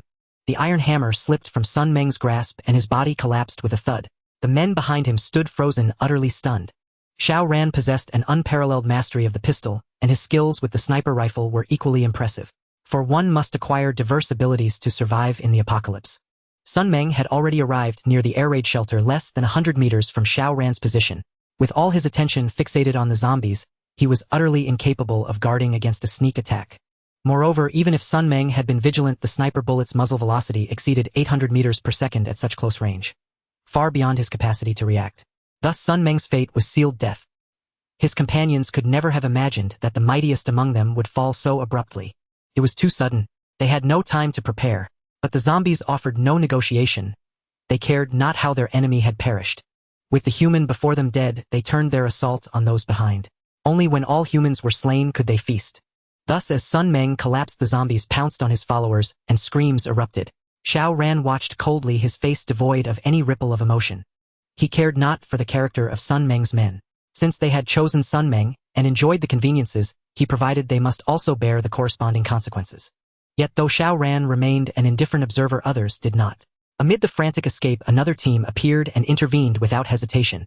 Xiao Ran initially intended to continue watching from the sidelines, as it was none of his concern. The more deaths here, the fewer survivors would dare approach, ensuring his own safety. However, when he caught sight of a particular figure among the rescue team, his interest was piqued once more. The apocalypse had arrived, zombies evolved, and humans awakened. All signs indicated this world was spiraling beyond the control of science. And where science lost its grip, inexplicable items emerged, such as energy stones. Energy stones were of two types. The first was naturally formed, containing immense power, and imbued with distinct attributes. Different attributes yielded different effects. Human awakening and zombie evolution followed specific trajectories, be it physical enhancement or the acquisition of formidable abilities, each corresponding to a particular energy attribute. If one could obtain an energy stone of the matching attribute after awakening or evolution, the corresponding ability would be significantly amplified. However, such naturally formed energy stones were exceedingly rare. In the early days of the apocalypse, fewer than a handful were discovered in Luoqing, and most were not found until the third year. This was because these stones lay buried deep underground, far beyond the reach of contemporary human technology. It was only at the end of the third year, when abyssal beasts surged from the depths, that a few natural energy stones surfaced. The second type was artificially formed, containing far less energy than natural stones, and lacking any attribute. Their primary use was to enhance physical fitness and facilitate awakening. Even after awakening, they offered limited improvement, far inferior to attribute-matched natural stones. These artificially formed stones were relatively more abundant, yet by the fifth year of the apocalypse, fewer than 1,000 existed in Luoqing, as their formation conditions were extremely stringent. First, high-quality natural jade was required. Second, it had to be exposed to the anomalous solar radiation for an extended period, allowing the jade's inherent properties to filter harmful rays and absorb energy, thus creating an artificial energy stone. Of course, there were exceptions. If an ultra-intense radiation lasting 2 minutes occurred before the catastrophe and natural jade was exposed, there was a slim chance of forming an artificial energy stone. How slim? In the previous life, human experts conducted extensive research on energy stones. Without external intervention, the probability was less than 1 in 1,000. Precisely because this probability was so low, even though Xiao Ran knew how artificial energy stones were formed, he could do nothing about it. High-quality jade was not easily obtained. Through legitimate means, the tens of millions Xiao Ran possessed could only purchase a little over 1,000 pieces of jade. Gambling tens of millions on a 9,000 chance was far too risky. Moreover, Xiao Ran did not consider energy stones more important than supplies, weapons, and secure strongholds. Possessing an energy stone would not instantly awaken Xiao Ran's abilities. It merely accelerated the process with effects similar to energy potions. After careful consideration, Xiao Ran naturally opted for the safest approach. Yet his sudden interest upon seeing a certain person stemmed from knowing that individual possessed an energy stone. The rescue team consisted of 8 people, 7 men and 1 woman. Xiao Ran's target was that woman, Qin Yao. In the previous life, Qin Yao had gained renown in Luoqing as one of the few ability users who awakened within 3 months of the apocalypse. Many were curious how Qin Yao had achieved this, given that women were often at a disadvantage in the apocalypse. The mystery persisted until Qin Yao's best friend revealed the secret. Qin Yao possessed an energy stone. Energy stones were extremely rare. Even artificial ones could incite plunder. Unfortunately, by the time this news spread, Qin Yao had already absorbed all the energy from the stone, leaving only a useless husk. Naturally, no one would antagonize an ability user over a worthless remnant. Thus, Xiao Ran's target was less Qin Yao herself than the energy stone she carried. Yet, after observing her through the scope for a long time, he saw no trace of the stone, which left him somewhat frustrated. If Qin Yao carried the energy stone on her person, Xiao Ran would have no hesitation. He would eliminate both the people and the zombies outside and seize the stone. But unable to spot the stone, he dared not kill Qin Yao recklessly. If she had hidden it in some obscure place, he would have to expend considerable effort to find it. although Xiao Ran held back Qin Yao and her group were in a dire predicament. With Sun Meng dead, his men lost their will to fight almost instantly, their combat effectiveness plummeting. Even with Qin Yao's reinforcements, they dared not engage, directly retreating continuously under her team's protection. But the zombies showed no mercy. As they pursued, they kept roaring, summoning more of their kind. The horde outside grew ever larger, and it was estimated that within 3 minutes Qin Yao and her companions would be completely surrounded. Xiao Ran stared at Qin Yao for a long time. He confirmed that her physical condition was slightly superior to others, but she had not yet awakened her abilities. Naturally, she could not handle so many zombies and might well die here. But could Xiao Ran allow Qin Yao to die here? Absolutely not. Even if she had to die, she must first produce the energy stone. Xiao Ran retrieved his spear and began to organize his gear. Though he had confirmed there were no evolved zombies outside, he still prepared thoroughly before every strike. He equipped a pistol, a military crossbow, a long blade, a dagger, and grenades, then checked the surveillance monitors once more. Originally Qin Yao's group had 8 people and Sun Meng's group had 7, totaling 15. Now only 12 remained. Xiao Ran did not rush out, as he felt 12 was still too many, especially since 5 of Sun Meng's followers remained, which did not meet his expectations. After waiting another minute, only 3 of Sun Meng's people were left and Qin Yao's side had dwindled to 5. A horde of zombies was closing in from behind, ready to encircle them at any moment. The situation was dire. Only then did Xiao Ran unhurriedly open the alloy door and step out. After all, Qin Yao and her group had retreated far enough and were too distracted to notice where he had come from.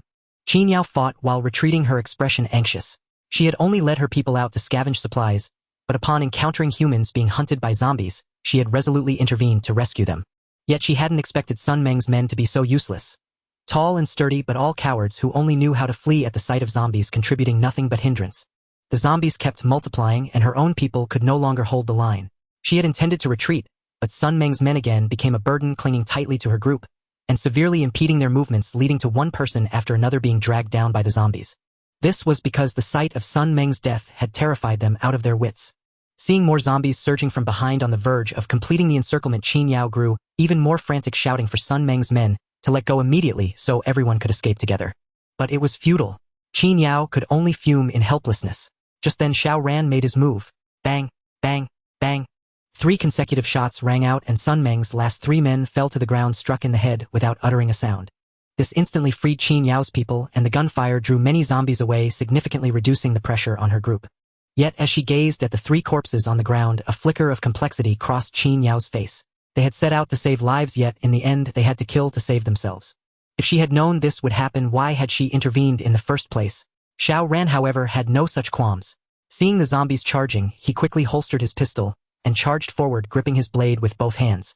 Had he not feared that Qin Yao's people couldn't hold out, he would never have fired. With a sweep of his long blade, he effortlessly dispatched the lunging zombies. Xiao Ran's swordsmanship was purely utilitarian. Fast, ruthless, and precise. One strike sufficed. He never wasted a second. His footwork was elusive and unpredictable. No matter how the zombies attacked, Xiao Ran evaded with ease, never letting them touch him. The agility of the ape style was something these unevolved zombies could never counter. Relying on his formidable physique, his merciless blade, and his nimble movements, Xiao Ran soon carved a bloody path and reached Qin Yao and her group. Follow me. No further words were needed. These 3 words were their beacon of hope for survival. No matter how formidable Qin Yao had been, or how high her prestige among her people at this moment, Xiao Ran appeared to them as a savior descending from the heavens. Xiao Ran wielded his blade with both hands, and no zombie could withstand a single blow. Horizontal slashes, vertical chops, straight thrusts. Each move was utterly simple yet astonishingly efficient. The zombies that had nearly formed an encirclement were effortlessly cut through by Xiao Ran. Qin Yao and her group only needed to follow behind him, dealing with the stragglers. With Xiao Ran's addition, this was no longer a battle but a one-sided slaughter. In just 3 minutes, he led Qin Yao's group out and put over 100 meters between them and the zombies. The zombies should have continued the chase, but after Xiao Ran's group ran another 200 meters, the pursuing horde suddenly halted and abandoned the pursuit. Qin Yao and the others breathed a sigh of relief at the sight, but Xiao Ran tensed up. Unevolved zombies act on instinct. They have no reason to give up on discovered prey, unless there is a special cause, such as the prey entering the territory of a powerful evolved zombie. As mentioned before, once zombies evolve, they develop a territorial instinct like wild beasts, rarely leaving their domain and forbidding other zombies from entering. Thus, when Xiao Ran saw the zombies behind abandon the chase, he realized they had likely stepped into an evolved zombie's territory. Xiao Ran had already experienced how troublesome an evolved zombie could be. If it discovered them, their predicament would become far more perilous than before. Fortunately, evolved zombies do not constantly monitor their territory. At most they have ordinary zombies patrolling nearby. As long as they didn't alert the patrolling zombies, Xiao Ran and his group would be safe. Of course this safety was only temporary, so Xiao Ran had to obtain the energy stone from Qin Yao as quickly as possible. Qin Yao was unaware of the existence of evolved zombies, as according to the course of history today, would mark the first discovery of an evolved zombie by the survivors of Luocheng. Until then no one except Xiao Ran knew about them. Thank you for saving us, Qin Yao. And you. She quickly calmed down, put away her blood-stained bat, and extended her right hand in a gesture of goodwill. Xiao Ran. He gave his name. You don't need to thank me. I saved you because I want to make a deal with you. Not knowing whether Qin Yao carried the energy stone on her, Xiao Ran could only propose a deal, or otherwise, he would have simply taken it by force. A deal? Qin Yao was taken aback. She couldn't imagine what she possessed that was worth Xiao Ran risking so much to save her. Unless. A sudden tension gripped Qin Yao's heart. She instinctively stepped back, took a quiet breath, and made her chest less conspicuous. To be fair, Qin Yao's figure and features were top-notch. Even before the disaster, many had pestered her, but she had always refused them. After the catastrophe, she had barely survived, but the men around her began to harbor improper thoughts. Had her physical abilities not improved, rapidly surpassing those of an average adult male, she dreaded to think what might have become of her. If an ordinary man had designs on her, she could refuse or even teach him a lesson. But if Xiao Ran had such intentions, she truly wasn't sure she could match him. Even all her people combined wouldn't stand a chance. Not only Qin Yao but the 5 behind her also tensed up, gripping their weapons tightly. Without Qin Yao, they would have been killed by zombies long ago, so they would never allow anyone to bully her. Not even Xiao Ran, who had just saved their lives. The atmosphere grew tense, on the verge of conflict. Qin Yao clutched her bat, ready to fight to the death, rather than let Xiao Ran have his way.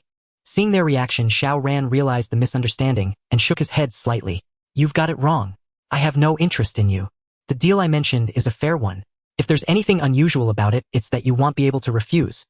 Qin Yao breathed a sigh of relief upon hearing Xiao Ran's first sentence, but his latter words made her tense up again. What did he mean by a deal she couldn't refuse? If she was unwilling, could Xiao Ran possibly force her? Recalling the formidable strength Xiao Ran had just displayed, as well as his ruthless decisiveness, when he shot the 3 laggards, she finally realized her predicament. If Xiao Ran was determined to obtain something from her, she truly had no room to resist. What deal? Given the circumstances, she might as well hear what Xiao Ran intended. However, Xiao Ran's gaze fell upon Qin Yao's chest.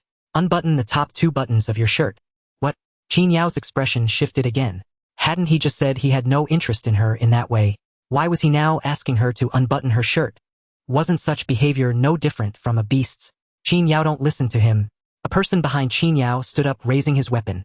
Xiao Ran let out a cold snort, silently adjusting his long blade ready to strike. Noticing Xiao Ran's movement, Qin Yao suppressed her disgust and asked, what exactly are you trying to do? If you have any filthy thoughts, I advise you to abandon them. Even if it means death, I won't let you succeed. Xiao Ran revealed an impatient expression. I told you I'm not interested in you. I just want to check if you have something on you. And I'm a cautious man. I don't easily trust anyone's words. I have to see it with my own eyes. I'll give you 3 seconds. Either you unbutton it yourself or I'll do it. This impatience was not feigned, as they might have already entered the territory of an evolved zombie and could be discovered at any moment. Besides, Xiao Ran didn't want to explain the matter of the energy stone to Qin Yao. It was a complicated topic that couldn't be clarified quickly, and even if it could, he wouldn't reveal everything, as it would make her realize the stone's importance and complicate the deal. In any case, Xiao Ran was powerful enough. Whether Qin Yao was willing or not, she had to comply. 3. Xiao Ran began the countdown. Qin Yao's expression shifted again as she felt the formidable aura he released. There was no doubt about his resolve to act. Since resistance was futile, submission was the only option. Qin Yao silently bit her lip and slowly unbuttoned the first button of her shirt. A young man behind her couldn't contain himself, charging out with a baseball bat to fight Xiao Ran, only to be kicked back. Even then, Xiao Ran held back. Otherwise, it wouldn't have been a kick but a slash to the throat. Stop.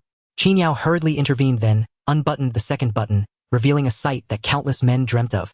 Though only half was exposed, it was enough to quicken any man's breath. Yet Xiao Ran's gaze remained calm, even tinged with disappointment. Nothing. In his previous life, he had heard that Qin Yao's energy stone was a gemstone necklace, so he assumed she would wear it around her neck. But he saw nothing. Qin Yao was tense, fearing Xiao Ran would make further demands. Yet when she saw his disappointed expression, as he averted his gaze, a strange sense of displeasure arose within her. Was she not attractive enough? What did he mean by that? Of course, despite her thoughts, Qin Yao quickly buttoned up. Now can you tell me what the deal is? Xiao Ran scrutinized Qin Yao from head to toe, wondering if she might hide the energy stone elsewhere on her body. But after a few seconds, he gave up. An energy stone was usually only the size of a peanut. Even if Qin Yao had it hidden on her, he couldn't tell without stripping her. But that was a last resort only if Qin Yao completely refused to cooperate. And once he did that, whether he found the stone or not, he would have to kill her to leave no loose ends. Do you have a necklace with a piece of jade set in it? Xiao Ran had never seen Qin Yao's energy stone, and could only infer based on rumors from his previous life. A necklace? Jade? Qin Yao looked puzzled. I didn't have one originally, but my mother did have a necklace with a piece of jade on it. Your mother? Where is she? She died. Qin Yao's expression darkened. During the earthquake, she was buried under rubble. I couldn't dig her out and could only watch her die before me. Before she died, she gave me the necklace. Where is the necklace now? Even though Xiao Ran was experienced, he felt a hint of urgency. With the energy stone and energy potion, Xiao Ran could likely awaken within a short time, his combat power skyrocketing, giving him a fighting chance even against evolved zombies. Qin Yao looked up at Xiao Ran. That's my mother's keepsake. I don't have it on me. If you want to know, first tell me why you're doing this. My mother was just an ordinary person. What's so special about her necklace? You don't need to know. Xiao Ran's tone was icy as he raised his long blade and pressed it against Qin Yao's neck. Tell me where the necklace is and I'll trade it with supplies. Otherwise, I won't hesitate to turn this deal into a robbery. Qin Yao felt the sharp coldness of the blade, her expression shifting constantly. She had no doubt about Xiao Ran's ruthlessness and strength. If she had any sense, she knew resistance was impossible in this situation. No matter how much she valued her mother's keepsake, she couldn't protect it now. If she died, what was the point of keeping the necklace? The necklace is at our shelter. If you want it, you'll have to come back with us and he'll give it to you. Fine. Xiao Ran withdrew his blade. Lead the way. He wasn't worried about Qin Yao pulling any tricks as he held absolute power.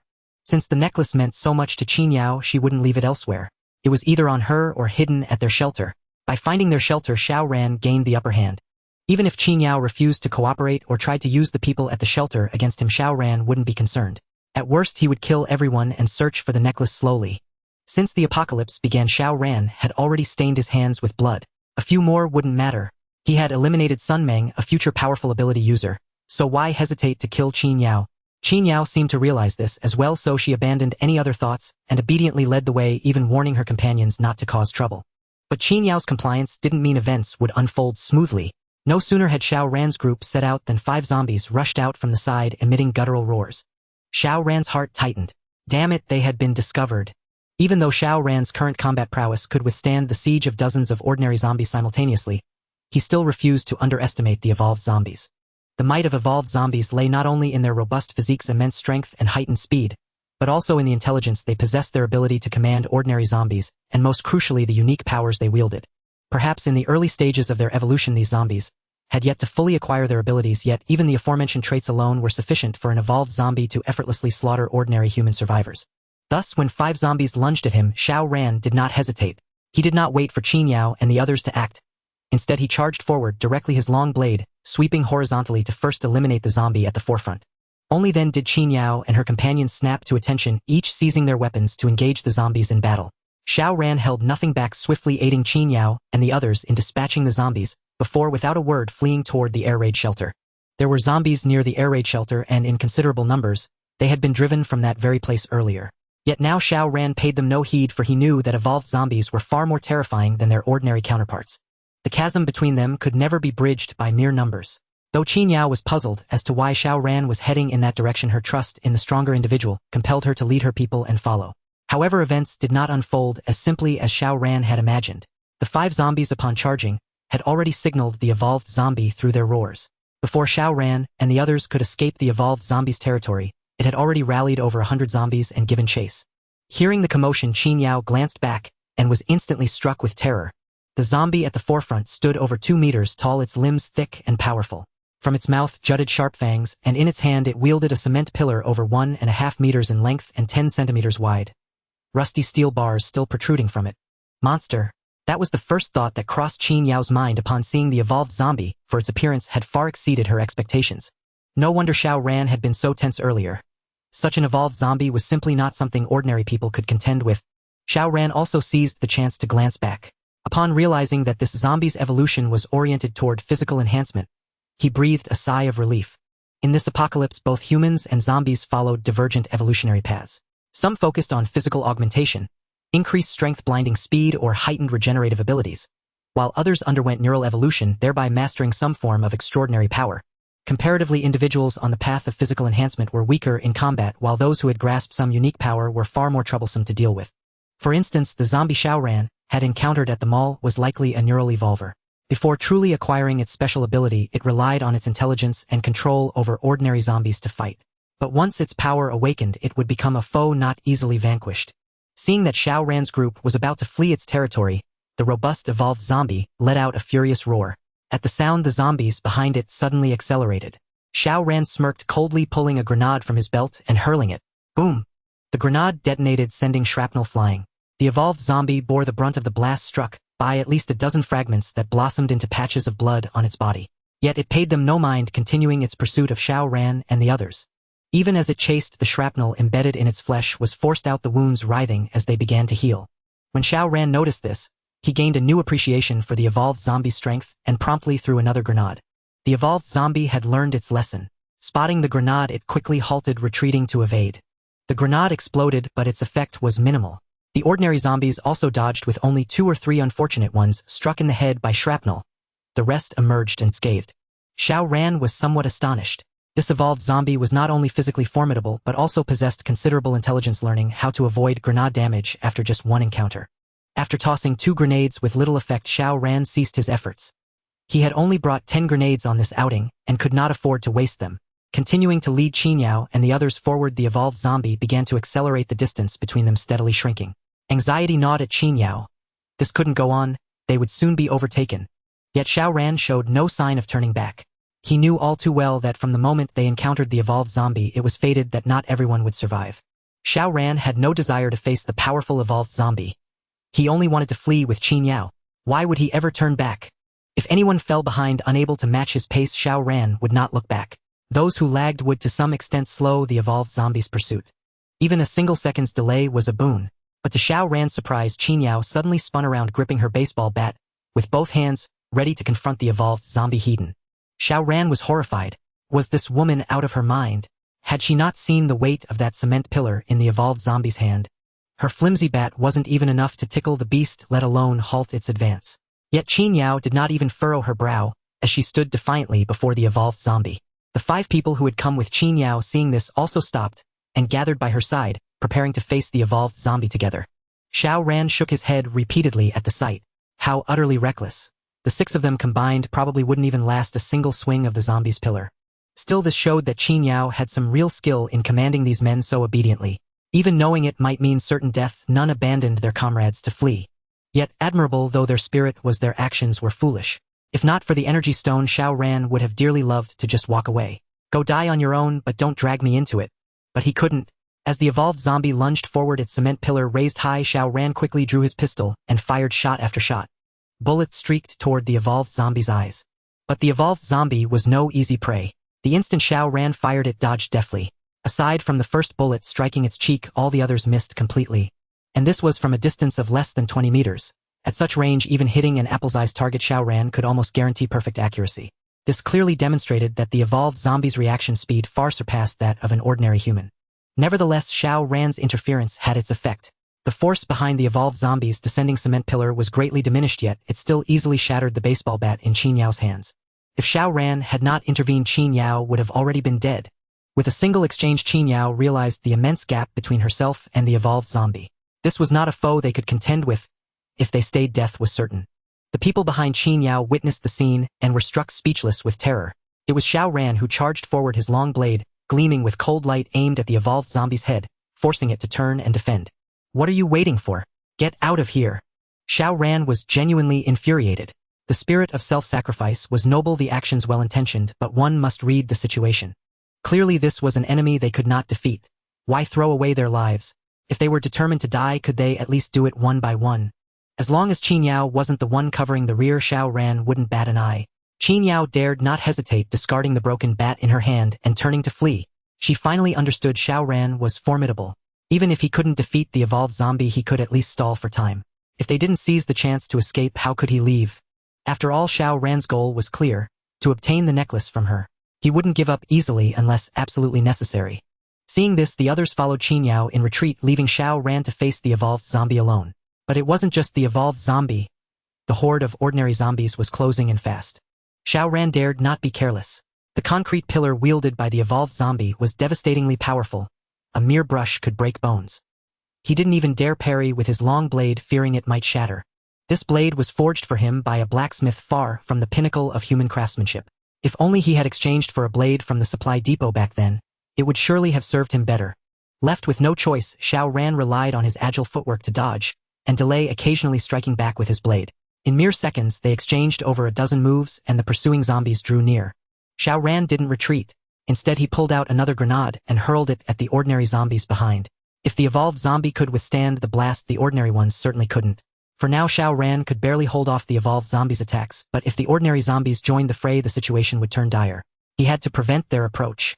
The grenade detonated again. Without the evolved zombies' protection, it inflicted heavy casualties on the ordinary zombies and halted their charge. Xiao Ran remained vigilant, tossing 2 more grenades to block the ordinary zombies. Glancing back, he saw Qin Yao and her group had gained some distance. He quickly retreated, drawing his pistol and emptying the magazine to force the evolved zombie into a defensive stance, then seized the chance to fall back. By the time the evolved zombie recovered from its defense, Xiao Ran had retreated over 10 meters. Enraged, it let out a series of furious roars. At first, Xiao Ran paid little heed to the roars, but when he saw a tide of zombies surging from the air raid shelter, he realized with a start. The evolved zombie was summoning minions. An evolved zombie could easily subdue ordinary ones. This one hadn't claimed the shelter's territory before, so it had no reason to approach. But now that Xiao Ran and his group were heading toward the shelter, the evolved zombie pursued, encountering ordinary zombies along the way. It saw no harm in recruiting them to block the escape. With zombies ahead and a powerful evolved zombie in pursuit, the situation was spiraling beyond Xiao Ran's control. Qin Yao and her companions saw the oncoming horde and knew they had no choice but to fight their way through. Otherwise, the evolved zombie would crush them into pulp with its concrete pillar. Xiao Ran quickly reloaded, regretting that he hadn't brought his assault rifle. It would have made all the difference. Bang, bang, bang. Xiao Ran fired rapidly, not at the evolved zombie behind him, but at the ordinary zombies about to collide with Qin Yao's group. Xiao Ran's physical condition far surpassed Qin Yao's. If he were alone, he could easily shake off the evolved zombie's pursuit. But his goal was not self-preservation. He needed to lead Qin Yao out, so he had to provide fire support. The zombies charging from the shelter fell one by one under Xiao Ran's shots before they could reach Qin Yao. Joy surged in their hearts, but soon the gunfire ceased. The magazine was empty and the evolved zombie had caught up. Xiao Ran was forced into combat, unable to reload. Yet, relying on his agile movements, he easily evaded the evolved zombies' attacks. He tossed 2 more grenades to block the ordinary zombies, and as they were staggered by the blast, charged forward his blade, swinging to slay 3 zombies in quick succession.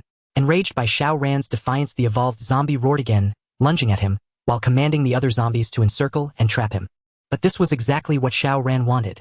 By luring the evolved zombie away, he reduced the danger for Qin Yao and her group. As for Xiao Ran himself, his superior footwork allowed him to weave effortlessly among the ordinary zombies, unharmed and even capable of counterattacks. The evolved zombie tried to attack him but was blocked by its own minions. How could it possibly catch him? For now, the evolved zombie's intelligence wasn't sufficient to sacrifice its own kind to eliminate a greater threat. The evolved zombie's retreat in pursuit of Xiao Ran gave Qin Yao's group a reprieve. After a desperate struggle, they broke free from the encirclement, but at the cost of 2 companions who were overwhelmed and never rose again. Qin Yao had led 7 people out, now only 3 remained. How could her heart not ache? Yet she knew this was no time for grief. They had to leave quickly or the evolved zombie would catch up and kill them all. The other 3 understood as well. Despite their exhaustion, they pressed on. The 4 of them dragged their weary bodies until they found a place to rest, then collapsed to the ground, too spent to care about anything else. After a minute, one of them spoke. "Do you think Xiao Ran is dead?" "Who knows? If you ask me, good riddance. Look how he treated Qin Yao back there. It was outrageous." "Enough. Xiao Ran's attitude may have been harsh, but he saved us twice." Qin Yao spoke up for him. "I don't think he's dead. He's so capable of facing that powerful zombie, alone wouldn't faze him. If he hadn't drawn it away, we might have." The other 3 fell silent at her words. Though they disliked Xiao Ran, they couldn't deny the debt of gratitude. After a long pause, Qin Yao sighed. "I hope he's okay." The others nodded. "Hope so. If only he'd changed that temper of his." "And what if I don't?" Xiao Ran stepped in, a hint of amusement on his face. "What if I don't change?" Xiao Ran's words brought Qin Yao and the others back to reality, and the 4 of them sat up simultaneously, though their expressions changed differently upon seeing Xiao Ran. Qin Yao's eyes reflected joy and relief, for Xiao Ran was unharmed. The other 3 looked on with a mix of surprise, disappointment, and complexity. They hoped Xiao Ran was fine, but they did not wish for him to find them. For Xiao Ran, escaping the pursuit of evolved zombies was not a difficult task, and following the trail of Qin Yao and the others to catch up was also not challenging. Before entering, his only worry was whether Qin Yao would be killed by those zombies. Thankfully, after entering, he saw Qin Yao, and in his good mood, he made a teasing remark. Qin Yao could not tell whether Xiao Ran was joking or serious, so she hurriedly tried to ease the situation. Xiao Ran, we didn't mean it that way, we were just worried. You don't need to worry. I saved you simply because our transaction is not yet complete. Xiao Ran opened his backpack and took out 4 chocolates, tossing them to Qin Yao. I don't have much time to waste, lead the way quickly. Qin Yao's eyes widened when she saw the chocolates. Before the disaster, a piece of chocolate was nothing, but now it was completely different. Qin Yao's physical condition was much better than that of ordinary people, but finding supplies was still not an easy task. For those hiding in safe zones, hunger was the norm. Only when they ventured out to search for supplies could they barely manage to eat enough, and the food they consumed was certainly not normal. Now, with 4 pieces of chocolate in front of them, even through the packaging they seemed to smell the sweet aroma of chocolate. Qin Yao eagerly tore open the packaging, taking a big bite, and closing her eyes to savor the delicious treat, her face revealing an expression of indulgence. It was so delicious. The other 3 watched Qin Yao eat the chocolate, unable to resist swallowing, yet they restrained themselves and did not ask for any, nor did they try to snatch it. However, after taking a bite, Qin Yao unhesitatingly divided the remaining 3 pieces of chocolate. 1 for each of you. The 3 did not hold back, with Qin Yao disregarding the bloodstains or anything else on their hands as they hurriedly tore open the packaging and stuffed the chocolates into their mouths. Xiao Ran said nothing, but his opinion of Qin Yao rose a few notches. In his past life, Qin Yao had established her own influence as a woman, and her subordinates were loyal to her. She indeed possessed some true skills. If it were Xiao Ran, he might not have so readily given away the chocolates in such a situation. After finishing the chocolates, Qin Yao did not try to take advantage and got up from the ground. Let's go, we'll take you there. Qin Yao did not intend to take advantage, nor did she want to. Although the necklace was her mother's heirloom, it was not as important as a life. With Xiao Ran having saved her twice, and openly stating he came for the necklace, what reason did Qin Yao have to refuse? She did not know how Xiao Ran knew her mother had such a necklace, but it no longer mattered. The apocalypse had already descended, and her physical abilities had improved so significantly. It was clear that this world had undergone tremendous changes. In this situation, survival was the only goal, and everything else could be abandoned. If her mother knew everything that was happening here, she would certainly not blame her. The subsequent events became straightforward. Qin Yao and the others led the way, and Xiao Ran followed closely behind, quickly reaching their safe zone. Though called a safe zone, it was essentially an apartment building. The entrance of the apartment building was blocked by various pieces of furniture, leaving only a small exit for a person to pass through. Even the windows on the first floor were sealed to prevent zombies from breaking in. All the rooms in the apartment building had been opened, and the zombies inside had been cleared out, making it a barely acceptable safe zone. It was only considered barely acceptable because once evolved zombies found this place, all the defenses they had set up would be in vain. The evolved zombie in the mall already knew how to command ordinary zombies, constantly pushing their bodies forward to force Xiao Ran out of advantageous terrain. How could they possibly break through such simple defenses? After entering the apartment building, someone quickly came out to greet them. Counting Qin Yao and the others who had just returned, there were 23 people in total. Among them were 10 elderly women and children. The remaining 13, along with Qin Yao, formed the main force against the zombies. When those who came out saw Qin Yao and the others, their faces changed instantly, and 2 women even burst into tears, one of whom was holding a 7 or 8-year-old child. 8 people went out, but only 4 returned, and without needing to say much, they all knew what had happened to those who did not come back. Even Xiao Ran, with his steely heart, could not help but turn his head away at this sight.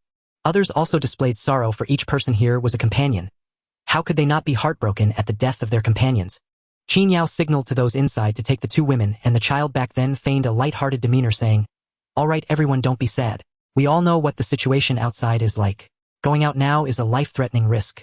If anyone still can't adapt, it just means you haven't adapted to this cruel world." As per usual practice, the families of the sacrificed individuals would receive 3 portions of food as compensation, and everyone should try to care for their emotions during these days. Moreover, I would like to introduce a new friend to everyone, Xiao Ran. We encountered some very powerful zombies today, and if it weren't for Xiao Ran's intervention, we might not have made it back. Those who had not dispersed nodded at Xiao Ran, showing friendly smiles. "Thank you, Xiao Ran. You saved Qin Yao and the others, which saved our lives. You can ask us to do anything." To be honest, Xiao Ran liked the atmosphere here a bit. At least for now, the people here were not filled with schemes and intrigues. They just wanted to unite together to fight against zombies and gain some space for survival. Under Qin Yao's leadership, the elderly, weak women and children would not be discriminated against or become playthings for certain individuals. Staying in such a place indeed felt comforting. However, Xiao Ran would not do this because he knew that people could change. Currently these people followed Qin Yao's orders and did not stir up conflicts among themselves because Qin Yao was strong enough and they had to unite, or otherwise they would all perish. But once Qin Yao awakened her powers and others' physical abilities continuously improved, as long as they did not encounter evolved zombies, their living conditions would improve. At that time some people's thoughts would inevitably change. In his past life Xiao Ran had already experienced the pain of betrayal, so how could he easily trust others again this time? Moreover, they were still strangers. Let's not talk about this anymore, Qin Yao. Our transaction can begin now. Qin Yao also wished to have Xiao Ran stay, for Xiao Ran was truly formidable. Although Xiao Ran had a fierce temperament and always wore a cold expression, she believed Xiao Ran was not a bad person. Otherwise, he would not have made a deal with her, but would have simply taken it by force. Unfortunately, Xiao Ran showed no intention of staying, so she did not pursue the matter further. When the others heard the mention of a deal, they simultaneously looked towards Qin Yao, eager to know what was happening. However, Qin Yao did not elaborate and instead asked everyone to disperse, as she had matters to discuss with Xiao Ran. The others, feeling helpless, could only inquire with the three people who had come out with Qin Yao. Qin Yao led Xiao Ran to a room on the second floor and took a necklace from a small box. "This is the necklace my mother left for me." Xiao Ran took the necklace, which at first glance seemed unremarkable, but as soon as he touched the jade on the necklace, a warm flow surged within him. This was the result of the energy contained within the energy potion resonating with the energy in the jade. If Xiao Ran awakened his abilities, he would be able to sense the presence of this energy, eliminating the need to test it in such a manner. Qin Yao had not awakened her abilities, nor had she consumed any energy potions, and without any prophetic awareness, she naturally could not discover the secret of this necklace. "That's right, this is it." Xiao Ran nonchalantly put the necklace away, and then took off his backpack, placing it on the ground. "These items will exchange for your necklace. You won't be at a loss." Qin Yao's expression changed when she saw Xiao Ran take off his backpack. Just moments ago she had watched him pull out 4 pieces of chocolate from it. Although Xiao Ran's backpack was not large, it could hold a considerable amount. If it was filled with chocolate, that would be fantastic. Chocolate provided a lot of calories far superior to the food they had collected. "Are all the items in your bag for us?" Xiao Ran replied. "Let me correct you, they are not for you all but for you alone. Because my trading partner is you, not the others with you. Moreover, I suggest you do not conflate yourself with everyone else. You are you and they are they." Qin Yao, however, did not mind at all. "It's fine. We are all gathered together for survival. Only by working hard together can we live better. If I secretly hoard supplies, that would be counterproductive." Xiao Ran let out a soft huff but said no more. This was merely a transaction between him and Qin Yao. Out of consideration for the energy stone, Xiao Ran had offered a warning, but he did not care whether she heeded it. Time would prove everything, and human hearts would guide her in making the right choices. Seeing that Xiao Ran had fallen silent, Qin Yao opened the backpack, and to her astonishment, it contained 56 pieces of chocolate, 60 compressed biscuits, and 20 bottles of fresh water. Most surprising was that at the very bottom of the bag there were even 2 boxes of anti-inflammatory medicine. Food, fresh water, and medicine. These were all vital commodities. Weren't they fighting zombies outside just to find such supplies? If they were to ration these supplies, what was inside the backpack would last over 20 people for 2 days with plenty to spare. Before opening it, she had thought that Xiao Ran's backpack would contain many supplies, but upon opening it she was still taken aback. How could Xiao Ran have amassed such resources? Where did he acquire them? In reality, Xiao Ran typically did not carry this much food and water when going out. He had only brought so many items today to impress Qin Yao with sufficient bargaining chips. He hadn't expected Qin Yao to agree so readily to the trade, even without asking what kind of price Xiao Ran could offer. Xiao Ran was also pleased. After obtaining the energy stone, he felt elated, which led him to toss the backpack out without hesitation. Although there were many items here compared to the supplies he had hoarded, it was hardly worth mentioning. In the apocalypse, supplies were crucial, but the value of an energy stone was even greater. Even in the 5th year of the apocalypse, as numerous empowered individuals emerged among humanity, and with the appearance of abyssal beasts, natural energy stones continued to be discovered by humans, yet the value of artificially produced energy stones remained exceptionally high. Energy stones could enhance strength, and with strength one could survive and acquire more supplies. Thus, the value of each energy stone could not be easily measured by mere supplies. Only Qin Yao remained oblivious to the preciousness of energy stones, believing instead that supplies were much more important than her mother's relic, the necklace. In such circumstances, Xiao Ran had certainly made a significant gain, and he felt quite pleased. After obtaining the necklace, Xiao Ran did not linger and left directly. On one hand, there were already evolved zombies outside, making the danger much higher than before, and Xiao Ran did not wish to stay outside any longer. On the other hand, he wanted to quickly return and study the energy stone. In his previous life, Xiao Ran had spent countless efforts yet had never obtained even a single energy stone. Now that he could acquire one, he was filled with curiosity. Qin Yao knew she could not keep Xiao Ran, so she said nothing more. As he exited the residential building, Xiao Ran glanced back hoping Qin Yao would not regret the decision she made today. Recalling memories from his previous life after Qin Yao awakened her abilities, she established a survivor base, but it was soon breached by zombies, leaving only Qin Yao and a few others to escape. Logically speaking, with an empowered individual like Qin Yao in charge, ordinary evolved zombies should not easily breach the survivor base, but Xiao Ran had heard that this happened due to the presence of a traitor within the base. As for who the traitor was, Xiao Ran could not possibly know, so he merely hinted subtly that it depended on whether Qin Yao could remain vigilant. Suppressing these thoughts, Xiao Ran turned to leave, but as he passed by the adjacent residential building, he suddenly heard someone calling him from above. Xiao Ran. Xiao Ran. Over here, look here. As Xiao Ran emerged from the air raid shelter, he had not worn a radiation suit, while rushing to rescue Qin Yao and the others, so it was no surprise he was recognized. Xiao Ran looked up and saw a familiar face on the third floor of the adjacent building. Xiao Liang. Xiao Liang was Xiao Ran's cousin, but after Xiao Ran's parents passed away, the two families had little contact. To delve into the reasons behind this, Xiao Liang's parents had tried to seize the opportunity to take over Xiao Ran's family's house after his parents' death. At the time, Xiao Liang's parents made lofty claims saying that Xiao Ran was still young and could not care for himself, needing someone to look after him, wanting to become Xiao Ran's guardian. Fortunately, Xiao Ran was already 15 years old at that time and had long seen through Xiao Liang's family's true nature. With the help of his uncle and aunt, he managed to shake off their entanglement. This incident had occurred 6 years ago, and combined with the 5 years Xiao Ran spent struggling for survival during the apocalypse, it had been 11 years, so he did not often think of these matters. However, upon seeing Xiao Liang, those unpleasant memories resurfaced. The events of those years had long since passed, and Xiao Ran no longer even cared as long as Xiao Liang and his family would stop bothering him. Now, unexpectedly encountering Xiao Liang, Xiao Ran hesitated over whether to respond. When his parents had died back then, Xiao Liang was still young, only 14 years old. It seemed the deeds of Xiao Liang's parents had little to do with him. But regardless of whether that incident was connected to Xiao Liang, Xiao Ran had no intention of maintaining any ties with Xiao Liang's family. He would simply act as if they were no longer relatives. So Xiao Ran continued forward, but Xiao Liang refused to give up, raising his voice even more. Xiao Ran, it's me, Xiao Liang. It's too dangerous out there. Come up quickly. I'm safe here and there's plenty of food. Yet Xiao Ran still showed no sign of stopping, for he lacked neither provisions nor a secure hideout. Better to avoid trouble than to invite it. He harbored no hopes of gaining concern from Xiao Liang's family during the apocalypse. Not until another voice drifted down from above. Xiao Ran, it's too dangerous for you out there alone. Listen to me and come up at once. That was Xiao Chang's voice. Xiao Chang was Xiao Liang's father, Xiao Ran's uncle in name. Back then it was Xiao Chang and his wife who had coveted Xiao Ran's house. This time Xiao Ran halted, for he recalled the vile visage of Xiao Chang racking his brains to swindle the property from him. This matter lay buried in the deepest recesses of Xiao Ran's heart, never surfacing ordinarily, but the moment he heard Xiao Chang's voice, all the memories came flooding back. All those who had bullied him in the past would pay the price. The elation from obtaining the energy stone evaporated, and Xiao Ran's heart turned icy cold in that instant. All right, I'm coming. Xiao Ran replied and strode toward that residential building. Meanwhile, in the building where Qin Yao and the others were, a man who had followed Qin Yao out and witnessed Xiao Ran's formidable prowess hurried over to her. Qin Yao, Xiao Ran went to the building next door. Will he be okay? Qin Yao was distributing chocolate, compressed biscuits, and fresh water to everyone. She paused at the words but quickly regained her composure. It's fine. You know Xiao Ran's capabilities. If those people dare to cause him trouble, they'll be the ones to suffer. The entrance to the building where Xiao Chang and his son were staying was also barricaded with various pieces of furniture, with 2 guards at the stairway.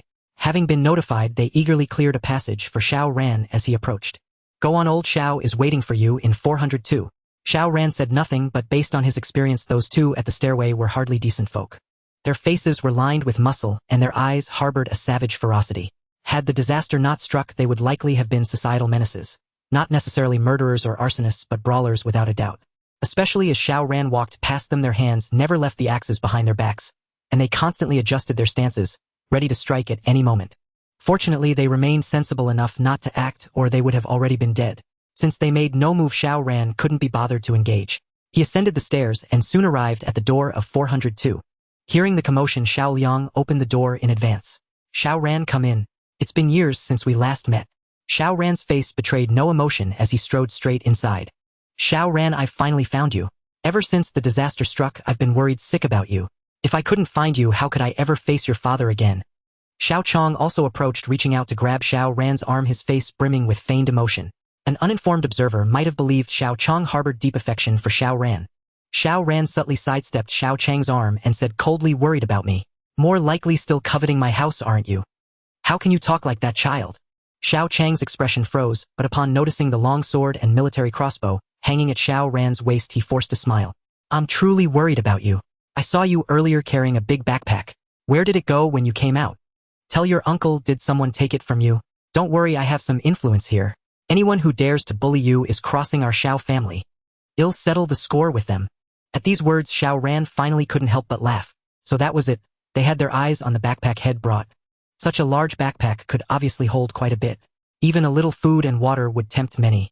I thought you changed your ways, but you're still this greedy. What was in my backpack and who I gave it to? Does that concern you? You. Xiao Chang was stung by the retort, growing irritated. I am your uncle after all, and you're my nephew. Can't I even ask? What if someone tricks you out of all those things you brought? I know full well whether I've been tricked. Growing impatient, Xiao Ran silently grasped the hilt of his sword. As for what's in your heart, I know better than anyone. Fuming again, Xiao Chang was about to unleash a torrent of abuse when Xiao Liang suddenly stepped forward. Dad, why waste words on him at a time like this? Call everyone up and gang up on him. I refuse to believe he can do anything. By now Xiao Liang's face had twisted into a snarl. Xiao Ran, am not afraid to tell you the truth now. We're after not only your backpack but also you. Do you know what our boss hobby is? He's into both men and women, especially men with a bit of charm like you. He'd love that. If you're smart and behave, I promise you'll have a good life here. But if you don't blame us for turning hostile. Xiao Ran remained unruffled and asked a question buried deep in his heart. Why did you covet my house back then? Back then? Xiao Liang laughed as if he'd heard the greatest joke. After all this time, you're still brooding over that. Why else? Wasn't it for money? If there's a deeper reason, it's that I hate you. Do you know? I've hated you since childhood. You were better than me at everything. Better grades, better looks, and every girl in school adored you. People always compared me to you, making me feel worthless. Tell me, shouldn't I hate you? But heaven finally showed mercy. The opportunity came. Your parents died. They died. Ha ha ha. Now it's just you. So what if you're better than me? You don't even have a family. My parents were sad at the time, but I wasn't. I was overjoyed. So I urged them to adopt you just so we could take your house. Property prices were sky high then. Your house could sell for over $1 million. $1 million? Do you know how much that is? With that money, my life would have changed. I could buy a car, buy a house, spend as I pleased, do whatever I wanted. But you refused. Why didn't you agree? Why did you have to say no? Do you know that because of you, because you refused, you ruined my life? I didn't even finish high school and ended up working in a factory. It's all your fault. That's why I hate you. I've always hated you. I dream of killing you. Xiao Ran looked at the nearly deranged Xiao Liang, a flicker of astonishment in his heart. He had never imagined that the mastermind behind that incident was actually Xiao Liang. How could a child of only 14 harbor such venomous thoughts? Xiao Chang, noticing Xiao Liang's loss of composure, pulled him back from behind. Enough, stop wasting words with him. Boss, since this kid won't listen, there's no point in wasting our time on him. As his words faded, a burly man with a scar on his face charged in with 5 others wielding weapons like machetes, axes, and hammers. Kid, you better think this through. Stick with me and you'll get your share of the benefits. Otherwise, don't blame me for being ruthless. Once I've got you in my grip, I'll do as I please. Don't say I didn't give you a chance. Xiao Ran surveyed the intruders, a look of undisguised contempt in his eyes. With this paltry number and skill, they dared to play bandits. They hadn't even bothered to check who they were targeting. Are you sure you want to do this? Xiao Ran's tone was flat, as if he were simply asking, have you eaten? It was a simple question, but a crucial one. Their answer would determine the method he would use to dispose of them. The scar-faced man laughed. What the hell, still trying to act tough in front of me? I'll make you beg for mercy soon. Get him. Watch it, don't scratch his face. The men behind the scar-faced man grew excited and rushed forward with their weapons, undeterred by the long blade and military crossbow Xiao Ran carried. With so many of them against just him, what was there to fear? But in the next second they froze in shock, for Xiao Ran didn't draw his blade or crossbow. He pulled out a pistol. The pistol was small and easily concealed, so Xiao Chang, Xiao Liang, and the scar-faced man had failed to notice it. Or perhaps they could never have imagined that Xiao Ran would be carrying a gun. Bang, bang, bang. Xiao Ran fired rapidly, each shot hitting its mark. The foremost attackers crumpled to the ground with agonized cries. Xiao Ran didn't kill them outright. Instead, he shattered their right hands, rendering them combat ineffective. A moment ago, the scar-faced man had worn a sneer, envisioning how he'd pose Xiao Ran. Now he was struck speechless with terror. Xiao Chang and his son Xiao Liang were in the same state, frozen in place, trembling uncontrollably. Xiao Ran glanced back at them, then calmly reloaded and fired into the right legs of those whose hands had already destroyed. He hadn't planned to go this far, but the scar-faced man and his crew were clearly villains who had set their vile sights on him. How could he tolerate that? Besides, Xiao Ran hadn't tortured Sun Bo in days, and his supply of resources was running low. Now that Head stumbled into a den of evil, how could he miss the opportunity? By the time he emptied his second magazine, reinforcements rushed in from outside. But seeing the carnage on the floor, they were too terrified to move. They only had machetes, hammers, and axes, but Xiao Ran had a gun. The threat of a firearm is only truly understood when you're facing one. Even with many of his men behind him, the scar-faced man dared not move, fearing the next bullet would find him. Xiao Ran looked at the newcomers and let out a soft chuckle. You've arrived at a convenient time. My gun's just run out of bullets. Care to make a move? The scar-faced man, tense and nervous, swallowed hard. Gripping his machete tightly, he let out a roar and lunged at Xiao Ran. All together, hack him to pieces. The scar-faced man, after all, had some courage to be the boss here. He had witnessed Xiao Ran's uncanny marksmanship. As long as Xiao Ran had the gun, he wouldn't dare act rashly. But if the gun was empty, he believed he still had a chance. He had to swarm Xiao Ran before he could reload, or they would all die. With the scar-faced man's roar, his men surged forward. This sight rekindled hope in Xiao Chong and Xiao Liang. No matter how accurate Xiao Ran's shooting, without bullets he was helpless. But they were disappointed again. Xiao Ran, who could easily handle hordes of zombies, found the skirmish with the scar-faced man and his crew to be mere child's play. His figure flickered unpredictably, evading their attacks with ease. His long blade traced arcs of cold light each swing, accompanied by a scream of agony. Benevolent as he was, Xiao Ran didn't kill them. He merely severed their right hands. Within a dozen seconds, Xiao Ran had reached the doorway. Every one of those who had dared to fight him, including the scar-faced man, had lost their right hands. Blood gushed forth, staining the floor a deep crimson. The thick coppery stench of blood filled the room, causing Xiao Chong and Xiao Liang to collapse in terror. They had never imagined Xiao Ran could be so formidable, so merciless. The screams in the room didn't cease until Xiao Ran let out a cold snort and severed the left hand of the loudest screamer. The others immediately fell silent, enduring their agony without a sound. With a sneer, Xiao Ran began finishing the job on those whose right hands he had cut off, slashing their right legs. Only by rendering them completely immobile could he feel at ease. In Xiao Ran's eyes, these men had become walking supply depots. Having done this, he approached Xiao Chong and his son. What were you saying just now? Nothing, we said nothing at all. Xiao Chong could barely speak, his body shaking uncontrollably, his trousers soaked through. Xiao Liang was no better. A single look from Xiao Ran rendered him speechless, and his lower half was already drenched. So what do you want to say now? Xiao Ran's eyes were filled with contempt. Tu was wrong. Xiao Ran, I was wrong, truly wrong. Back then I was bewitched. Thank goodness you didn't agree, or I would have made a terrible mistake. But this time it wasn't my idea. It was them. They forced me. They saw your backpack and figured there must be something valuable inside. They made us lure you up here. If we didn't comply, they would have killed us. We had no choice.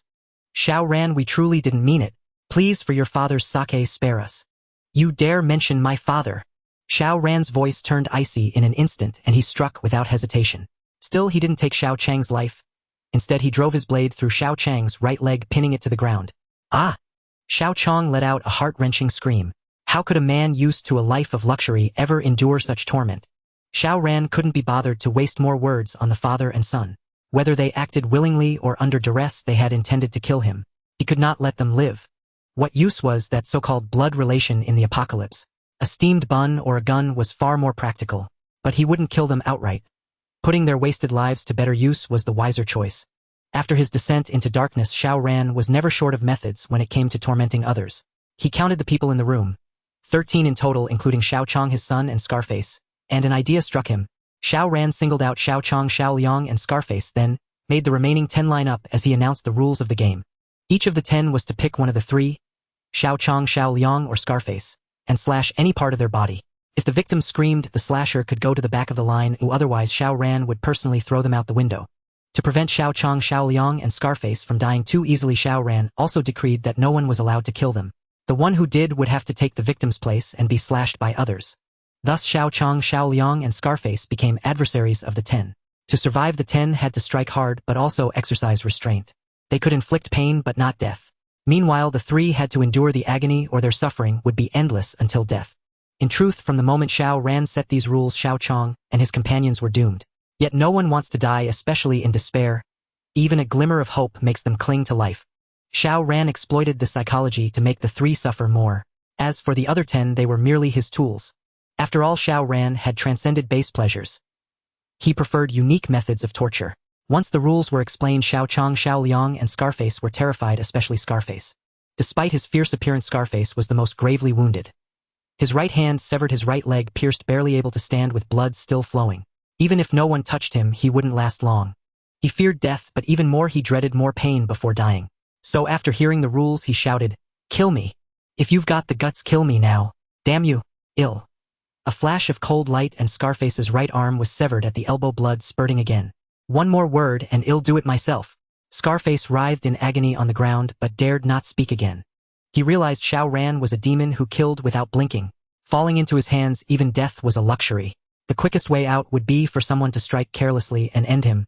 Xiao Chong and Xiao Liang, seeing Scarface's plight, also fell silent. "All right, let's begin. You." Xiao Ran pointed at a random man who dared not defy him. Hastily picking up the cleaver with his left hand, his eyes darted among Xiao Chong, Xiao Liang, and Scarface before settling on Xiao Chong. Xiao Chang's face turned pale. "You dare, ah!" The cleaver fell, striking his right hand and severing 2 fingers. Unable to bear the piercing pain, Xiao Chong let out a scream. The man who struck beamed, dropped the cleaver, and ran to the back. Though Xiao Ran hadn't promised his release, at least he was safe for now. The next 3 all chose Xiao Chong, as he seemed the easiest target and his injuries weren't severe. A hard slash, if not lethal, likely wouldn't kill him. But after 4 cuts, Xiao Chong was nearing his limit. Pale from blood loss, his mind hazy. So the 5th person chose Xiao Liang. Xiao Liang, untouched until now, had mentally prepared himself, but the first cut still drew a scream. His scream revealed his weakness and cowardice, making him the target for the rest. After 1 round, Xiao Chong and Xiao Liang were severely injured, while Scarface, still the same, felt a flicker of relief. The 10 looked at Xiao Ran expectantly, hoping to be released. But their answer came in the form of a crossbow bolt. Dissatisfied with the outcome, Xiao Ran randomly picked 1 unlucky soul from the 10. The bolt pierced his throat, skillfully avoiding the artery, ensuring he wouldn't die quickly, but had no hope of survival. But Xiao Ran wasn't done. He dragged the man to the window and kicked him out from behind. They were on the 4th floor. As long as he didn't land on his head, he wouldn't die immediately. Yet the commotion had already attracted nearby zombies. The moment he fell, they tore him to pieces. The remaining 9 were struck speechless. "If no one dies in the next round, I'll do it myself." "Continue." Xiao Ran's icy voice jolted them back to reality. The cruel game went on. This time, to ensure their own survival, the 9 struck harder and no longer ignored Scarface. By the end of the 2nd round, Scarface was finally killed. His eyes remained open even in death. According to the rules, whoever killed Scarface had to take his place. But the thought of Scarface's fate was too much. The man jumped out the window. In his eyes, being torn apart by zombies was better than this torment. Besides Scarface, 2 others failed to make Xiao Liang scream and were shot through the throat and thrown out. In the 3rd round, Xiao Chong, lost to blood loss, fell into a deep coma. Xiao Ran, not wanting to bother, tossed him out. In the 4th round, someone accidentally slashed Xiao Liang's carotid artery. Though he didn't die instantly, he was beyond saving. The game ended. Xiao Ran threw Xiao Liang out the window, leaving only 2 people before him. "Big brother, can we go now?" "We promise we'll never." Before they could finish, Xiao Ran struck again. With his long blade, he beheaded both, granting them a quick death as a reward for being the game's victors. Xiao Ran had never intended to let anyone go. As for his earlier promise, in the apocalypse, such cheap promises were the least trustworthy. Looking out the window, Xiao Ran saw many zombies gathered below, having torn everyone, thrown down into unrecognizable pieces. He let out a cold laugh. This was the fate of those who did evil. Reborn Xiao Ran wouldn't be a good man, but he wouldn't let evildoers off easily either. If anything, Scarface and his crew were too greedy and too unlucky. After a quick cleanup and reloading his magazines, Xiao Ran prepared to leave. But on the 3rd floor, he stopped. He heard noises from the room across the hall. Xiao Ran had stirred up such a commotion dealing with Xiao Chong, his son, and Scarface's men, that anyone loyal to Scarface would surely have gone upstairs to investigate. Why was there still noise here? Xiao Ran glanced at the security door, retrieved his tools, and pried it open. He yanked the door aside, his pistol already raised and ready to fire, but what met his eyes were 6 women with their hands and feet bound. The room had been rearranged, furnished with 6 single beds. On each bed lay a woman, her limbs tied so tightly she couldn't break free. Their eyes were dull, their clothes barely covering their bodies, and their skin was mottled with bruises. Anyone witnessing such a scene would know the inhuman torment these 6 women had endured. While Xiao Ran was dealing with Xiao Chong, his son, and Scarface's men, these 6 women had heard the commotion. From the screams echoing from above, they could deduce what was happening upstairs. A single scream might have been understandable, but the cries from upstairs were relentless. If one listened closely, they could even hear the sounds of zombies fighting over food. Thus these 6 women knew a horrifying tragedy was unfolding above. How could they dare make a sound? Unfortunately, when Xiao Ran descended the stairs, someone couldn't suppress their terror and made a faint noise which caught his attention. So when they saw Xiao Ran, especially with his clothes drenched in blood, they were all too frightened to speak. Scarface and his crew were already worse than beasts. If Xiao Ran could kill them, wasn't he even more ruthless? They had fallen to this state and life held little meaning for them anymore, yet facing Xiao Ran they still felt an instinctive fear. Xiao Ran's expression remained unchanged as he had deduced from the words of Xiao Chong, his son, and Scarface that there must be women imprisoned here for their pleasure. However, Xiao Ran wasn't so benevolent. If he hadn't encountered them, he wouldn't have gone out of his way to rescue them. His gaze swept over the 6 women without any pretense of modesty. If not for the apocalypse, the sight of these 6 women might have stirred some emotion in him, but now Xiao Ran felt nothing at all. Yet when his eyes fell on the woman at the far left, his expression shifted. That woman was Xiao Chang's wife and Xiao Liang's mother. Xiao Ran paused for 2 seconds, then burst into loud laughter. He hadn't expected that Xiao Chong and his son would allow such a thing to happen here. What husband could bear to watch his own wife become a plaything and outlet for others? What son could stand by and see his mother humiliated by a group of men without batting an eye? Not only that, but Xiao Chong and Xiao Liang had accepted this situation and even indulged in debauching other women in front of his wife and his mother. Was this something a human could do? Calling them beasts would be an insult to beasts. Xiao Ran strode directly to Xiao Liang's mother, his eyes filled with pity. Had she ever imagined she would end up in such a state, bearing the brunt of such a devastating blow? Xiao Liang's mother had long been in a daze, but at the sight of Xiao Ran, she still showed a terrified expression and began to scream incessantly. Xiao Ran didn't know if she recognized him or was simply frightened by his murderous aura, but regardless of her reaction, he would show no mercy. His long blade descended, piercing her heart. Xiao Liang's mother was pitiable but also detestable. Most importantly, both Xiao Chong and his son had died at Xiao Ran's hands. Even if he believed Xiao Liang's mother had no chance of survival in such circumstances, he had to eliminate all threats. Death would settle all past accounts. The other 5 women, seeing Xiao Ran kill, without hesitation screamed in terror. Those with clearer minds quickly begged for mercy, hoping he would spare them. Xiao Ran ignored their pleas and intended to leave, but as he reached the door, he turned back and cut the ropes binding the woman nearest to the entrance before walking away. Xiao Ran wouldn't let pity for their plight lead him to care for them. Offering them a glimmer of hope was the greatest mercy he could muster. Whether they could survive was up to them. As he emerged from the residential building, Xiao Ran's resource points had surged from under 1,000 to over 8,000. He had to admit Xiao Chong, his son, and Scarface's men had been quite generous.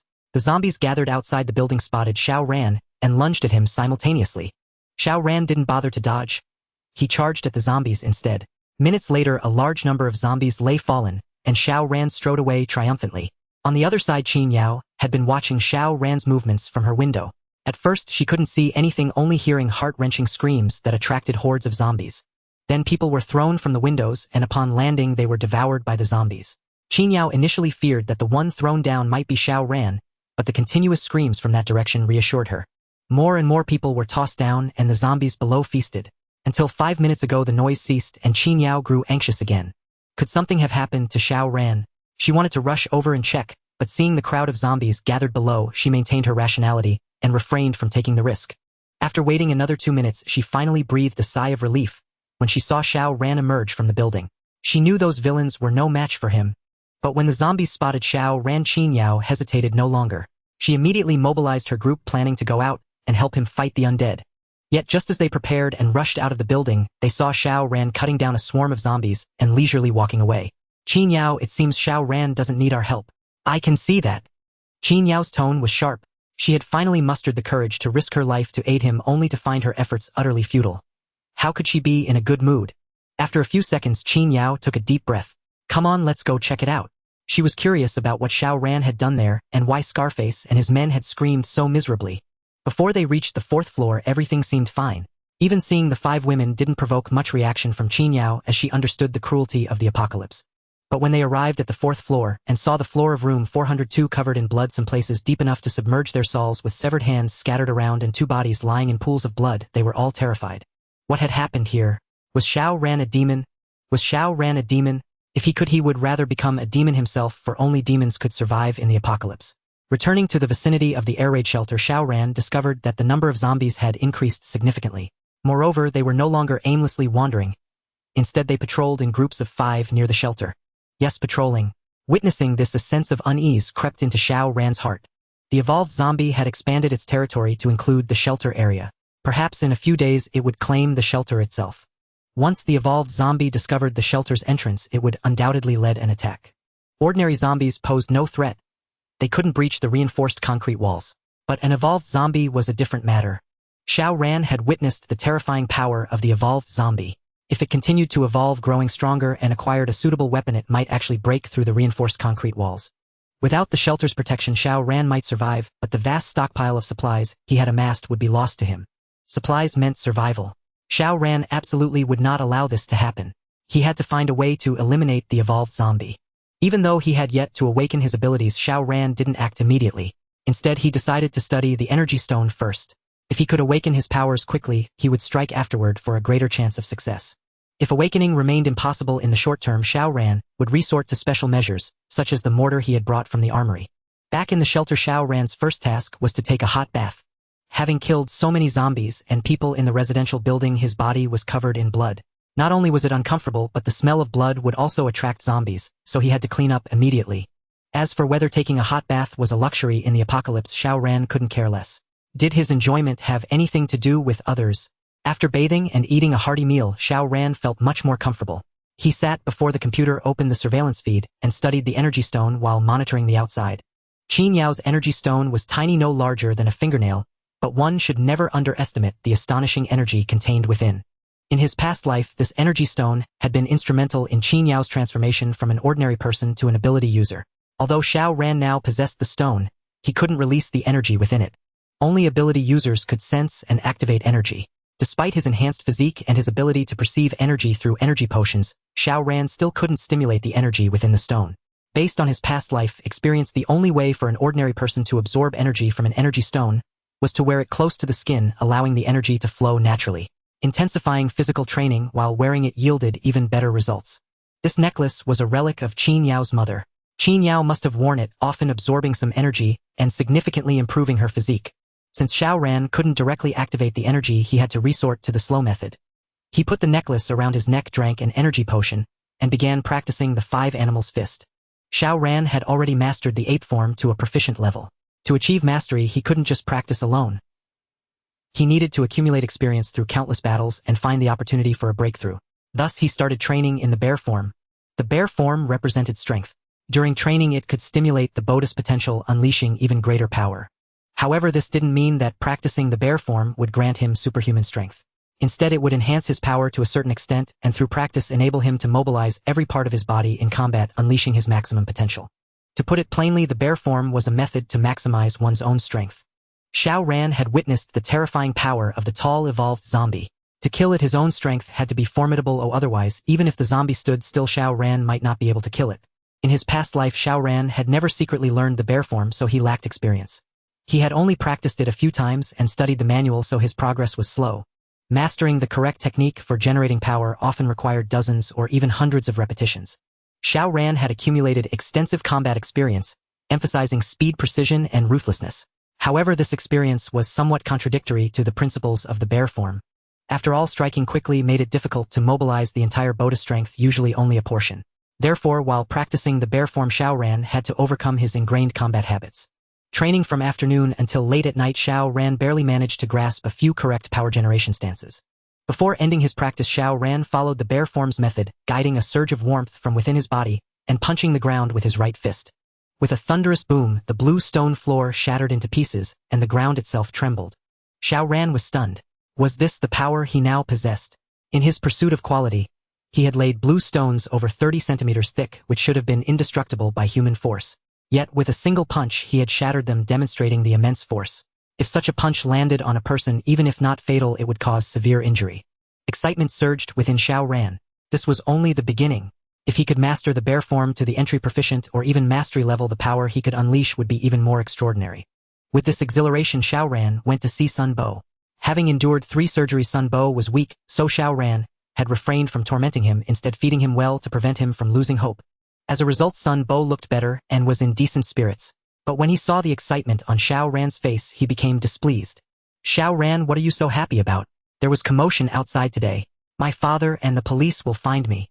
Xiao Ran shook his head and said seriously, no, they won't. From now on, no one will find you. Ha! Do you think I believe your lies? Sun Bo sneered contemptuously. Who do you think you are? You've kept me locked up here for so long. How can you keep it a secret? Don't think you can break me with this. I tell you, I will never give up. I will fight you to the end. Xiao Ran shook his head again and turned to leave. Seeing Sun Bo so full of vitality, he felt reassured. With the threat of evolved zombies looming, Xiao Ran's first action upon waking was to check the monitor and survey the outside situation. If the zombies did not draw nearer to the bomb shelter, Xiao Ran would remain inside to continue his cultivation. If they showed clear signs of approaching, he would have to strike preemptively. Even if the evolved zombie was exceptionally powerful, Xiao Ran would make sure it regretted its advance. Fortunately, the zombies remained inactive that day, their patrol range unchanged from yesterday. Relieved, Xiao Ran resumed practicing the bear form. Over the next 3 days, Xiao Ran did not step outside, dedicating all his focus to cultivation, until he finally achieved initial mastery of the bear form. Traditional martial arts like the Five Animals Fist typically require years of arduous training to reach even a beginner level. Xiao Ran's rapid progress was due to his extensive combat experience, a fist manual annotated by Zhao Hongyuan, and the aid of energy potions and energy stones. Without these advantages, Xiao Ran's path to mastery would have been far from easy. Of course, this came at a cost. 3 bottles of energy potion. The physical exertion required for the bear form far exceeded that of the ape form. A single energy potion could barely sustain Xiao Ran's practice for a day, and that was with the assistance of energy stones. Without them, a potion wouldn't last even a single day. Beyond mastering the bear form, another monumental breakthrough was on the horizon. Xiao Ran sensed he was on the verge of awakening. If the accumulation before awakening was a process of quantitative change, then awakening itself was the qualitative transformation of a butterfly breaking free from its cocoon. Before truly awakening as an ability user, no one could fathom their true power. According to Xiao Ran's memories, evolved zombies appeared first, and it was about a month later that awakened individuals began to emerge among humans. In that single month, humanity suffered devastating losses. If Xiao Ran could awaken within a month, he would become the first awakened person in Luocheng. Though this title held little practical value for Xiao Ran, becoming the first awakened individual in Luocheng would still fill him with immense satisfaction. In his past life, he was an insignificant nobody. Even when he joined small survivor camps, his status was middling at best, leaving him voiceless and often ostracized until he was forced to leave. Reborn Xiao Ran had prepared in advance and stayed ahead at every turn. If he could maintain this advantage, his future would indeed hold boundless potential. Waking up today, Xiao Ran checked the monitor as usual, and his expression instantly turned grave. The zombies' patrol range had expanded. Now less than 50 meters from the bomb shelter. 50 meters for zombies, that distance could be crossed in just 7 or 8 seconds. For an evolved zombie, it would be even shorter. This was a dire sign. Expanding the patrol range indicated that the evolved zombie was already gathering intelligence on this area, meaning it could launch an attack on the bomb shelter at any time. The evolved zombie's lack of activity in previous days wasn't due to other preoccupations. It was likely focusing on enhancing its own strength. In the apocalypse, an evolved zombie's combat power was not static, it increased over time. Sometimes a single day could bring a dramatic surge in an evolved zombie's abilities. Much like a human undergoing a sudden awakening which brought a qualitative leap in power. Thus Xiao Ran could hesitate no longer. He had to act before the evolved zombie launched its assault. He didn't necessarily have to kill the evolved zombie, but he needed to delay its attack. So Xiao Ran reorganized his gear and set out. This time Xiao Ran brought 30 grenades, an assault rifle, 10 rifle magazines, and 1,000 rounds of ammunition. He left behind the crossbow and pistol, as his aim was not to ambush, but to eliminate as many zombies as possible, weakening the evolved zombies' forces. Of course, his long blade and dagger remained by his side. Once outside, Xiao Ran first targeted the zombies patrolling near the bomb shelter. These patrolling zombies served as the evolved zombies' eyes and ears. If they detected anything, they could relay the information through howls. They had to be eliminated immediately, allowing Xiao Ran to conceal himself once more. Given the ordinary zombies' mediocre combat abilities, Xiao Ran opted for his long blade instead of a gun. The blade was silent, yet its lethality was terrifying. 5 zombies were dispatched in an instant, with only the last 2 managing short howls. Nearby zombies, hearing the noise, rushed toward Xiao Ran. Xiao Ran let out a cold laugh and charged forward to meet them. Evolved zombies possessed intelligence, but it couldn't yet rival human intellect. After all, human wisdom had been honed over millennia, while evolved zombies had only gained sentience a few days ago. Thus, the evolved zombies' orders to the ordinary zombies were simple: patrol, and if encountering a situation, howl to relay the message. For everything else, the ordinary zombies acted on their own. So even when ordinary zombies spotted Xiao Ran, they would attack in groups of 5. This was exactly the opportunity Xiao Ran was waiting for. His long blade swept through, unstoppable. In less than 3 minutes, the zombies patrolling near the bomb shelter were wiped out. The distant zombies that had received the alert hadn't yet arrived, allowing Xiao Ran to calmly slip away and find a hiding spot. Not long after Xiao Ran concealed himself, the evolved zombie appeared leading a horde of ordinary zombies. Compared to a few days ago, the evolved zombie had grown even taller, now reaching 2.5 meters. Its limbs were thicker, and the concrete pillar it had wielded before was replaced by a club made of numerous steel bars, twisted together over 10 centimeters in diameter, and estimated to weigh over 100 gene. Facing such a formidable evolved zombie, wielding a terrifying weapon, even Xiao Ran felt a headache coming on.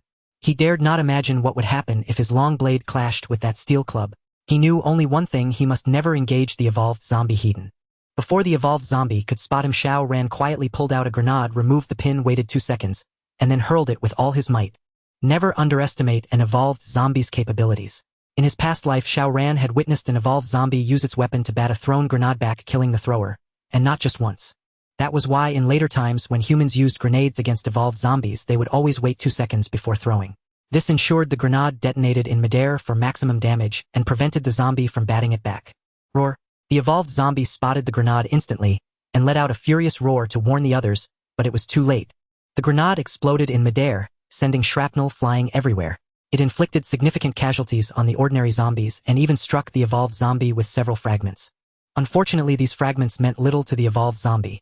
At most, they left minor wounds that would heal quickly. Though it had some effect, the grenade had exposed Xiao Ran's position. The evolved zombie roared again and charged forward with its horde of zombies. Xiao Ran, seasoned and experienced, knew that once he threw a grenade, he would inevitably expose his position. Thus, without any pause, he hurled one grenade after another. Though these were not instant burst grenades, Xiao Ran deliberately avoided the evolved zombie, never giving it a chance to knock the grenades back. After tossing 5 grenades in succession, Xiao Ran raised his assault rifle. Flames spewed forth as a torrent of bullets poured out. This time he aimed at the evolved zombie, determined to see just how formidable it truly was. Facing the assault rifle, the evolved zombie dared not be complacent and hurriedly dodged.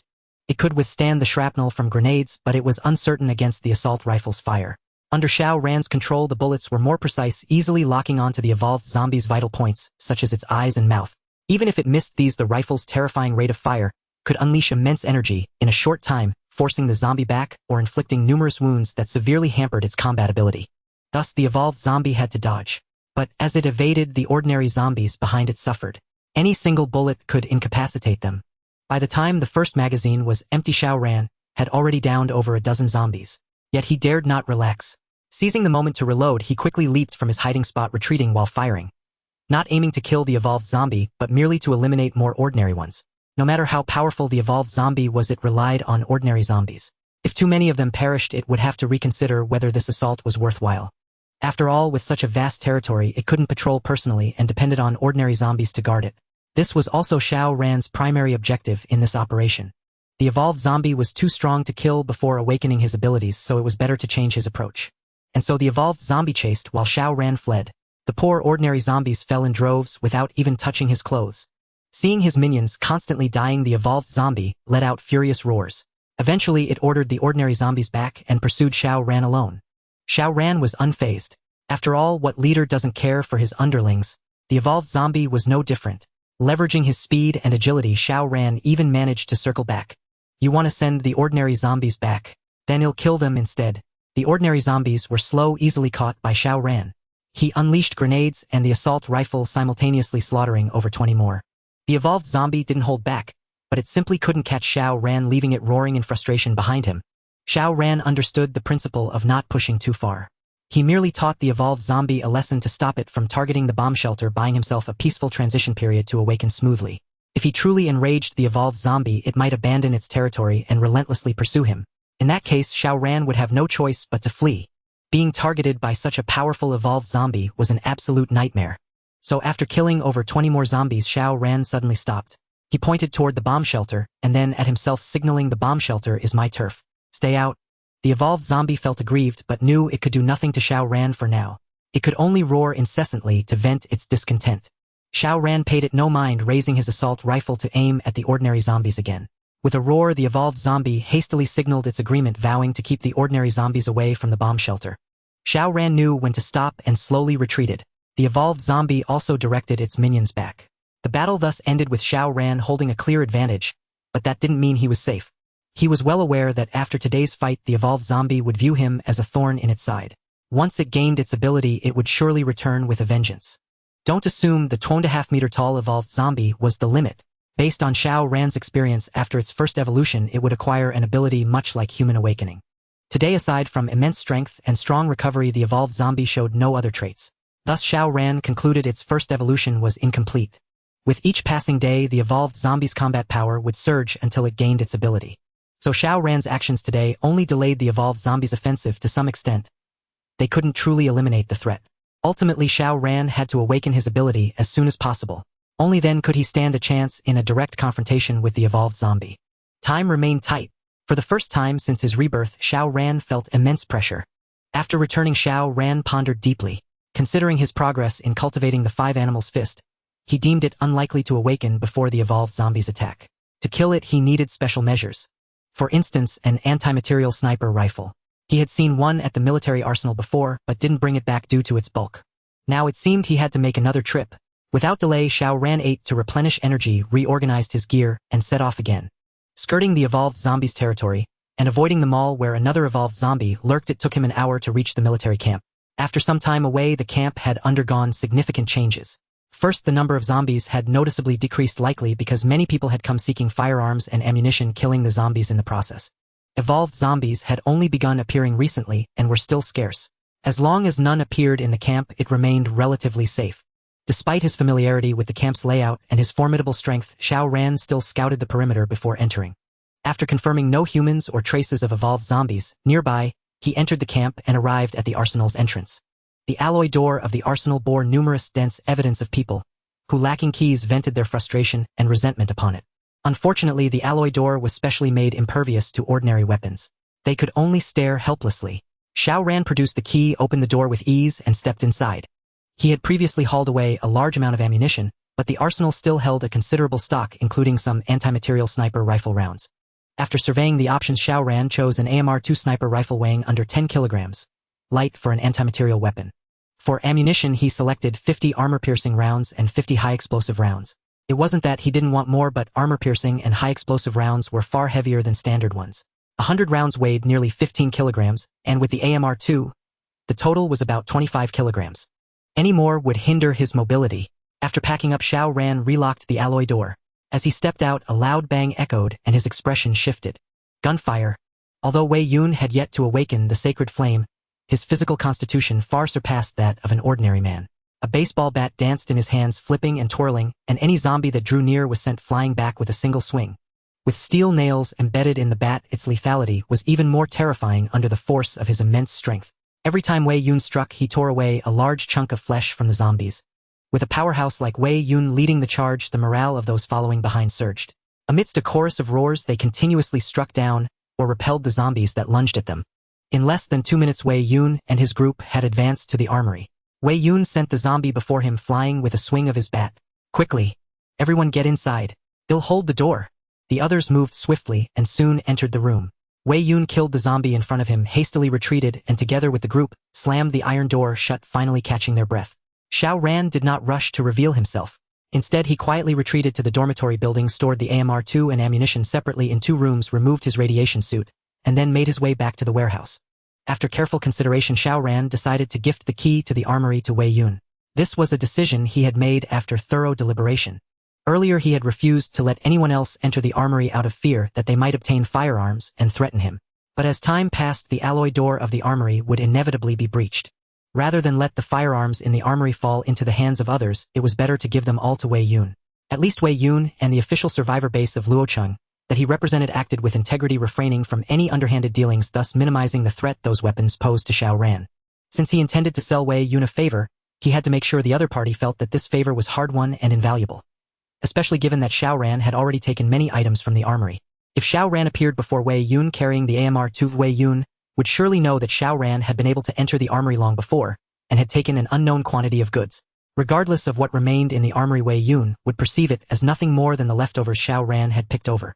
Thus Xiao Ran needed to make Wei Yun believe that he too valued the armory greatly, that he had expended tremendous effort to find the key, and that he urgently needed to arm himself with some of its weapons. Only then would Wei Yun feel that wresting the armory from Xiao Ran was a deeply unethical act. Beyond this, Xiao Ran also had to display sufficient strength, or otherwise, he would have no standing to negotiate with Wei Yun, let alone make him owe a favor. Perhaps Wei Yun had no intention of seizing it by force, but Xiao Ran had to be wary of the instigations from those around Wei Yun. Once the stakes were high enough, and if Wei Yun could stand on the moral high ground for the sake of the tens of thousands of survivors in the official base of Luocheng, he might even waver. So upon arriving at the warehouse, Xiao Ran first killed a zombie, then stuffed the armory key into its wound, drenching it in blood. Yet he still gripped it tightly, refusing to loosen his hold even slightly. Preparations complete, Xiao Ran's performance began. He did not appear directly but fought his way over from the wall. With Xiao Ran's current combat prowess, ordinary zombies could hardly threaten him, even when he wielded his blade with only one hand. By the time he fought his way to the warehouse entrance, over a dozen zombies lay fallen behind him. His body was splattered with blood, making him look as if he had crawled straight out of hell. A large horde of zombies had gathered at the warehouse entrance. The moment Xiao Ran appeared, he drew their attention, as well as that of Wei Yun and his group. Seeing Xiao Ran single-handedly hold off the onslaught of zombies, and fight his way there, Wei Yun's eyes lit up. Such a formidable man. If only he could be recruited. The men he had brought were also stunned by Xiao Ran's overwhelming combat ability. Though they frequently went on missions, the most powerful person they had ever encountered was someone like Wei Yun. But even Wei Yun, as he was now, clearly fell short compared to Xiao Ran. "Captain, should we open the door and let him in?" One of the team members couldn't help but ask. "Open it. Hurry up and let him in. Everyone else stay alert. Don't let any zombies break through." Wei Yun gave the order decisively, and once again moved to the entrance, taking on the most dangerous task himself. The warehouse door soon opened and Wei Yun urged Xiao Ran to come in quickly. This was exactly what Xiao Ran had been waiting for. Without a word, he fiercely cut down the zombie before him and darted inside in a flash. Wei Yun and the others hastily shut the door, once again, sealing the zombies outside. Even after rushing in, Xiao Ran did not relax in the slightest. This was not an act. He was genuinely wary of Wei Yun and his men, especially the three who were armed with guns. At such close range, if they opened fire, he might not be able to dodge. On guard, Xiao Ran hid the key in his left hand behind his back. This obvious movement immediately caught the attention of Wei Yun and the others. "What's that in your hand?" One of the team members, seeing that Xiao Ran not only refused to lower his long blade, but was also trying to conceal something, immediately demanded. Hearing this, the others tensed up as well, their gazes fixed on Xiao Ran. Not wanting to cause unnecessary trouble at this moment, Wei Yun quickly said, "Stand down. What do you think you're doing? All of you put away your weapons." Wei Yun commanded immense respect among the group. Upon hearing his words, the others ceased their confrontation and holstered their weapons, though their eyes still held wariness. In the apocalypse, earning trust between strangers was no easy feat. Sensing the atmosphere had eased somewhat, Wei Yun handed his baseball bat to the person beside him, spread his hands, and approached Xiao Ran, signaling that he meant no harm. "Brother, what might your name be? And why have you come here?" "Xiao Ran." Xiao Ran lowered his long blade slightly. "And who are you? What brings you here?" Wei Yun did not hide the truth. "We've established a base near the city hall. It now houses 20,000 people. If you've been listening to the radio, you should know. Brother Xiao Ran, are you interested in joining us?" "No." Xiao Ran refused bluntly, fully aware that if he agreed, he would lose the leverage to use the armory to gain benefits from Wei Yun. "Once you join our survivor base and we provide you with shelter, shouldn't you contribute to the base?" Only by positioning himself on equal footing with the survivor base could Xiao Ran use the armory to secure the greatest possible gains. Xiao Ran's refusal did not surprise Wei Yun, for the combat prowess Xiao Ran had just displayed was formidable enough that even acting alone would pose little danger, nor would he lack supplies. Yet he was unwilling to give up so easily. Having finally encountered such a formidable individual, and with the official survivor base of Luocheng urgently in need of talent, winning Xiao Ran over would undoubtedly double their efficiency. "Haha, brother Xiao Ran, don't be so hasty in your decision. Why not come back with us and see the scale of our base before making up your mind?" "No need." Xiao Ran refused again, his stance clear. "I'm used to going it alone. What are you doing here?" Seeing Xiao Ran's firm attitude, Wei Yun had no choice but to temporarily drop the matter, for he could think of nothing that might entice Xiao Ran. Faced with Xiao Ran's question, Wei Yun saw no reason to conceal his purpose. "To be honest, we're here for weapons. This place used to be a military camp, but after the zombie outbreak, everyone here turned into zombies. The weapons should still be here, but we didn't expect to be blocked by this gate." Wei Yun pointed at the alloy door of the arsenal, a troubled expression on his face. "This door is specially made. Without professional tools, there's no way to open it. Brother Xiao Ran, since you're here, I assume you're after the weapons too. Do you have any ideas?" Xiao Ran said nothing but took a step back. He couldn't admit he couldn't open the door, as that would end the negotiation, nor could he directly claim he could. Instead, he had to appear as though he wanted to keep everything for himself. Only then would Wei Yun grasp his intentions.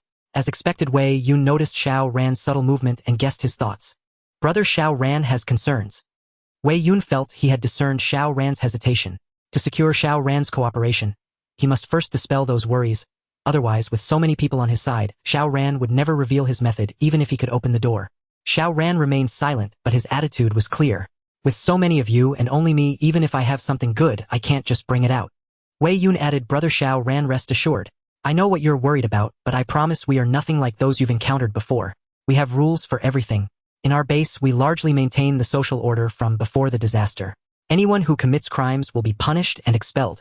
The people I brought are all trustworthy, so you need not fear what we might do after you open this gate. I Wei Yun declare here and now, if anyone dares to repay kindness with enmity, I will be the first to hold them accountable. These words were meant not only for Xiao Ran but also for those behind Wei Yun. Despite his grand words, Wei Yun could not guarantee that his men would not act rashly out of impulse or extremism. After all, they were searching for firearms for the entire survivor base, a matter affecting the lives of tens of thousands. If one or two radical individuals believing themselves morally superior might do something unthinkable. Xiao Ran had intended to hand over the arsenal all along. His earlier performance was merely to raise the stakes. Since Wei Yun had made such a pledge, Xiao Ran naturally took the opportunity to back down. Thus, after feigning hesitation for a few seconds, Xiao Ran produced a blood-stained key from behind. I managed to find this on a zombie. It should be the key to this gate.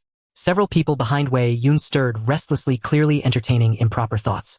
Had Wei Yun not spoken, they might have already charged forward. With 12 on their side and only Xiao Ran alone, they would not lose in a fight. Noticing their expressions, Xiao Ran's face turned cold. He hid the key behind him again and gripped his long sword tightly. Wei Yun, is this what you call reassuring? Wei Yun's expression turned awkward. He quickly said, Brother Xiao Ran, don't misunderstand. These brothers are just a bit anxious.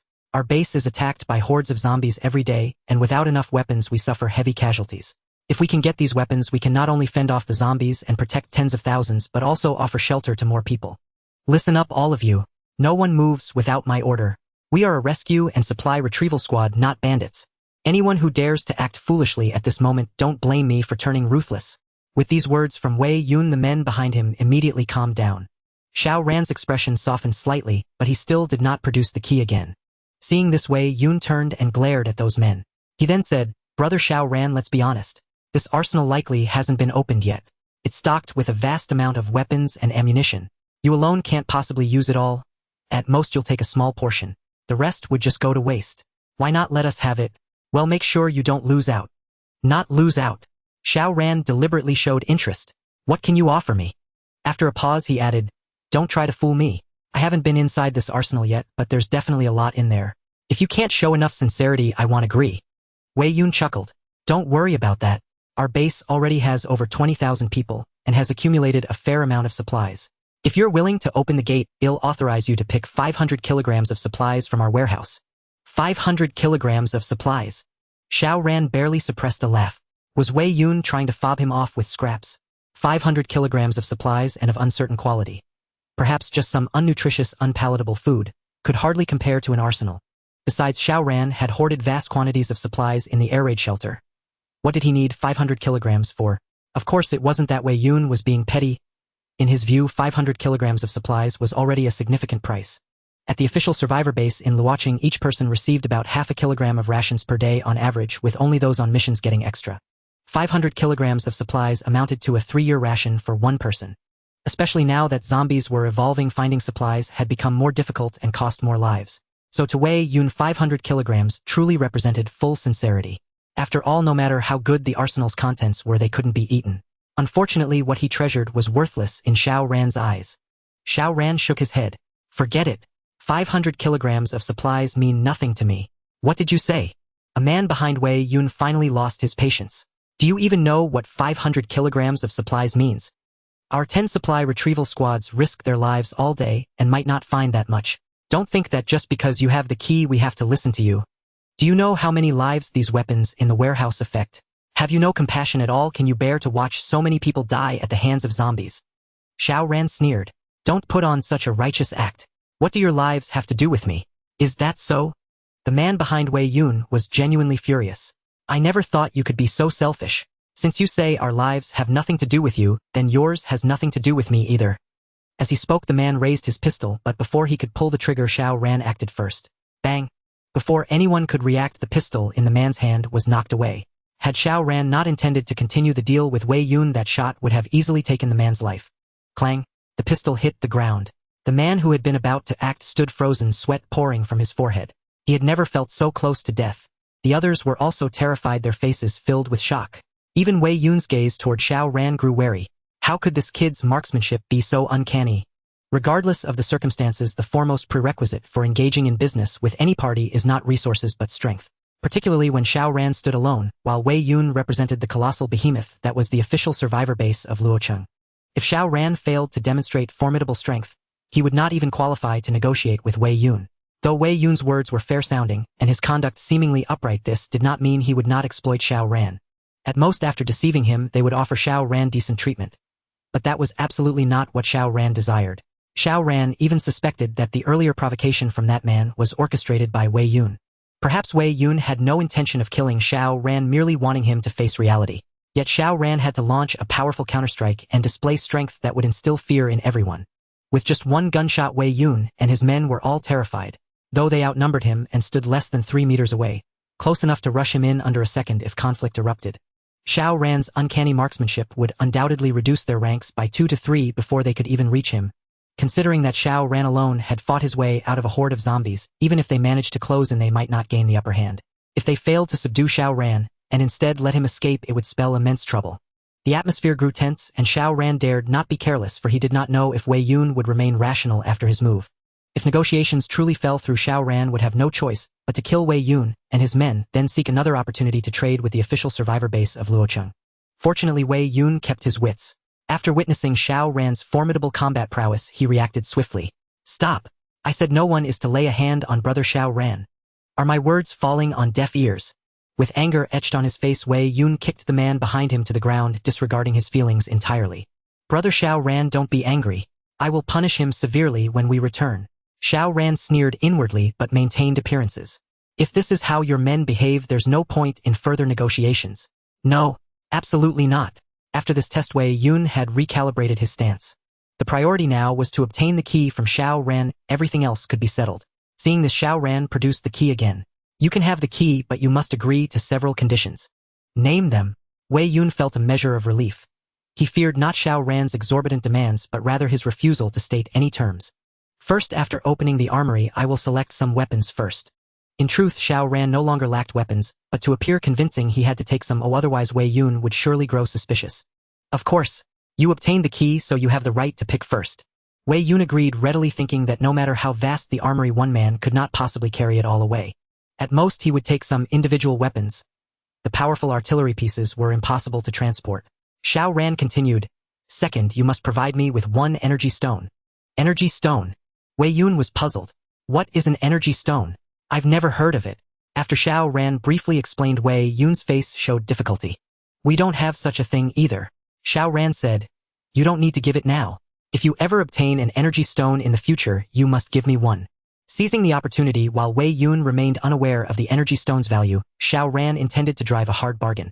According to memories from his past life, the official survivor base of Luocheng had unearthed at least 30 artificially formed energy stones, and in the 3rd year of the apocalypse, 3 natural energy stones appeared. Xiao Ran was not greedy. Even obtaining just 1 artificially formed energy stone would satisfy him. Wei Yun nodded. "All right, I agree. If I find an energy stone, I'll keep it for you." He truly did not grasp the value of energy stones then. Or rather, even if he knew how precious they were, he would not hesitate to trade with Xiao Ran. An energy stone could at most create 1 ability user, whereas a vast arsenal of firearms could dramatically enhance the survivor base's combat strength. Moreover, no matter how powerful an ability user might be, could they withstand artillery fire? Xiao Ran pressed on. "Third, you owe me a favor. If I ever seek your help in the future, you cannot refuse." "That's simple too. Even without this favor, if you encounter trouble, and I can help, I will certainly do my utmost." Wei Yun agreed readily, as if this were no issue at all. Xiao Ran shook his head. "You misunderstand. I don't want your mere effort. I demand unconditional compliance. Even if the path ahead is fraught with peril, when I call upon you, you cannot refuse." Wei Yun's expression shifted. He could not fathom why Xiao Ran would make such a demand. If the road ahead was truly dangerous, how could he unconditionally obey Xiao Ran's orders? Besides, even if he agreed, it was only a verbal promise. What did it matter if he broke it? Xiao Ran saw through Wei Yun's thoughts and sneered. "I know what you're thinking. If you disobey my orders when I call on you, I will kill you with my own hands." "You!" The man behind Wei Yun could not stand it and wanted to argue, but Wei Yun held him back. "Haha. Fine, since you have such faith in me, why would I refuse? Xiao Ran smiled too. Securing a formidable ally like Wei Yun in advance added an extra layer of safety for his future. Whether he would truly possess the power to kill Wei Yun when the time came was irrelevant, for Xiao Ran would make the most prudent choice based on their relative strengths. Without sufficient strength as a backbone, who would dare to fall out with a powerhouse like Wei Yun? Fourth and final condition. Xiao Ran continued, the armory holds many weapons. With them, the combat power of the base behind you will increase significantly. Therefore you must on behalf of that base promise me one thing: when the need arises you will go all out to help me once. This might be difficult. Wei Yun showed reluctance again, for he was merely a squad leader. How could he represent the official survivor base of Luoqing? Xiao Ran's expression turned cold. After all this talk you can't even make such a decision. Why waste my time? If you're incapable, send someone who has the authority. What did you say? The man behind Wei Yun could barely contain himself, but Xiao Ran merely touched the pistol at his waist, and the man fell silent. Wei Yun pondered for a few seconds, then said, let me report your fourth condition to the higher-ups. I believe the base's leader will not refuse. Moreover, since you asked me to owe you a favor and demand unconditional compliance when you need it, it shows you have faith in me. I will strive to expand my influence within the base. Even if the leader refuses when you need help, I will bring everyone I can and assist you once. This was the best response Wei Yun could devise, for he did not know how far he would rise in the future. And this was exactly what Xiao Ran was waiting for, though he still feigned reluctance. Well, fine. Seeing your sincerity, I'll trust you this once. With the four conditions agreed upon, Xiao Ran had achieved his goal, and Wei Yun also breathed a sigh of relief. As long as he could bring the weapons back, he was willing to pay any price. As for whether the men he brought felt aggrieved, it no longer mattered. Xiao Ran once again took out the key and approached the alloy door of the armory. While unlocking it, he maintained utmost vigilance. Wei Yun wouldn't turn hostile, but the man whose pistol Xiao Ran had knocked away might harbor other intentions. Fortunately, until Xiao Ran entered the armory, Wei Yun's people made no move. To show sincerity, Wei Yun even voluntarily had the three men with pistols hand them over. Xiao Ran took a turn around the armory, picking up a pistol, 200 rounds of ammunition, and 30 grenades. These were all standard individual weapons, and given Xiao Ran's recently displayed extraordinary marksmanship, taking these items was only natural. I can only take these. The rest inside are yours. Take your time moving them. I'll be off now. Upon exiting, Xiao Ran appeared somewhat regretful, lamenting that he couldn't take all the fine goods. Wei Yun consoled him. What you've taken will last you a long time. My earlier invitation still stands. If you encounter difficulties, feel free to find me at the city hall. Xiao Ran smiled without responding, opened the door, and walked out. There were still many zombies outside. Wei Yun was about to have his men help Xiao Ran fight his way out when he saw Xiao Ran alone with his blade charge out in less than a minute, as if the 40+ kilograms of gear on him were non-existent. Even with his own significantly enhanced physique, Wei Yun felt a vast gap between himself and Xiao Ran, inwardly grateful he hadn't turned against him, for the consequences would have been unimaginable. Leaving the armory, Xiao Ran returned to the dormitory building, secretly stashing the pistol ammunition and grenades separately. He then retrieved the AMR-2 and its rounds before heading back to the bomb shelter. Although Xiao Ran had taken a substantial amount of ammunition from the armory, there were far too many items for him to carry away entirely. Thus, when Wei Yun entered the armory, he too began to fret. How to handle so many weapons? Individual arms were manageable, but the powerful artillery pieces posed a real challenge. After a few minutes of deliberation, Wei Yun decided to leave 6 men to guard the place, preventing others from discovering and taking the weapons. He then led the other 5 back to the survivor base to report and figure out how to retrieve the rest. Yet, on the way back, a question nagged at Wei Yun. The armory indeed held many weapons, but the amount of ammunition clearly didn't match. What was going on? Xiao Ran was a cautious man. After bringing the AMR-2 back to the bomb shelter, he made another trip to retrieve the pistol bullets and grenades. Such powerful weapons couldn't be left lying around. If an enemy got hold of them, wouldn't he be in danger? Though he had successfully tricked Wei Yun today, Xiao Ran's mood remained low. On his return, he noticed that the territory of the powerful evolved zombie had expanded once again. Evolved zombies possessed intelligence and a sense of territory, but their domain usually correlated directly with their strength. The principle of strength determines territory was ingrained in evolved zombies and rarely changed. That this one, after abandoning expansion toward the bomb shelter, continued to expand in other directions indicated its power was increasing daily. This was not good news. Xiao Ran felt he must act quickly to eliminate it, or otherwise, once it grew stronger, his bomb shelter would be lost. Given the evolved zombie's formidable strength, Xiao Ran needed to plan carefully, and the sooner he acted the better to avoid complications from delay. Thus, after returning to the bomb shelter, he rested only briefly, simply eating to replenish his energy.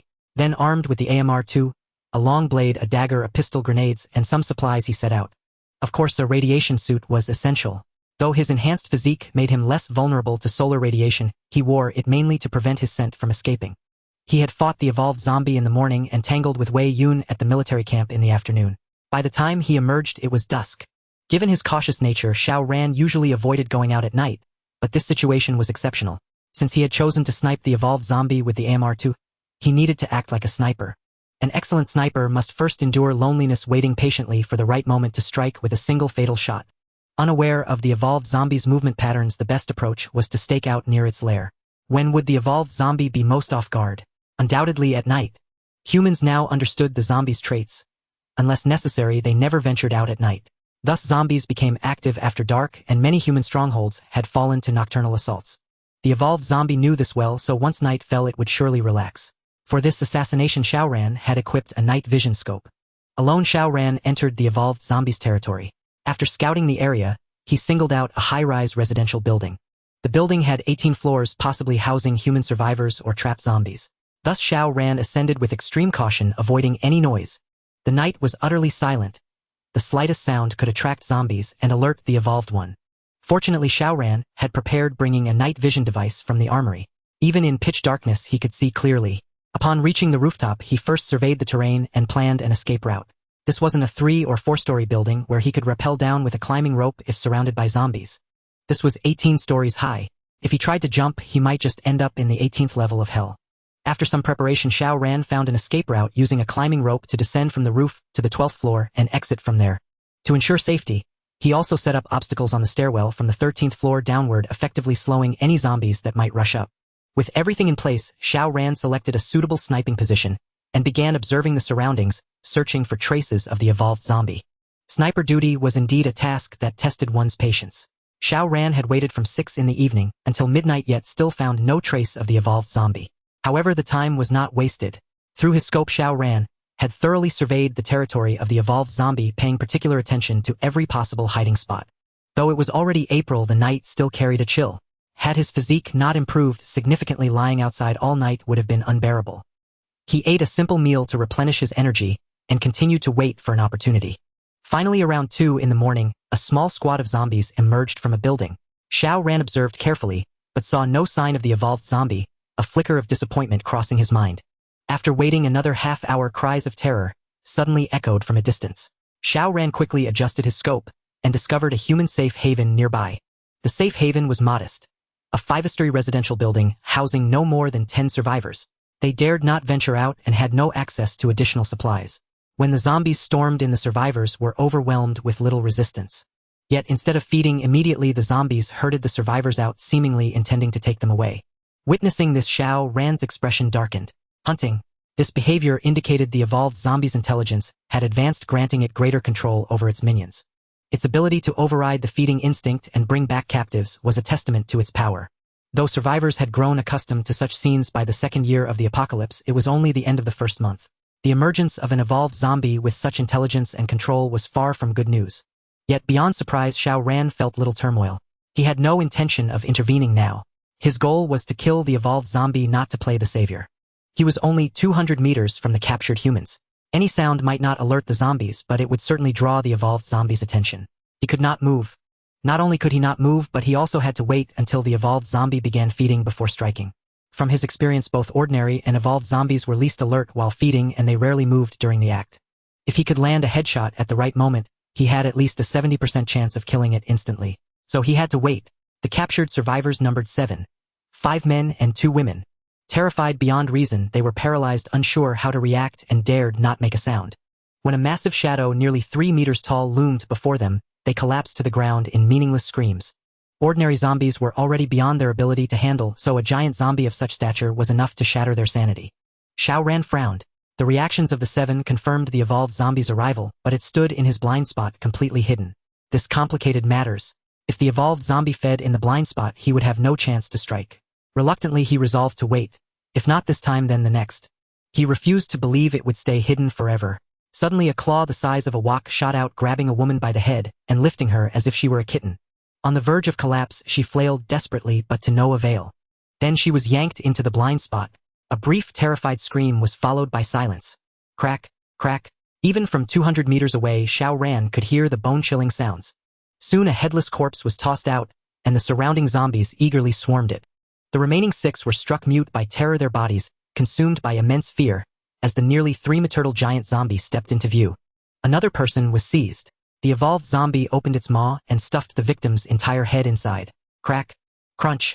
The victim didn't even have time to struggle before his body went limp. To the evolved zombie, human heads were mere snacks. Xiao Ran's expression remained cold and unyielding. Each evolved zombie had its own feeding habits, and he needed to observe more to find the perfect moment to strike. Until then, the captives could only pray not to be the next target. Then came the 3rd and 4th victims. As the evolved zombie grabbed the 5th and shoved its head into its mouth, Xiao Ran made his move.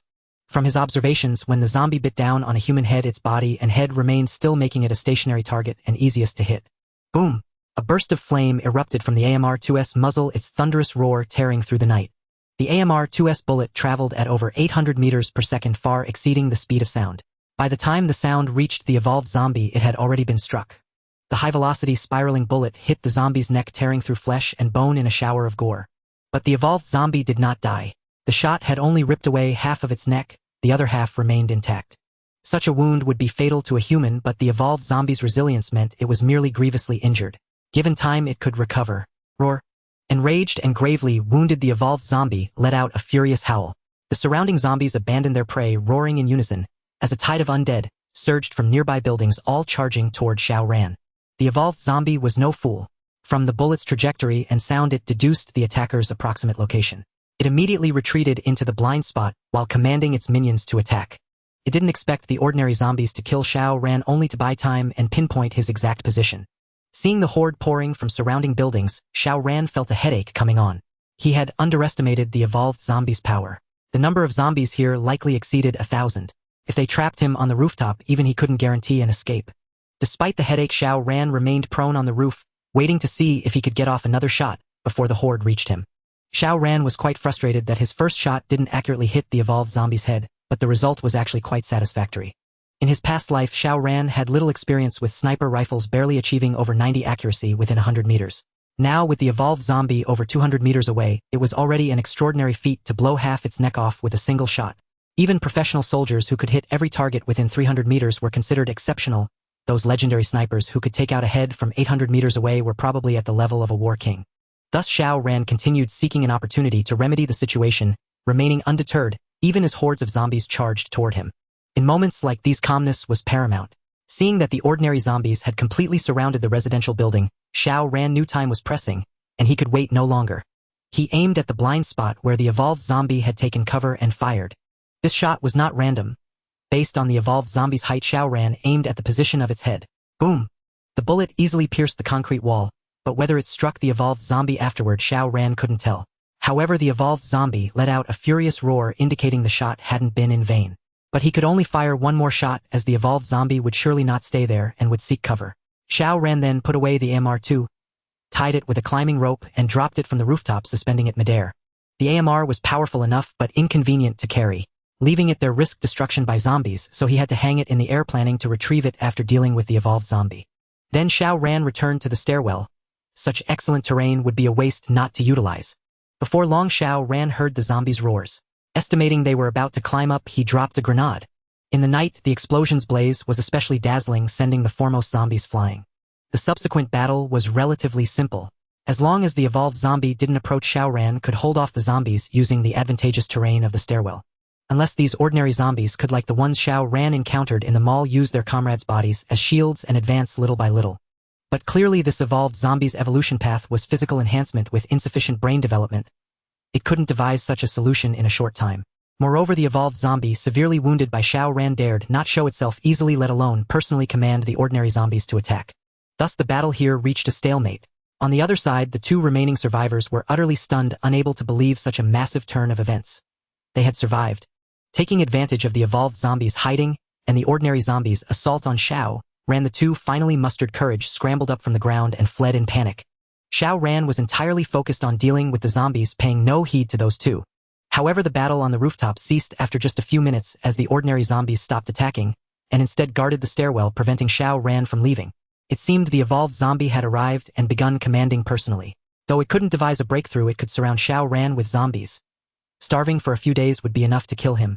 Seeing the zombies halt their assault, Xiao Ran swiftly set up a trap with several grenades, which would detonate if any zombie charged onto the rooftop, effectively slowing their advance.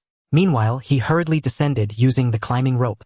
As he climbed down, consecutive explosions echoed from the rooftop. Xiao Ran quickened his pace and finally reached the 12th floor safely. It was relatively quiet here, as most zombies were frantically rushing upward. But Xiao Ran had no intention of staying, for his goal was not yet achieved. Killing the evolved zombie was his primary objective. Now that it was severely wounded, Xiao Ran naturally wanted to seize this opportunity and make an attempt. So Xiao Ran entered the stairwell and cautiously made his way upward. The stairwell was filled with the roars of zombies, perfectly masking Xiao Ran's footsteps. When he reached the 14th floor, he finally spotted the massive figure. The evolved zombie. Not only was half its neck blown away with blood gushing out, but its left arm also bore a transparent hole. It seemed the evolved zombie had used its left arm to shield its head, only to be wounded by Xiao Ran's wall-piercing shot. 2 injuries, both severe, filled Xiao Ran with glee. His chances had just increased. Before the evolved zombie noticed, Xiao Ran gripped his long blade and crept up from behind with caution. It wasn't that the evolved zombie was incautious. The noise above was too loud for it to clearly discern the situation on the rooftop. In its mind, Xiao Ran was still battling zombies on the roof. Not until Xiao Ran crept within 2 meters did the evolved zombie suddenly turn around, only to be met with a flash of cold light. Xiao Ran's aim was clear: to kill the evolved zombie. So he chose to strike its neck. The half-severed neck looked fragile. One clean cut would behead the zombie. But how could the evolved zombie let Xiao Ran succeed so easily? At the critical moment, it once again used its injured left arm to protect its neck.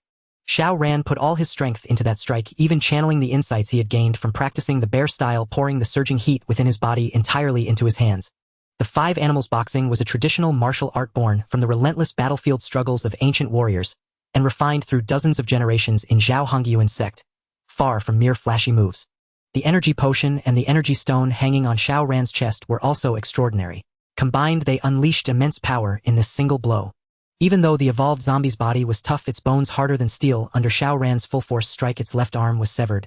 Of course, when Xiao Ran saw the evolved zombie using its left arm to shield its neck, he deftly adjusted the blade's trajectory, hitting the wound on its left arm precisely. This yielded such a massive effect, otherwise he would at most have injured its bone, not severed the arm entirely. With this ambush, Xiao Ran successfully widened his advantage, even glimpsing the hope of slaying the evolved zombie. The evolved zombie, repeatedly wounded, seethed with fury. It let out a thunderous roar, commanding the zombies above to swarm down and besiege Xiao Ran, while it swung the steel rebar in its right hand, smashing it viciously toward him. Before the steel rebar even reached Xiao Ran, a fierce gale swept toward him, startling him so much that he abandoned all dignity, executing a clumsy roll to barely evade the blow. The steel rebar weighed over 100 Jin, and with the evolved zombie's wrathful strike, even a graze would have left Xiao Ran gravely wounded. Had the ape-like dodge instinct not been etched into his very bones, he would have struggled to avoid this attack.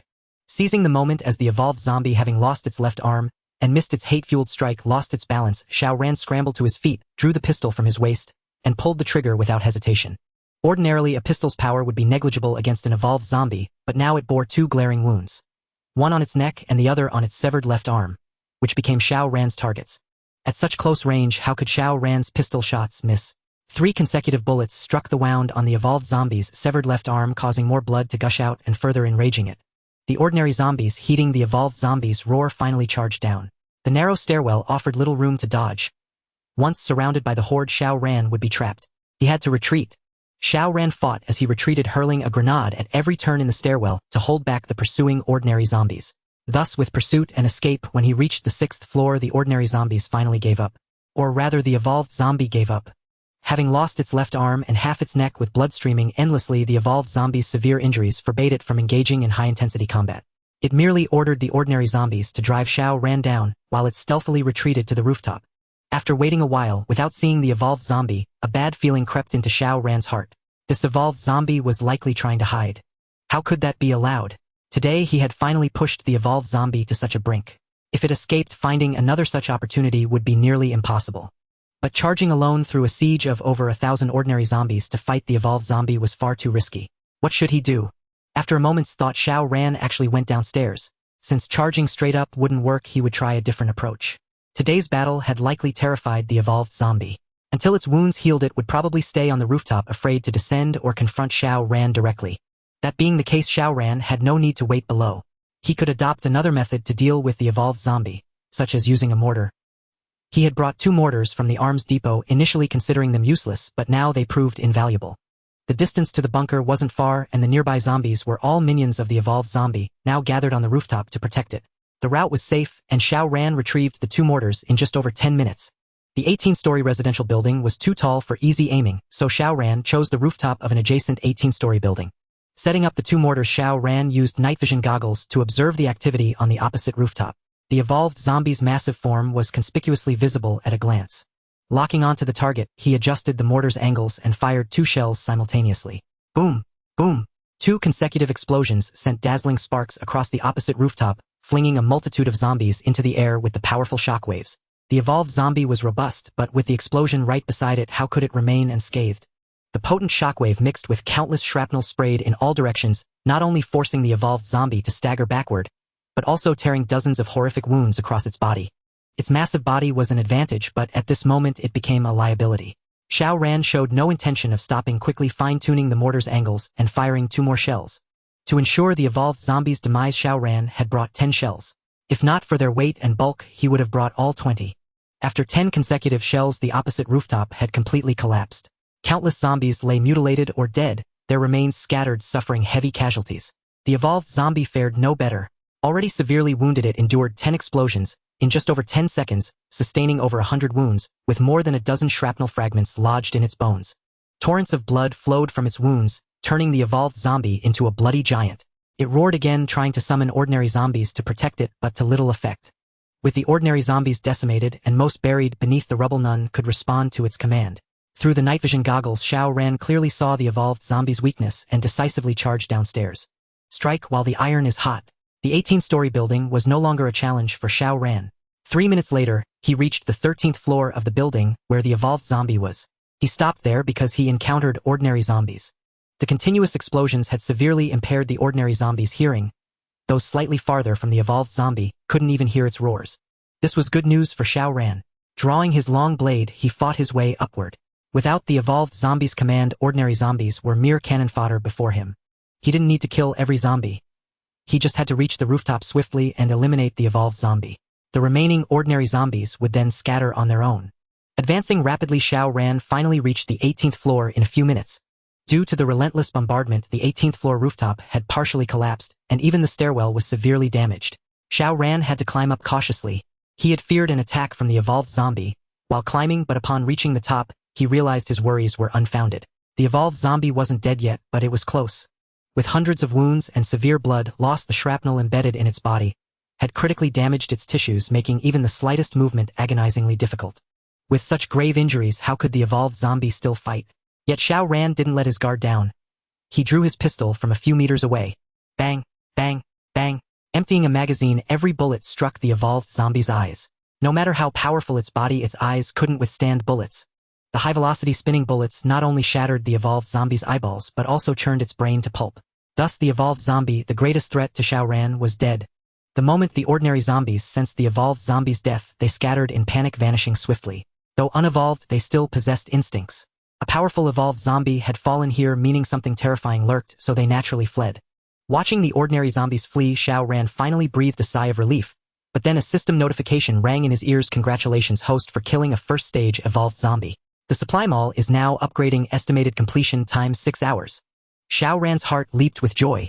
The supply mall was upgrading again. He eagerly anticipated what surprises this upgrade would bring.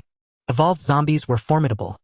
If engaging in a direct confrontation, Xiao Ran would certainly not be their match. However, who decreed that battles between humans and zombies must be fought with honor and openness? Humanity had invested immense manpower and resources in technological advancement not to engage in bayonet charges against evolved zombies. Had the catastrophe not struck so abruptly, with the viral outbreak dismantling human societal order in a short span, these zombies alone would never have stood a chance against humanity. Thus Xiao Ran felt no guilt in employing such an underhanded method to slay the evolved zombie. As for whether the evolved zombie died in humiliation, what concern was that of his? He only needed the outcome. Furthermore, Xiao Ran had some understanding of the first stage evolved zombie mentioned by the system. Whether human or zombie, once evolution began, it would not easily cease. Completing the first awakening marked the first stage. For instance, this evolved zombie had begun its evolution early, exhibiting pronounced physical changes, and a significant boost in combat power in recent days, having completed its awakening. However, its ability was physical enhancement, and since Xiao Ran had not engaged it in close combat, the effect was not apparent to him. Nonetheless, it was still a first-stage evolved zombie. Similarly, although Xiao Ran's physical attributes had notably improved, he had yet to awaken any ability. Thus, in the system's assessment, he did not qualify as an ability user. Once Xiao Ran seized the opportunity for awakening and broke through his physical prowess would see even greater enhancement, and he would acquire a corresponding ability, only then being recognized as a first-stage ability user. Beyond the first stage lay the second and third stages, but breakthroughs for second and third stage ability users were far more arduous. In his past life, Xiao Ran had endured countless battles, yet only brushed the threshold of a second stage ability user. According to his past life experience, a first stage ability user could ascend to the second stage through two paths, one further strengthening the awakened ability, the other awakening an additional ability. For example, Wei Yun, who had awakened the Sacred Flame, could advance by either elevating the Sacred Flame's power to a new level or awakening a different ability, even the most basic physical enhancement, and he would become a second stage ability user. Unfortunately, Xiao Ran was not even a first stage ability user yet, so the second stage remained a mere fantasy. The evolved zombie was thoroughly dead, but Xiao Ran, still cautious, severed its head. Then he cleared the battlefield, retrieving the AMR and 2 mortars.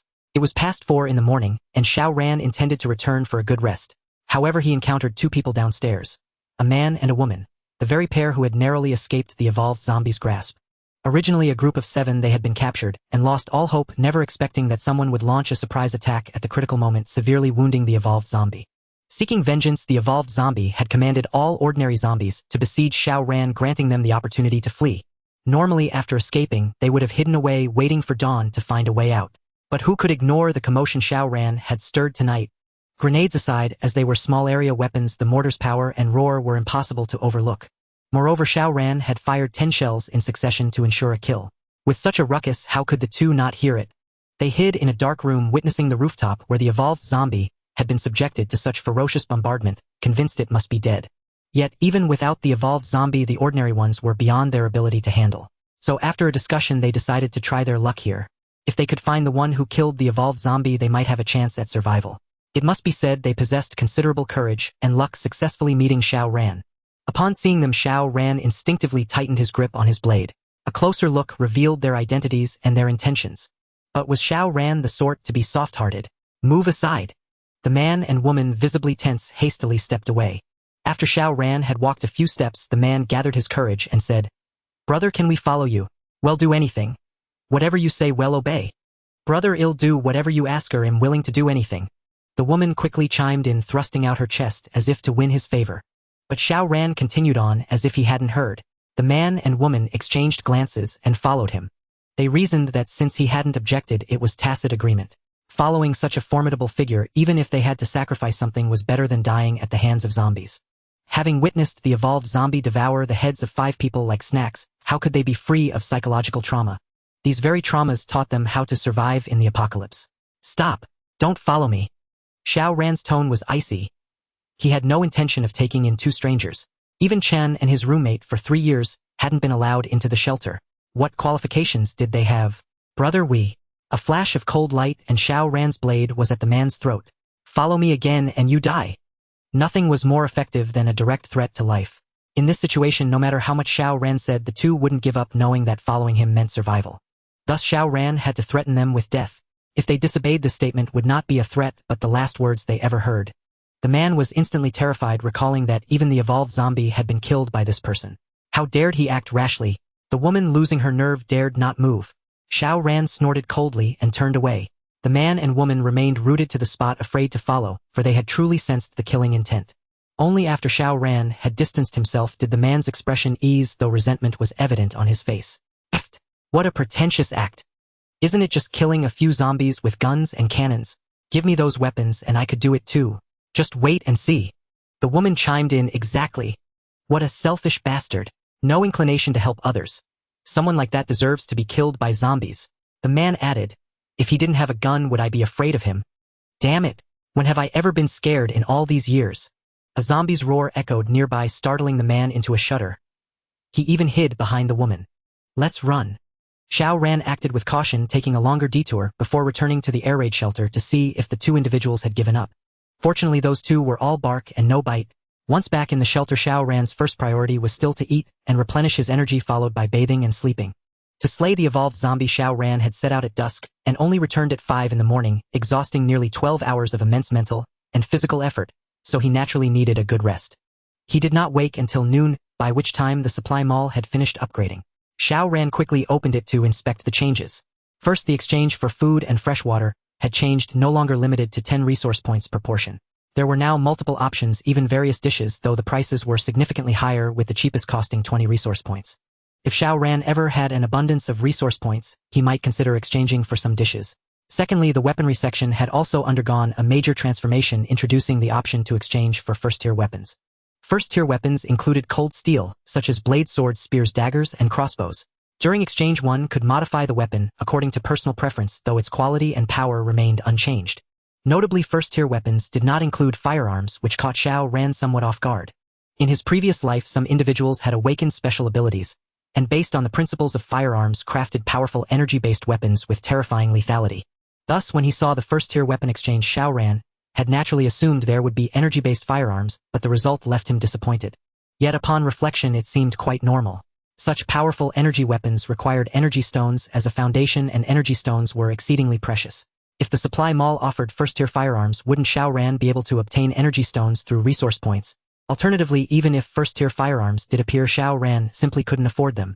Finally, the exchange for potions had also changed. Leaving aside ordinary emergency medicines, besides energy potions, 2 new options had surprisingly appeared.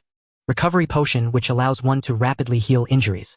Evolution direction potion, which grants a single opportunity to choose one's own path when awakening an ability. The effect of the recovery potion needed no elaboration. It was a life-saving item in critical moments, and its value was equally steep, costing 2500 resource points. But what truly captivated Xiao Ran was the evolution direction potion. In his previous life, when he awakened his ability, he had vaguely sensed 3 different evolutionary paths, yet he could not make a choice and had to follow his Bodis instinct. Of course, there might be prodigies who could control their bodies during awakening and select their desired evolution direction, but Xiao Ran was clearly not among them. Therefore, in comparison, Xiao Ran yearned for the evolution direction potion, a crucial item that could determine what combat prowess he would possess in the future. The price was 5000 resource points. During this period, Xiao Ran had consumed many energy potions to enhance his physical constitution, leaving him with just over 4000 resource points, not enough for even one evolution direction potion. This would not do, for Xiao Ran had already sensed the signs of awakening. If he could just calm his mind and cultivate step by step, he would awaken soon. If he failed to obtain the evolution direction potion before awakening, he might tread the same old path as his previous life. To acquire resource points quickly, the most effective method was to torment Sun Bo. After this period of recuperation, Sun Bo's mental and physical states had somewhat recovered, and he could likely endure a 4th surgery. Besides, Xiao Ran had just killed the evolved zombie, eliminating a major threat, and it was fitting to celebrate. Thus Xiao Ran brought a chicken leg, a piece of bread, and a bottle of cola to the iron cage where Sun Bo was held. The moment Sun Bo saw what Xiao Ran was carrying, he began trembling in fear. "Xiao Ran, what are you doing? I warn you, my dad and the police will be here soon, very soon." Xiao Ran sneered. "It's been so many days, why can't you give up? I can tell you clearly, no one will find you now." "I don't believe you. You're lying. You're doing this just to torture me, I know it all." Sun Bo was losing his grip on reason, shouting loudly, "I won't let you have your way. If you've got the guts, just kill me. As long as I'm alive, I will never surrender." Xiao Ran was quite pleased with Sun Bo's attitude, but his face still showed indignation. "Fine. Let's see how long you can hold out." Feigning anger, Xiao Ran threw the food onto the ground and turned to leave. Sun Bo stared at the food on the ground, hesitated for merely 3 seconds, then began devouring it without restraint. He knew that whether he ate or not, Xiao Ran would not let him off. Only by staying fed could he continue to oppose Xiao Ran. Xiao Ran was in no hurry. He prepared a hearty lunch for himself, and after eating, he went to see Sun Bo, finding that he had finished everything. The chicken bone was covered in teeth marks, clearly sucked on many times, almost to the point of being chewed and swallowed. Seeing Xiao Ran approach again, Sun Bo realized he was in for trouble. He tried to put on a tough front, but Xiao Ran's single sentence made him lose his composure. "It seems you know I won't let you off, but this time I'm giving you a choice. Think about which part of your body is useless, and I'll cut it off for you." Sun Bo was puzzled but quickly reacted correctly. "Dream on. Don't think I'll cave in to you." Xiao Ran let out a soft chuckle and brought out his medical kit and various surgical tools. "All right, since you don't want to choose, I'll decide for you. Look at yourself. Even if you get out someday, no woman will ever want you. So that thing between your legs is probably useless. What do you think?" "You wouldn't dare." Sun Bo panicked. Who would say that thing was useless? Even if it were, it was his symbol of manhood. He would rather die than accept such an outcome. Xiao Ran, I warn you, if you do this, I'll fight you to the death. I'll haunt you even as a ghost. Xiao Ran remained unfazed. Is that so? I'll give you one more chance. Think carefully about which part of your body is useless, and I won't cut off that thing of yours. Sun Bo cursed Xiao Ran loudly, but gradually his voice faltered, for Xiao Ran had actually started to unbuckle his belt. Stop. Hold it. Don't. Please stop. They'll say it. My ears are useless. Cut off my ears. It must be said that Sun Bo's choice was quite wise. Even if he lost his ears, he could still hear. If he could escape from Xiao Ran relying on the medical technology before the disaster, getting him a pair of prosthetic ears would not be a problem and would have no real impact. Xiao Ran understood this as well, but what he wanted was not Sun Bo's ears, but to make him gradually accept reality. Once in Xiao Ran's hands, there was no hope of escaping. The only way to find relief was to endure the pain and provide Xiao Ran with a substantial amount of resource points. With Sun Bo's cooperation, the surgery went quite smoothly. However, in order to obtain more resource points, Xiao Ran did not take any anesthetic measures, and even intentionally poured alcohol on Sun Bo's wounds. In short, Xiao Ran did whatever he could to gain the maximum benefit. After the surgery, Sun Bo was on the verge of fainting from pain. Had he not eaten something beforehand, he might not have been able to hold on. From this single surgery, Xiao Ran gained over 2,000 resource points.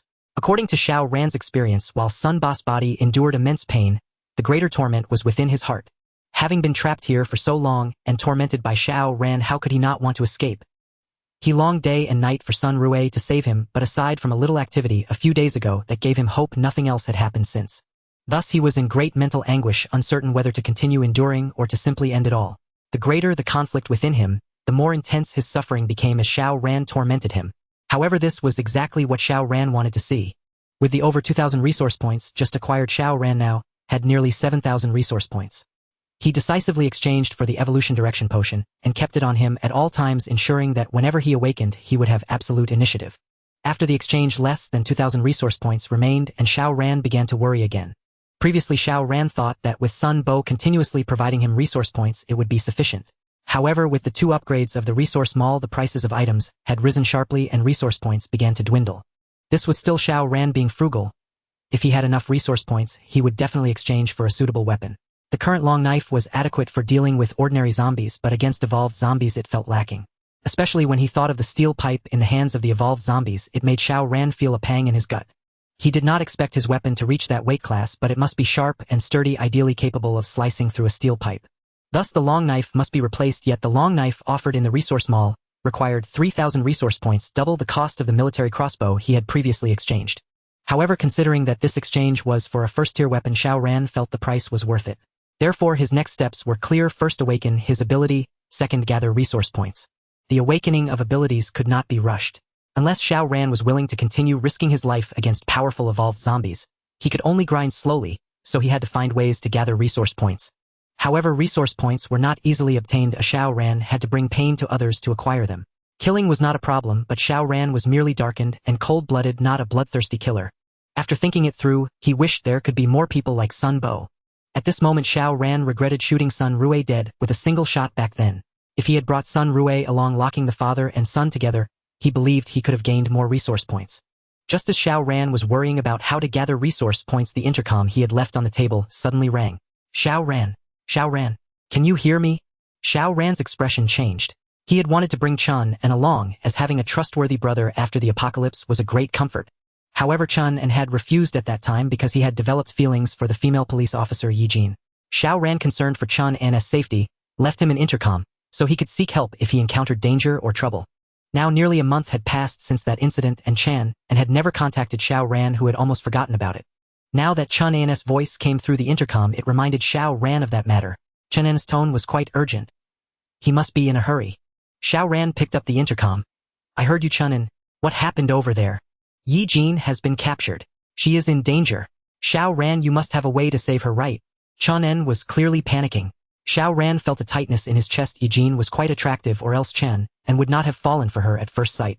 However, the more beautiful a woman was, the more dangerous it became in an apocalypse. Whether in his previous life or after his rebirth, Xiao Ran had seen more than once a somewhat attractive woman become the plaything and outlet for some people. If Yi Jin were to endure such an ordeal and torment, Xiao Ran could only imagine the pain in Chen An's heart. Chun An, don't panic. Where are you? I'll come find you. I'm still on Fuguang Street. Okay, wait for me. I'll be there soon. Xiao Ran understood Yi Jin's importance in Chen-An's eyes, and would not delay after receiving the news. He quickly organized his gear and set off. Fuguang Street was not far from the air defense shelter. With Xiao Ran's significantly improved physical fitness, he arrived at Fuguang Street in less than 10 minutes. The two-story building still looked the same as before except for some bloodstains on the front door and walls indicating that it had faced multiple zombie attacks. Chen-An had already been waiting at the entrance for Xiao Ran. Upon seeing Xiao Ran approach, he hurriedly came forward. "Xiao Ran, you must help me." All right, no need to say that. Just tell me what exactly happened." Xiao Ran's calm tone helped Chen and regain some composure, allowing him to recount the events. Originally Chen-An and Yi Jin could have lived quite easily on Fuguang Street, as there were supplies prepared by Xiao Ran, and even the house had been modified. As long as they did not encounter evolved zombies, they would be fine. Thus they had been living fairly well during this time. Aside from one incident when they went out to search for supplies, and encountered a large number of zombies resulting in one death, there had been no other losses. Due to the abundance of supplies and Yi Jin's identity as a police officer which provided a degree of deterrence, their group maintained good order and did not have many troublesome issues. However, yesterday they encountered an accident while searching for supplies. They ran into another group of survivors, about 20 of them, who had blocked both entrances of a street and were barely holding off the zombies thanks to the terrain. When Chen-An's group met these people, both sides were on guard. However, after a brief exchange, Chen and Yi Jin relaxed. Having not yet experienced the ugliness of human nature in the apocalypse, they let down their guard. As a result, when they produced chocolate, canned food, and compressed biscuits, it aroused the greed of the other party. A battle broke out without warning. Chen-An's side was outnumbered and unprepared, and within a minute the fight ended with 2 of their group killed on the spot and the rest captured. The other party was not simply looking to kill, they wanted to extract more resources from Chen-An's group. Otherwise, it would not have been just 2 deaths. After some questioning, they learned that there were still ample supplies on Fuguang Street, which immediately piqued their interest, leading them to force 2 people to take Chen and to check the situation. Fortunately, Chen and remembered Xiao Ran's words and kept his handgun on him. This allowed him to find an opportunity to retaliate and kill 2 of them on the way back. Otherwise, if they had killed him, Xiao Ran would never have known.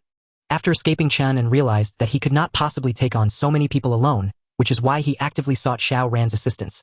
After listening to Chen-An's account, Xiao Ran understood exactly what had happened. In simple terms, a group of survivors had failed to restrain their greed and turned on another group. In the apocalypse, such incidents were all too common. Were it not for his connection to Chen, and Xiao Ran wouldn't have spared a second glance, even if such a scene unfolded before him. The law of the jungle prevailed as always. Compassion, sympathy, and selflessness were extravagant luxuries in this doomsday world, often costing many their very lives. Had Chen-An and Yi Jin been a bit more vigilant, things might never have escalated to this point. But it was too late for regrets now. The priority was to find a way to rescue Yi Jin. "Don't panic. If you want to save Yi Jin, you must not lose your composure." Xiao Ran patted Chen-An on the shoulder. "Come, take me to have a look." Chen-An had calmed down by now, but seeing Xiao Ran ready to go directly, he quickly grabbed him. "Wait, are we just going like this? There are at least 20 of them and only the 2 of us. If it were just me, I'd risk my life to save Yi Jin, but you." This remark caught Xiao Ran off guard.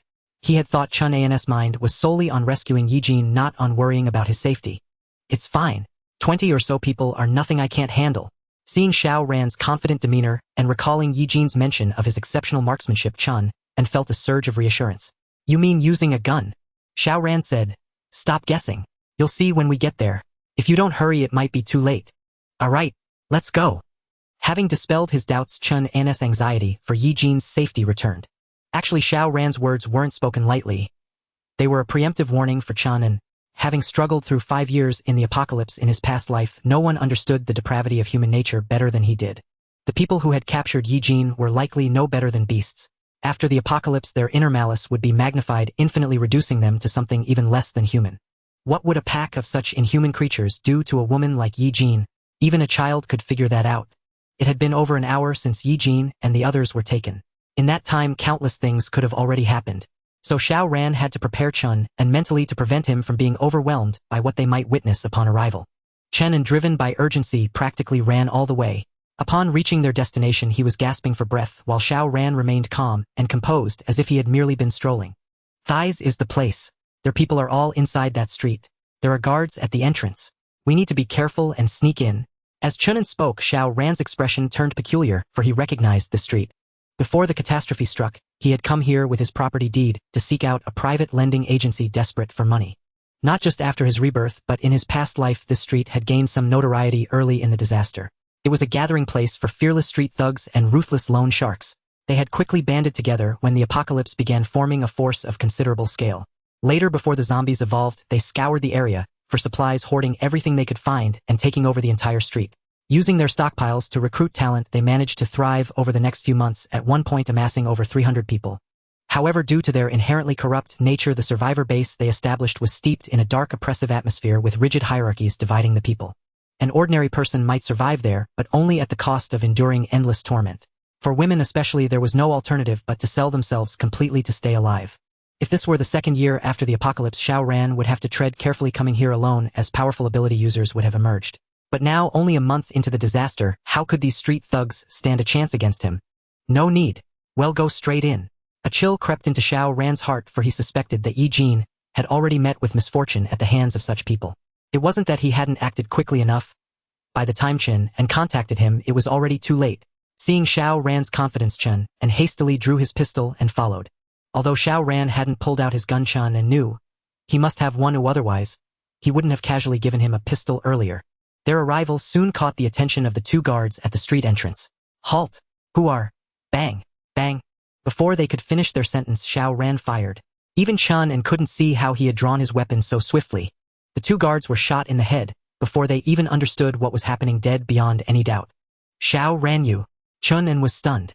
He had planned for the two of them to negotiate with their guns, forcing the other side to release Yi Jin and the others. He never expected Xiao Ran to open fire without a word, taking two lives outright. Was this still the same Xiao Ran he once knew? Xiao Ran said, "Do you know what kind of place this is? These people are ruthless loan sharks, more vicious than beasts. Countless families have been ruined here. Do you still feel pity for them? Ruthless and beastly." That was Xiao Ran's warning to Chen and preparing him for what was to come. If you want to save Yi Jin, don't treat them as human. With a brief explanation, Xiao Ran pressed forward. Chen opened his mouth but ultimately said nothing. In his world, even with the zombie outbreak, humanity shouldn't have descended into such darkness. The two gunshots quickly drew the attention of others in the street. Within seconds, over a dozen people rushed out, brandishing various weapons.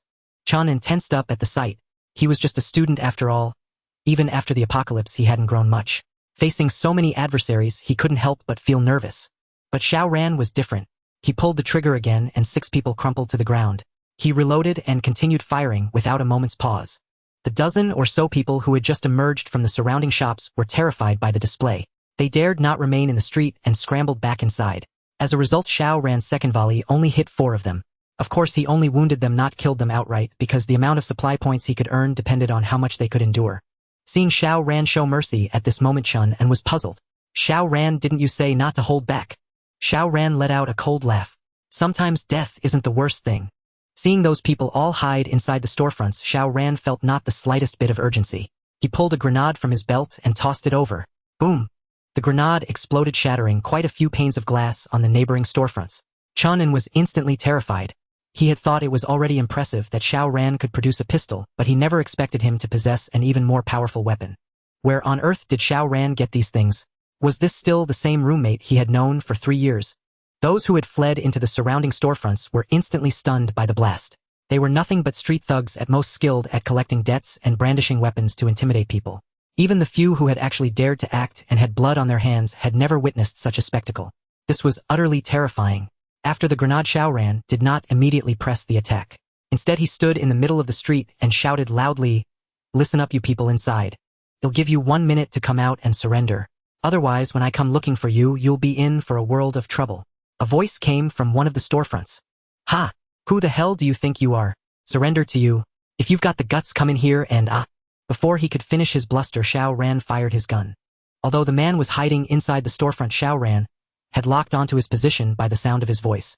The shot didn't hit him, but it successfully shattered the glass. A shower of sharp fragments flew inward, landing on the man's head, eliciting a scream of agony. "Fine. Since you refuse to come out, I'll make another offer. Release the people you just captured and this matter is over." This time there was no sound from inside. No one dared to stick their neck out. In truth, Xiao Ran saw no need to waste words with those people inside. He could have just charged in and finished the job. But he suspected that Yi Jin had already met with misfortune, which was why he was wasting his breath here. His best hope was that someone inside would let something slip, giving Chen some time to mentally prepare. Ultimately, everything Xiao Ran did was for Chen's sake. Sure enough, when Yi Jin was mentioned, Chen couldn't help but grow tense. Wasn't the reason he had rushed over in such a panic precisely because he was worried about Yi Jin?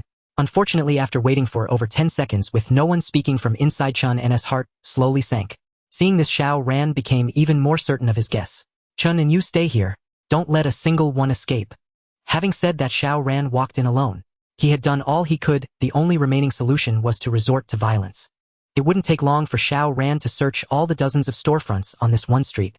Comparatively, he was more worried that nearby zombies drawn by the commotion might converge on their location. So he had to work quickly.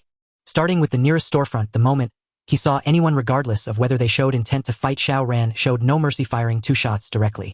1 shot to the right hand, 1 shot to the right leg. Then he moved on to the next storefront and repeated the same procedure. Xiao Ran was on the verge of awakening. His physical condition and combat prowess far surpassed an ordinary person's. Coupled with his ice-cold mentality, how could these street thugs possibly be a match for him? After searching 7 storefronts in a row, Xiao Ran finally encountered somewhat stiffer resistance. 4 men were guarding the entrance, not showing their heads but wildly swinging their weapons at the doorway, terrified that Xiao Ran might force his way in. Xiao Ran sneered. He holstered his pistol, drew his long blade, and charged straight in. Soon screams erupted from within. As recompense for their stubborn resistance, Xiao Ran chopped off the hands of these men and pierced through both their legs, completely depriving them of any ability to move. After dealing with these 4, Xiao Ran continued his search, and then spotted Yi Jin lying on the floor. He hurried over to check on her and found her face smeared with blood, her complexion a ghastly pale, already devoid of life. She was dead. She had bitten off her own tongue.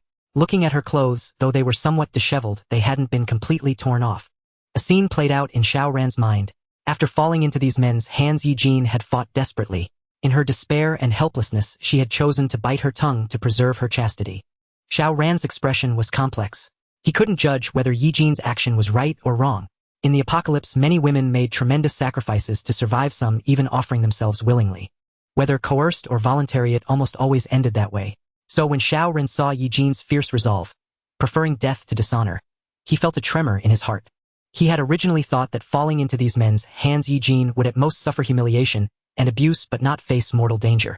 He had said so much earlier precisely to prepare Chun-En for that possibility. But who could have imagined? The dead cannot be brought back to life. Xiao Ran had witnessed too many partings through life and death.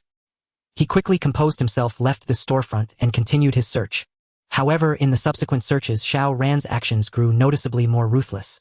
Over 10 minutes later, Xiao Ran had searched every storefront on the entire street. He had found a total of 27 men, all of whom he had crippled, leaving them wailing incessantly. But Xiao Ran paid them no mind. Using brute force, he herded them all into the room where Yi Jin lay. At first, Chen-En had been worried that Xiao Ran would be in danger facing so many enemies alone. But seeing Xiao Ran dart swiftly between storefronts with heart-wrenching screams constantly emanating from within, he gradually relaxed. But after waiting so long, with Xiao Ran having searched all the storefronts and still no news of Yi Jin, Chen-En grew anxious again. Where was Yi Jin? What had happened to her? So when he saw Xiao Ran gathering everyone together, he could no longer contain himself and rushed over. Xiao Ran, did you see Yi Jin? Xiao Ran's face darkened. Chun, and you need to stay calm. Things might be. Might be what? What happened to Yi Jin? Chun-En's face drastically changed. No matter how many hints Xiao Ran had dropped before hearing these words now brought him to the brink of collapse. Xiao Ran silently stepped aside from the doorway. Chun-En rushed in frantically and then froze. He saw Yi Jin lying quietly on the floor, completely still. No, it can't be. This isn't right. This isn't right. Chun-En muttered incessantly, his eyes vacant. His body moved like a puppet's as he went to Yi Jin's side. He reached out a hand trying to wipe the bloodstains from Yi Jin's face, but he couldn't. The blood had long since dried. Chun-En kept trying his hands, mechanically rubbing at Yi Jin's face, but he dared not use too much force, as if afraid of hurting her. Tears fell dropping onto Yi Jin's face. The dried blood began to dissolve slightly, but under Chun-En's wiping it only smeared more, covering Yi Jin's entire face. Seeing this, Chun-En's body began to tremble. A sobbing sound came from his throat as tears streamed down like a spring. He tried to hold back, but he couldn't, because the person he cared about most had left him forever. Xiao Ran watched Chen-En in silence, not stepping forward to offer comfort. He knew Chun-En needed to vent, and he had to accept this reality as quickly as possible. In the apocalypse, human life was as cheap as grass. Everyone lived in constant peril, and people could lose their beloved, their friends and family, or even their greatest support at any moment. If Chun-En couldn't move on from Yi Jin's death, then he wasn't fit to survive in this apocalypse. Not even with Xiao Ran's guidance would that be possible. While Chen-En wept bitterly over Yi Jin's death, Xiao Ran herded all 27 people into a corner of the room. If Xiao Ran had come alone, he would have struck, already making these wretches taste what true hellish terror felt like. Yet to help Chen and adapt swiftly to the survival rules of the apocalypse, Xiao Ran waited patiently. Minutes later, Chen-an's sobs gradually subsided. Xiao Ran found a relatively clean towel from the room and handed it over. Wipe Yi Jin's face. She's gone, but there are things you must do. Chen took the towel and carefully cleaned Yi Jin's face. Yi Jin, wait for me. I will avenge you with my own hands. Chen stood up, turned to face the 27 and aimed a pistol at them. Who caused her death? Tell me. These 27 had been crippled by Xiao Ran and feared him most, so they weren't particularly intimidated by Chen. Before the catastrophe, they were street thugs. After it erupted, they became outlaws not easily cowed by the pistol in Chen-an's hand. Xiao Ran approached Chen and pressing down on his pistol and said, "Remember, what inspires fear is never threats but actions." With those words, Xiao Ran's long blade pierced the foot of the nearest man. Ah! Blood gushed instantly as the man shrieked in agony. Speak! Who killed Yi Jin? Where are the others? This man, whose right hand had already been severed and right leg pierced by Xiao Ran, was paralyzed with terror.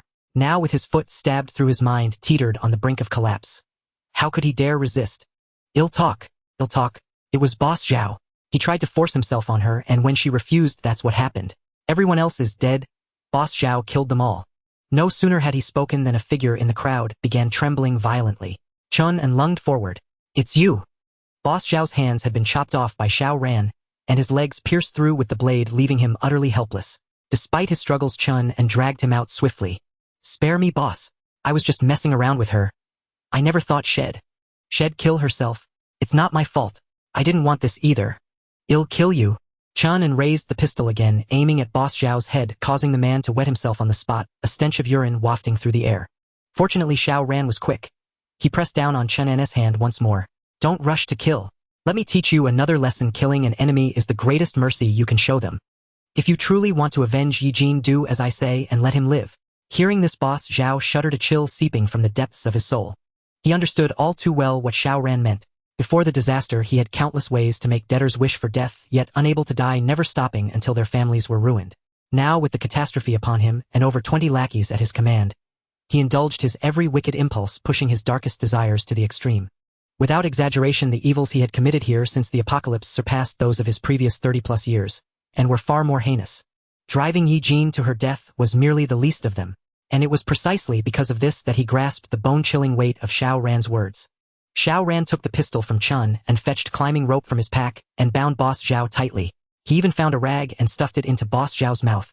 This was to prevent Boss Zhao from biting off his tongue, for what Xiao Ran intended to do next was something most could scarcely endure. After fully subduing Boss Zhao, he used the climbing rope to bind the legs of the remaining 26, ensuring they couldn't flee. Then the real show began. Before receiving Chen-an's plea for help, Xiao Ran had been fretting over resources. Now, with 26 irredeemable villains before him, he felt no qualms about subjecting them to the most inhuman tortures. Ridding the world of evil was only right, though Xiao Ran's methods were far more brutal than the law. Chen, to survive the apocalypse, you must first embrace cruelty and bloodshed. To swiftly defeat an enemy, you need to know their weaknesses, and the best way to learn the bogus vulnerabilities is through dissection. Now don't blink. This will be the most unforgettable lesson of your life, bar none. When Chen saw Yi Jin's corpse, his heart seethed with hatred for these people. If not for Xiao Ran's restraint, he would have killed Boss Zhao himself. Since Xiao Ran stopped him, claiming a better way to make Boss Zhao and his men pay, why wouldn't he heed his advice? Though Chen hadn't descended into the darkness, Xiao Ran had the burning hatred within him, was enough to drive him to extreme acts. Xiao Ran acted true to his word. He began an on-the-spot dissection, and without any anesthesia. To prevent the subject from struggling, Xiao Ran pinned him to the ground with his long blade and a dagger. Unless the man possessed extraordinary will and strength, escape was impossible. Only endless agony awaited. From his first aid kit, Xiao Ran produced a scalpel, sliced open the man's abdomen, and reached in to pull out various organs, offering Chen a detailed explanation, where each organ lay, its function, and what would happen if it were pierced or severed. Before the disaster, Chen was just a student. Even after experiencing the apocalypse's harsh realities, he remained a student at heart. So when he saw Xiao Ran pull out a man's entrails with bare hands, he retched and vomited. Xiao Ran didn't rush. He continued his lecture as if nothing had happened. To ensure Chen fully absorbed the knowledge, he would patiently repeat the lesson 26 times. The dissected man had long fainted from terror. Not because he was a coward, but because no sane person could endure the horror of having their innards pulled out. Yet Xiao Ran merely twisted the dagger, and the man groaned, jolting awake from the pain. Xiao Ran's aim wasn't to kill them but to harvest more resource points. If they fell unconscious, how could he gather resource points? For the dissected, the greatest blessing was to go into shock from blood loss, or better yet die outright. Once Chen-an had emptied his stomach, Xiao Ran's first dissection ended with the subject's death. A dead man was useless. Xiao Ran rose and looked at the remaining 25. Who's next? Who's next? Just these simple words sent the 25 people scrambling backward in terror. They had witnessed with their own eyes how Xiao Ran slit open that man's belly and pulled out his entrails.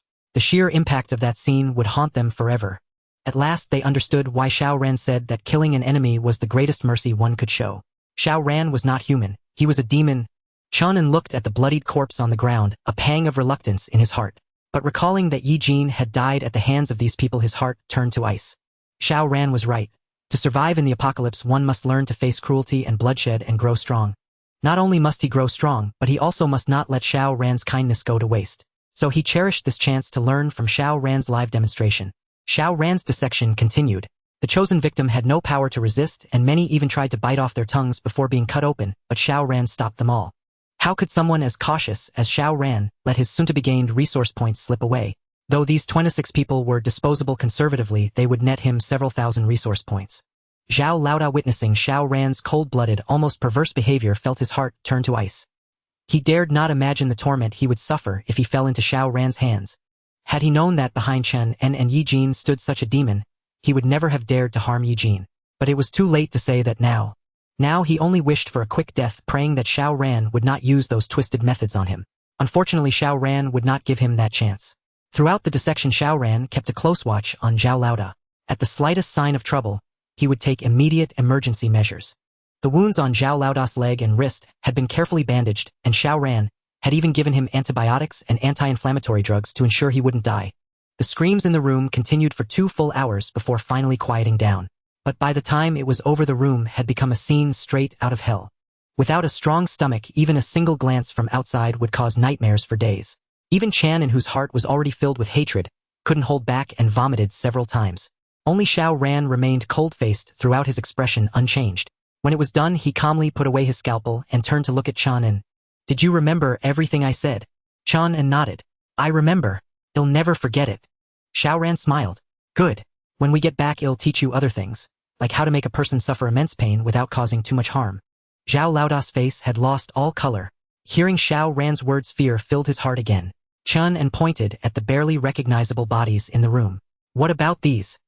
Throw them out. Feed the zombies. That was how you dealt with scum."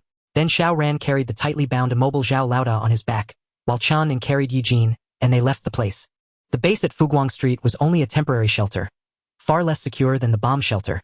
Now that Yi Jin was dead, Chen-an had no reason to stay there, so Xiao Ran naturally brought him to the bomb shelter. On the way back, Chen-an remained silent, his heart still heavy with grief. The death of his beloved was a crushing blow, not something easily overcome. Xiao Ran understood this and said nothing, deciding to give Chen-an some time. When they entered the bomb shelter, shock finally appeared on Chen-an's face. "Xiao Ran, did you do all this?" Xiao Ran had spent 8 million to renovate the bomb shelter, a scale of investment far beyond Chen-an's imagination. Moreover, Xiao Ran had divided the space into many storage rooms, stockpiling a massive amount of supplies. Even if the two of them ate freely, it would last for years. Xiao Ran laughed. "That's right. Why else do you think I swindled so much money from the Sun family? Everything you see here was bought with cash. Over 30 million. All of it." Even though Chen-an had braced himself, he was still stunned. He couldn't imagine where Xiao Ran had found such audacity. After a long silence, Chen-an finally asked the crucial question. "Xiao Ran, are you hiding something from me?" Xiao Ran knew that bringing Chen-an here would lead to this question, but he was prepared. "Yes, there are many things I've kept from you. Remember when I gave Zhao Xue a gift on Valentine's Day? That night I had a dream. A long, vivid dream. No, not vivid. Everything that happened in that dream has come true. Earthquakes, tsunamis, typhoons, torrential rain, zombies. All of it came to pass." Chen-an's face showed disbelief. "You mean because of a dream you made such a huge decision? Swindled over 30 million from the Sun family to renovate a bomb shelter and stockpile supplies?" "Yes and no," Xiao Ran continued. "At first I didn't believe it either, but the dream was too real. So real that I started to believe it myself. To verify if the dream was true, I started testing things with Zhao Xue and Sun Bo, and in other aspects. Everything matched. All signs pointed to the fact that it wasn't a dream. It felt more like my own personal experience. So I made up my mind to build a safe shelter before the disaster struck. But I couldn't tell anyone because they would think I was insane or even lock me up. If I got locked up I'd be dead when the disaster came, so I told no one. The only thing I could do was warn you in another way before the disaster. To go hide at Fuguang Street. Chen-n's shock deepened. After nearly a minute of silence, he processed the enormous information in Xiao Ran's words. Then, in your dream did Yi Jin die too? Xiao Ran shook his head. In my dream there was no Yi Jin because you didn't go to Fuguang Street. What about my family? They weren't there either. Chen-n fell silent again because a thought struck him. If Xiao Ran hadn't hidden this from him, he could have warned his family in advance and they might not have met with misfortune. But there was no if. His family had likely already met their end. Could he blame Xiao Ran for that? Suddenly Chen-n felt his strength drain away. He crouched down clutching his hair with both hands. Xiao Ran understood Chen-n's pain, but at that moment he couldn't find a single word of comfort. Xiao Ran didn't believe that his family's misfortune was his fault, but if Chen-n insisted on that he had nothing to say. After a dozen seconds Chen-n lifted his head sharply and stared straight at Xiao Ran. Are you sure? That was really just a dream? Is everything you've said truly just a dream? Chen-n stared at Xiao Ran, demanding a definitive answer from him. Xiao Ran did not evade Chen-n's gaze. He nodded earnestly. Yes, it's merely my dream. In his heart Xiao Ran was resolute for he had to say so. Perhaps Chen-n had already guessed some truths close to reality, but this truth was too horrifying for anyone to accept. If Chen-n believed that Xiao Ran knew the future, then resentment would inevitably brew within him toward everything Xiao Ran had done. Why, knowing all this would happen, didn't you tell me, so I could try to save my family? Once such thoughts emerged, they could no longer be suppressed. With such thoughts, how could Chen-n ever fully trust Xiao Ran? Thus, regardless of whether Chen-n believed his words, Xiao Ran had to say them with absolute certainty. More importantly, after being reborn, Xiao Ran himself couldn't be 100% sure that the apocalypse would indeed arrive. Perhaps his past life was merely an exceptionally vivid dream. Or perhaps the world he now inhabited was just a parallel universe where the future might not unfold as it did in his previous life. Since rebirth was possible in this world, why couldn't parallel worlds exist? Thus Xiao Ran was gambling that the future would follow the same path as his past life. If he won, this would be the outcome. But if he lost, his life would be utterly ruined. Of course, the fundamental reason driving Xiao Ran to take such a risk was the hatred he harbored toward Zhao Xue and Sun Bo. Without this overwhelming hatred, the current Xiao Ran would not exist. Ha ha ha. All dreams, all dreams. Chen-n ceased staring at Xiao Ran, murmuring incessantly. Seeing Chen-n's reaction, Xiao Ran decisively knocked him unconscious. This was the person he trusted most so far. If Chen-n were to collapse under the strain, all his previous efforts would be in vain. Since Chen-n was still reeling from the immense shock, it was best to let him rest. Perhaps after a good sleep, he would regain some composure. After all, Xiao Ran had only revealed a fraction of the news about the apocalypse. Having settled Chen-n, it was time to deal with Boss Zhao. When Xiao Ran carried Boss Zhao back, the man was already utterly despondent, wishing only for a swift death to avoid falling into Xiao Ran's hands and enduring endless torment. But how could Xiao Ran allow that? He locked Boss Zhao in a second iron cage, completely separated from Sun Bo, ensuring neither knew of the other's existence. Boss Zhao had already suffered a tremendous blow. If he saw Sun Bo's miserable state, he would likely be even more determined to seek death. Sun Bo, unaware that the apocalypse had already descended, still dreamed of being rescued by Sun Rue and the police. Thus Xiao Ran could not let him come into contact with Boss Zhao. Considering the immense pressure Boss Zhao was under, Xiao Ran refrained from torturing him further, planning to wait until he had recovered somewhat before proceeding. Next was Yi Jin. Yi Jin was already dead, and his body had begun to change, but this meant nothing to Xiao Ran, for he had witnessed far too many similar scenes. Given Chen-n's feelings for Yi Jin, Xiao Ran simply placed Yi Jin on a bed in a room, leaving all decisions to be made after Chen-n awoke. Having done all this, Xiao Ran could hardly contain his eagerness as he opened the supply mall. Today, those 26 scumbags had provided Xiao Ran with over 7,000 supply points. Combined with the remaining 1,000 plus, his total now exceeded 9,000, enough to exchange for a first-tier weapon. In his past life, the weapon he was most skilled with was the long blade. Unfortunately, his luck had been poor, and he never found a sufficiently powerful one. Even as an ability user, the long blade in his hand was only of comparable quality to the one he now held, severely limiting his combat prowess. A well-suited weapon could maximize a person's combat power, which was why Xiao Ran was so eager. This time, his weapon of choice remained the long blade.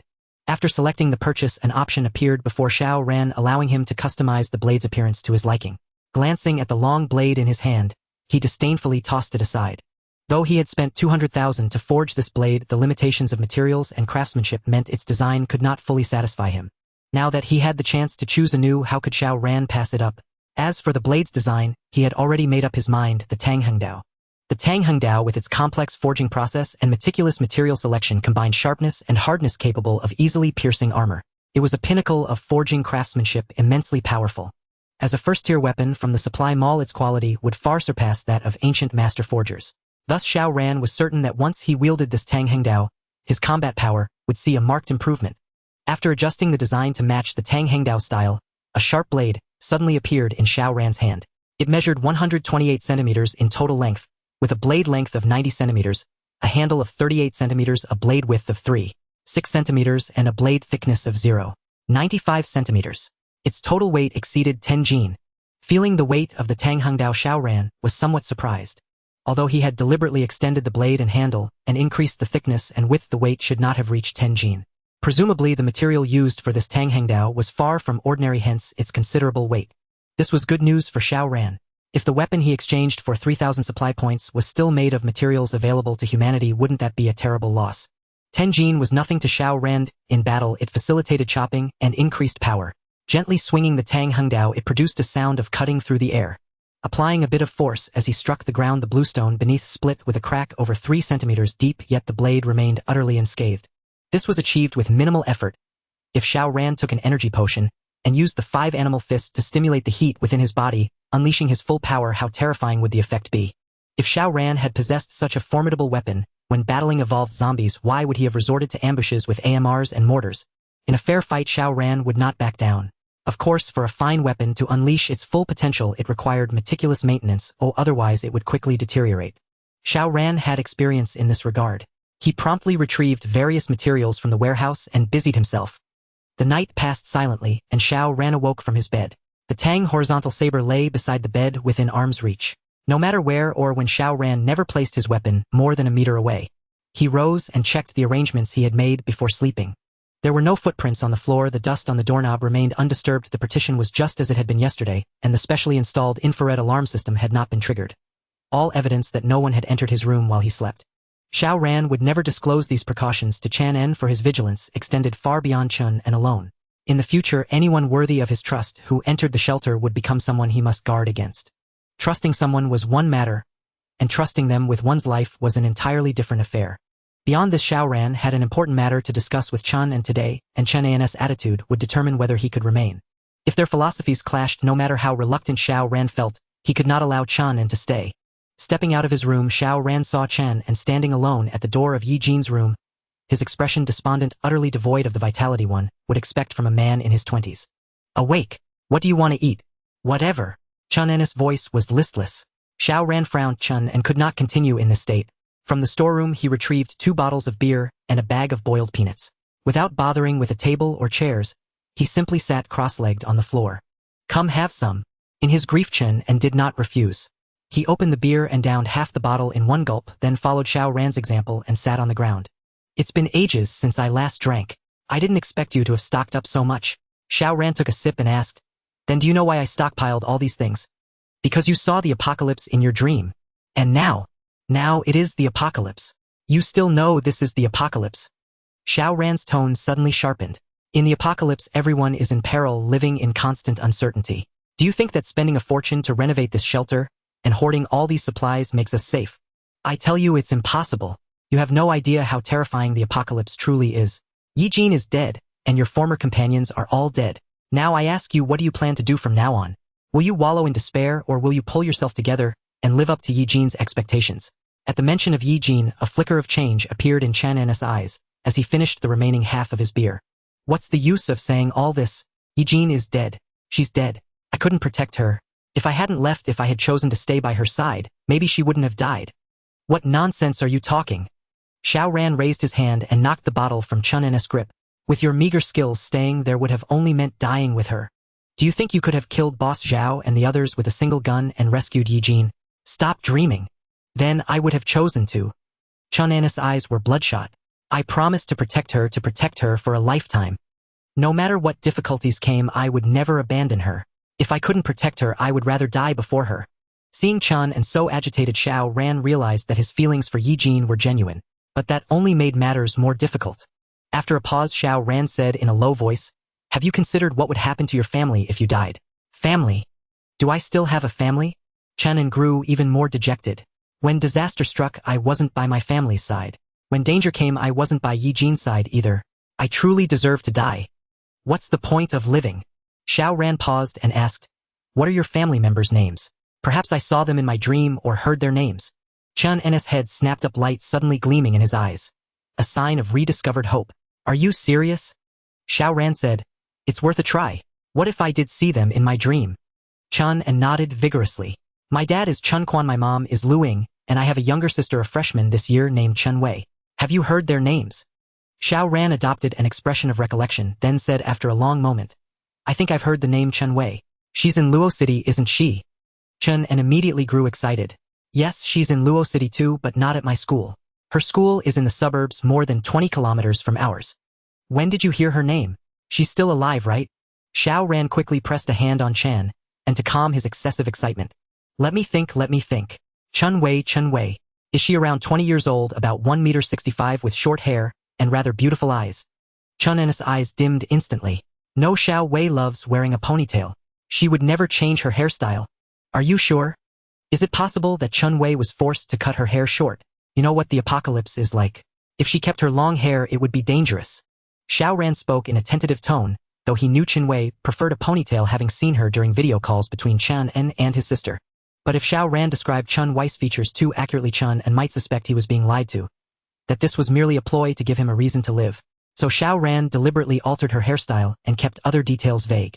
Paradoxically, this made Chun-N more inclined to believe him. If Xiao Ran were deceiving him, why wouldn't he fabricate a perfect story? Indeed, hearing Xiao Ran's explanation, hope rekindled in Chun-N's eyes. It's possible. Could be. Xiao Ran, you saw her in your dream, didn't you? Where is she? Take me to find her. Xiao Ran gripped Chun-N's shoulders. Calm down, listen to me. Stimulated by the prospect of Chun Wei's whereabouts, Chun-N became unusually compliant. Xiao Ran said, in my dream, it was the second year after the disaster. I heard Chun Wei's name mentioned in a warehouse on the western outskirts of Luo City, and caught a distant glimpse of her. Whether or not she's your sister, we should go and check. But not now. Not now. Why not now? Chun-N grew anxious again. If that really is my sister, she might be in danger right now. Xiao Ran explained, I understand how you feel. But if everything I've said will actually happen in the future, wouldn't our interference now cause unpredictable consequences? For instance, I never saw Yi Jin in my dream, yet you crossed paths with her only after I sent you to Fuguang Street. If you truly care about Chun Wei's well-being, I advise you not to seek her out now. Let things follow the course from my dream. When the right time comes, well, go and find her directly. Xiao Ran's reasoning was sound, leaving Chun-N with no counterargument.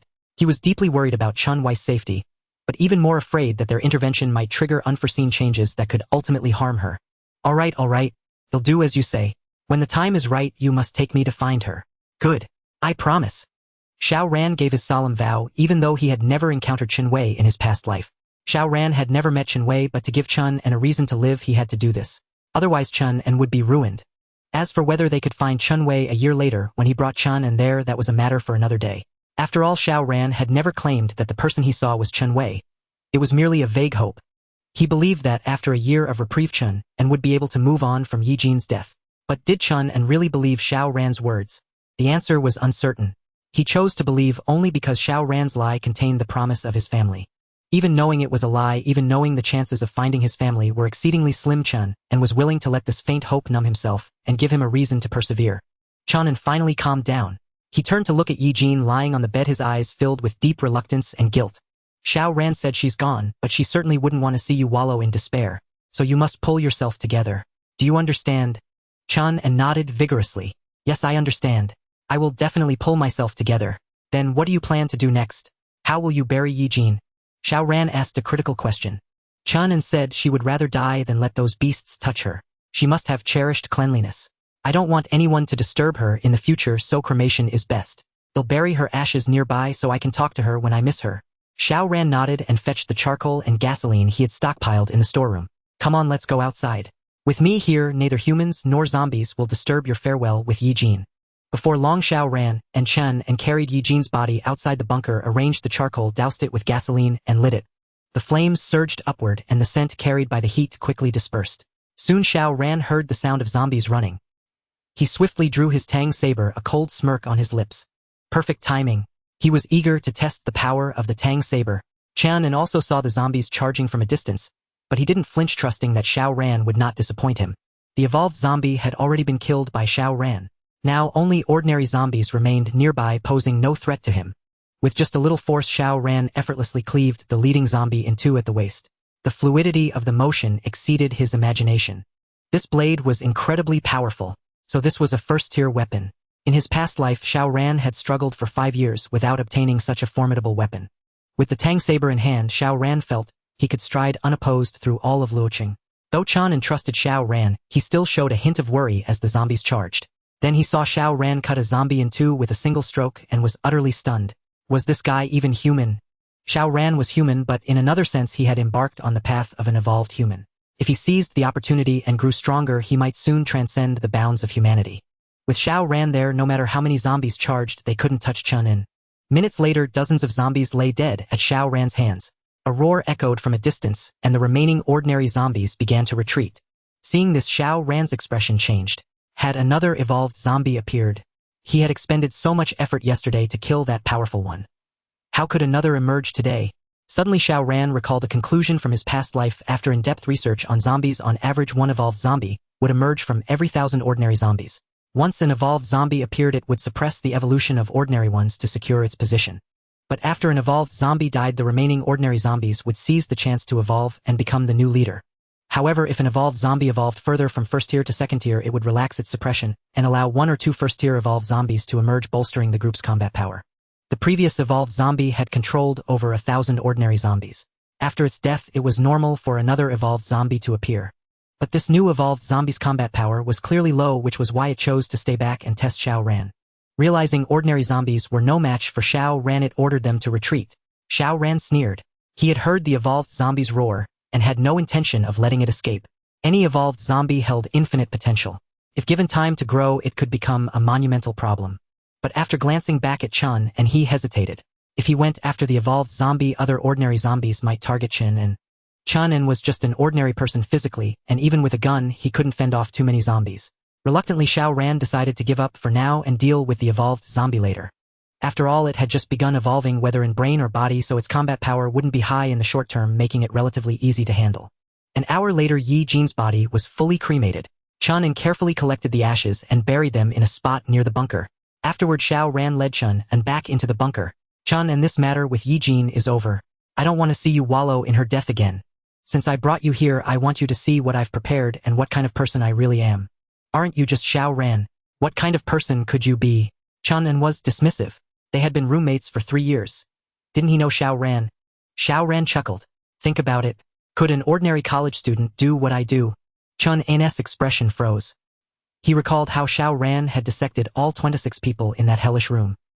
He remembered Xiao Ran's incredible marksmanship and the scene of him charging in and out of the zombie horde alone. How could an ordinary college student achieve such feats? There had to be more secrets behind Xiao Ran, perhaps related to the dream he mentioned. So what kind of person are you really? Xiao Ran didn't answer immediately. Instead he said, now I'll give you another chance. Think carefully about what I've done. If you can't accept my methods, you can leave now, and it'll give you enough supplies to survive for a while. If you decide to stay, I must warn you solemnly, no matter what you see, or whether you can accept it, you must unconditionally stand by my side. Otherwise we will become enemies. Seeing Xiao Ran so serious, Chen hesitated. Xiao Ran was no longer the same person. Could he adapt to this change? Thinking of Xiao Ran's methods of torture, Chen felt a chill.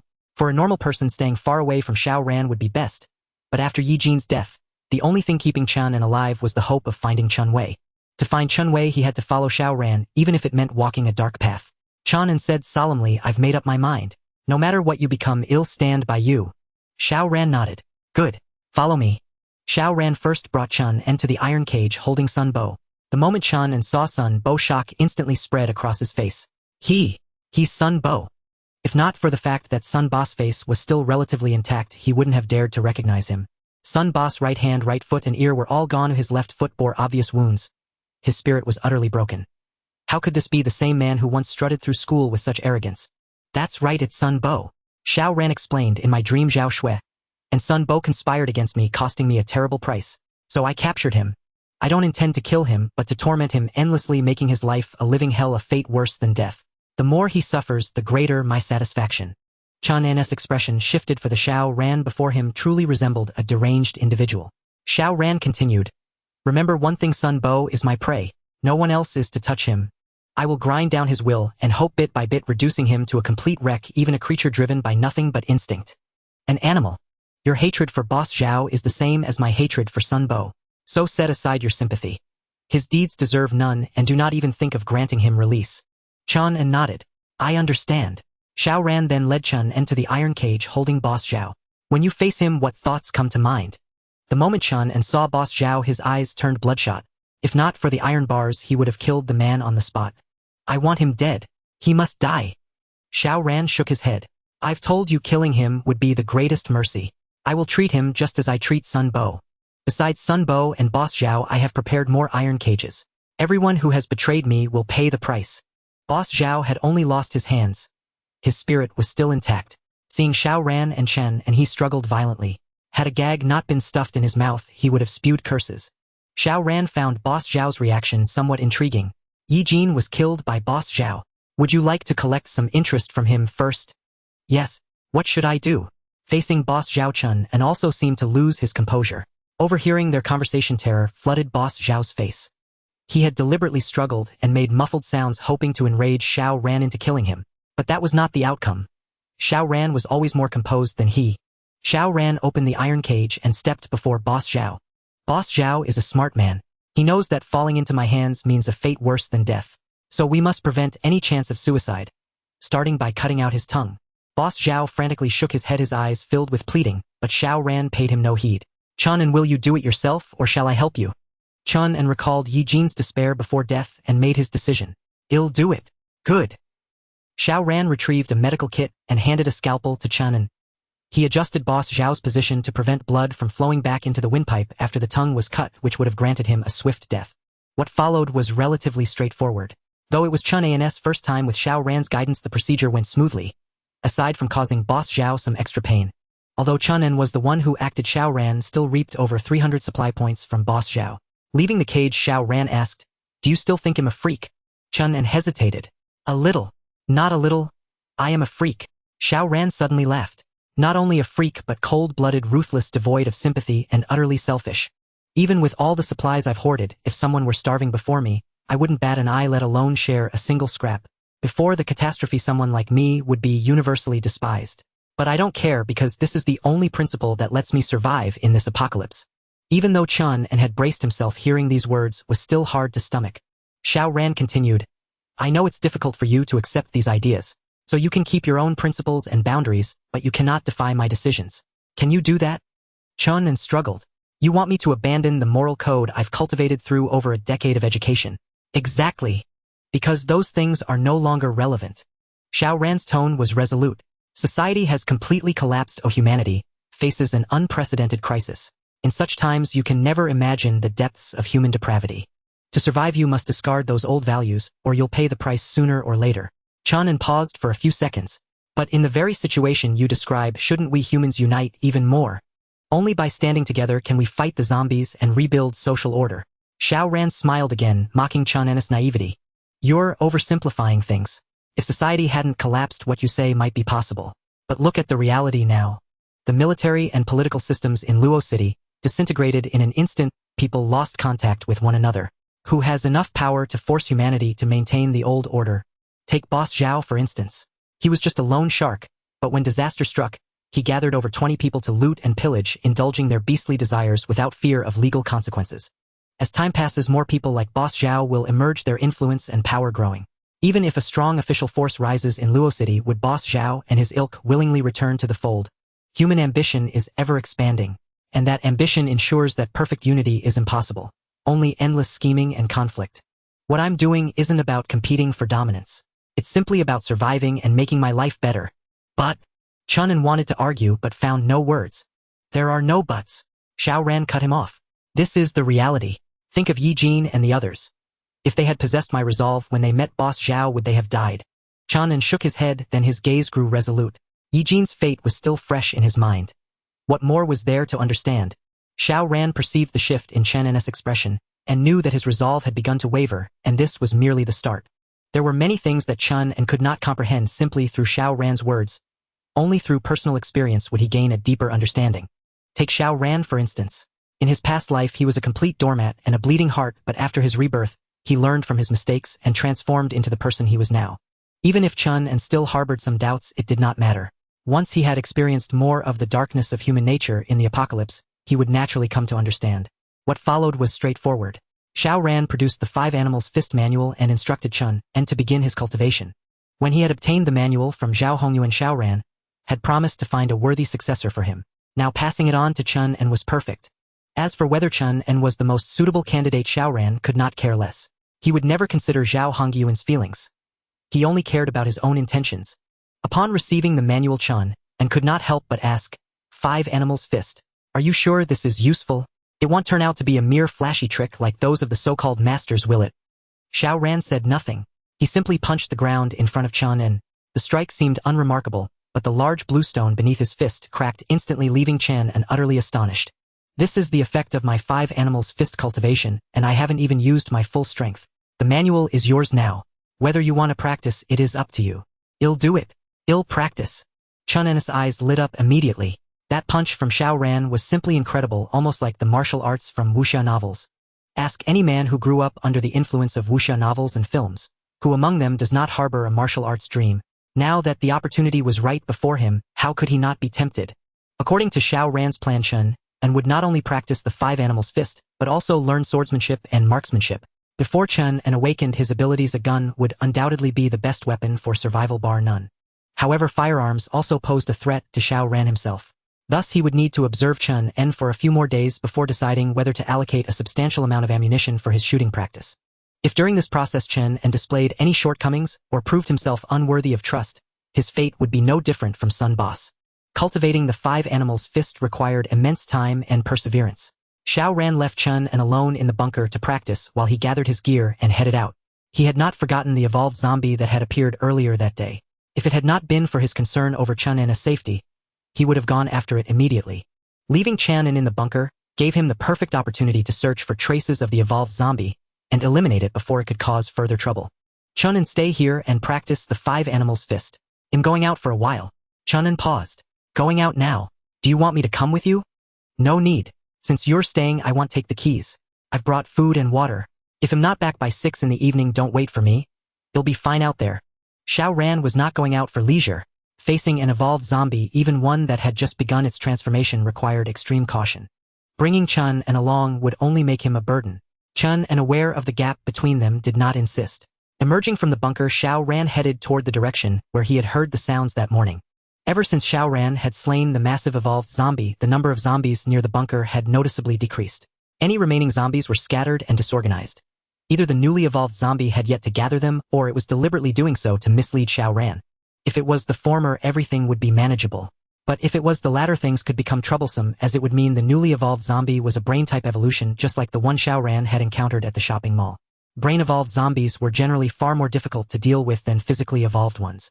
To avoid alerting his prey, Xiao Ran moved with extreme caution, avoiding zombies whenever possible. If a confrontation was unavoidable, he ensured a swift, silent kill before the zombie could raise an alarm. Soon he arrived before an old, dilapidated residential building. The structure had long fallen into disrepair, and after enduring earthquakes, tsunamis, typhoons, and torrential rains, half of it had collapsed, leaving it a precarious death trap on the verge of total ruin. Under normal circumstances, neither humans nor intelligent zombies would choose to dwell there. But Xiao Ran's judgment of sounds was infallible. The zombie's roar he had heard earlier had indeed originated from this very spot. Since that was the case, he had to go inside and investigate. Whether the evolved zombie was inside or not, Xiao Ran had to proceed as if it were there and had already set an ambush. As he ventured deeper, he removed his hood and remained exceptionally vigilant, scrutinizing every detail. But once inside, Xiao Ran discovered that there was not a single zombie. This was intriguing, as it led him to consider a certain possibility. The newly evolved zombie, knowing it was no match for Xiao Ran, had risked making a sound to drive the other zombies back, preventing unnecessary deaths. However, making a sound would inevitably allow Xiao Ran to pinpoint its location. Therefore, it could not have roared from its own lair. It must have moved to a different spot. If Xiao Ran's conjecture was correct, this newly evolved zombie had likely relocated immediately after making the sound. Judging solely from this behavior, the evolved zombie was undoubtedly a brain-type evolution, otherwise its intelligence could not have been this high. Consider the massive evolved zombie. Its combat prowess was formidable, but its mind was dull, which was why Xiao Ran had outsmarted and killed it. Yet the more intelligent this new zombie appeared, the more uneasy Xiao Ran became. After a moment of deep thought, he retrieved several grenades from his backpack and began setting up traps. Since this evolved zombie was so clever, could it be attempting to play a game of hiding in plain sight? After all, the most dangerous place was often the safest. Now that Xiao Ran had already inspected this building, could it be that the zombie assumed he would not pay it any further attention?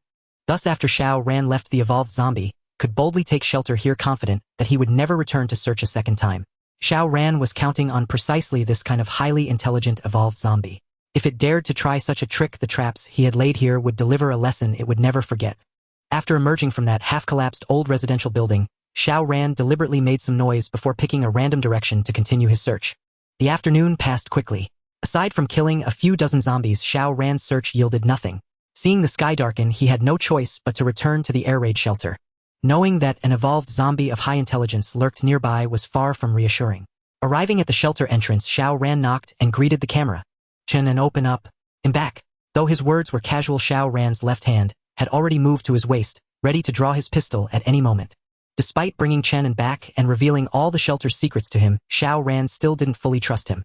That morning, Head deliberately told Chen and had forgotten his keys. A test of his loyalty.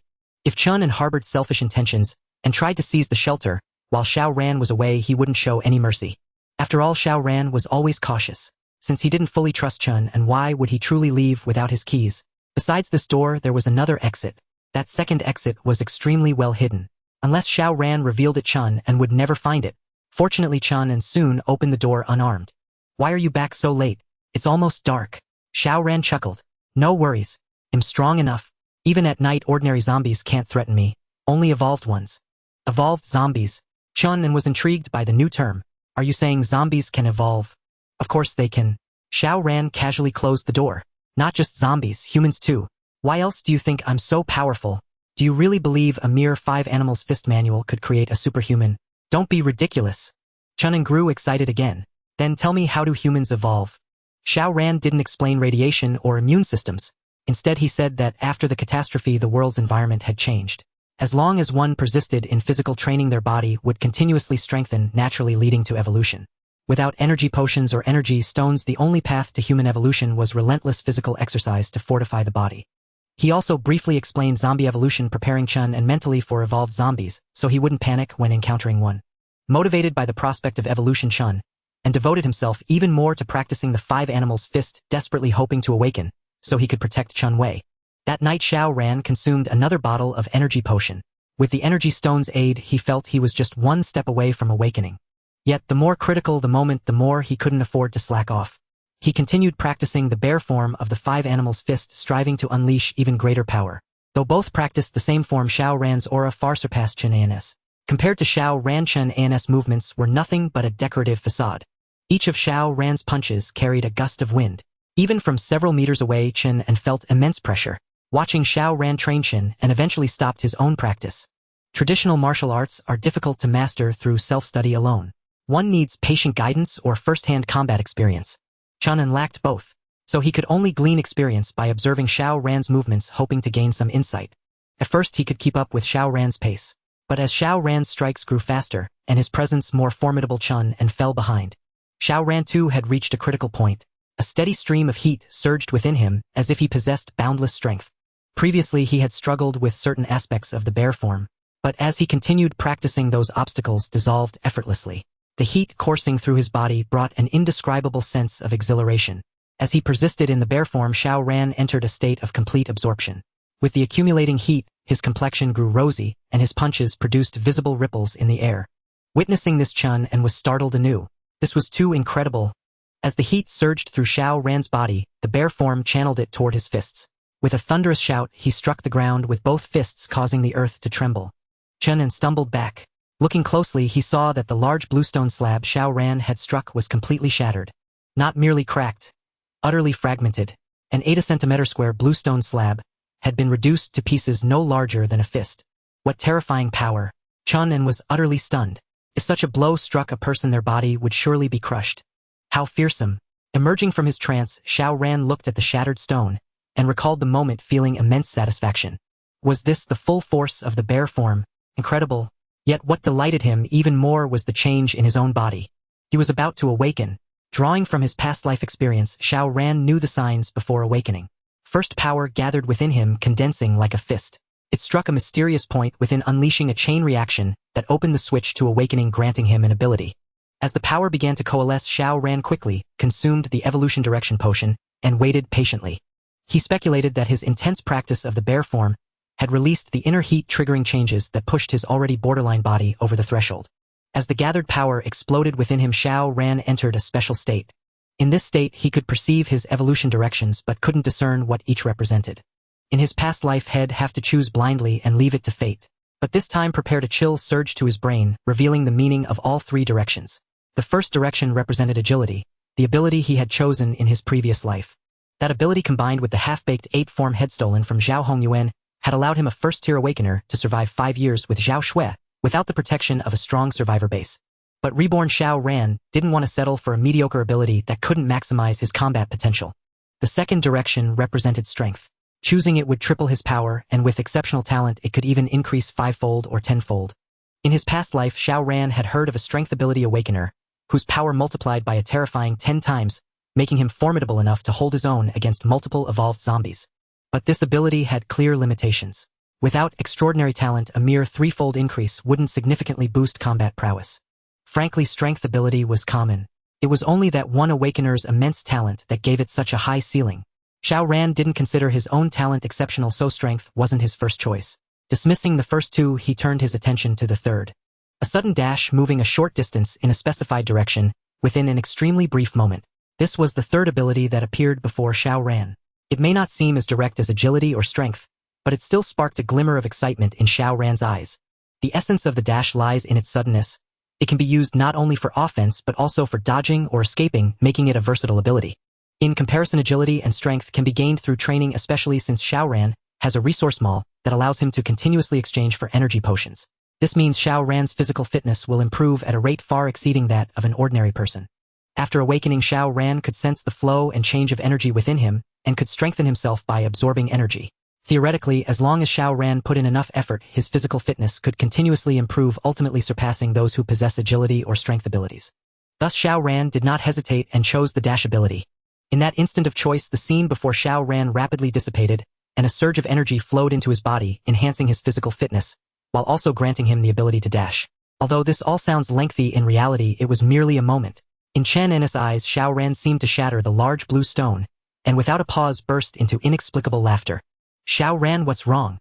Chen En asked, puzzled. Ever since Xiao Ran brought him back to the bomb shelter, Xiao Ran had remained calm, and his expression seldom changed. Why was he suddenly laughing now? Feeling the abundant energy within his body, Xiao Ran was in high spirits. "It's nothing. I just accidentally awakened just now." Accidentally awakened?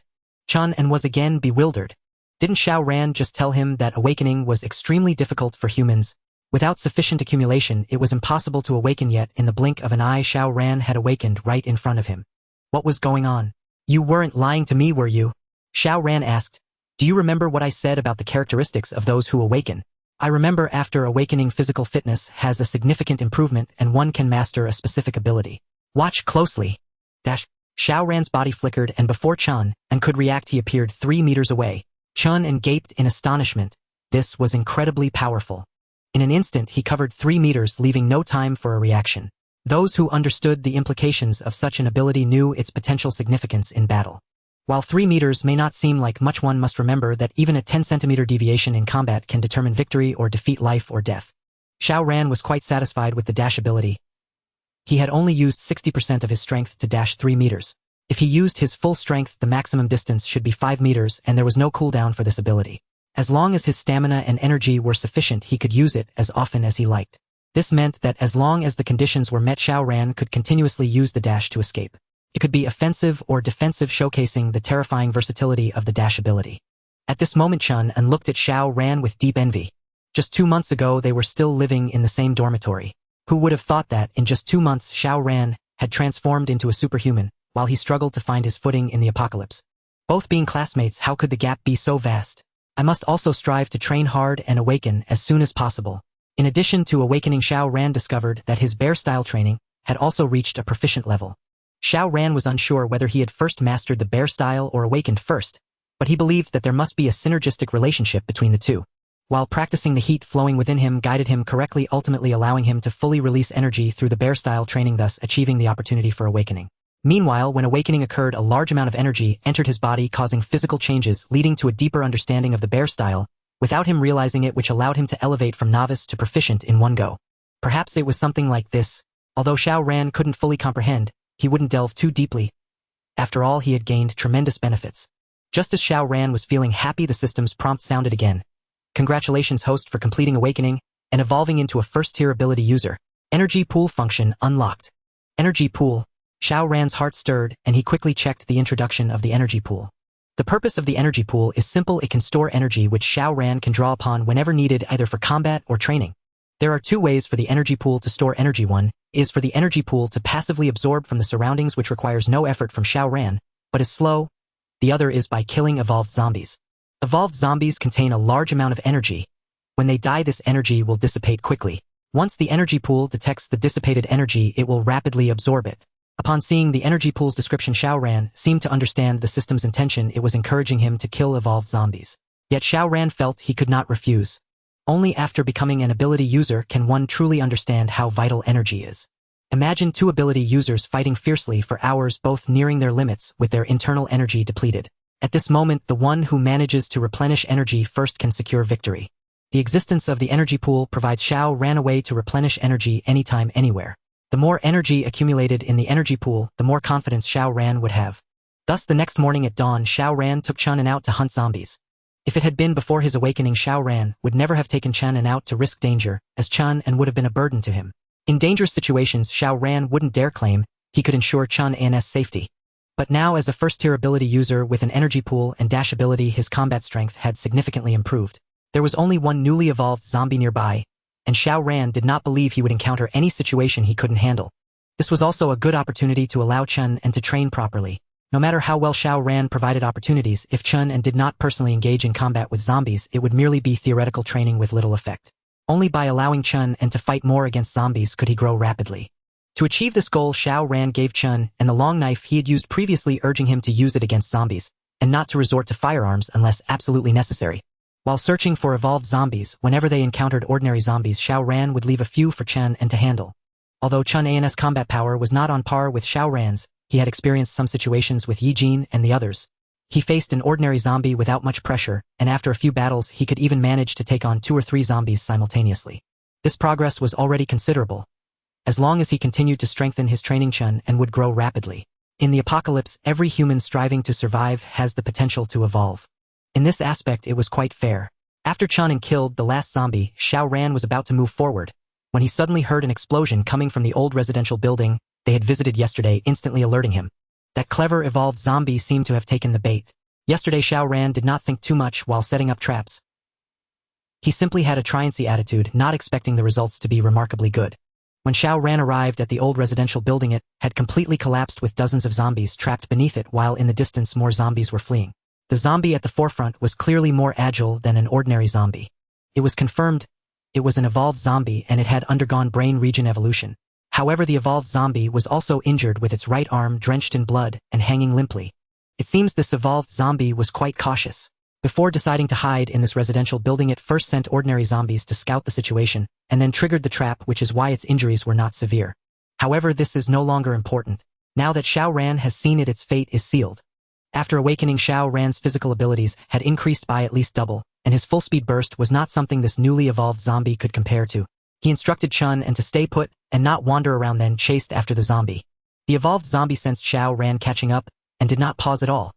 Instead, it ran even faster, showing no intention of turning back to confront Xiao Ran. Not only was it running, but it was also howling, clearly summoning nearby ordinary zombies for support. At this point, it no longer cared about the heavy losses its zombie minions might suffer.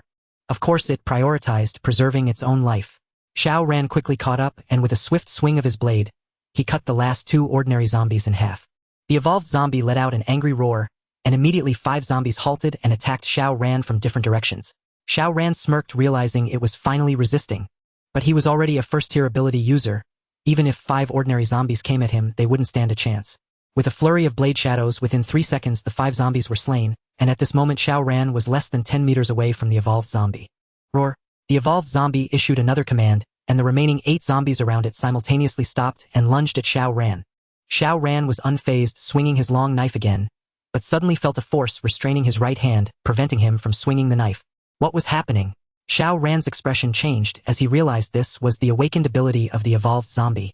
Although the other party had just begun to evolve, some exceptionally gifted zombies could gain abilities at the onset of their evolution, and the one Xiao Ran was pursuing was clearly one of them. The force that suddenly restrained Xiao Ran was likely mental power. Mental power is a rather special ability among those brought about by brain region evolution, as it is formless and elusive, making it difficult to detect, often playing a surprising role in combat. Just like now, Xiao Ran had not noticed any abnormalities, yet his right hand was being controlled by mental power.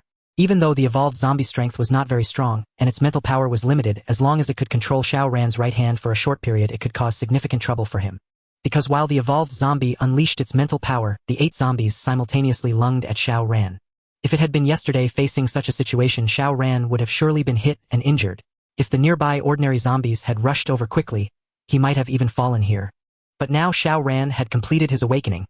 Compared to yesterday, his physical abilities had at least doubled.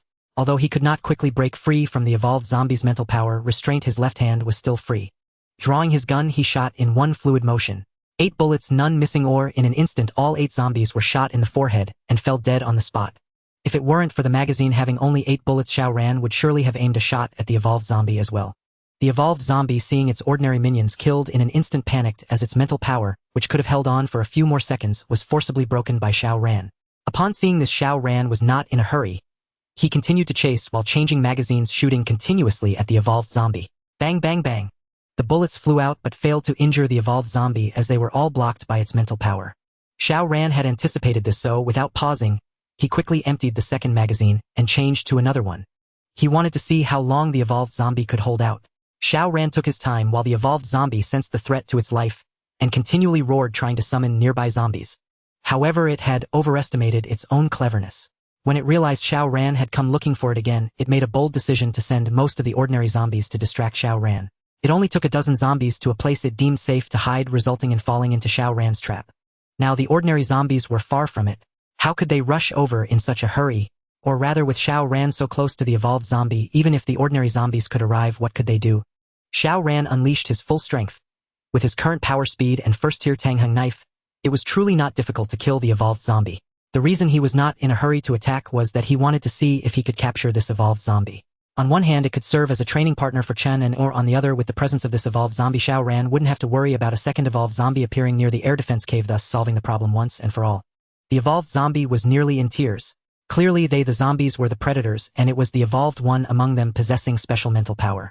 Why had fate arranged for it to face such a formidable opponent as Xiao Ran? This was simply a nightmarish start. With its high intelligence and special abilities, it could thrive anywhere in Luo City, yet here with Xiao Ran it was destined to suffer. After Xiao Ran emptied all 5 magazines, the evolved zombie's speed noticeably slowed down. After all, mental power was not limitless. Each activation of mental power consumed a large amount of energy, and now the evolved zombie was already at its wit's end. Taking advantage of the fact that the ordinary zombies had not rushed over yet, Xiao Ran accelerated and dashed forward, swinging the Tangheng knife, continuously severing both arms and legs of the evolved zombie. The evolved zombie was tenacious. Even after having 4 limbs severed, it would not die. Moreover, since this evolved zombie was a brain region evolution, its greatest strength lay in mental power, so losing 4 limbs did not greatly affect it. Xiao Ran did this merely for convenience in carrying. Grabbing the zombie stick that the evolved zombie had turned into, he quickly ran back, as Chen was still waiting for him over there. When Chen saw Xiao Ran running back holding something like a stick, his face was filled with confusion. It wasn't until he realized that what Xiao Ran held in his hand was actually a limbless zombie that his jaw dropped in astonishment. What was Xiao Ran up to? Xiao Ran came over to Chen and casually tossed the evolved zombie onto the ground. This is the evolved zombie I told you about. It's not very strong now, but it has great potential because it's a brain-evolved type with the ability of psychic control. If I hadn't awakened too, it would have been no easy feat to deal with it. Chen looked curious. He had always heard Xiao Ran talk about how formidable evolved zombies were, but now this one seemed rather unimpressive, having been subdued so easily by Xiao Ran. Sensing Chen-An's curiosity, Xiao Ran gave the evolved zombie a light kick. Come on, show us your psychic power. Go easy on him. If you hurt him, he'll slice you up. The evolved zombie understood Xiao Ran's words and focused a stream of psychic energy on Chen. Before Chen could figure out what was happening, he was sent flying several meters, landing with a thud on the ground, utterly bewildered. What just happened? How was I sent flying? Xiao Ran said, see that? That's a psychic attack. Without experience with it, you wouldn't even notice it coming. It only used 30% of its strength just now. If it had gone all out, you'd be dead. Xiao got up from the ground, a look of terror spreading across his face. That blow nearly broke his bones, and it was only 30% of its power. Such an insidious and powerful attack, so hard to defend against. Evolved zombies were indeed a cut above ordinary ones. So why did you bring this thing back? You're not planning to keep it, are you? Exactly, I am keeping it. Xiao Ran said it as if it were the most natural thing, adding, I'll be your personal sparring partner. If I don't put some pressure on you, will you ever train properly? Xiao face immediately darkened. Him, an ordinary human, sparring with a powerful evolved zombie. Wasn't that a death sentence? Xiao Ran patted Xiao on the shoulder. Don't worry, as long as I'm here you'll be fine. Xiao breathed a sigh of relief, but then Xiao Ran added, though when I'm out I can't guarantee that. Xiao's face fell again. Leading Xiao and the evolved zombie back to the bunker, Xiao Ran fetched some chains and bound the zombie up like a dumpling, locking it in an iron cage, much to Xiao's speechless dismay. Did it really need to be tied up and locked away like that, given it had no limbs? Without much explanation, Xiao Ran simply closed the iron door and led Xiao to the computer, where he brought up the surveillance feed for that room. At first, the evolved zombie remained still, appearing docile, but in less than 10 minutes the chains binding it began to move. The scene was eerie, but it unfolded right before Xiao Ran and Xiao's eyes. Xiao had watched Xiao Ran tie the zombie up like a dumpling, yet under the zombie's psychic control, it managed to completely free itself in under 2 minutes without making a sound. Xiao was dumbstruck. How did it do that? Was it really that powerful? But it wasn't over. After escaping, the zombie began attacking the lock on the cage. A palm-sized iron lock under the zombie's psychic power didn't even last 3 seconds before it clicked open so quietly that if you weren't listening carefully you wouldn't have heard a thing. Seeing this, Xiao grew anxious. It's going to escape. Xiao Ran is about to get away. Xiao Ran chuckled. Relax, I did this on purpose to show you just how formidable an evolved zombie can be. Come on, let's go check it out. When they returned to the room where the zombie was held, it had already disguised itself perfectly. The chains still wound around its body, and even the broken lock hung on the cage, looking no different from before. If Xiao hadn't seen everything through the surveillance feed, he would have been completely fooled by the zombie's ruse. The thought sent a chill down his spine. It was a good thing Xiao Ran had experience with this, or otherwise, even if he had managed to capture this evolved zombie, it would have eventually outsmarted him. Xiao Ran, however, showed no mercy and opened fire without hesitation. The evolved zombie, thinking it had fooled both Xiao Ran and Chen and never imagined a camera had been installed. Facing the bullets, Xiao Ran fired the zombie, hurriedly summoned its psychic power to defend itself. But having expended much of its energy breaking free from the chains and lock, it now had to resist bullets, draining its reserves rapidly until it could barely hold on. Yet Xiao Ran showed no sign of relenting. He emptied 2 more magazines, depleting the zombie's energy completely before stopping. He tied the zombie up again like a dumpling and replaced the lock with a sturdier one, then said coldly, behave yourself. If you try any more tricks, it won't be so easy on you next time. The evolved zombie clearly understood him and even nodded, leaving Chen astonished once more. As they left the room again, Chen couldn't hold back any longer. Xiao Ran, this evolved zombie is way too smart, isn't it? It's almost like a human. Xiao Ran replied, exactly. Strictly speaking, evolved zombies are a whole new intelligent species, completely different from ordinary zombies. So if you try to deal with them the same way, you'll end up dead. Chen couldn't help but nod. If Xiao Ran hadn't demonstrated it firsthand with the zombie, he would have found it hard to accept. It took humanity tens of thousands of years to evolve from apes into modern humans, learning to use tools and acquiring advanced intelligence to become masters of Earth. Yet evolved zombies could achieve this so effortlessly. How could humans easily come to terms with that? How do zombies evolve to become so powerful? Chen mused aloud. Xiao Ran said, it's not just zombies. Humans can evolve too, just at different rates. Then tell me exactly how to evolve. You've awakened your abilities, and even such a powerful evolved zombie is no match for you, while I'm still nothing. You keep telling me to practice the 5 animals boxing to exercise and improve my physical fitness, and that when the time comes I'll naturally awaken. But I don't feel anything and I can't see any hope. Chen tone carried a hint of frustration, probably because witnessing the evolved zombie's power today had shaken him. Instead of answering, Xiao Ran asked, do you know why zombies appeared? Chen shook his head. No, after the disaster broke out, zombies just showed up out of nowhere. I have no clue. Xiao Ran explained, it's because of a virus. The virus infected humans, turning them into zombies, and what drives the evolution isn't humans or zombies. It's the virus. What? The virus drives evolution? Are you kidding me? Chen's eyes widened in disbelief. Xiao Ran gave a bitter smile. Do I look like I'm kidding? Xiao Ran was not joking. He had previously stated that as long as Chen persisted in training and continuously engaged in combat, he could enhance his physical constitution, accumulate quantitative changes, and ultimately achieve a qualitative transformation. Awakening. However, this was merely the process, not the underlying reason. Hence Chen remained perplexed. When he could not perceive any change within himself, he was prone to falling into confusion. After all, Chen had not experienced as much as Xiao Ran, nor had he undergone many life-and-death battles.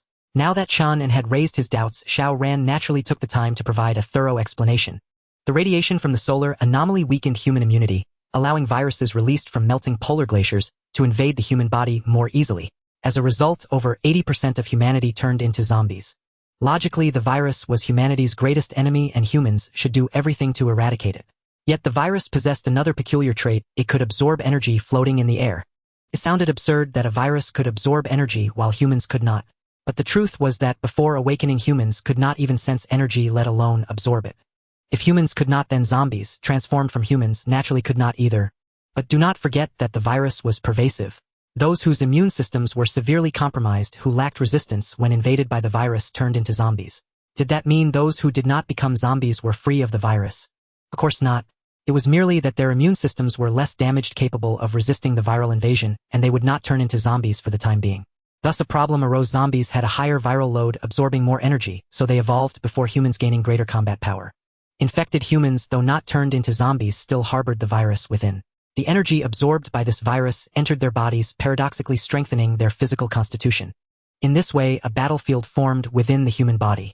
The virus desperately tried to breach the immune system and convert the human into a zombie, while the human, in resisting the viral invasion, absorbed the energy the virus had gathered, enhancing their physique and boosting immunity.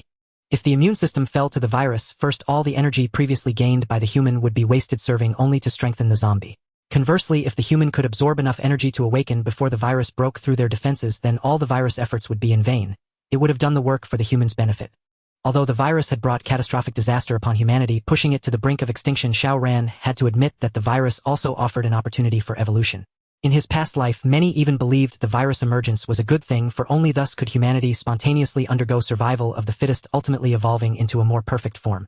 They argued that humanity had ruled Blue Star for tens of thousands of years, and should have grown stronger long ago rather than relying solely on technology and mechanical power. Some even absurdly claimed that the virus was a stepping stone for human progress. Yet paradoxically, such rhetoric gained widespread support, especially among certain powerful ability users. With these claims, they could openly seize more resources to enhance themselves, acquire greater strength, and thus wield more power. Of course, these were events that might occur a year later. For now, humanity struggled merely to survive. Who had the mind to concern themselves with such matters? After hearing Xiao Ran's explanation, Chen found it hard to accept. First, he had been completely unaware of the virus' existence, thinking that turning into a zombie was purely random, a matter of bad luck. Now it turned out to be something entirely different. Secondly, the virus played such a crucial role in human evolution, so Xiao Ran's advice to exercise diligently and practice the 5 animals boxing was indeed the best course of action. At least for now, that was the case. Of course, Xiao Ran would never reveal the existence of the system to Chen, and nor would he casually hand over energy potions or energy stones for Chen to use. These were vital tools for his own future development, and he could not afford any mistakes. So according to you, if I want to awaken faster, I could take some risks and lower my immunity a bit. That way I'd have more viruses inside me absorbing more energy, right? Xiao Ran wore a peculiar expression. In theory, yes. But how do you know how many viruses are in your body? How long would they take to breach your immune system and turn you into a zombie? Can you absorb enough energy and complete your awakening before the virus succeeds? All of this is unknown. Are you willing to take that risk? If you succeed, it's luck. If you fail, you lose everything. Chen looked chagrined, realizing his earlier words had been problematic. Who would dare to try such an ambiguous standard? Xiao Ran added, "This isn't something you or I should dwell on. Just follow my method and you'll awaken eventually. Don't think that awakening late means weak combat power. An ability user's strength mainly depends on their own capability. If you only obtain a basic physical enhancement ability without a strong talent, even if you awaken early, your combat prowess won't amount to much. So you need to calm down and take it step by step. Understand?" Chen nodded. "All right, I understand. This can't be rushed." Xiao Ran, however, said, "It's normal for you to be anxious. Anyone who knows about awakening but sees no hope would feel the same. That's why I brought back that evolved zombie. Guess if it pulled any tricks this time. Probably not. Heh, your understanding of evolved zombies is still lacking." This time Xiao Ran did not go straight in. Instead, he grabbed an assault rifle and 5 magazines. "Come on, let's go take another look." Opening the room door, the evolved zombie appeared docile. Upon seeing Xiao Ran and Chen in it, instinctively shrank its neck, clearly expressing its fear. But such behavior was not enough to dispel Xiao Ran's suspicions. He fired without hesitation. The assault rifle's rate of fire and power were beyond compare to a pistol. Seeing this, the evolved zombie let out a furious roar, as if venting its inner discontent. "Why won't you let me go even when I'm like this?" Xiao Ran was well aware of how cunning these evolved zombies were, especially those with brain evolution. In the later stages, their cunning could even surpass that of humans, making them extremely hard to guard against. Thus Xiao Ran showed no mercy. He would not rest until the evolved zombie was half dead. As flames spewed forth, the evolved zombie stopped pretending and fully unleashed its mental power to defend itself. Bullets poured out in a torrent, yet all were blocked by the evolved zombie's mental power, leaving Chen and stunned once again. This was an assault rifle with immense power. Could an evolved zombie really block it? Wasn't this too exaggerated? Did zombies once evolved possess superhuman combat abilities? After emptying 5 magazines in a row, the evolved zombie had blocked every bullet but was now visibly drained and exhausted from overexertion. Only Xiao Ran could sense that the energy within the evolved zombie was truly depleted, or otherwise, he would have employed other measures. Yet even so, Xiao Ran had no intention of letting the evolved zombie off. It could absorb ambient energy to restore its mental power, and if he dared to relax, it might spring a surprise on him. Thus Xiao Ran chained the evolved zombie's neck, hoisting it atop an iron cage, and hung a 300 iron block from the other end of the chain, ensuring it didn't touch the ground. This way, the iron block's gravity would strain the zombie's neck, forcing it to constantly use mental power to counteract the weight. Otherwise, the chain would tighten, strangling it and cutting off its breath. Though evolved zombies were tenacious, they were once human and retained many human traits, including death by suffocation. So Xiao Ran's method continuously drained the evolved zombie's energy, ensuring it wouldn't die here but couldn't accumulate enough power to cause trouble. Setting this up wasn't enough. Xiao Ran never underestimated any evolved zombie, even one in his grasp. He added warning measures. If the iron block fell, an alarm would alert him to trouble. Additionally, he fully locked the door to the room where the evolved zombie was kept, so even if it broke free, it would need time to escape. Xiao Ran devoted so much effort to the evolved zombie to make it understand that he had countless ways to deal with it, compelling it to behave. His method proved highly effective. The next day, when he came to check, the evolved zombie had begun to beg for mercy, but Xiao Ran remained unmoved, increasing the iron block's weight to 400 Jin. Despite the evolved zombie's pitiful appearance, Xiao Ran intended to push it to the brink of despair. Only then, by giving it even a sliver of hope, would it cherish it dearly. Thus, after 3 consecutive days of torment, the evolved zombie finally met Xiao Ran's standards. When it saw him now, it felt nothing but fear. From the 4th day onward, Xiao Ran began using the evolved zombie as a sparring partner for Chen, and aiming to unlock his potential. Of course, Xiao Ran hadn't been idle during those 3 days. Upon awakening, he had already mastered the bear style to a proficient level, so he began cultivating the bird style. The bird style emphasized lightness, focusing on being as swift as a swallow with incredible speed, complementing the ape style. Xiao Ran wondered if it could enhance his dash ability. If so, could mastering the bird style make his dashes faster and cover greater distances? Since he had awakened this ability, he should center his combat power around it. Unfortunately, after 3 days, Xiao Ran made little progress with the bird style. He couldn't even channel the energy within his body, leaving him deeply frustrated. The 5 Animals Fist Manual contained Zhao Hongyuan's insights and experiences with the bird style, which Xiao Ran had read countless times. He understood the theory, but practice yielded no results. While Xiao Ran stagnated Chun and made promising strides. He had started with the bear style and received Xiao Ran's guidance, so his progress was naturally swift. More importantly, Xiao Ran had fully explained the apocalypse's reality to him. Chun was desperate to grow stronger to protect his family and prevent Yi Jin's tragedy from repeating. His motivation was immense, and he trained with great dedication. With powerful inner drive and Xiao Ran's external support, Chun's progress was bound to be rapid. Especially after the evolved zombie began sparring with Chen, and the immense pressure it exerted truly accelerated his physical development. Xiao Ran observed everything. If nothing went wrong, Chun would surely awaken within 3 months at most. If Chun's talent were strong enough, he might even awaken in just a month. This pace was already astonishing. In his previous life, Luo City's first ability user didn't appear until mid-May, while it was only mid-April now. In other words, with Xiao Ran's help, Chun would likely become Luo City's second ability user. Meanwhile, since the evolved zombie was in Xiao Ran's hands and hadn't been killed, the 1,000 or so ordinary zombies near the bunker were suppressed, preventing another evolved zombie from emerging. Xiao Ran no longer worried about threats to the bunker. During these days, though Xiao Ran hadn't killed the evolved zombie, his energy pool passively absorbed energy, now filling about 1/10 of its capacity. Xiao Ran tried channeling the energy from the pool and found that a full power dash consumed roughly 1/20th of the stored energy. That meant a full energy pool would allow him to perform 20 consecutive dashes. It didn't sound like much, but its impact in actual combat was beyond imagination. Moreover, Xiao Ran didn't believe the energy pool's capacity was fixed. As his strength grew, its limit would surely increase. How else could it match his status? Even though the energy pool was far from full, Xiao Ran didn't plan to go out. With few evolved zombies outside, going out might not yield results. He'd rather stay at the bunker and study the bird style, aiming to master it soon. His presence also suppressed the evolved zombie, preventing any rebellious thoughts. But while Xiao Ran sought peace, others refused to let him be. The day after the evolved zombie began sparring with Chun, and commotion came from outside the bunker. Xiao Ran checked the monitor and saw 2 bulldozers, 3 excavators, and 2 large trucks heading toward the bunker. When the earthquake struck, many roads in Luocheng had already collapsed, and buildings on both sides suffered varying degrees of damage, blocking most routes and making it difficult for vehicles to pass. Xiao Ran had gone to great lengths just to procure a truckload of diesel fuel back then, so how could he not be astonished to see an entire convoy rolling in now?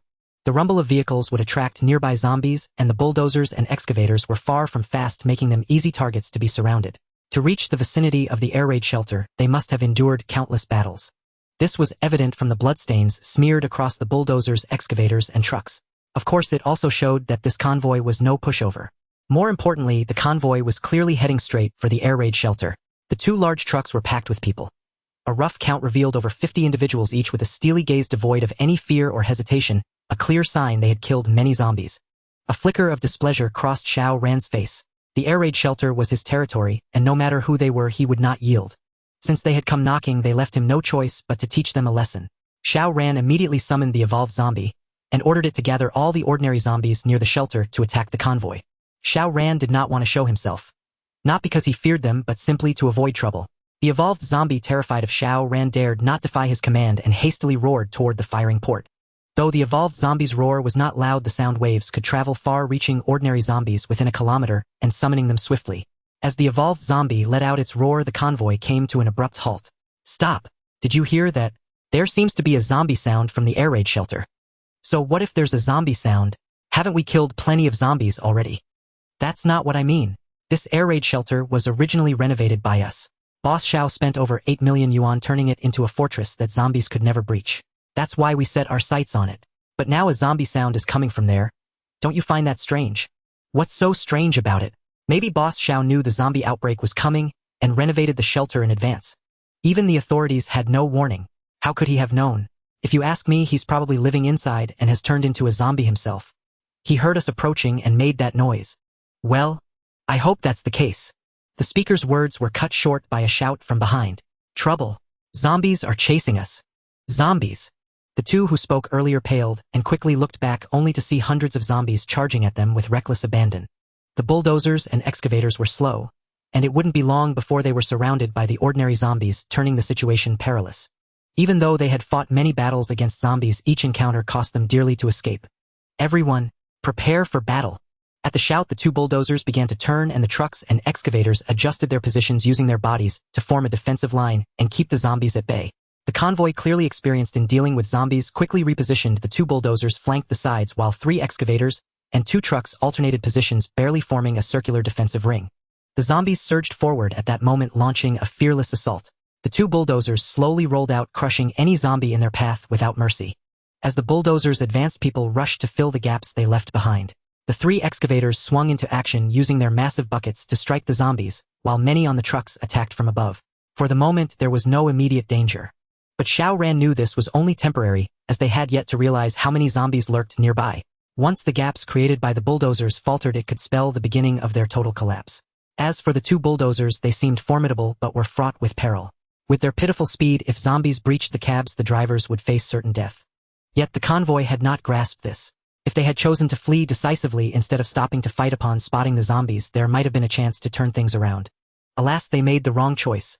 Xiao Ran watched the battle outside coldly, his expression unchanged, even though the zombies had been summoned by the evolved creature on his orders. Chen, however, showed a trace of reluctance. Xiao Ran, are we really going to watch those people be killed by the zombies? Have you forgotten what I told you?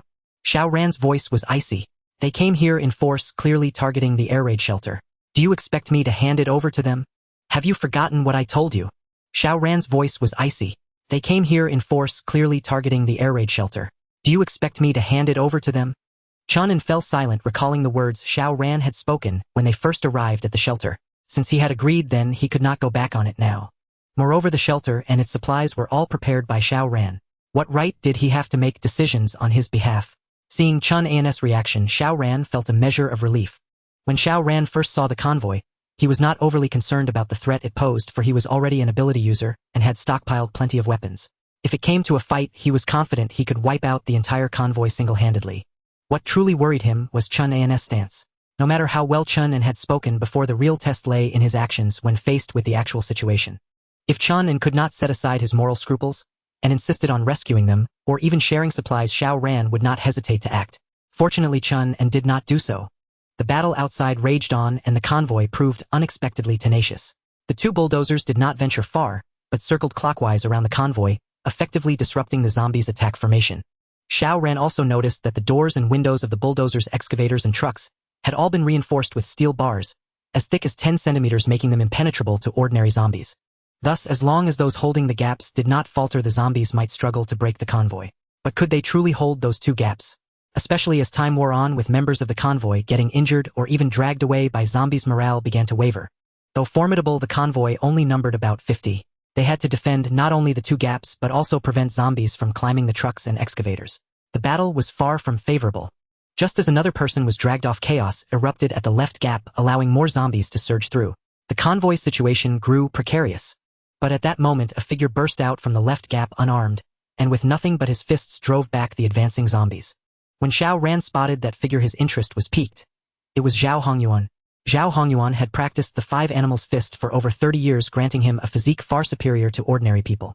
After the apocalypse began, he never slackened in his training, especially after parting ways with Xiao Ran.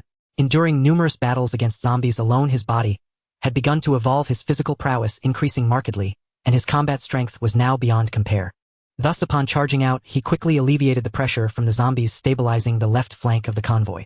Yet this was merely a temporary measure, as the convoy had two breaches and Zhao Hongyuan stood alone. Zhao Hongyuan understood this truth well, and anxiety gnawed at him. He was ready to order everyone onto the truck to break through. As for the slowest excavator, it would likely have to be abandoned. Fortunately, someone stepped in to help at that moment. Chun An. Yes, it was Chun An. Xiao Ran had no intention of intervening himself, nor had he planned for Chun An to show his face, hoping only to drive the convoy away. But upon seeing Zhao Hongyuan, he changed his mind. The bird form of the five animals fist had eluded his mastery, vexing him greatly. Now that he had encountered Zhao Hongyuan, why not seize the opportunity to leverage him? And why send Chun An instead of appearing himself? Had Zhao Hongyuan not asked Xiao Ran to find a suitable successor for him? Now that the right person had been found, it remained to be seen if Zhao Hongyuan, that old fox, would take the hint. Of course, Xiao Ran would not let Chun An take undue risks. Before Chun An set out, he equipped him with 20 hand grenades, an assault rifle, and 10 magazines, and issued a stern threat to the evolved zombie under his control. If it failed to cooperate with Chun An in staging this act, the evolved zombie would be doomed. Possessing high intelligence, it knew exactly what to do. Thus Chun An emerged and began hurling grenades into the zombie horde. With the evolved zombie's cooperation, after tossing just 10 grenades, the zombies in front of him began to retreat. To make the act more convincing, Chun An raised his assault rifle and opened fire, successfully charging to the right breach of the convoy and helping stabilize the situation there. Subsequently, the evolved zombie commanded the ordinary zombies to launch a fierce assault, but thanks to the efforts of Chun An and Zhao Hongyuan, they were ultimately repelled. By then, the ordinary zombie casualties had exceeded 100, a heavy toll even for the evolved zombie. Xiao Ran deemed it sufficient and ordered the evolved zombie to withdraw the ordinary ones. This created an illusion for Zhao Hongyuan and his group that the zombies had been defeated. Whether ordinary zombies would retreat on their own was not a question they could ponder now, as this was their first encounter with such a large-scale zombie assault. After all zombies had withdrawn, Zhao Hongyuan led his people to Chun An.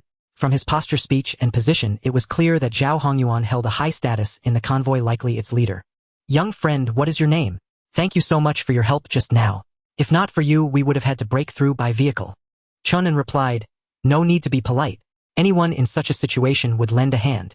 "Not necessarily." Zhao Hongyuan thought of Xiao Ran. Back then, Xiao Ran was immensely powerful yet reluctant to save others easily. If not for his desire to learn the five animals fist, Xiao Ran would not have spared him a second glance. "I once met a young man about your age who lacked your warm-heartedness. Is that so? I'd like to know his name." No sooner had Zhao Hongyuan spoken than Xiao Ran appeared before the crowd, unnoticed by Zhao and his companions. Under normal circumstances, Xiao Ran could not have achieved this. But to intimidate Zhao Hongyuan, he executed 4 consecutive dashes when still 20 meters away, arriving in an instant before Zhao. Expending so much energy to intimidate Zhao Hongyuan seemed wasteful, yet the effect was remarkably potent. Hearing Xiao Ran's voice, Zhao Hongyuan looked up to find him standing right before him. No matter how capable Zhao was, this gave him a tremendous fright. Upon reflection, if Xiao Ran could appear before him silently, could he not also deliver a fatal blow without warning? He had witnessed Xiao Ran's ruthlessness before. When it came to action, he never hesitated. No, I was just speaking casually. Don't take it to heart. If earlier when he first met Xiao Ran, Zhao Hongyuan had merely found him ruthless and well-armed, causing some wariness, this second encounter made him feel an existential threat from Xiao Ran. As a martial arts master who had begun evolving, how could he lack instinct for danger? Thus he wisely backed down. Having survived over a month in the apocalypse, even the sharpest edges of his personality had been worn smooth. Xiao Ran chuckled. That was more like it. No matter one's identity in his presence, all must abide by the rules. Yet Zhao Hongyuan's discretion did not extend to those who accompanied him. Who are you? How dare you speak to Master Zhao like that? A young man stepped forward wielding a crowbar stained with blood, clearly having performed well in the recent battle. Zhao Hongyuan's face changed color as he reached out to pull the young man back, but Xiao Ran had already acted. A flash of cold light. Even Zhao Hongyuan could not see what happened, and a large lock of hair from the young man's temple was sheared off. Feeling a chill by his ear, the young man was startled and instinctively raised his crowbar to defend himself, only to find it had been severed into two pieces. The cut was smooth and even as if machined. In that moment all fell silent, for none could have dodged that strike. Not even Zhao Hongyuan. Only out of respect for Zhao Hongyuan did Xiao Ran refrain from killing the young man. Zhao Hongyuan, your people are so undisciplined. Next time it won't be just a warning.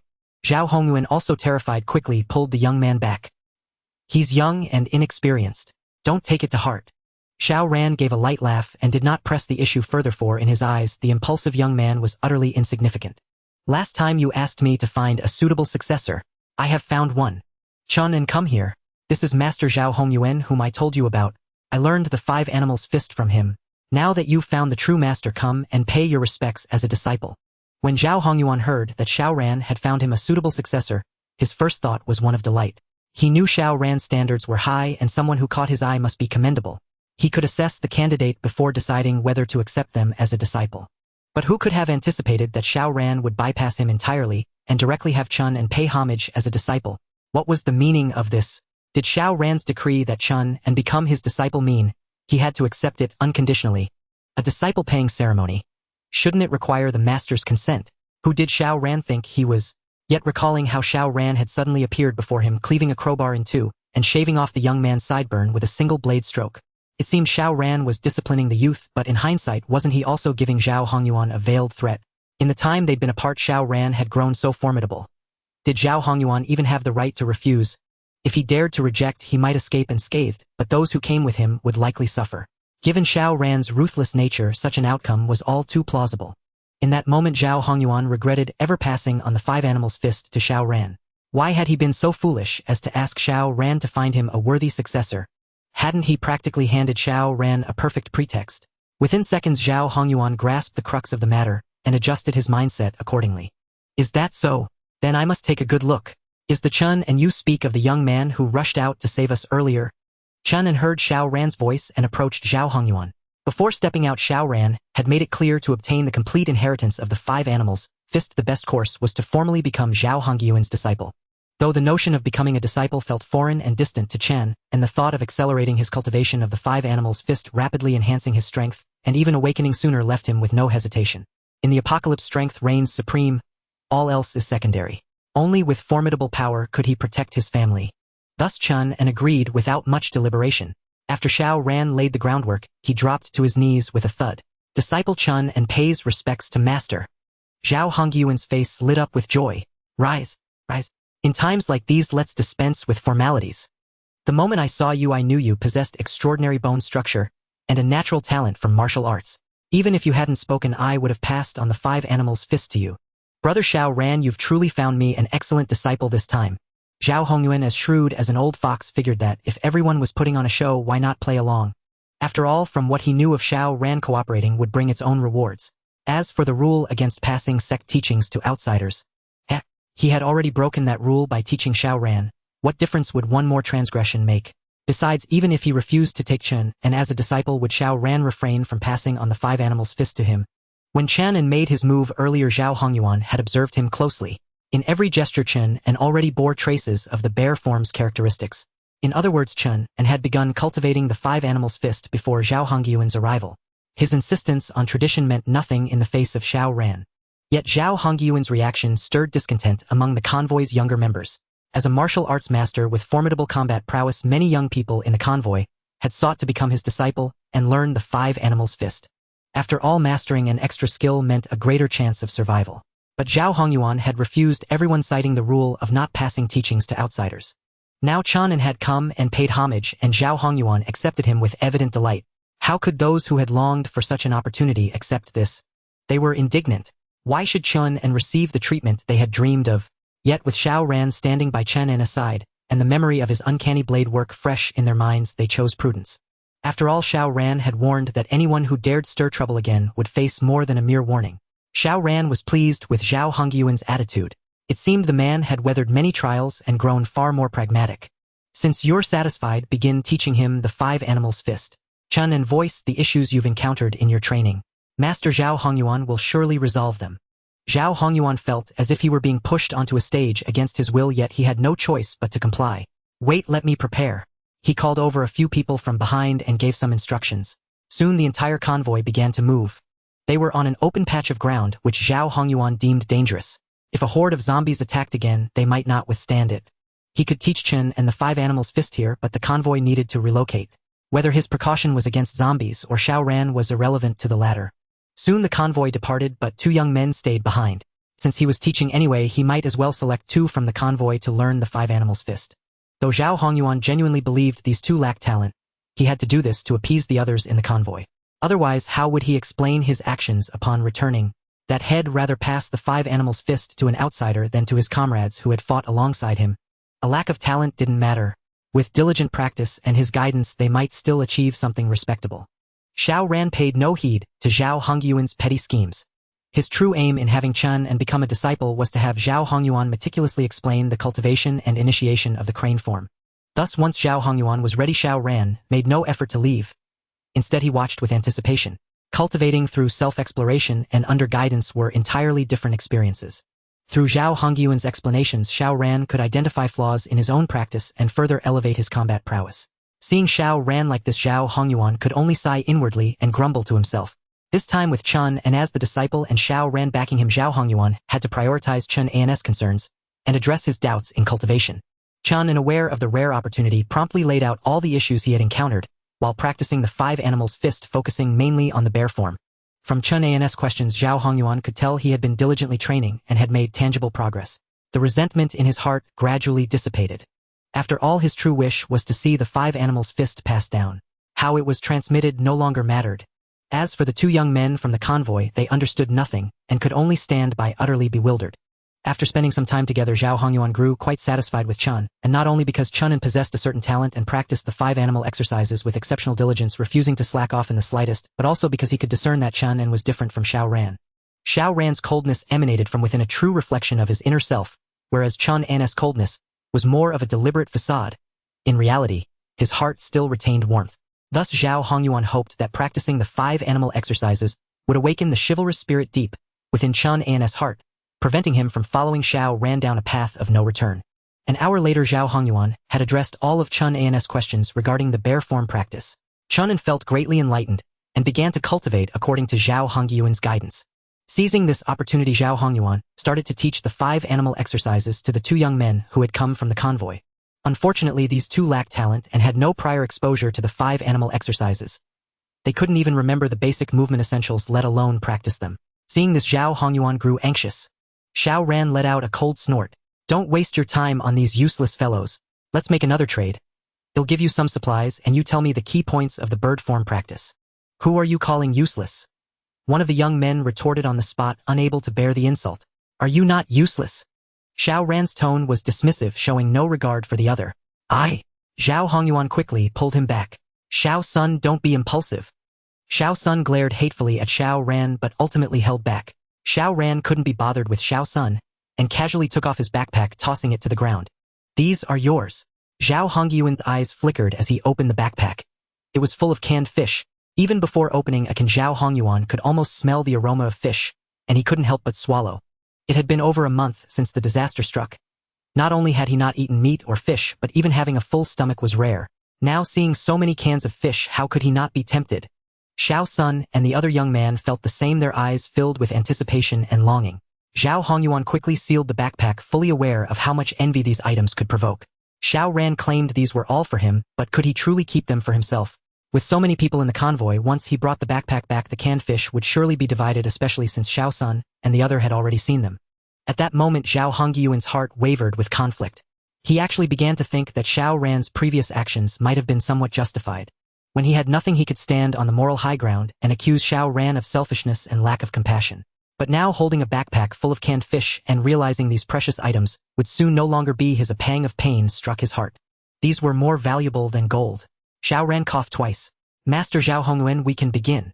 Zhao Hongyuan quickly took a deep breath, forcing himself to set the backpack aside and stop dwelling on these thoughts. Dwelling too much on such matters would truly affect his mindset. Alright, let me explain the key points of the bird form practice. According to Zhao Hongyuan, the 5 animal exercises evolved from the hunting or survival habits of 5 animals: the bird, deer, bear, tiger, and ape. Thus, to practice the exercises, one must understand the characteristics of these animals. Xiao Ran's quick mastery of the ape and bear forms was mainly because the ape form emphasizes agility, and the bear form emphasizes strength, which are somewhat similar to humans and thus easier to practice. However, the bird form emphasizes lightness and moving with the wind, an experience entirely foreign to humans, making it far more challenging than the bear or ape forms.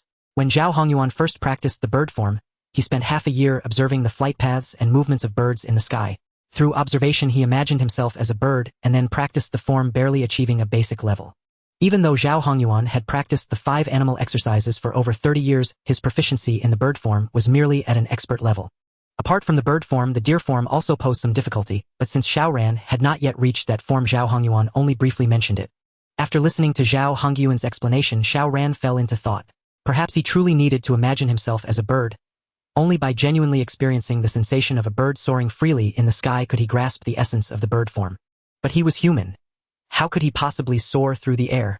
After much deliberation, it seemed his only option was to follow Zhao Hongyuan's advice and observe the flight trajectories and postures of birds. However, the problem was that birds were scarce in the city even before the apocalypse and even rarer afterward. Where could he find birds? As a last resort, he could search for video footage and repeatedly play it to contemplate the posture of birds in flight.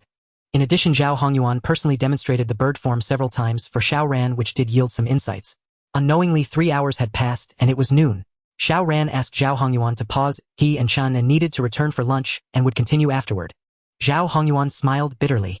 Xiao Ran and Chen could have lunch, but what about him? He and the people in the convoy now only ate 2 meals a day, and even then they weren't always full. Now that he had a good number of canned fish, but since Xiao Sun and the other had already seen them, he couldn't keep them all for himself.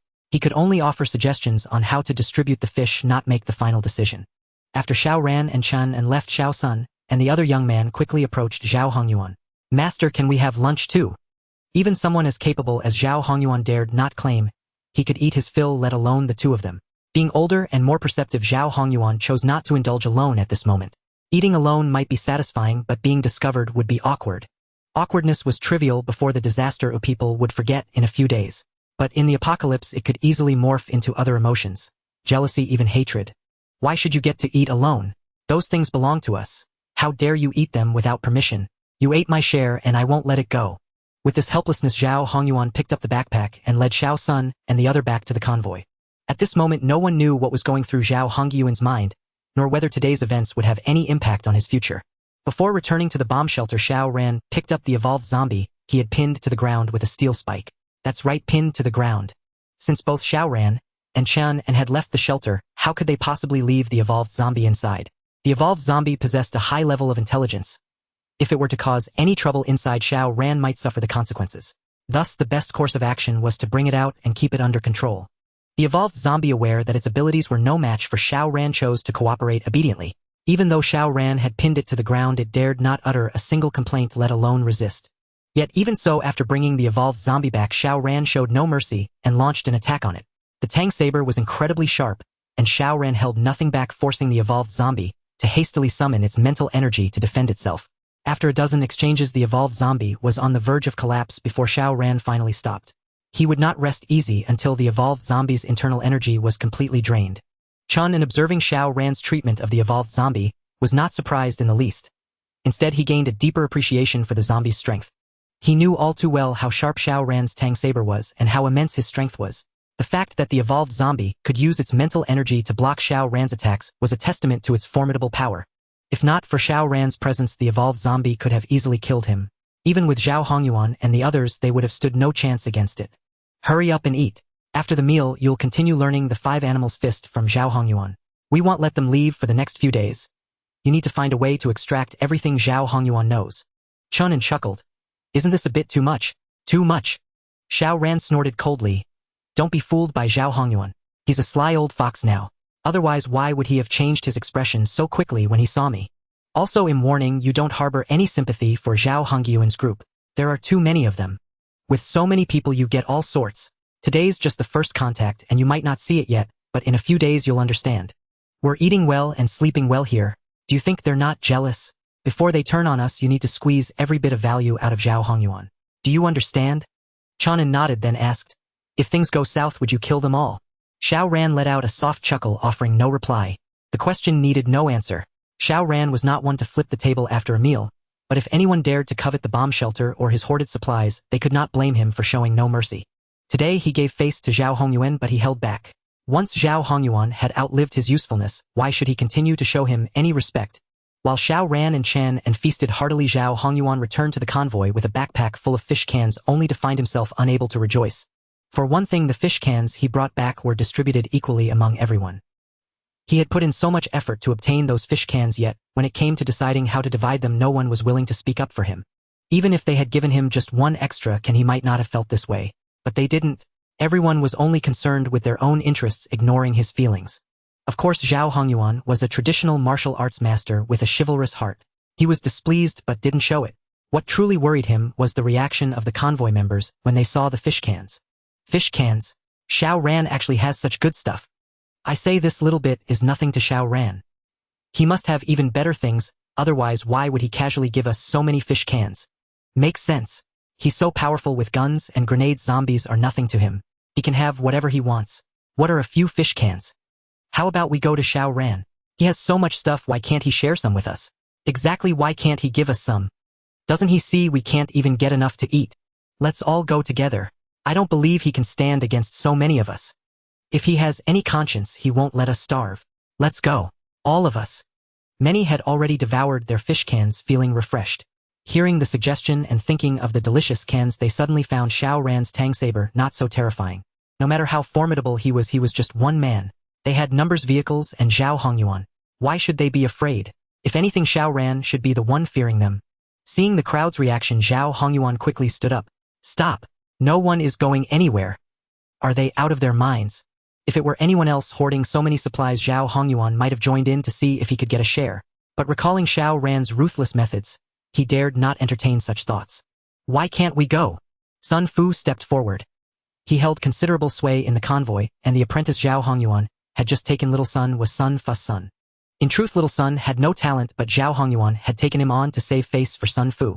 Master Zhao, you've seen it too. That kid Xiao Ran has plenty of supplies, and you're Chun-An's master. Asking him for some supplies isn't too much, is it? I'm doing this for everyone's sake. Don't you want to see everyone well fed? Zhao Hongyuan's heart sank. What he feared most was Sun Fu using this moral high ground to pressure him. The convoy members, unaware of Xiao Ran's true capabilities, would blindly follow Sun Fu, believing their numbers made them invincible. But this would set the entire convoy against Xiao Ran. A consequence Zhao Hongyuan dared not even imagine. Seeing Zhao Hongyuan fall silent, Sun Fu snorted and shoved him aside. Come on, let's all go find Xiao Ran. I want to see what this wet behind Thier's brat is made of. Let's go. Let's all go. Little Sun chimed in and others joined their momentum building. Zhao Hongyuan panicked, lunged forward and grabbed Sun Fu's arm.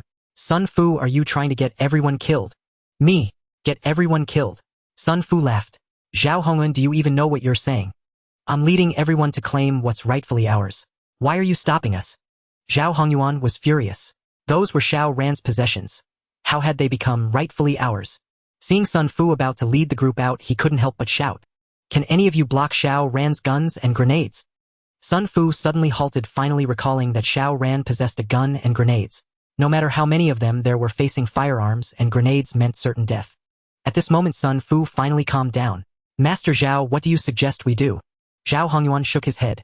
There's no way. Those belong to Xiao Ran, not us. Sun Fu frowned. Isn't Xiao Ran human too? Can he just watch so many of us starve to death? Zhao Hongyuan snorted. Starve to death? How could that happen? As long as we stick together, can't we find something to eat? Luoyang is vast. How could anyone starve? So you mean we should give up this chance? Sun Fu glanced at the discarded can on the ground. Such deliciousness lingered in his memory. How could he easily abandon it? Zhao Hongyuan said, "Let it go. I know Xiao Ran. He's cold by nature, devoid of any compassion, and would never part with even a scrap of supplies. If you dare show any hint of that intention, hell turn hostile on the spot." Yet Sun Fu still refused to give up. What if we just drive the bulldozer over there? If he turns hostile, well, fight him. If he wants share supplies, well, starve anyway. Might as well fight him. Yeah, fight him. I don't believe he'd dare take on so many of us. Xiao Sun started stirring again. Zhao Hongyuan furious kicked Xiao Sun 5 meters away. If you keep being so ungrateful, don't blame me for getting rough right now. How many times do I have to say it for you to listen? Xiao Ran kills without blinking. I've seen it with my own eyes. Anyone who tries to mess with him will be killed. Not just you. Even I would only meet my death if I faced Xiao Ran. Zhao Hongyuan's words finally calmed Sun Fu and the others. Originally Sun Fu held the highest prestige among them and was the convoy's leader. But Zhao Hongyuan, an outsider, commanded even greater respect, mainly because of his formidable combat prowess. He could take on over a dozen zombies alone without faltering. Now that Zhao Hongyuan admitted even he would die facing Xiao Ran, coupled with Xiao Ran's gun and grenade, Sun Fu and the others had to seriously reconsider whether confronting him was a good idea. Master Zhao, what should we do then? We can't just let it go, can we? Why should Xiao Ran feast while we scrape by on scraps, not even able to fill our bellies? Zhao Hongyuan sighed. All right, let me think of something. This afternoon Xiao Ran and Chen and are coming to learn boxing from me. They'll try to gauge his attitude. If he's reasonable, we'll organize a few people tomorrow to talk with him about helping us. If not, we drop it and never mention it again. Sun Fu thought it over. Fine, let's do that. At 2 in the afternoon Xiao Ran emerged with Chen, and as for the evolved zombie, Xiao Ran had nailed it to the ground again. Zhao Hongyuan arrived with Xiao Sun and another young man. Xiao Ran and Zhao Hongyuan shared an unspoken understanding. Without wasting words, Zhao Hongyuan began coaching Chen, and in the 5 animals boxing while the young man watched. Xiao Sun, seizing the opportunity, approached Xiao Ran. Brother Xiao Ran, those fish cans you brought out today were really fragrant. Xiao Ran gave Xiao Sun a cold glance, moved aside, and ignored him. Why bother? Wasn't he just after the fish cans? But did he even have the nerve to ask Xiao Ran for anything? If it weren't for needing Zhao Hongyuan to guide Shenana's training, Xiao Ran would have disabled Xiao Sun for his attitude alone. Only by killing everyone who dared covet his supplies could he deter the rest. Xiao Sun cursed inwardly at Xiao Ran's demeanor. If not for knowing Zhao Hongyuan was no match for Xiao Ran, he might have already struck. Since Xiao Ran wouldn't cooperate, let Zhao Hongyuan negotiate. If talks failed, they wouldn't hesitate to act ruthlessly. He didn't believe Xiao Ran could defeat so many of them alone. Even with a gun and grenades, if they all rushed at once, could Xiao Ran react in time? Xiao Ran snorted coldly and went over to Zhao Hongyuan. Master Zhao, come here. I need to talk to you. Although Zhao Hongyuan had accepted Xiao Sun as a disciple, Xiao Sun showed him no respect, refusing to call him master and speaking casually. Zhao Hongyuan felt displeased but said nothing. Approaching Xiao Sun, he asked, "What's up?" Xiao Sun said, "You should go talk to Xiao Ran now." Zhao Hongyuan wanted to refuse, thinking the timing was off. Better to wait until Xiao Ran had questions about the boxing and came to him, then mention it to minimize hostility. But Xiao Sun, growing impatient, didn't care. Xiao Sun's attitude reflected Sun fuss. All right, I'll talk to Xiao Ran. Zhao Hongyuan resigned, told Chen and to practice alone, and walked toward Xiao Ran. Xiao Ran had already noticed Zhao Hongyuan's reaction, and linking it to Xiao Sun's earlier behavior, guessed the situation. Were you forced to come? Before Zhao Hongyuan could speak, Xiao Ran asked first. Zhao Hongyuan gave a bitter smile. Looks like you already know. Honestly, sometimes I really envy you. You live more freely than I do, without overthinking, following your heart, never feeling tired. You could do the same. Me, I can't. Zhao Hongyuan shook his head. I'm not as cold-blooded as you. Xiao Ran smiled. Right, I'm cold-blooded, but that's the only way to survive. Look at you. A martial arts master, far stronger than them, yet you're always constrained by them. Why? If I'm not mistaken, those fish cans I gave you were all shared among them, weren't they? Did they give you even one extra? Zhao Hongyuan's expression shifted again, his discontent stirred. Xiao Ran continued. You admitting you envy me shows your mindset has changed. You're no longer the passionate, chivalrous master Zhao Hongyuan. Now you're just a small figure struggling to survive in the apocalypse. You want a better life for yourself, and you have the ability, but you don't dare because you fear others' judgment. Even in the apocalypse, you still care about what others think. Let me ask you, can their opinions fill your stomach? Can they make your life better? Can they help you protect those you want to protect? No, they can do nothing. Others' opinions only give you a good reputation when you help them. Once you're useless, they'll discard you without hesitation like trash. Now tell me, do you still want to live the way you did before? Xiao Ran's words left Zhao Hongyuan speechless, for he had guessed every thought in his mind. He no longer wished to continue like this. He too hoped for a better life. Yet he also did not want to become someone like Xiao Ran. Such a person was too selfish, too cold-blooded. From Zhao Hongyuan's reaction, Xiao Ran could tell he was wavering, but not entirely so, and thus he added fuel to the fire. You are a master of traditional martial arts. In this apocalypse, you should be able to play a greater role, leading more people to survive, even to live better. But now you are constrained by others at every turn. Is this what you want? Think it over carefully. Once you have made up your mind, give me an answer. I can help you eliminate those who stand in your way, and make you the true leader of these people. Zhao Hongyuan's expression trembled as Xiao Ran had seen through his thoughts again. He would not become someone like Xiao Ran for his own benefit, but what if it was for the benefit of more people? Sun Fu had little skill, yet he refused to relinquish power, and was always wary of Zhao Hongyuan, leaving Zhao Hongyuan in an awkward position within the convoy. On the surface, everyone respected him, called him Master Zhao, and listened to his advice on everything, but in reality Sun Fu had the final say. When attacked by zombies, Sun Fu would hide in the safest spot, while Zhao Hongyuan had to rush to the most dangerous places to protect the others. Comparing the two, everyone could clearly see who the true leader was. Xiao Ran said this because in his past life, Zhao Hongyuan had become the leader of a survivor base, and was extremely possessive of power, allowing no one to interfere. Zhao Hongyuan had not yet reached that stage, nor did he possess the corresponding combat strength, but that did not prevent such thoughts from lurking deep within his heart. What Xiao Ran needed to do was to stir up those thoughts within Zhao Hongyuan, hastening his transformation into the person Xiao Ran remembered, so that dealings with him in the future would be smoother. The current Zhao Hongyuan still harbored a sense of chivalry, making it difficult for him to see eye to eye with Xiao Ran on many matters, and thus cooperation was out of reach. But a Zhao Hongyuan who valued power above all else was a potential ally. Xiao Ran would not infringe upon his authority, and Zhao Hongyuan would not meddle in Xiao Ran's decisions. This was the foundation of their cooperation. After planting a seed in Zhao Hongyuan's mind, Xiao Ran fell silent. Zhao Hongyuan stood there for a few seconds, deep in thought, before finally turning and walking away. Xiao Sun hurried over. How did it go? What did you talk about? Not well. Zhao Hongyuan shook his head. Xiao Ran didn't agree. He didn't agree. What right does he have to refuse? What gives him the right to hoard so many supplies? Damn it. Do you believe he'll just... Seeing Xiao Sun's reckless outburst, Zhao Hongyuan quickly covered his mouth. Keep your voice down. Do you have a death wish? Wait, he'll go see Xiao Ran again at 5 o'clock to gauge his attitude. If it's still a no, then tomorrow do whatever you want. I won't interfere. Xiao Sun snorted coldly and turned away. I hope Xiao Ran knows what's good for him by then and doesn't force us to take action. Seeing Xiao Sun's stubborn attitude, Zhao Hongyuan sighed inwardly. How could there be people like this? Zhao Hongyuan was distracted all afternoon so much, so that even Chun noticed. Xiao Ran understood this as well, so he did not seek out Zhao Hongyuan again. He believed Zhao Hongyuan would make the right choice.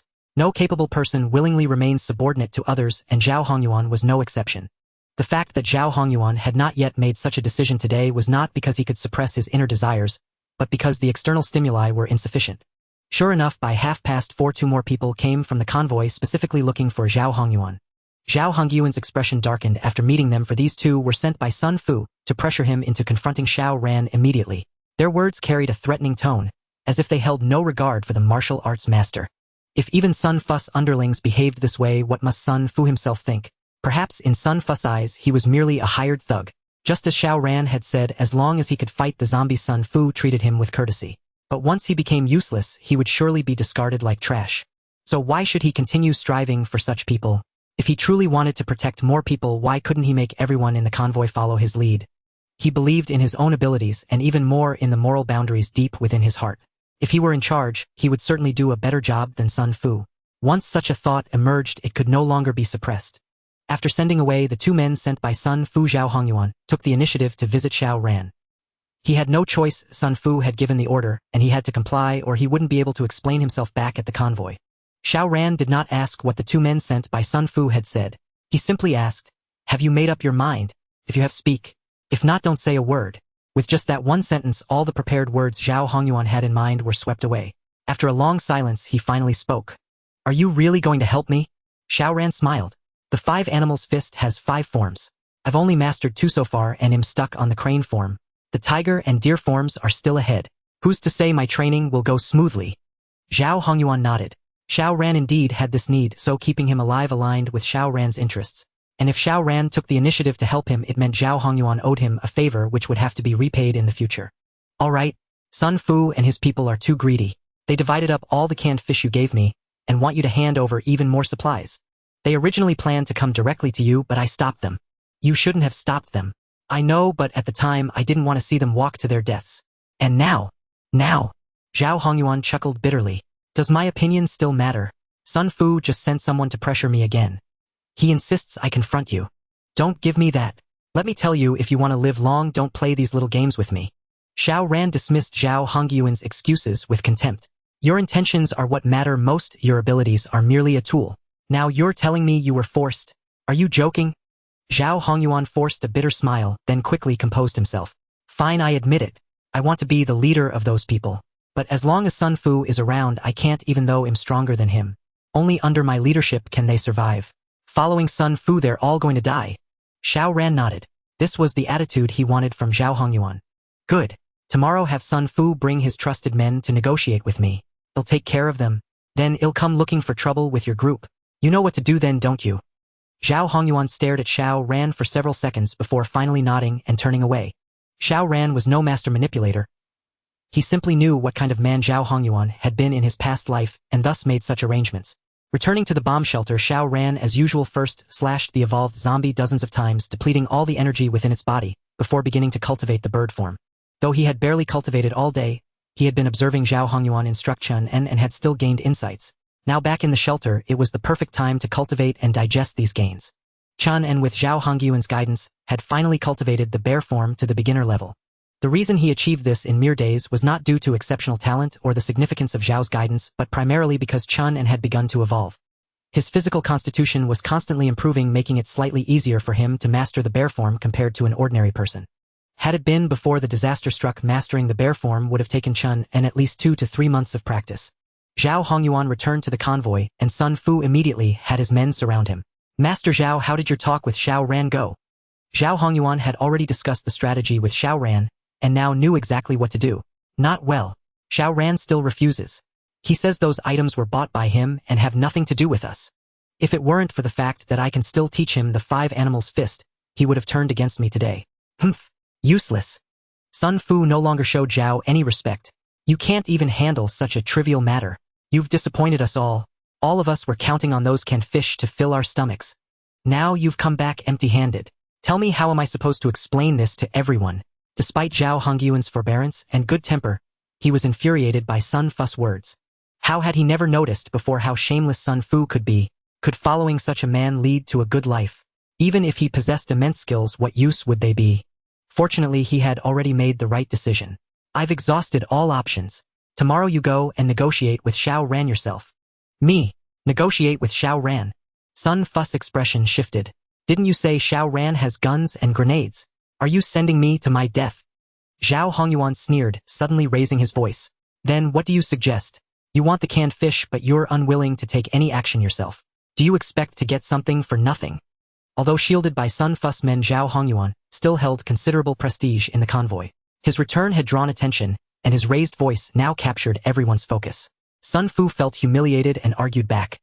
When did I ever say I wanted something for nothing? Since you can't do it, I'll go talk to Xiao Ran myself. I refuse to believe that Xiao Ran all alone would dare to turn against all of us.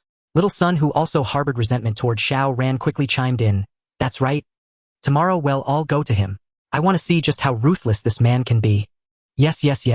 Let's all go. The people around them also voiced their agreement, eager to get their share of the canned fish. Witnessing this scene, Zhao Hongyuan sneered inwardly, but remained silent, retreating quietly to a corner. Let Sun Fu and his men cause a commotion. When they provoked Xiao Ran enough, and when Xiao Ran resorted to killing, he would step in to salvage the situation. Then he would replace Sun Fu and become the true leader. That evening, Sun Fu summoned all those close to him, 9 people in total. Including himself and Little Sun, there were 11. The 11 of them huddled together, whispering and plotting for a long time. Zhao Hongyuan observed it all, silently memorizing their identities. If Xiao Ran failed to kill them all tomorrow, he would find a way to eliminate them himself. Having made his decision, he could not afford to leave any loose ends. At that moment, he finally understood why Xiao Ran was so ruthless and merciless toward others. If most people in this world were like Sun Fu, then Xiao Ran's methods were indeed justified. Only by eliminating all those with malicious intentions could the remaining people unite more closely. The night passed quietly. In the morning Xiao Ran and Chen and had breakfast and brought the evolved zombie out again.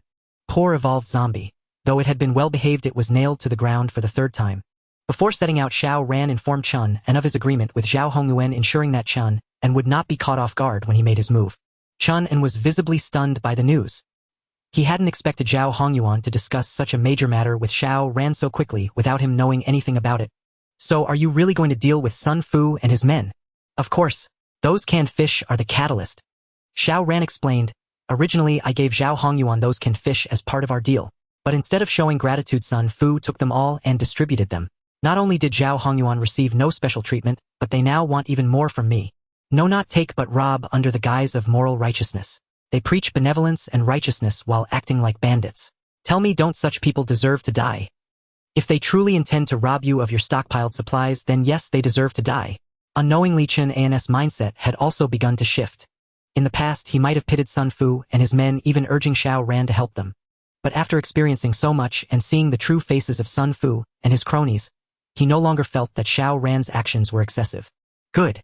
Since you feel the same way, you don't need to fight when I make my move. Just protect yourself. No, I think I can try. Oh. Xiao Ran was somewhat surprised. He had expected Chen and to merely not object, but never thought he would want to participate personally. This was unlike Chen-An's previous temperament. Chen-An said, what you said before. I thought it was too extreme then, but now I see it's not extreme at all. I want to become stronger. That requires not only formidable strength but also a strong heart. So I cannot back down. Good. It's best that you've come to this realization. But be careful. This time we're clearing obstacles for Zhao Hongyuan. He'll take the lead and you just seize the opportunities. Xiao Ran slightly adjusted the plan. After they came out, he specifically picked up the evolved zombie and ordered it to keep an eye on Chen-An's safety. If Chen-An was in danger, the zombie was to intervene, or otherwise, there would be consequences when Xiao Ran returned. The poor evolved zombie could only nod, not daring to voice any objection. On Xiao Ran's side, it was still just him and Chen, but Sun Fu had brought everyone he had. Helpless, he knew Xiao Ran had a gun and grenades. How could he feel secure without bringing more people? What's more absurd was that he had even driven over 2 bulldozers and a truck, creating quite a spectacle. When Xiao Ran saw this from a distance, he couldn't help but smile. See that? Sun Fu is trying to show off his strength. Chen-An also chuckled. If it were an ordinary person, they might have been intimidated by Sun Fu's display, but even Chen-An didn't find this show of force daunting anymore. Zhao Hongyuan stood in the front row, but at the very edge, which showed he was being ostracized. Xiao Ran acted as if he hadn't seen Sun Fu's display at all, swaggering forward. Zhao Hongyuan, what's the meaning of this? Didn't you say you'd only bring 2 apprentices? Before Zhao Hongyuan could speak, Sun Fu cut in.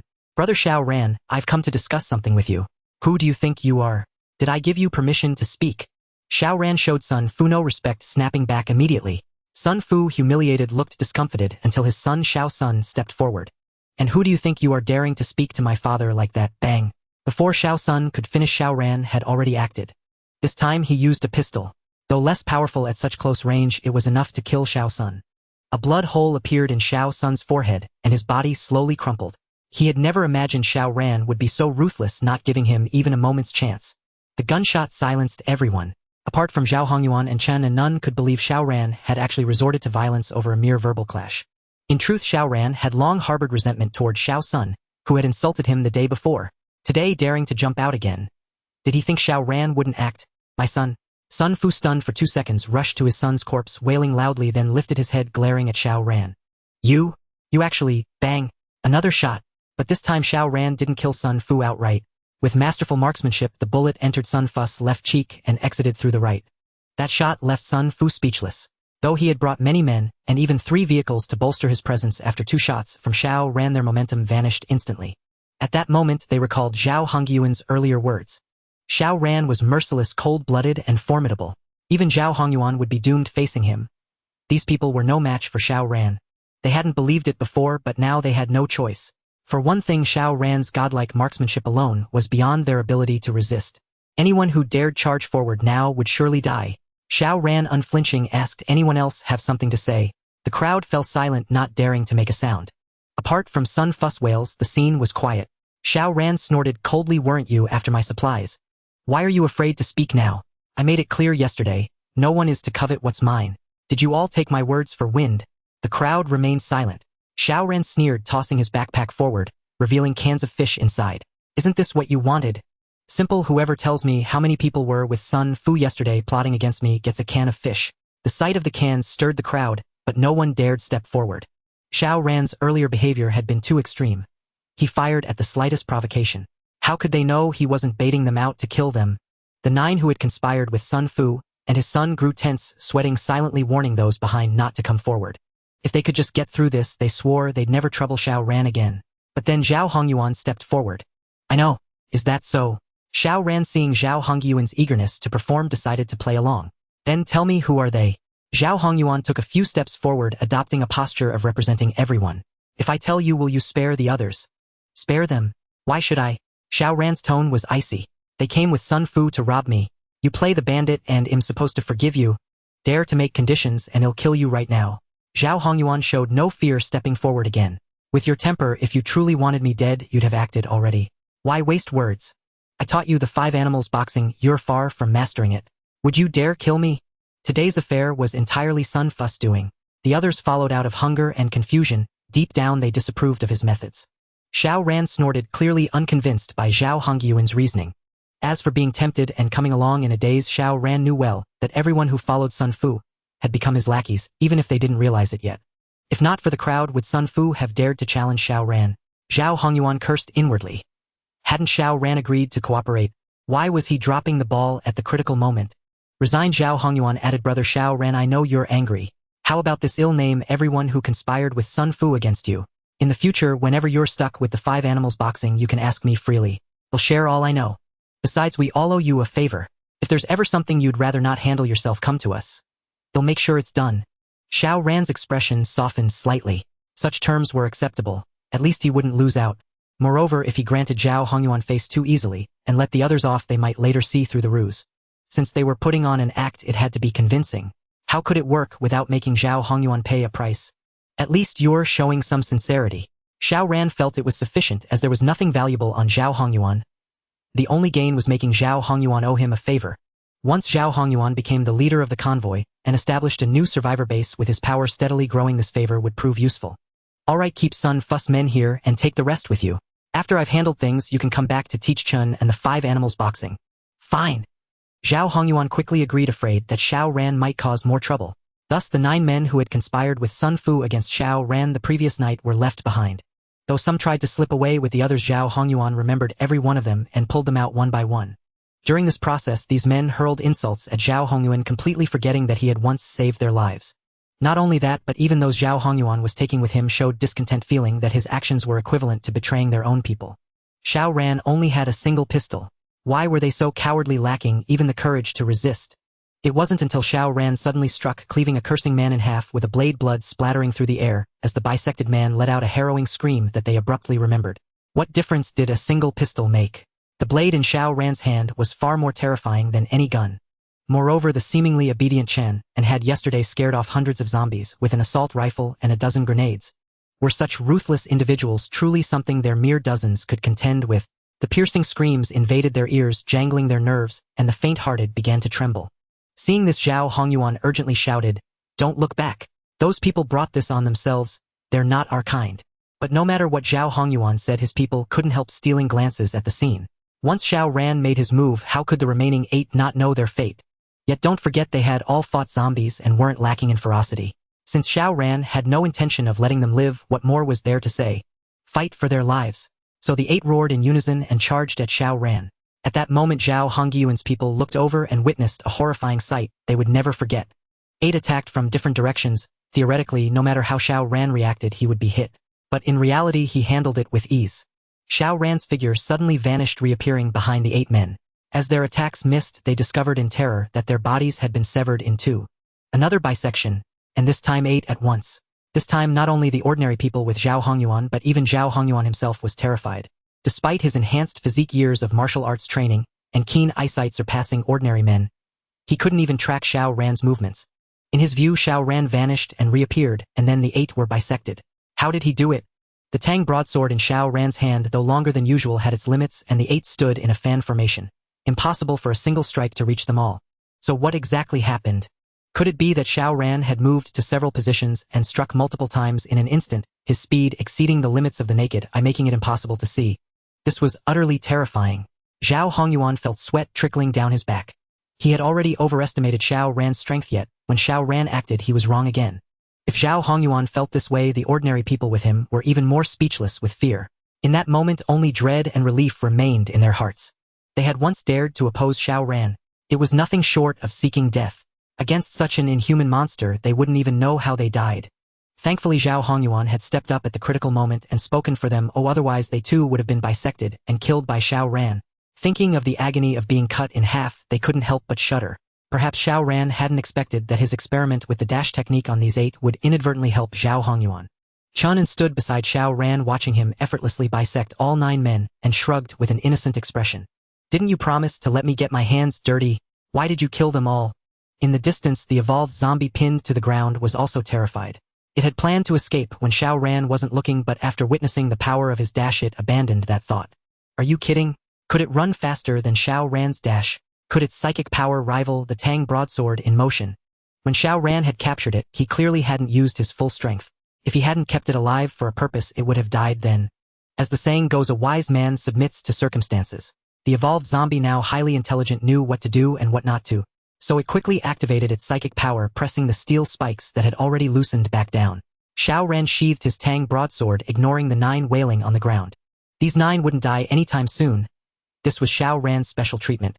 After all, he was short on supply points. If he didn't torment these willing donors, how could he gather enough points? He walked up to Sun Fu, who was paralyzed with fear, his eyes losing their spark, and stepped on his head. "Sun Fu, anything to say?" Hearing the voice, Sun Fu's eyes refocused, but the sight of Xiao Ran made him shriek in terror. Unfortunately, with both cheeks pierced and half his tongue mangled, his voice was completely distorted, impossible to tell if it was speech or screams. But it didn't matter. Xiao Ran had spared Sun Fu's life to make him contribute more. Sun Fu regretted everything. If only he had known Xiao Ran was so formidable and ruthless, he would never have harbored such thoughts yesterday. Now he had lost everything. Besides regret, there was fear. After his scream, he quickly knelt, kowtowing fervently to Xiao Ran, making garbled sounds. Though unintelligible, Xiao Ran knew he was begging for mercy. But it was too late. No one could save him now. Xiao Ran bore no deep enmity or hatred towards Sun Fu, yet that did not prevent him from reaping supply points from Sun Fu. If a reason must be given, it could only be that Sun Fu was too greedy. Lacking sufficient combat prowess and unable to curb his inner avarice, he vainly attempted to occupy the moral high ground, compelling Xiao Ran to provide supplies while he himself garnered prestige among the crowd. His scheme was well conceived, but unfortunately Xiao Ran was not one to be easily bullied. Just as Xiao Ran was fretting over where to gather supply points, Sun Fu delivered himself to his doorstep. What could be more delightful than this? Xiao Ran paid no heed to the 9 men who had been cleaved in twain, for they were doomed to die, and after death their remains would be devoured by zombies. The key point was that those 9 individuals had provided Xiao Ran with nearly 4,000 supply points, greatly lifting his spirits.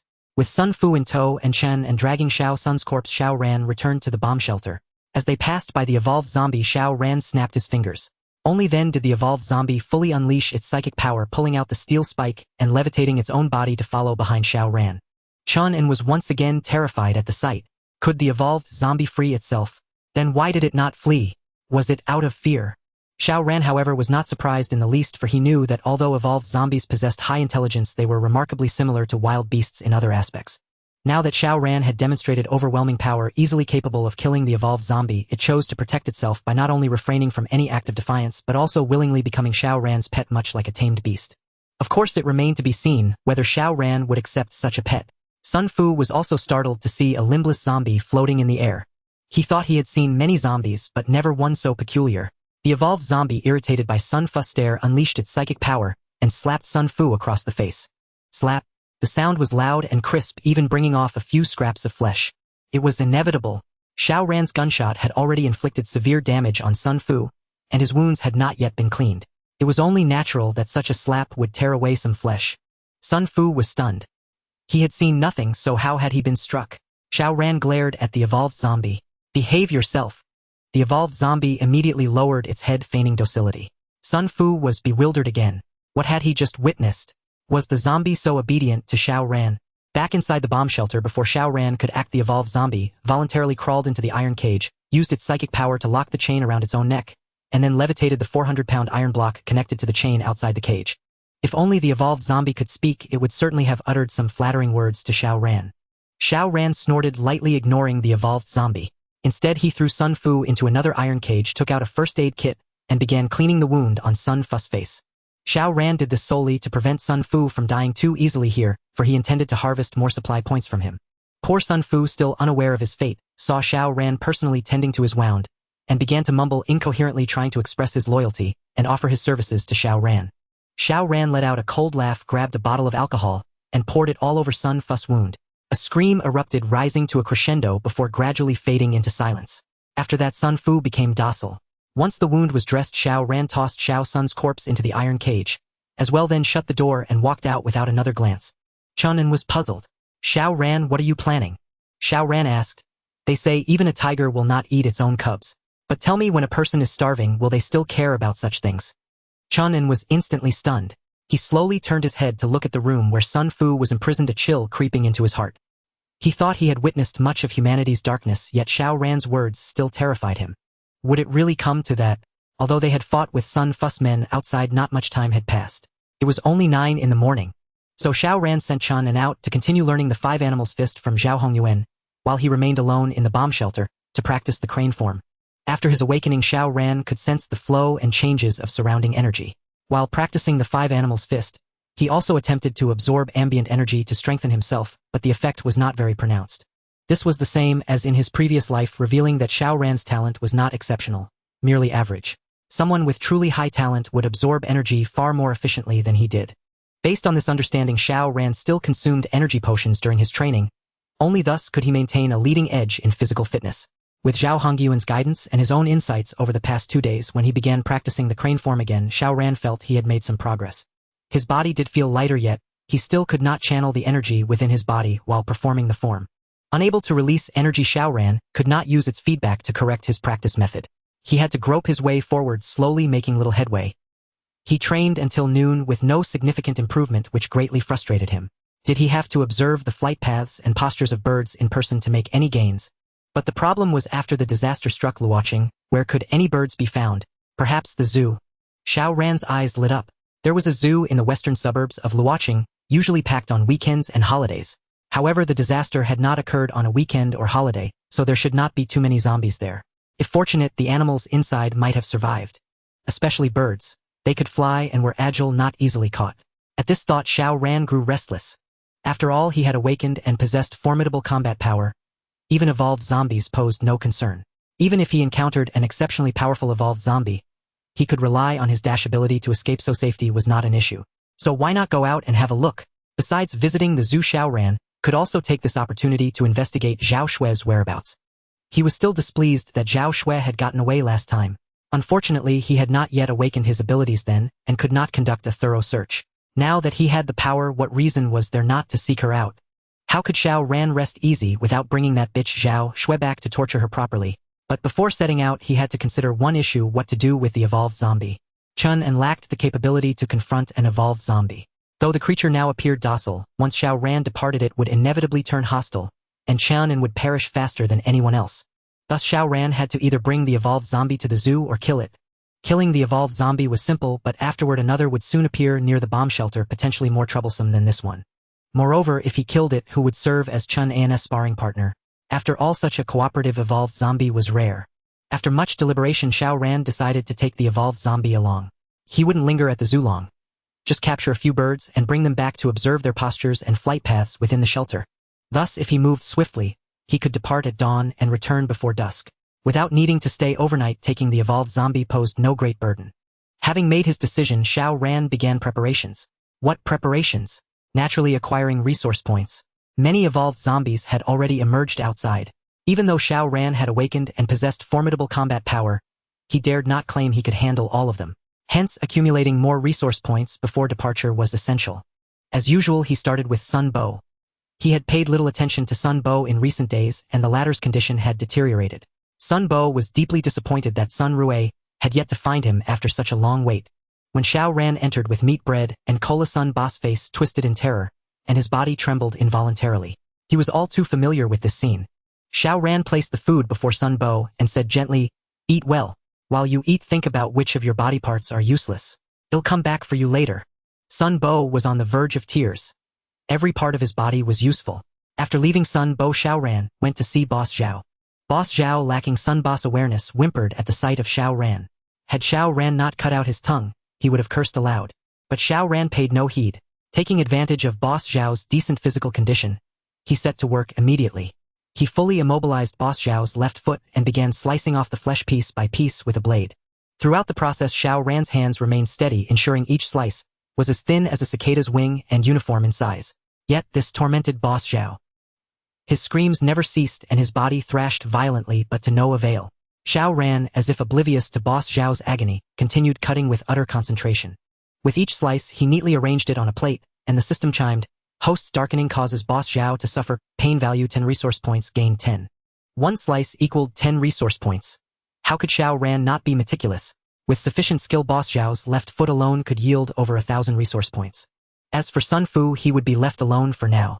Breaking his psychological defenses using Little Sun's corpse required time, but the moment of collapse would bring Xiao Ran a substantial harvest of resource points. After collecting over 1,000 resource points from Boss Zhao, Xiao Ran returned to Sun Bo. Well, have you decided? Sun Bo hastily pleaded. Xiao Ran, please spare me. Kill me if you must, but stop torturing me. I'm breaking down, I can't hold on. Is that so? Don't rush. Xiao Ran took Sun Boss please lightly. Last time I cut off your right foot and sent it to your father, yet he hasn't reacted. Do you think he truly cares about you? I wonder if you're even his biological son. I am. I absolutely am. At the mention of Sun Rue, Sun Bo clung to it like a lifeline. Xiao Ran, let's negotiate. Release me and I'll give you money. As much as you want. My family is wealthy. That factory alone is worth tens of millions. We have other businesses, properties, and shops. If you let me go, I'll give you 100 million. How about 100 million? Xiao Ran shook his head. Had the catastrophe not struck, 100 million would have been tempting. He could have hoarded supplies. But now, money was worthless paper, a string of meaningless numbers. Save your strength. Otherwise, when I start, you might not be able to scream. Since you refuse to choose, I'll do as before. Cut off that thing down there. You won't need it anyway. No, no. Sun Bo broke down again. My nose. My nose is useless. Cut off my nose. There, that's right. I give you a chance, you must cherish it. Otherwise next time I won't let you choose. Xiao Ran produced a scalpel. Bear with it. It'll be quick. Half an hour later, Sun Bo had lost his nose and Xiao Ran had gained 350 resource points. A fair deal. At 5 in the afternoon, Xiao Ran summoned Chen and back and instructed Zhao Hongyuan to keep the convoy nearby without leaving, as he might need him at any moment. Zhao Hongyuan had completely lost his defiance toward Xiao Ran. Whatever Xiao Ran said, he obeyed without question. After bringing Chen and back, Xiao Ran told him he would be leaving tomorrow, taking the evolved zombie with him. The bomb shelter would be left with only Chen, and who must remain cautious and never open the door no matter what happened. Xiao Ran emphasized that no matter what, included Zhao Hongyuan and his men being attacked by zombies and in mortal danger. Chen and nodded. After these days together, he had grasped Xiao Ran's temperament and understood which things were absolutely forbidden. Then Xiao Ran mentioned Sun Bo and Boss Zhao instructing Chen and to look after them tomorrow, mainly ensuring they didn't die. If they died, there would be no more fun. Chen and nodded again. His hatred for Boss Zhao had reached its peak, and he knew exactly what to do. After everything was settled, Xiao Ran and Chen and returned to their respective rooms. Chen and practiced the 5 animals boxing. With Zhao Hongyuan's guidance, his progress had accelerated significantly. Xiao Ran did not practice the boxing, but instead carefully sensed the energy fluctuations around him. The 5 animals boxing was formidable, but to fully unleash its power, one needed the support of energy. In other words, energy was the foundation of strength. Since Xiao Ran had become an ability user and could sense energy, he naturally focused his cultivation on it. In his past life, people had created different cultivation methods based on how energy flowed within the body, each achieving distinct effects. As a first-rank ability user, Xiao Ran had some research in this area, but it was not deep. His combat power had been low, and he had to flee constantly, with Zhao Xue leaving little time or mind for such studies. But now, with combat power far exceeding ordinary people, and a relatively safe environment, Xiao Ran had the leisure to delve into these matters. In fact, when practicing the 5 animals boxing, the direction of energy flow within his body had already pointed him toward a cultivation path. However, the energy flow differed between the ape form and the bear form, which troubled Xiao Ran. If the bear and ape forms differed, then the bird, deer, and tiger forms likely did as well. Would he have to try 5 different cultivation methods to master the 5 animals boxing? Until bedtime, Xiao Ran made no progress in his research on energy, finding no clues. However, before sleeping, he did not forget to beat the evolved zombie.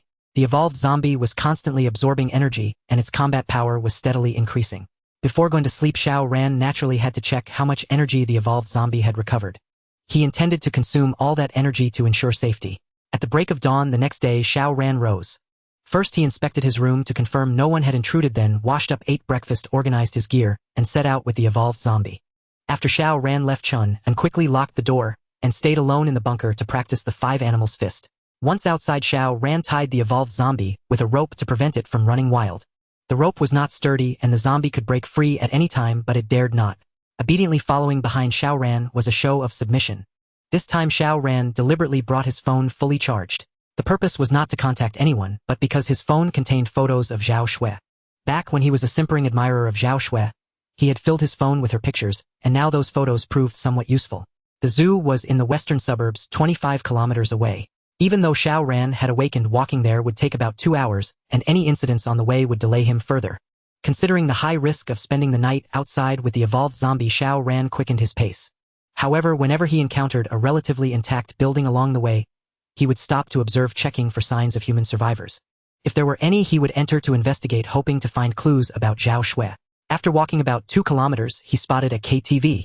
The KTV was only 3 stories high, and had not been severely damaged by the earthquake, remaining largely intact. What truly made Xiao Ran stop was the main entrance blocked by various furniture. Blocking the entrance with furniture effectively prevented zombies from breaking in, so there were likely survivors inside the KTV. Since people were there, he decided to check it out. Xiao Ran circled the KTV and soon found a small door at the back. It was locked from the inside, but that did not trouble him. He kicked the evolved zombie and said, "Come on, unlock it." The zombie did not mind being used as a locksmith and quickly used its psychic power to open the door from inside. Thus Xiao Ran entered without any effort. The city's power supply had long been cut off, leaving the KTV pitch black, almost impossible to see. However, after awakening, Xiao Ran's physical abilities had more than doubled and his vision and hearing had improved. Although he could not see everything clearly in the dark, he could discern many details. As he ascended the stairs to the 2nd floor, he heard whispers from a room. "Did you just hear that? It sounded like someone opening a door." "No, I didn't. Who would be opening doors at this hour? The streets are full of zombies. There's no one out there." "But I really did hear it.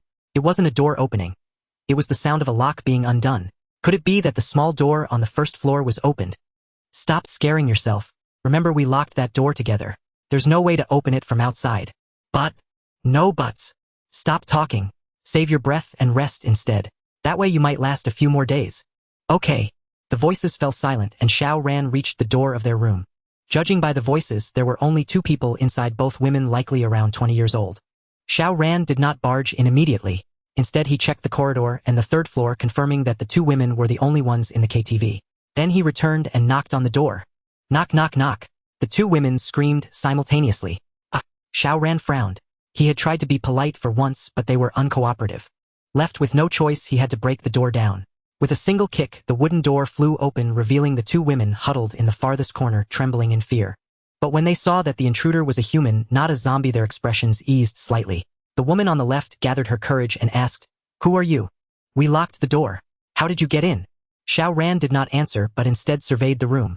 The 2 women were in a corner with scattered open snacks and bottled water on the floor. It seemed that when the zombie outbreak began, these 2 were lucky enough to take refuge here, blocking the main entrance and locking the small door, surviving on the KTV snacks and drinks. If Xiao Ran had not found them once the snacks ran out, they would either starve or be killed by zombies if they ventured out. No other options. Despite their desperate situation, they had not turned on each other, but supported one another, which was quite rare. But so what? Xiao Ran had no intention of taking them with him. "Quiet down. I have one question and then I'll leave." The woman on the left spoke again. "Go ahead. If we know, we'll tell you." Xiao Ran pulled out his phone, showed them Zhao Xue's photo and held it before them. "Have you seen this woman?"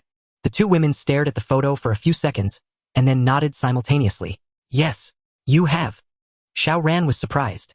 Was his luck really that good? "When? Where?" "Right here." The woman on the left said, "About a month ago, we had just started our shift and were in a meeting with the supervisor when the manager brought a woman in. It was her, Zhao Xue, I think." "Yes, Zhao Xue." Hearing this, the hope that had risen in Xiao Ran's heart was dashed. What use was it to have seen Zhao Xue before the disaster? Nevertheless, he asked, "And then, did you see her afterward?" "She came to work for a few more days, but she was cunning. Word has it she latched onto some rich man and stopped coming to work. That's it. That's all." Xiao Ran shook his head and turned to leave, disappointed by the outcome. Wait, sir. Why are you looking for her? The world outside is a mess. It's useless to find her now. The woman on the left boulder stepped forward. If you're not related to her, you could take me instead. Zhao Xue is just a naive college student who doesn't know how to please anyone. Choose me. I can do anything. Get lost. In the apocalypse, how could Xiao Ran possibly take on a burden, especially one from a place like the KTV? Scolded by Xiao Ran, the woman dared not act rashly again and obediently returned to her corner. Sister, when we've only just met him, how could you say something like that? This came from the woman who sounded even more delicate. The one called sister when explained. Bing bing, you just don't get it. What's the situation outside now? Who can just wander around freely? But look at this man. He came here alone, opened our door, and we didn't even notice him until he reached our doorstep. That means he's definitely no ordinary person. As women in such circumstances, do we really think we can survive on our own? Of course we rely on men. If we serve a man, well, how could he let us starve? It's just that he didn't agree. If he had, we sisters would have joined forces. I'm sure we could have won him over. Sister won, but no buts. I know you're new and still a virgin holding back. But don't forget we have nothing now. If you can't let go, you'll only be waiting for death. The woman called Bing Bing fell silent. At that moment, Xiao Ran had just reached the bottom floor, having overheard their entire conversation clearly. Such thoughts were all too normal in the apocalypse. Many others had done far worse things just to survive. But what truly piqued Xiao Ran's interest wasn't their talk. It was the name Bing Bing. In his past life, Xiao Ran knew of a powerful ability user named Bing Bing. She had awakened an exceptionally rare ice power with combat prowess so formidable that she rivaled even Wei Yun, earning her the title of the Extreme Ice. According to rumors, the Extreme Ice had been an extremely weak woman before her awakening, possessing no combat ability whatsoever. It was only after a tremendous shock that she suddenly awakened and gradually grew into the mighty Extreme Ice. Xiao Ran suspected that the woman named Bing Bing upstairs might just be the Extreme Ice. Unfortunately, he had no proof. If there were evidence that Bing Bing was indeed the Extreme Ice, Xiao Ran might consider taking her back and using certain methods to fully subdue her. Even without evidence, it didn't matter.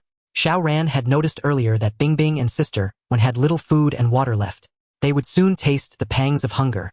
If Bing Bing truly was the Extreme Ice, changes would surely occur in the coming days. So Xiao Ran didn't need to rush.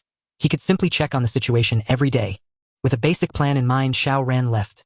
But before departing, he had the evolved zombie lock the small back door from the inside. Since Xiao Ran intended to wait for the Extreme Ice to emerge, he couldn't disrupt the original course of history. Exiting the KTV, Xiao Ran continued westward. Along the way, he encountered many human survivors, but none had seen Zhao Xue, filling him with deep disappointment. By 1030 in the morning, Xiao Ran finally arrived at the zoo entrance. The disaster had left the gate desolate, and the surroundings were eerily silent, devoid of any sound. Seeing this, Xiao Ran couldn't help but draw his long blade. He knew that unnatural silence often signified danger. On guard, Xiao Ran glanced back at the evolved zombie, a silent warning. Behave yourself. If you cause trouble now, you'll pay for it. The evolved zombie quickly nodded, indicating it understood everything. Before the disaster, Xiao Ran had visited the zoo. From the main gate, one had to cross a plaza to reach the exhibition area. On weekends, the plaza was bustling with food stalls, but now nothing remained. Crossing the plaza, the silence persisted. Following his memory, Xiao Ran headed toward the bird enclosures. But halfway there, he suddenly stopped, sensing danger. Xiao Ran silently lowered his body, surveying the surroundings. He had reached a small path paved with gravel flanked by lawns. Since the apocalypse, the vegetation had grown rapidly, now reaching over half a meter in height. Walking on this path offered little sense of security, as if something lurked hidden among the overgrown plants. The feeling of unease grew more pronounced, yet Xiao Ran could see nothing. Continuing this stalemate was futile. Xiao Ran remained vigilant as he slowly retreated, intending to leave the gravel path for a place with an unobstructed view. But as he took 2 steps back, a low growl sounded from his side, and a massive creature burst from the grass. Startled, Xiao Ran could only parry with his tang blade in haste. A terrifying force struck him, sending him stumbling back 5 or 6 steps before he regained his balance. What was this thing? Why was its strength so immense? Even the powerful evolved zombie he had encountered earlier couldn't match this force. Terrified, Xiao Ran dared not act recklessly. Seizing the moment after the creature's attack before it could adjust, he quickly used his dash ability to escape the gravel path. With the visual obstruction gone, Xiao Ran felt slightly relieved. But the next second his expression turned grim as the thing that had attacked him emerged from the grass. A tiger. A true tiger. It stood 1.5 meters tall, nearly 3 meters in length, with robust limbs, sharp claws and fangs, and eyes brimming with predatory aggression. Even though the tiger didn't launch another attack, merely standing in confrontation with Xiao Ran exerted immense pressure on him. Xiao Ran smiled bitterly. He had awakened and become a powerful ability user capable of defeating ordinary humans and evolved zombies. But who would have thought he'd encounter a tiger? If it were an ordinary tiger, it might be manageable. But this one had clearly begun to evolve, perhaps even awakened with abilities. Otherwise, it wouldn't have exerted such pressure on him. As mentioned before, the root cause of human and zombie evolution was the virus which infected not only humans but also animals. The reason no infected animals had been encountered in Luocheng was that most animals there were pets devoured by zombies on the first day of the disaster. Only large animals in the zoo stood a chance of survival. Xiao Ran should have anticipated this before entering the zoo. He could only blame his hasty awakening, which had made him overconfident. If only he had scouted from a high point before entering the zoo, he wouldn't have ended up in such a passive position. The fierce tiger seemed to sense Xiao Ran's tenacity, as well refraining from a rash assault, and instead engaging in a standoff, biding its time for an opening. Yet Xiao Ran grew anxious, for he had to contend not only with the pressure from the tiger, but also with the fear that the evolved zombie he had brought along might turn against him. The evolved zombie had endured considerable torment at his hands. Naturally, it must harbor hatred. Moreover, humans and zombies were inherently irreconcilable. Once Xiao Ran and the tiger clashed, it would be all too plausible for the evolved zombie to seize the chance to strike from the shadows. Thus Xiao Ran decided he should eliminate the evolved zombie before the battle commenced. Though it was a pity he had no other choice now. As seconds ticked by, the tiger, lacking Xiao Ran's patience, finally could not hold back. With a thunderous roar, it lunged at him once more. Aware of the deadly tang sword in Xiao Ran's hand, the tiger did not leap into the air, but instead propelled itself forward with all four limbs charging low along the ground. Xiao Ran dared not meet the tiger heat, for its strength far surpassed his own. Even if he were certain that his tang sword would strike the tiger before its claws could land on him, he would not take the risk. If the tiger so much as struck him once, he would be either dead or gravely wounded, whereas a single slash from his sword would at worst severely injure the tiger. Hardly a fatal blow. Therefore Xiao Ran had to dodge. Yet even in evasion there was a strategy. He seized the moment to dash forward, his target being the evolved zombie. The evolved zombie had been trailing behind Xiao Ran, but upon the tiger's appearance, it began using its psychic power to retreat, avoiding the tiger's attention. Even Xiao Ran deemed himself no match for the tiger, let alone the zombie. Yet it never crossed its mind that Xiao Ran would attempt to kill it before confronting the tiger. Why? The evolved zombie hurriedly unleashed its psychic power, desperately fending off Xiao Ran's assault. Though Xiao Ran's tang sword was formidable, the evolved zombie was no mere decoration. With its psychic power fully unleashed, it could momentarily hold the blade at bay. But in that brief moment, the tiger had already readjusted and lunged at Xiao Ran again. Seeing this, Xiao Ran had no choice but to abandon the zombie and roll aside to evade. After 3 consecutive failed attacks, the tiger grew agitated. The evolved zombie, having narrowly escaped death, dared not linger. It quickly levitated itself into the air using its psychic power. Neither Xiao Ran nor the tiger could fly. Only in the air did the zombie feel a modicum of safety. Seeing this, Xiao Ran had no means to deal with the evolved zombie for now. He could only glare at it in warning not to cause trouble at this moment. The tiger roared again and charged at Xiao Ran. This time Xiao Ran decided not to dodge, but to find a way to face the tiger heat. If he could prevail, he would find a way to eliminate the tiger. If not, he would flee as quickly as possible, unwilling to waste time here. At worst, he could bring the AMR on his next visit. He refused to believe the tiger could withstand a shot from an anti-material sniper rifle. As the tiger charged before him, Xiao Ran executed another dash, this time to the right front, covering only a meter. Despite the short distance, the dash allowed Xiao Ran to evade the tiger's attack and position himself on its left side. He swung the tang sword with force, striking the tiger's left foreleg squarely. The power of a first-grade weapon was fully unleashed, easily slicing through the tiger's hide and leaving a gash over 20 centimeters long on its left foreleg. Blood gushed out instantly. With a pained whimper, the tiger retreated a few steps, adjusted its stance, and once again faced off against Xiao Ran. The rash attack had cost it dearly. It needed to reassess its prey. Though Xiao Ran had gained a slight advantage, he knew such a wound meant little to the tiger. Unless he could sever the muscles in its left foreleg, rendering it immobile, it was of no real use. Moreover, he noticed that the wound on the tiger's left foreleg had stopped bleeding within seconds. The tang sword, a first-grade weapon of immense power, had been wielded with all his might, yet the tiger bled for only a few seconds. Such terrifying regenerative ability filled Xiao Ran with dread. Xiao Ran suspected that even if he fought with all his might and mortally wounded the tiger, as long as he did not kill it, it would recover within a couple of days. But killing the tiger was no easy feat. Moreover, if cornered, the tiger would surely launch a desperate counterattack, and who would survive remained uncertain. Given that, why should he persist in a fight to the death? Thus, after a dozen seconds of standoff, Xiao Ran began to back away, slowly signaling that since neither could overpower the other, they might as well call it quits. Initially, the tiger was reluctant to let Xiao Ran go, but the evolved zombie in the air, suddenly struck, hitting the wound on the tiger's left foreleg with a blast of psychic energy. The pain drove the tiger to roar in fury. However, the zombie was airborne beyond the tiger's reach. No matter how enraged, the tiger could only thrash on the ground.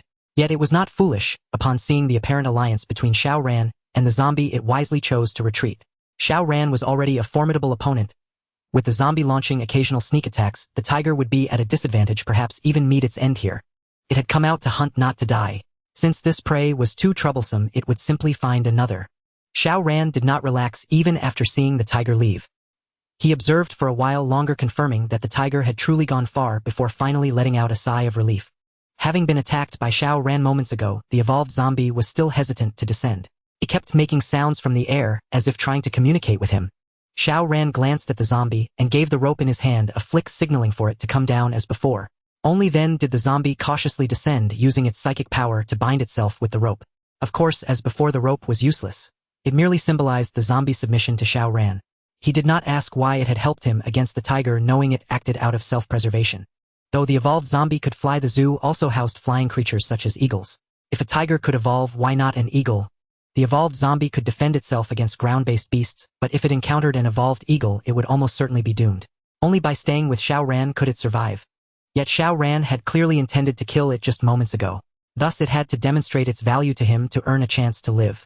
Xiao Ran understood the zombie's predicament, and thus saw no need to stand on ceremony. In essence, they were merely using each other. If the evolved zombie had been confident in its own survival, it would not have aided Xiao Ran against the tiger, but would have joined the tiger against him. You use me, I use you. It was a fair exchange with nothing more to say. The fierce tiger was already the most ferocious animal in the zoo. While other creatures were also troublesome, none were as formidable as the tiger. An elephant's body was much larger than the tiger's, but its aggression was not as intense. Thus, after driving back the tiger, Xiao Ran was not overly concerned about being ambushed by other animals. After all, these beasts were not foolish. Once they began to evolve, they could roughly gauge Xiao Ran's strength and would not provoke him unless they were desperate. If any other beast was truly so reckless, Xiao Ran would not mind killing a few to take back for a taste. Though these zoo-raised animals were not wild game, their flavor should not be too different. Continuing forward, Xiao Ran finally arrived at the aviary. On the way, he encountered a few wolves, but they merely circled him once before retreating, daring not to attack. Birds were generally small and agile, so they were confined to rooms or cages. Entering the aviary, Xiao Ran first noticed the birds perched on the roof beams. Xiao Ran was not knowledgeable about these birds, and could not name them, but he could see they had also begun to evolve, their bodies noticeably larger. Besides these free-flying birds, most were caged. However, many in the cages had died from lack of food and water, with only a few still alive, though in poor spirits. Xiao Ran had no intention of catching the birds on the beams. He planned to simply pick a few from the cages to take back. After all, he only needed to observe their flight patterns and trajectories to comprehend the bird form. The species of the birds was irrelevant. After touring all the rooms, he gathered the caged birds into a large cage, added some bird feed, and let them eat to avoid starving on the journey. Seeing it was still early, Xiao Ran was in no hurry to leave. He picked up a pebble and tossed it at the birds on the beam. Flutter, flutter. Startled, the birds on the beam took flight, and Xiao Ran seized the chance to observe their flying postures, hoping to gain some insight. Unfortunately, the time was too short, and Xiao Ran could not discern any secrets from their flight paths. As the afternoon reached 3 o'clock, Xiao Ran dared not delay. Holding the birdcage in one hand and leading the evolved zombie with the other, he began the journey back. On the way back, he passed by the KTV. He stood outside for a while, sensing no activity inside, and then left. Returning to the bomb shelter at 5 in the afternoon, the sky had not yet darkened but was close. Xiao Ran opened the cage, releasing all the birds to fly freely. It was this unrestrained environment that would allow the birds to fully relax, enabling Xiao Ran to trace the bird form from their movements. When Chunin saw the birds, he realized that Xiao Ran had been out all day for this very purpose and found it both amusing and baffling. Xiao Ran offered no explanation. Once Chunin made no progress in cultivating the bird form, he would understand the benefit of Xiao Ran's approach. That evening, Xiao Ran did not practice the 5 animals fist or sense energy changes. Instead, he pulled up a stool and stared at the birds. Xiao Ran's behavior even piqued the curiosity of the evolved zombie, which crept out of its iron cage, carefully opening a crack to observe. Xiao Ran noticed the evolved zombie's action but said nothing. Though Xiao Ran had severed the evolved zombie's limbs, this had pushed its brain evolution further, especially in intelligence far surpassing ordinary evolved zombies. This change sparked Xiao Ran's curiosity. If this evolved zombie continued to develop in this direction, what would it become? When a human is infected by a virus, they become a zombie retaining only instinct. If a zombie evolves and regains intelligence, could it turn back into a human? After all, the greatest difference between humans and beasts lies in intelligence. Driven by this curiosity, Xiao Ran overlooked the zombies' somewhat presumptuous behavior. However, before sleeping each night, Xiao Ran still drained all the energy from the evolved zombie to prevent any trouble. In the following days, Chen and went out daily to learn the 5 animals fist from Zhao Hongyuan, making decent progress in the bear form. After the previous incident, Zhao Hongyuan's position in the convoy was fully secured. He settled in a residential building near the bomb shelter hunting zombies, and gathering supplies daily, living a much improved life.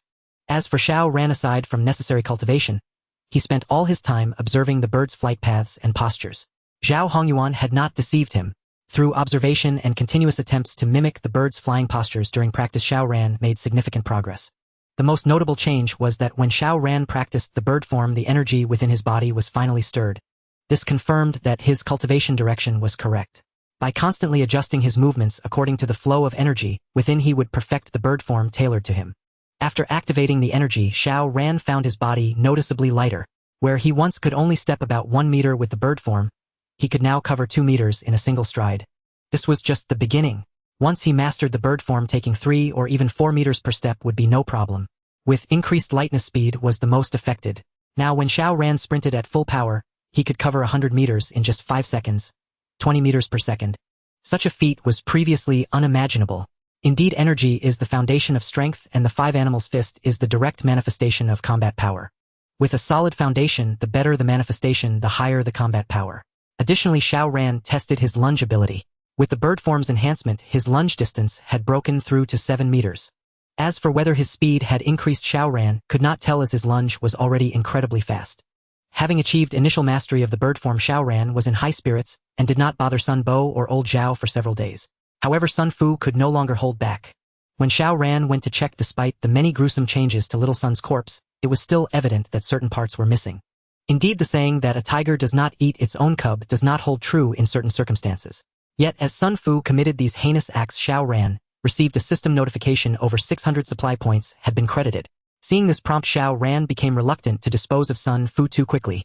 He decided to take it slow. After all, Sun Fu was already a scumbag. Having mastered the bird-style stance, Xiao Ran was in high spirits, yet he hadn't forgotten his primary goal, to seek revenge on Zhao Xue. His search at the zoo had yielded no trace of her, but how could Xiao Ran simply give up? Given the current situation, Xiao Ran was likely the first awakened in Luocheng. Based on his past lives experience, the next awakened in the city wouldn't appear until mid-May. Thus, from now until mid-May represented Xiao Ran's golden window. His strength was enough to suppress nearly everyone, and as long as he didn't encounter a formidable foe like an evolved tiger, he could dominate unchallenged. So why not seize this chance to find Zhao Xue and capture her? Only by bringing Zhao Xue back could Xiao Ran truly resolve the knot in his heart.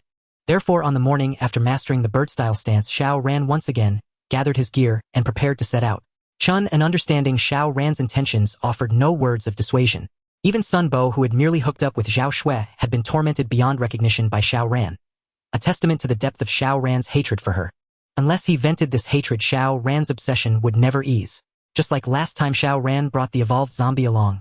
The evolved zombie was now utterly docile, harboring no rebellious thoughts, at least in Xiao Ran's presence. As Xiao Ran stepped out of the bunker, he spotted Zhao Hongyuan on the open ground outside. Xiao Ran had ordered that no one was to approach the bunker, and Zhao Hongyuan took this to heart. Apart from teaching Chun and the 5 animals fist, he never set foot on that ground and strictly forbade his convoy members from doing so. Zhao Hongyuan's voluntary arrival here meant something was up. Indeed, as Xiao Ran approached, Zhao Hongyuan said, "Xiao Ran, could you spare some supplies for us?" "Why should I?" Xiao Ran's tone was icy. He didn't owe Zhao Hongyuan any favors just because the man had taught him the 5 animals fist. In truth, it was Zhao Hongyuan who owed him. Anticipating Xiao Ran's response, Zhao Hongyuan pulled out an ancient thread-bound book from his pocket. "I'll trade this with you." Xiao Ran's interest was piqued at the sight of the ancient book. "What's this? Another fist manual from your sect?" "Not a fist manual. It's a blade technique." Zhao Hongyuan paused, then added, "This technique was obtained by my grandmaster by chance. After reading it, he deemed it too vicious and forbade anyone from practicing it. It's been preserved ever since." "Too vicious?" Xiao Ran burst into laughter. He was curious to see what blade technique could earn such a description. Wasn't his own conduct already vicious enough? "Let me see it." Zhao Hongyuan, not one to be petty, handed over the thread-bound book. The cover bore only 2 words: Absolute Blade. Flipping to the first page, he found the outline of the Absolute Blade technique. It stated that blade techniques boiled down to 8 moves. slash, lift, thrust, chop, wipe, block, carry, and pair. And to unleash full power one must learn to combine these ordinary moves. It sounded reasonable but offered little substance. Upon seeing the first page, Xiao Ran felt disappointed. This content hardly lived up to the name Absolute Blade, let alone the Grandmaster's harsh judgment. Turning to the second page, however, Xiao Ran's eyes lit up. It wasn't the finesse of the technique, but the detailed breakdown of vital points on the human body, and how to strike them to instantly incapacitate an enemy. From this page alone, the Absolute Blade was purely designed for killing, devoid of any ornamental flair. Now Xiao Ran understood the Grandmaster's words. Such a murderous technique heavy with killing intent was indeed unsuitable for ordinary practitioners. Moving on to the third and fourth pages, he finally encountered some move explanations, all brutally ruthless. Every strike targeted vital spots like the eyes, throat, or groin, sending a chill down one's spine. Further on, the text even taught how to attack these vital points and combine the 8 variations of blade techniques to achieve the goal of striking weaknesses. Even though Xiao Ran had wielded a long blade for 5 years in his past life, these explanations felt like an epiphany. So this was how a blade could be used. As for how vicious the Absolute Blade truly was, Xiao Ran no longer cared. For him, any blade technique that could kill an enemy was a good one. Nothing else mattered. Who cared what the enemy's corpse looked like? As long as the enemy was dead, that was enough. This Absolute Blade is good. What do you want in exchange? Some emergency medicine and food. Canned fish would be ideal. Also, I plan to leave with the convoy. Zhao Hongyuan stated his request, and Xiao Ran wasn't surprised. Zhao Hongyuan hadn't slacked off these days. He had practically explained all the essentials of the 5 animals' fist to Chen En. As long as Chen En wasn't too untalented, he could rely on his own practice to master the basics. Mastery, however, would require time to refine. His task was complete, and staying here held no appeal. Besides, Xiao Ran's overwhelming strength made Zhao Hongyuan feel as if a noose were tightening around his neck. Xiao Ran understood this well. In the same position, he wouldn't like it either. Fine, I'll give you what you need, and you can leave with the convoy. But remember, you owe me a favor. When the time comes, you must repay it. Agreed. I'll remember. Zhao Hongyuan offered no argument, knowing it would be futile. Xiao Ran could have been more overbearing, but he chose reason. That was already a sign of respect. To expedite Zhao Hongyuan's departure, Xiao Ran returned to the bunker and brought out 40 cans of fish chocolate and compressed biscuits, each along with 2 first aid kits packed with medicine and bandages. These supplies might seem modest, but in the apocalypse they were invaluable.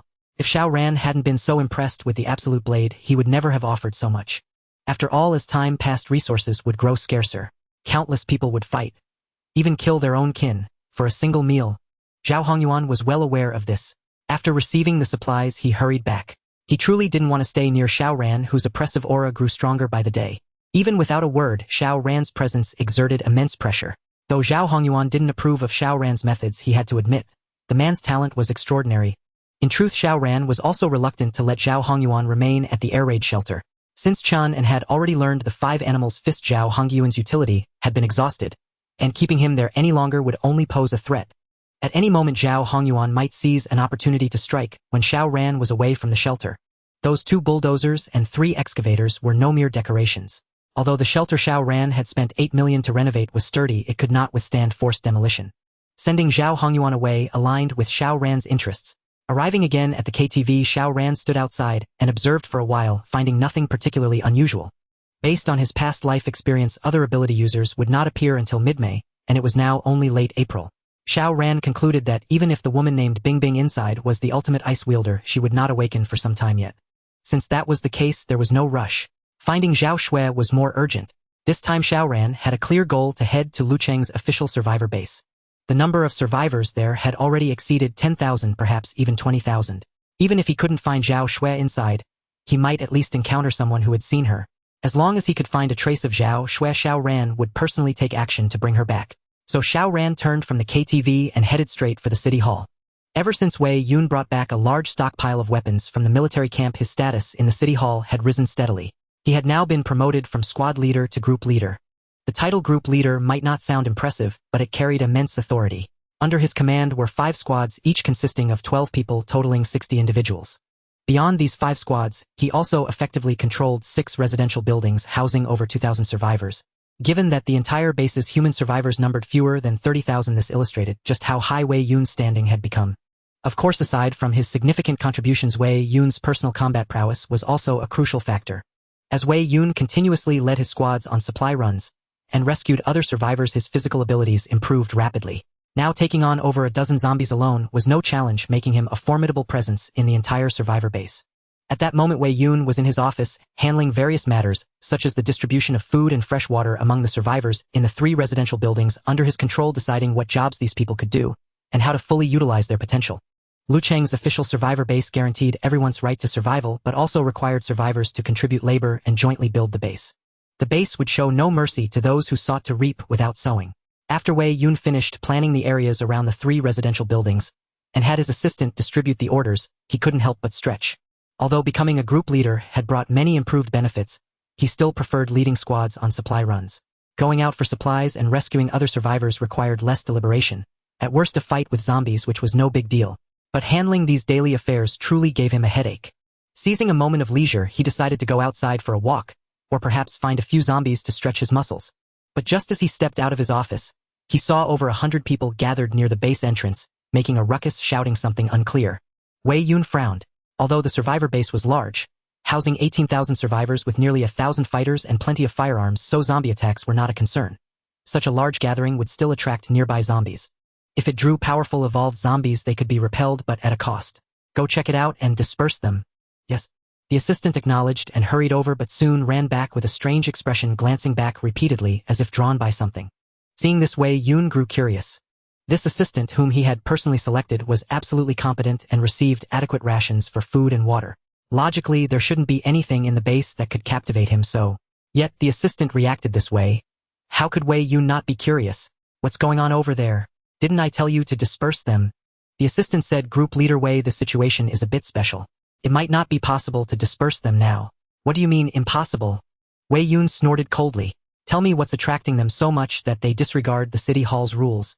Well, there is something attracting them. It's its fish cans. The assistant hesitated before revealing the truth. Fish cans. Wei Yun couldn't hide his surprise upon hearing those 3 words. Although their survivor base was large, supplies were scarce. Even a group leader like him received only 1 white steamed bun and 2 coarse grain buns daily, with a bowl of plain congee morning and evening accompanied by some vegetable leaves and meat only every 2 or 3 days. Given his own treatment, ordinary people had it even worse. So when the assistant mentioned fish cans, he understood why the crowd had gathered. Had it not been for his position, he himself would have wanted to see what was happening. What kind of fish cans? The assistant quickly explained someone came here asking about a person named Zhao Xue, saying they'd give a fish can to anyone who could provide information on her whereabouts. No one believed it at first, but he actually took out a fish can and opened it. The aroma?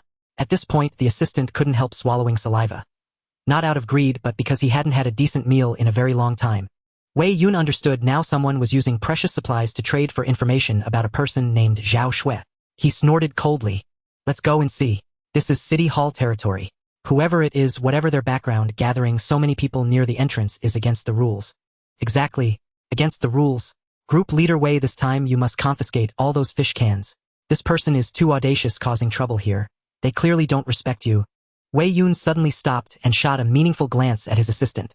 The assistant stiffened. Group Leader Wei, what's wrong with me? Wei Yun said coldly, drop your petty schemes. We represent the Luocheng authorities, not bandits. Yes. Yes. The assistant broke into a sweat, not daring to argue.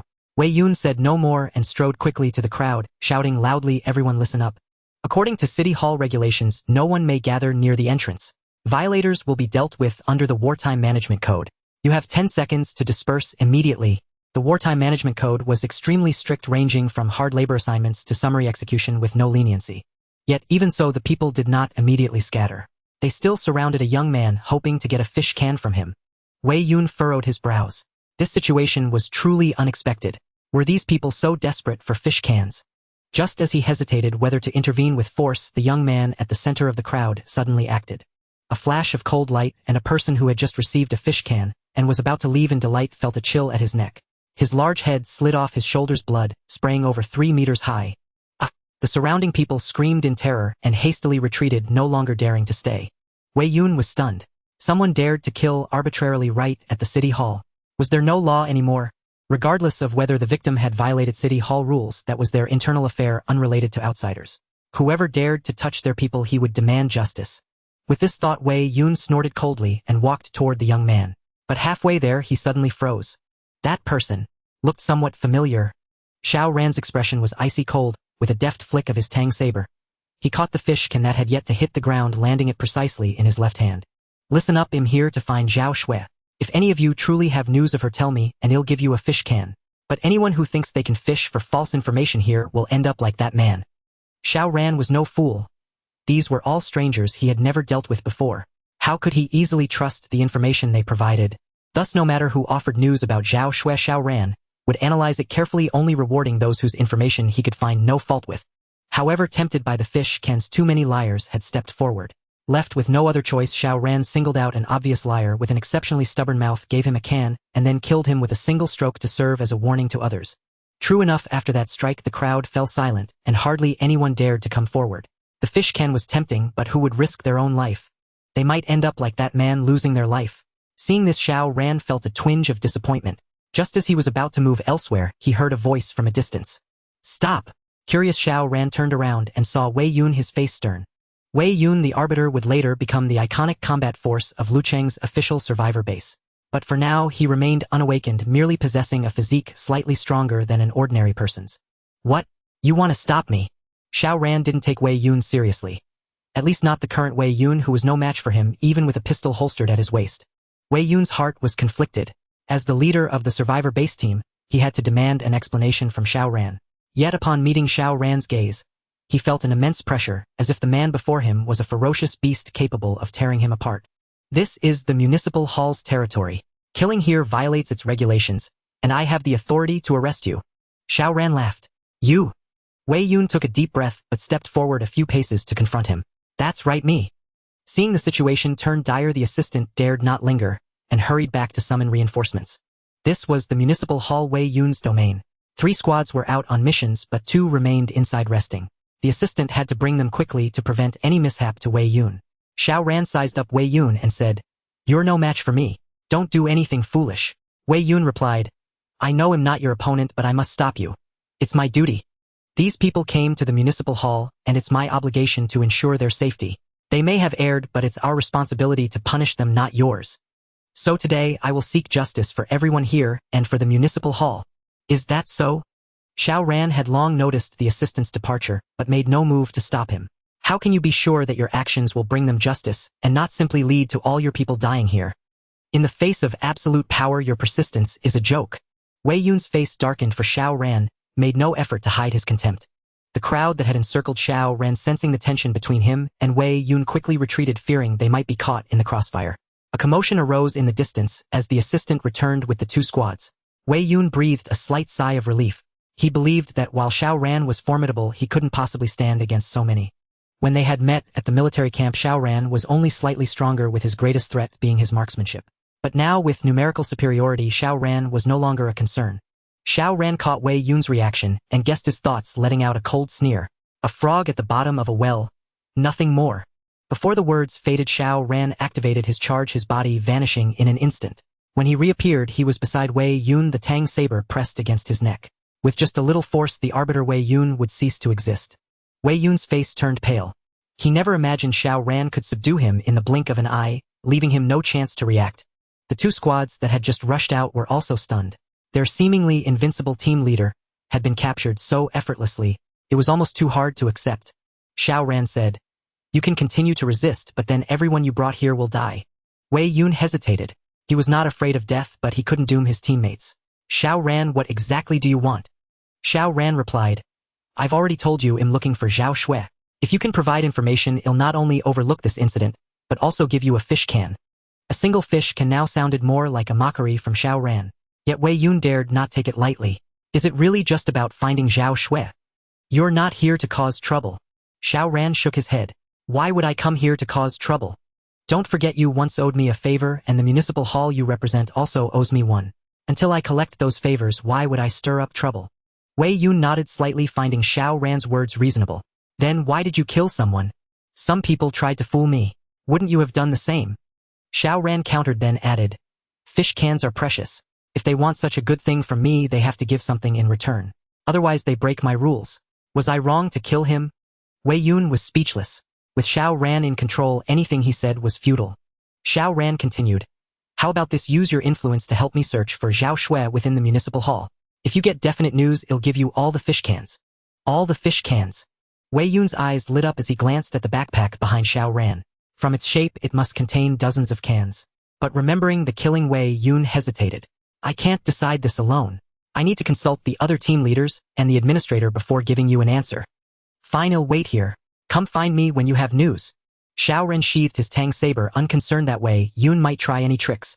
As he had said, in the face of absolute power, all schemes were mere decorations. At this moment, Wei Yun could no longer afford to save face. He ordered his assistant to quickly disperse the crowd at the entrance and station 2 squads to guard the area, preventing Xiao Ran from making any further excessive moves. He himself hurried off to find the administrator and the other group leaders. The supreme commander of the Luo City official survivor base was Administrator Luo Ji. Beneath him were 12 group leaders, each overseeing a different number of survivors based on their strength and abilities. Leaders like Wei Yun, who managed only about 2,000 survivors, ranked near the bottom among the 12. Wei Yun immediately sought out Luo Ji and recounted Xiao Ran's situation, hoping that Luo Ji could represent the city hall in a proper discussion with Xiao Ran. In Wei Yun's view, he hoped Luo Ji would recruit Xiao Ran to effectively bolster the city hall's strength. However, after hearing Wei Yun's account, Luo Ji held a different opinion. As the administrator, Luo Ji was responsible for the entire survivor base. His greatest fear was an uncontrollable situation within it, and a troublemaker like Xiao Ran was clearly the hardest to manage. The zombies outside were not particularly difficult to deal with at the moment, and he saw no need to sow the seeds of future trouble just to gain greater combat power. Leader Wei, I understand your intention, but you must realize that our city hall operates under military discipline. If we truly recruit Xiao Ran, do you think he would submit to such management? Well, I believe if we explain the situation to Xiao Ran, he would accept it. Wei Yun continued to make excuses. Luo Ji shook his head. Enough. Based on your description, Xiao Ran is not suitable to stay here. Drop the matter. As for his killing of a man, it is indeed troublesome to handle. If we do nothing, word will spread that our city hall is an easy target which would harm our development. But if we intervene, it seems no one can stand against Xiao Ran. Erase the plan, I'll stay out of it for now. Take Leader Zhou and Leader Wu with you to talk to Xiao Ran. If you can find Zhao Xue's whereabouts, trade with him for some canned fish. Then announce that these cans are Xiao Ran's gesture of apology. That should save face for everyone. But Wei Yun hesitated, then said, Are our people to die in vain? Luo Ji sighed helplessly. What other solution do you have? If that man hadn't been greedy and tried to trick Xiao Ran out of his fish cans, would things have come to this? Order only exists within our city hall now, outside it's utter chaos. Our capabilities are limited. Wei Yun nodded, said nothing more, and left Luo Ji's office. Following Luo Ji's arrangement, Wei Yun found Leader Zhou and Leader Wu, briefed them on Xiao Ran's situation, and asked them to accompany him for a talk. Leaders Zhou and Wu naturally did not refuse. They were also curious to see what the person who had subdued Wei Yun with a single move looked like. The three quickly arrived at the entrance where Xiao Ran still stood. Xiao Ran, let me introduce you. These are Leader Zhou and Leader Wu. Administrator Luo Ji is occupied and has sent us 3 to negotiate with you. Xiao Ran nodded slightly, his gaze sweeping over Leader Zhou and Leader Wu, causing a jolt within him. These 2 men were quite renowned in the future. Though not as strong as Wei Yun, they were pillars of the Luo City official survivor base. Leader Zhou Zhoujin, known as the Breaker, excelled in close combat. His weapons were 2 refined steel hammers weighing over 50 jin, yet they felt weightless in his hands. In every battle against zombies, he charged to the front, easily tearing apart their formations, earning him his title. Leader Wu Chao, known as the Decapitator, wielded a massive decapitating blade.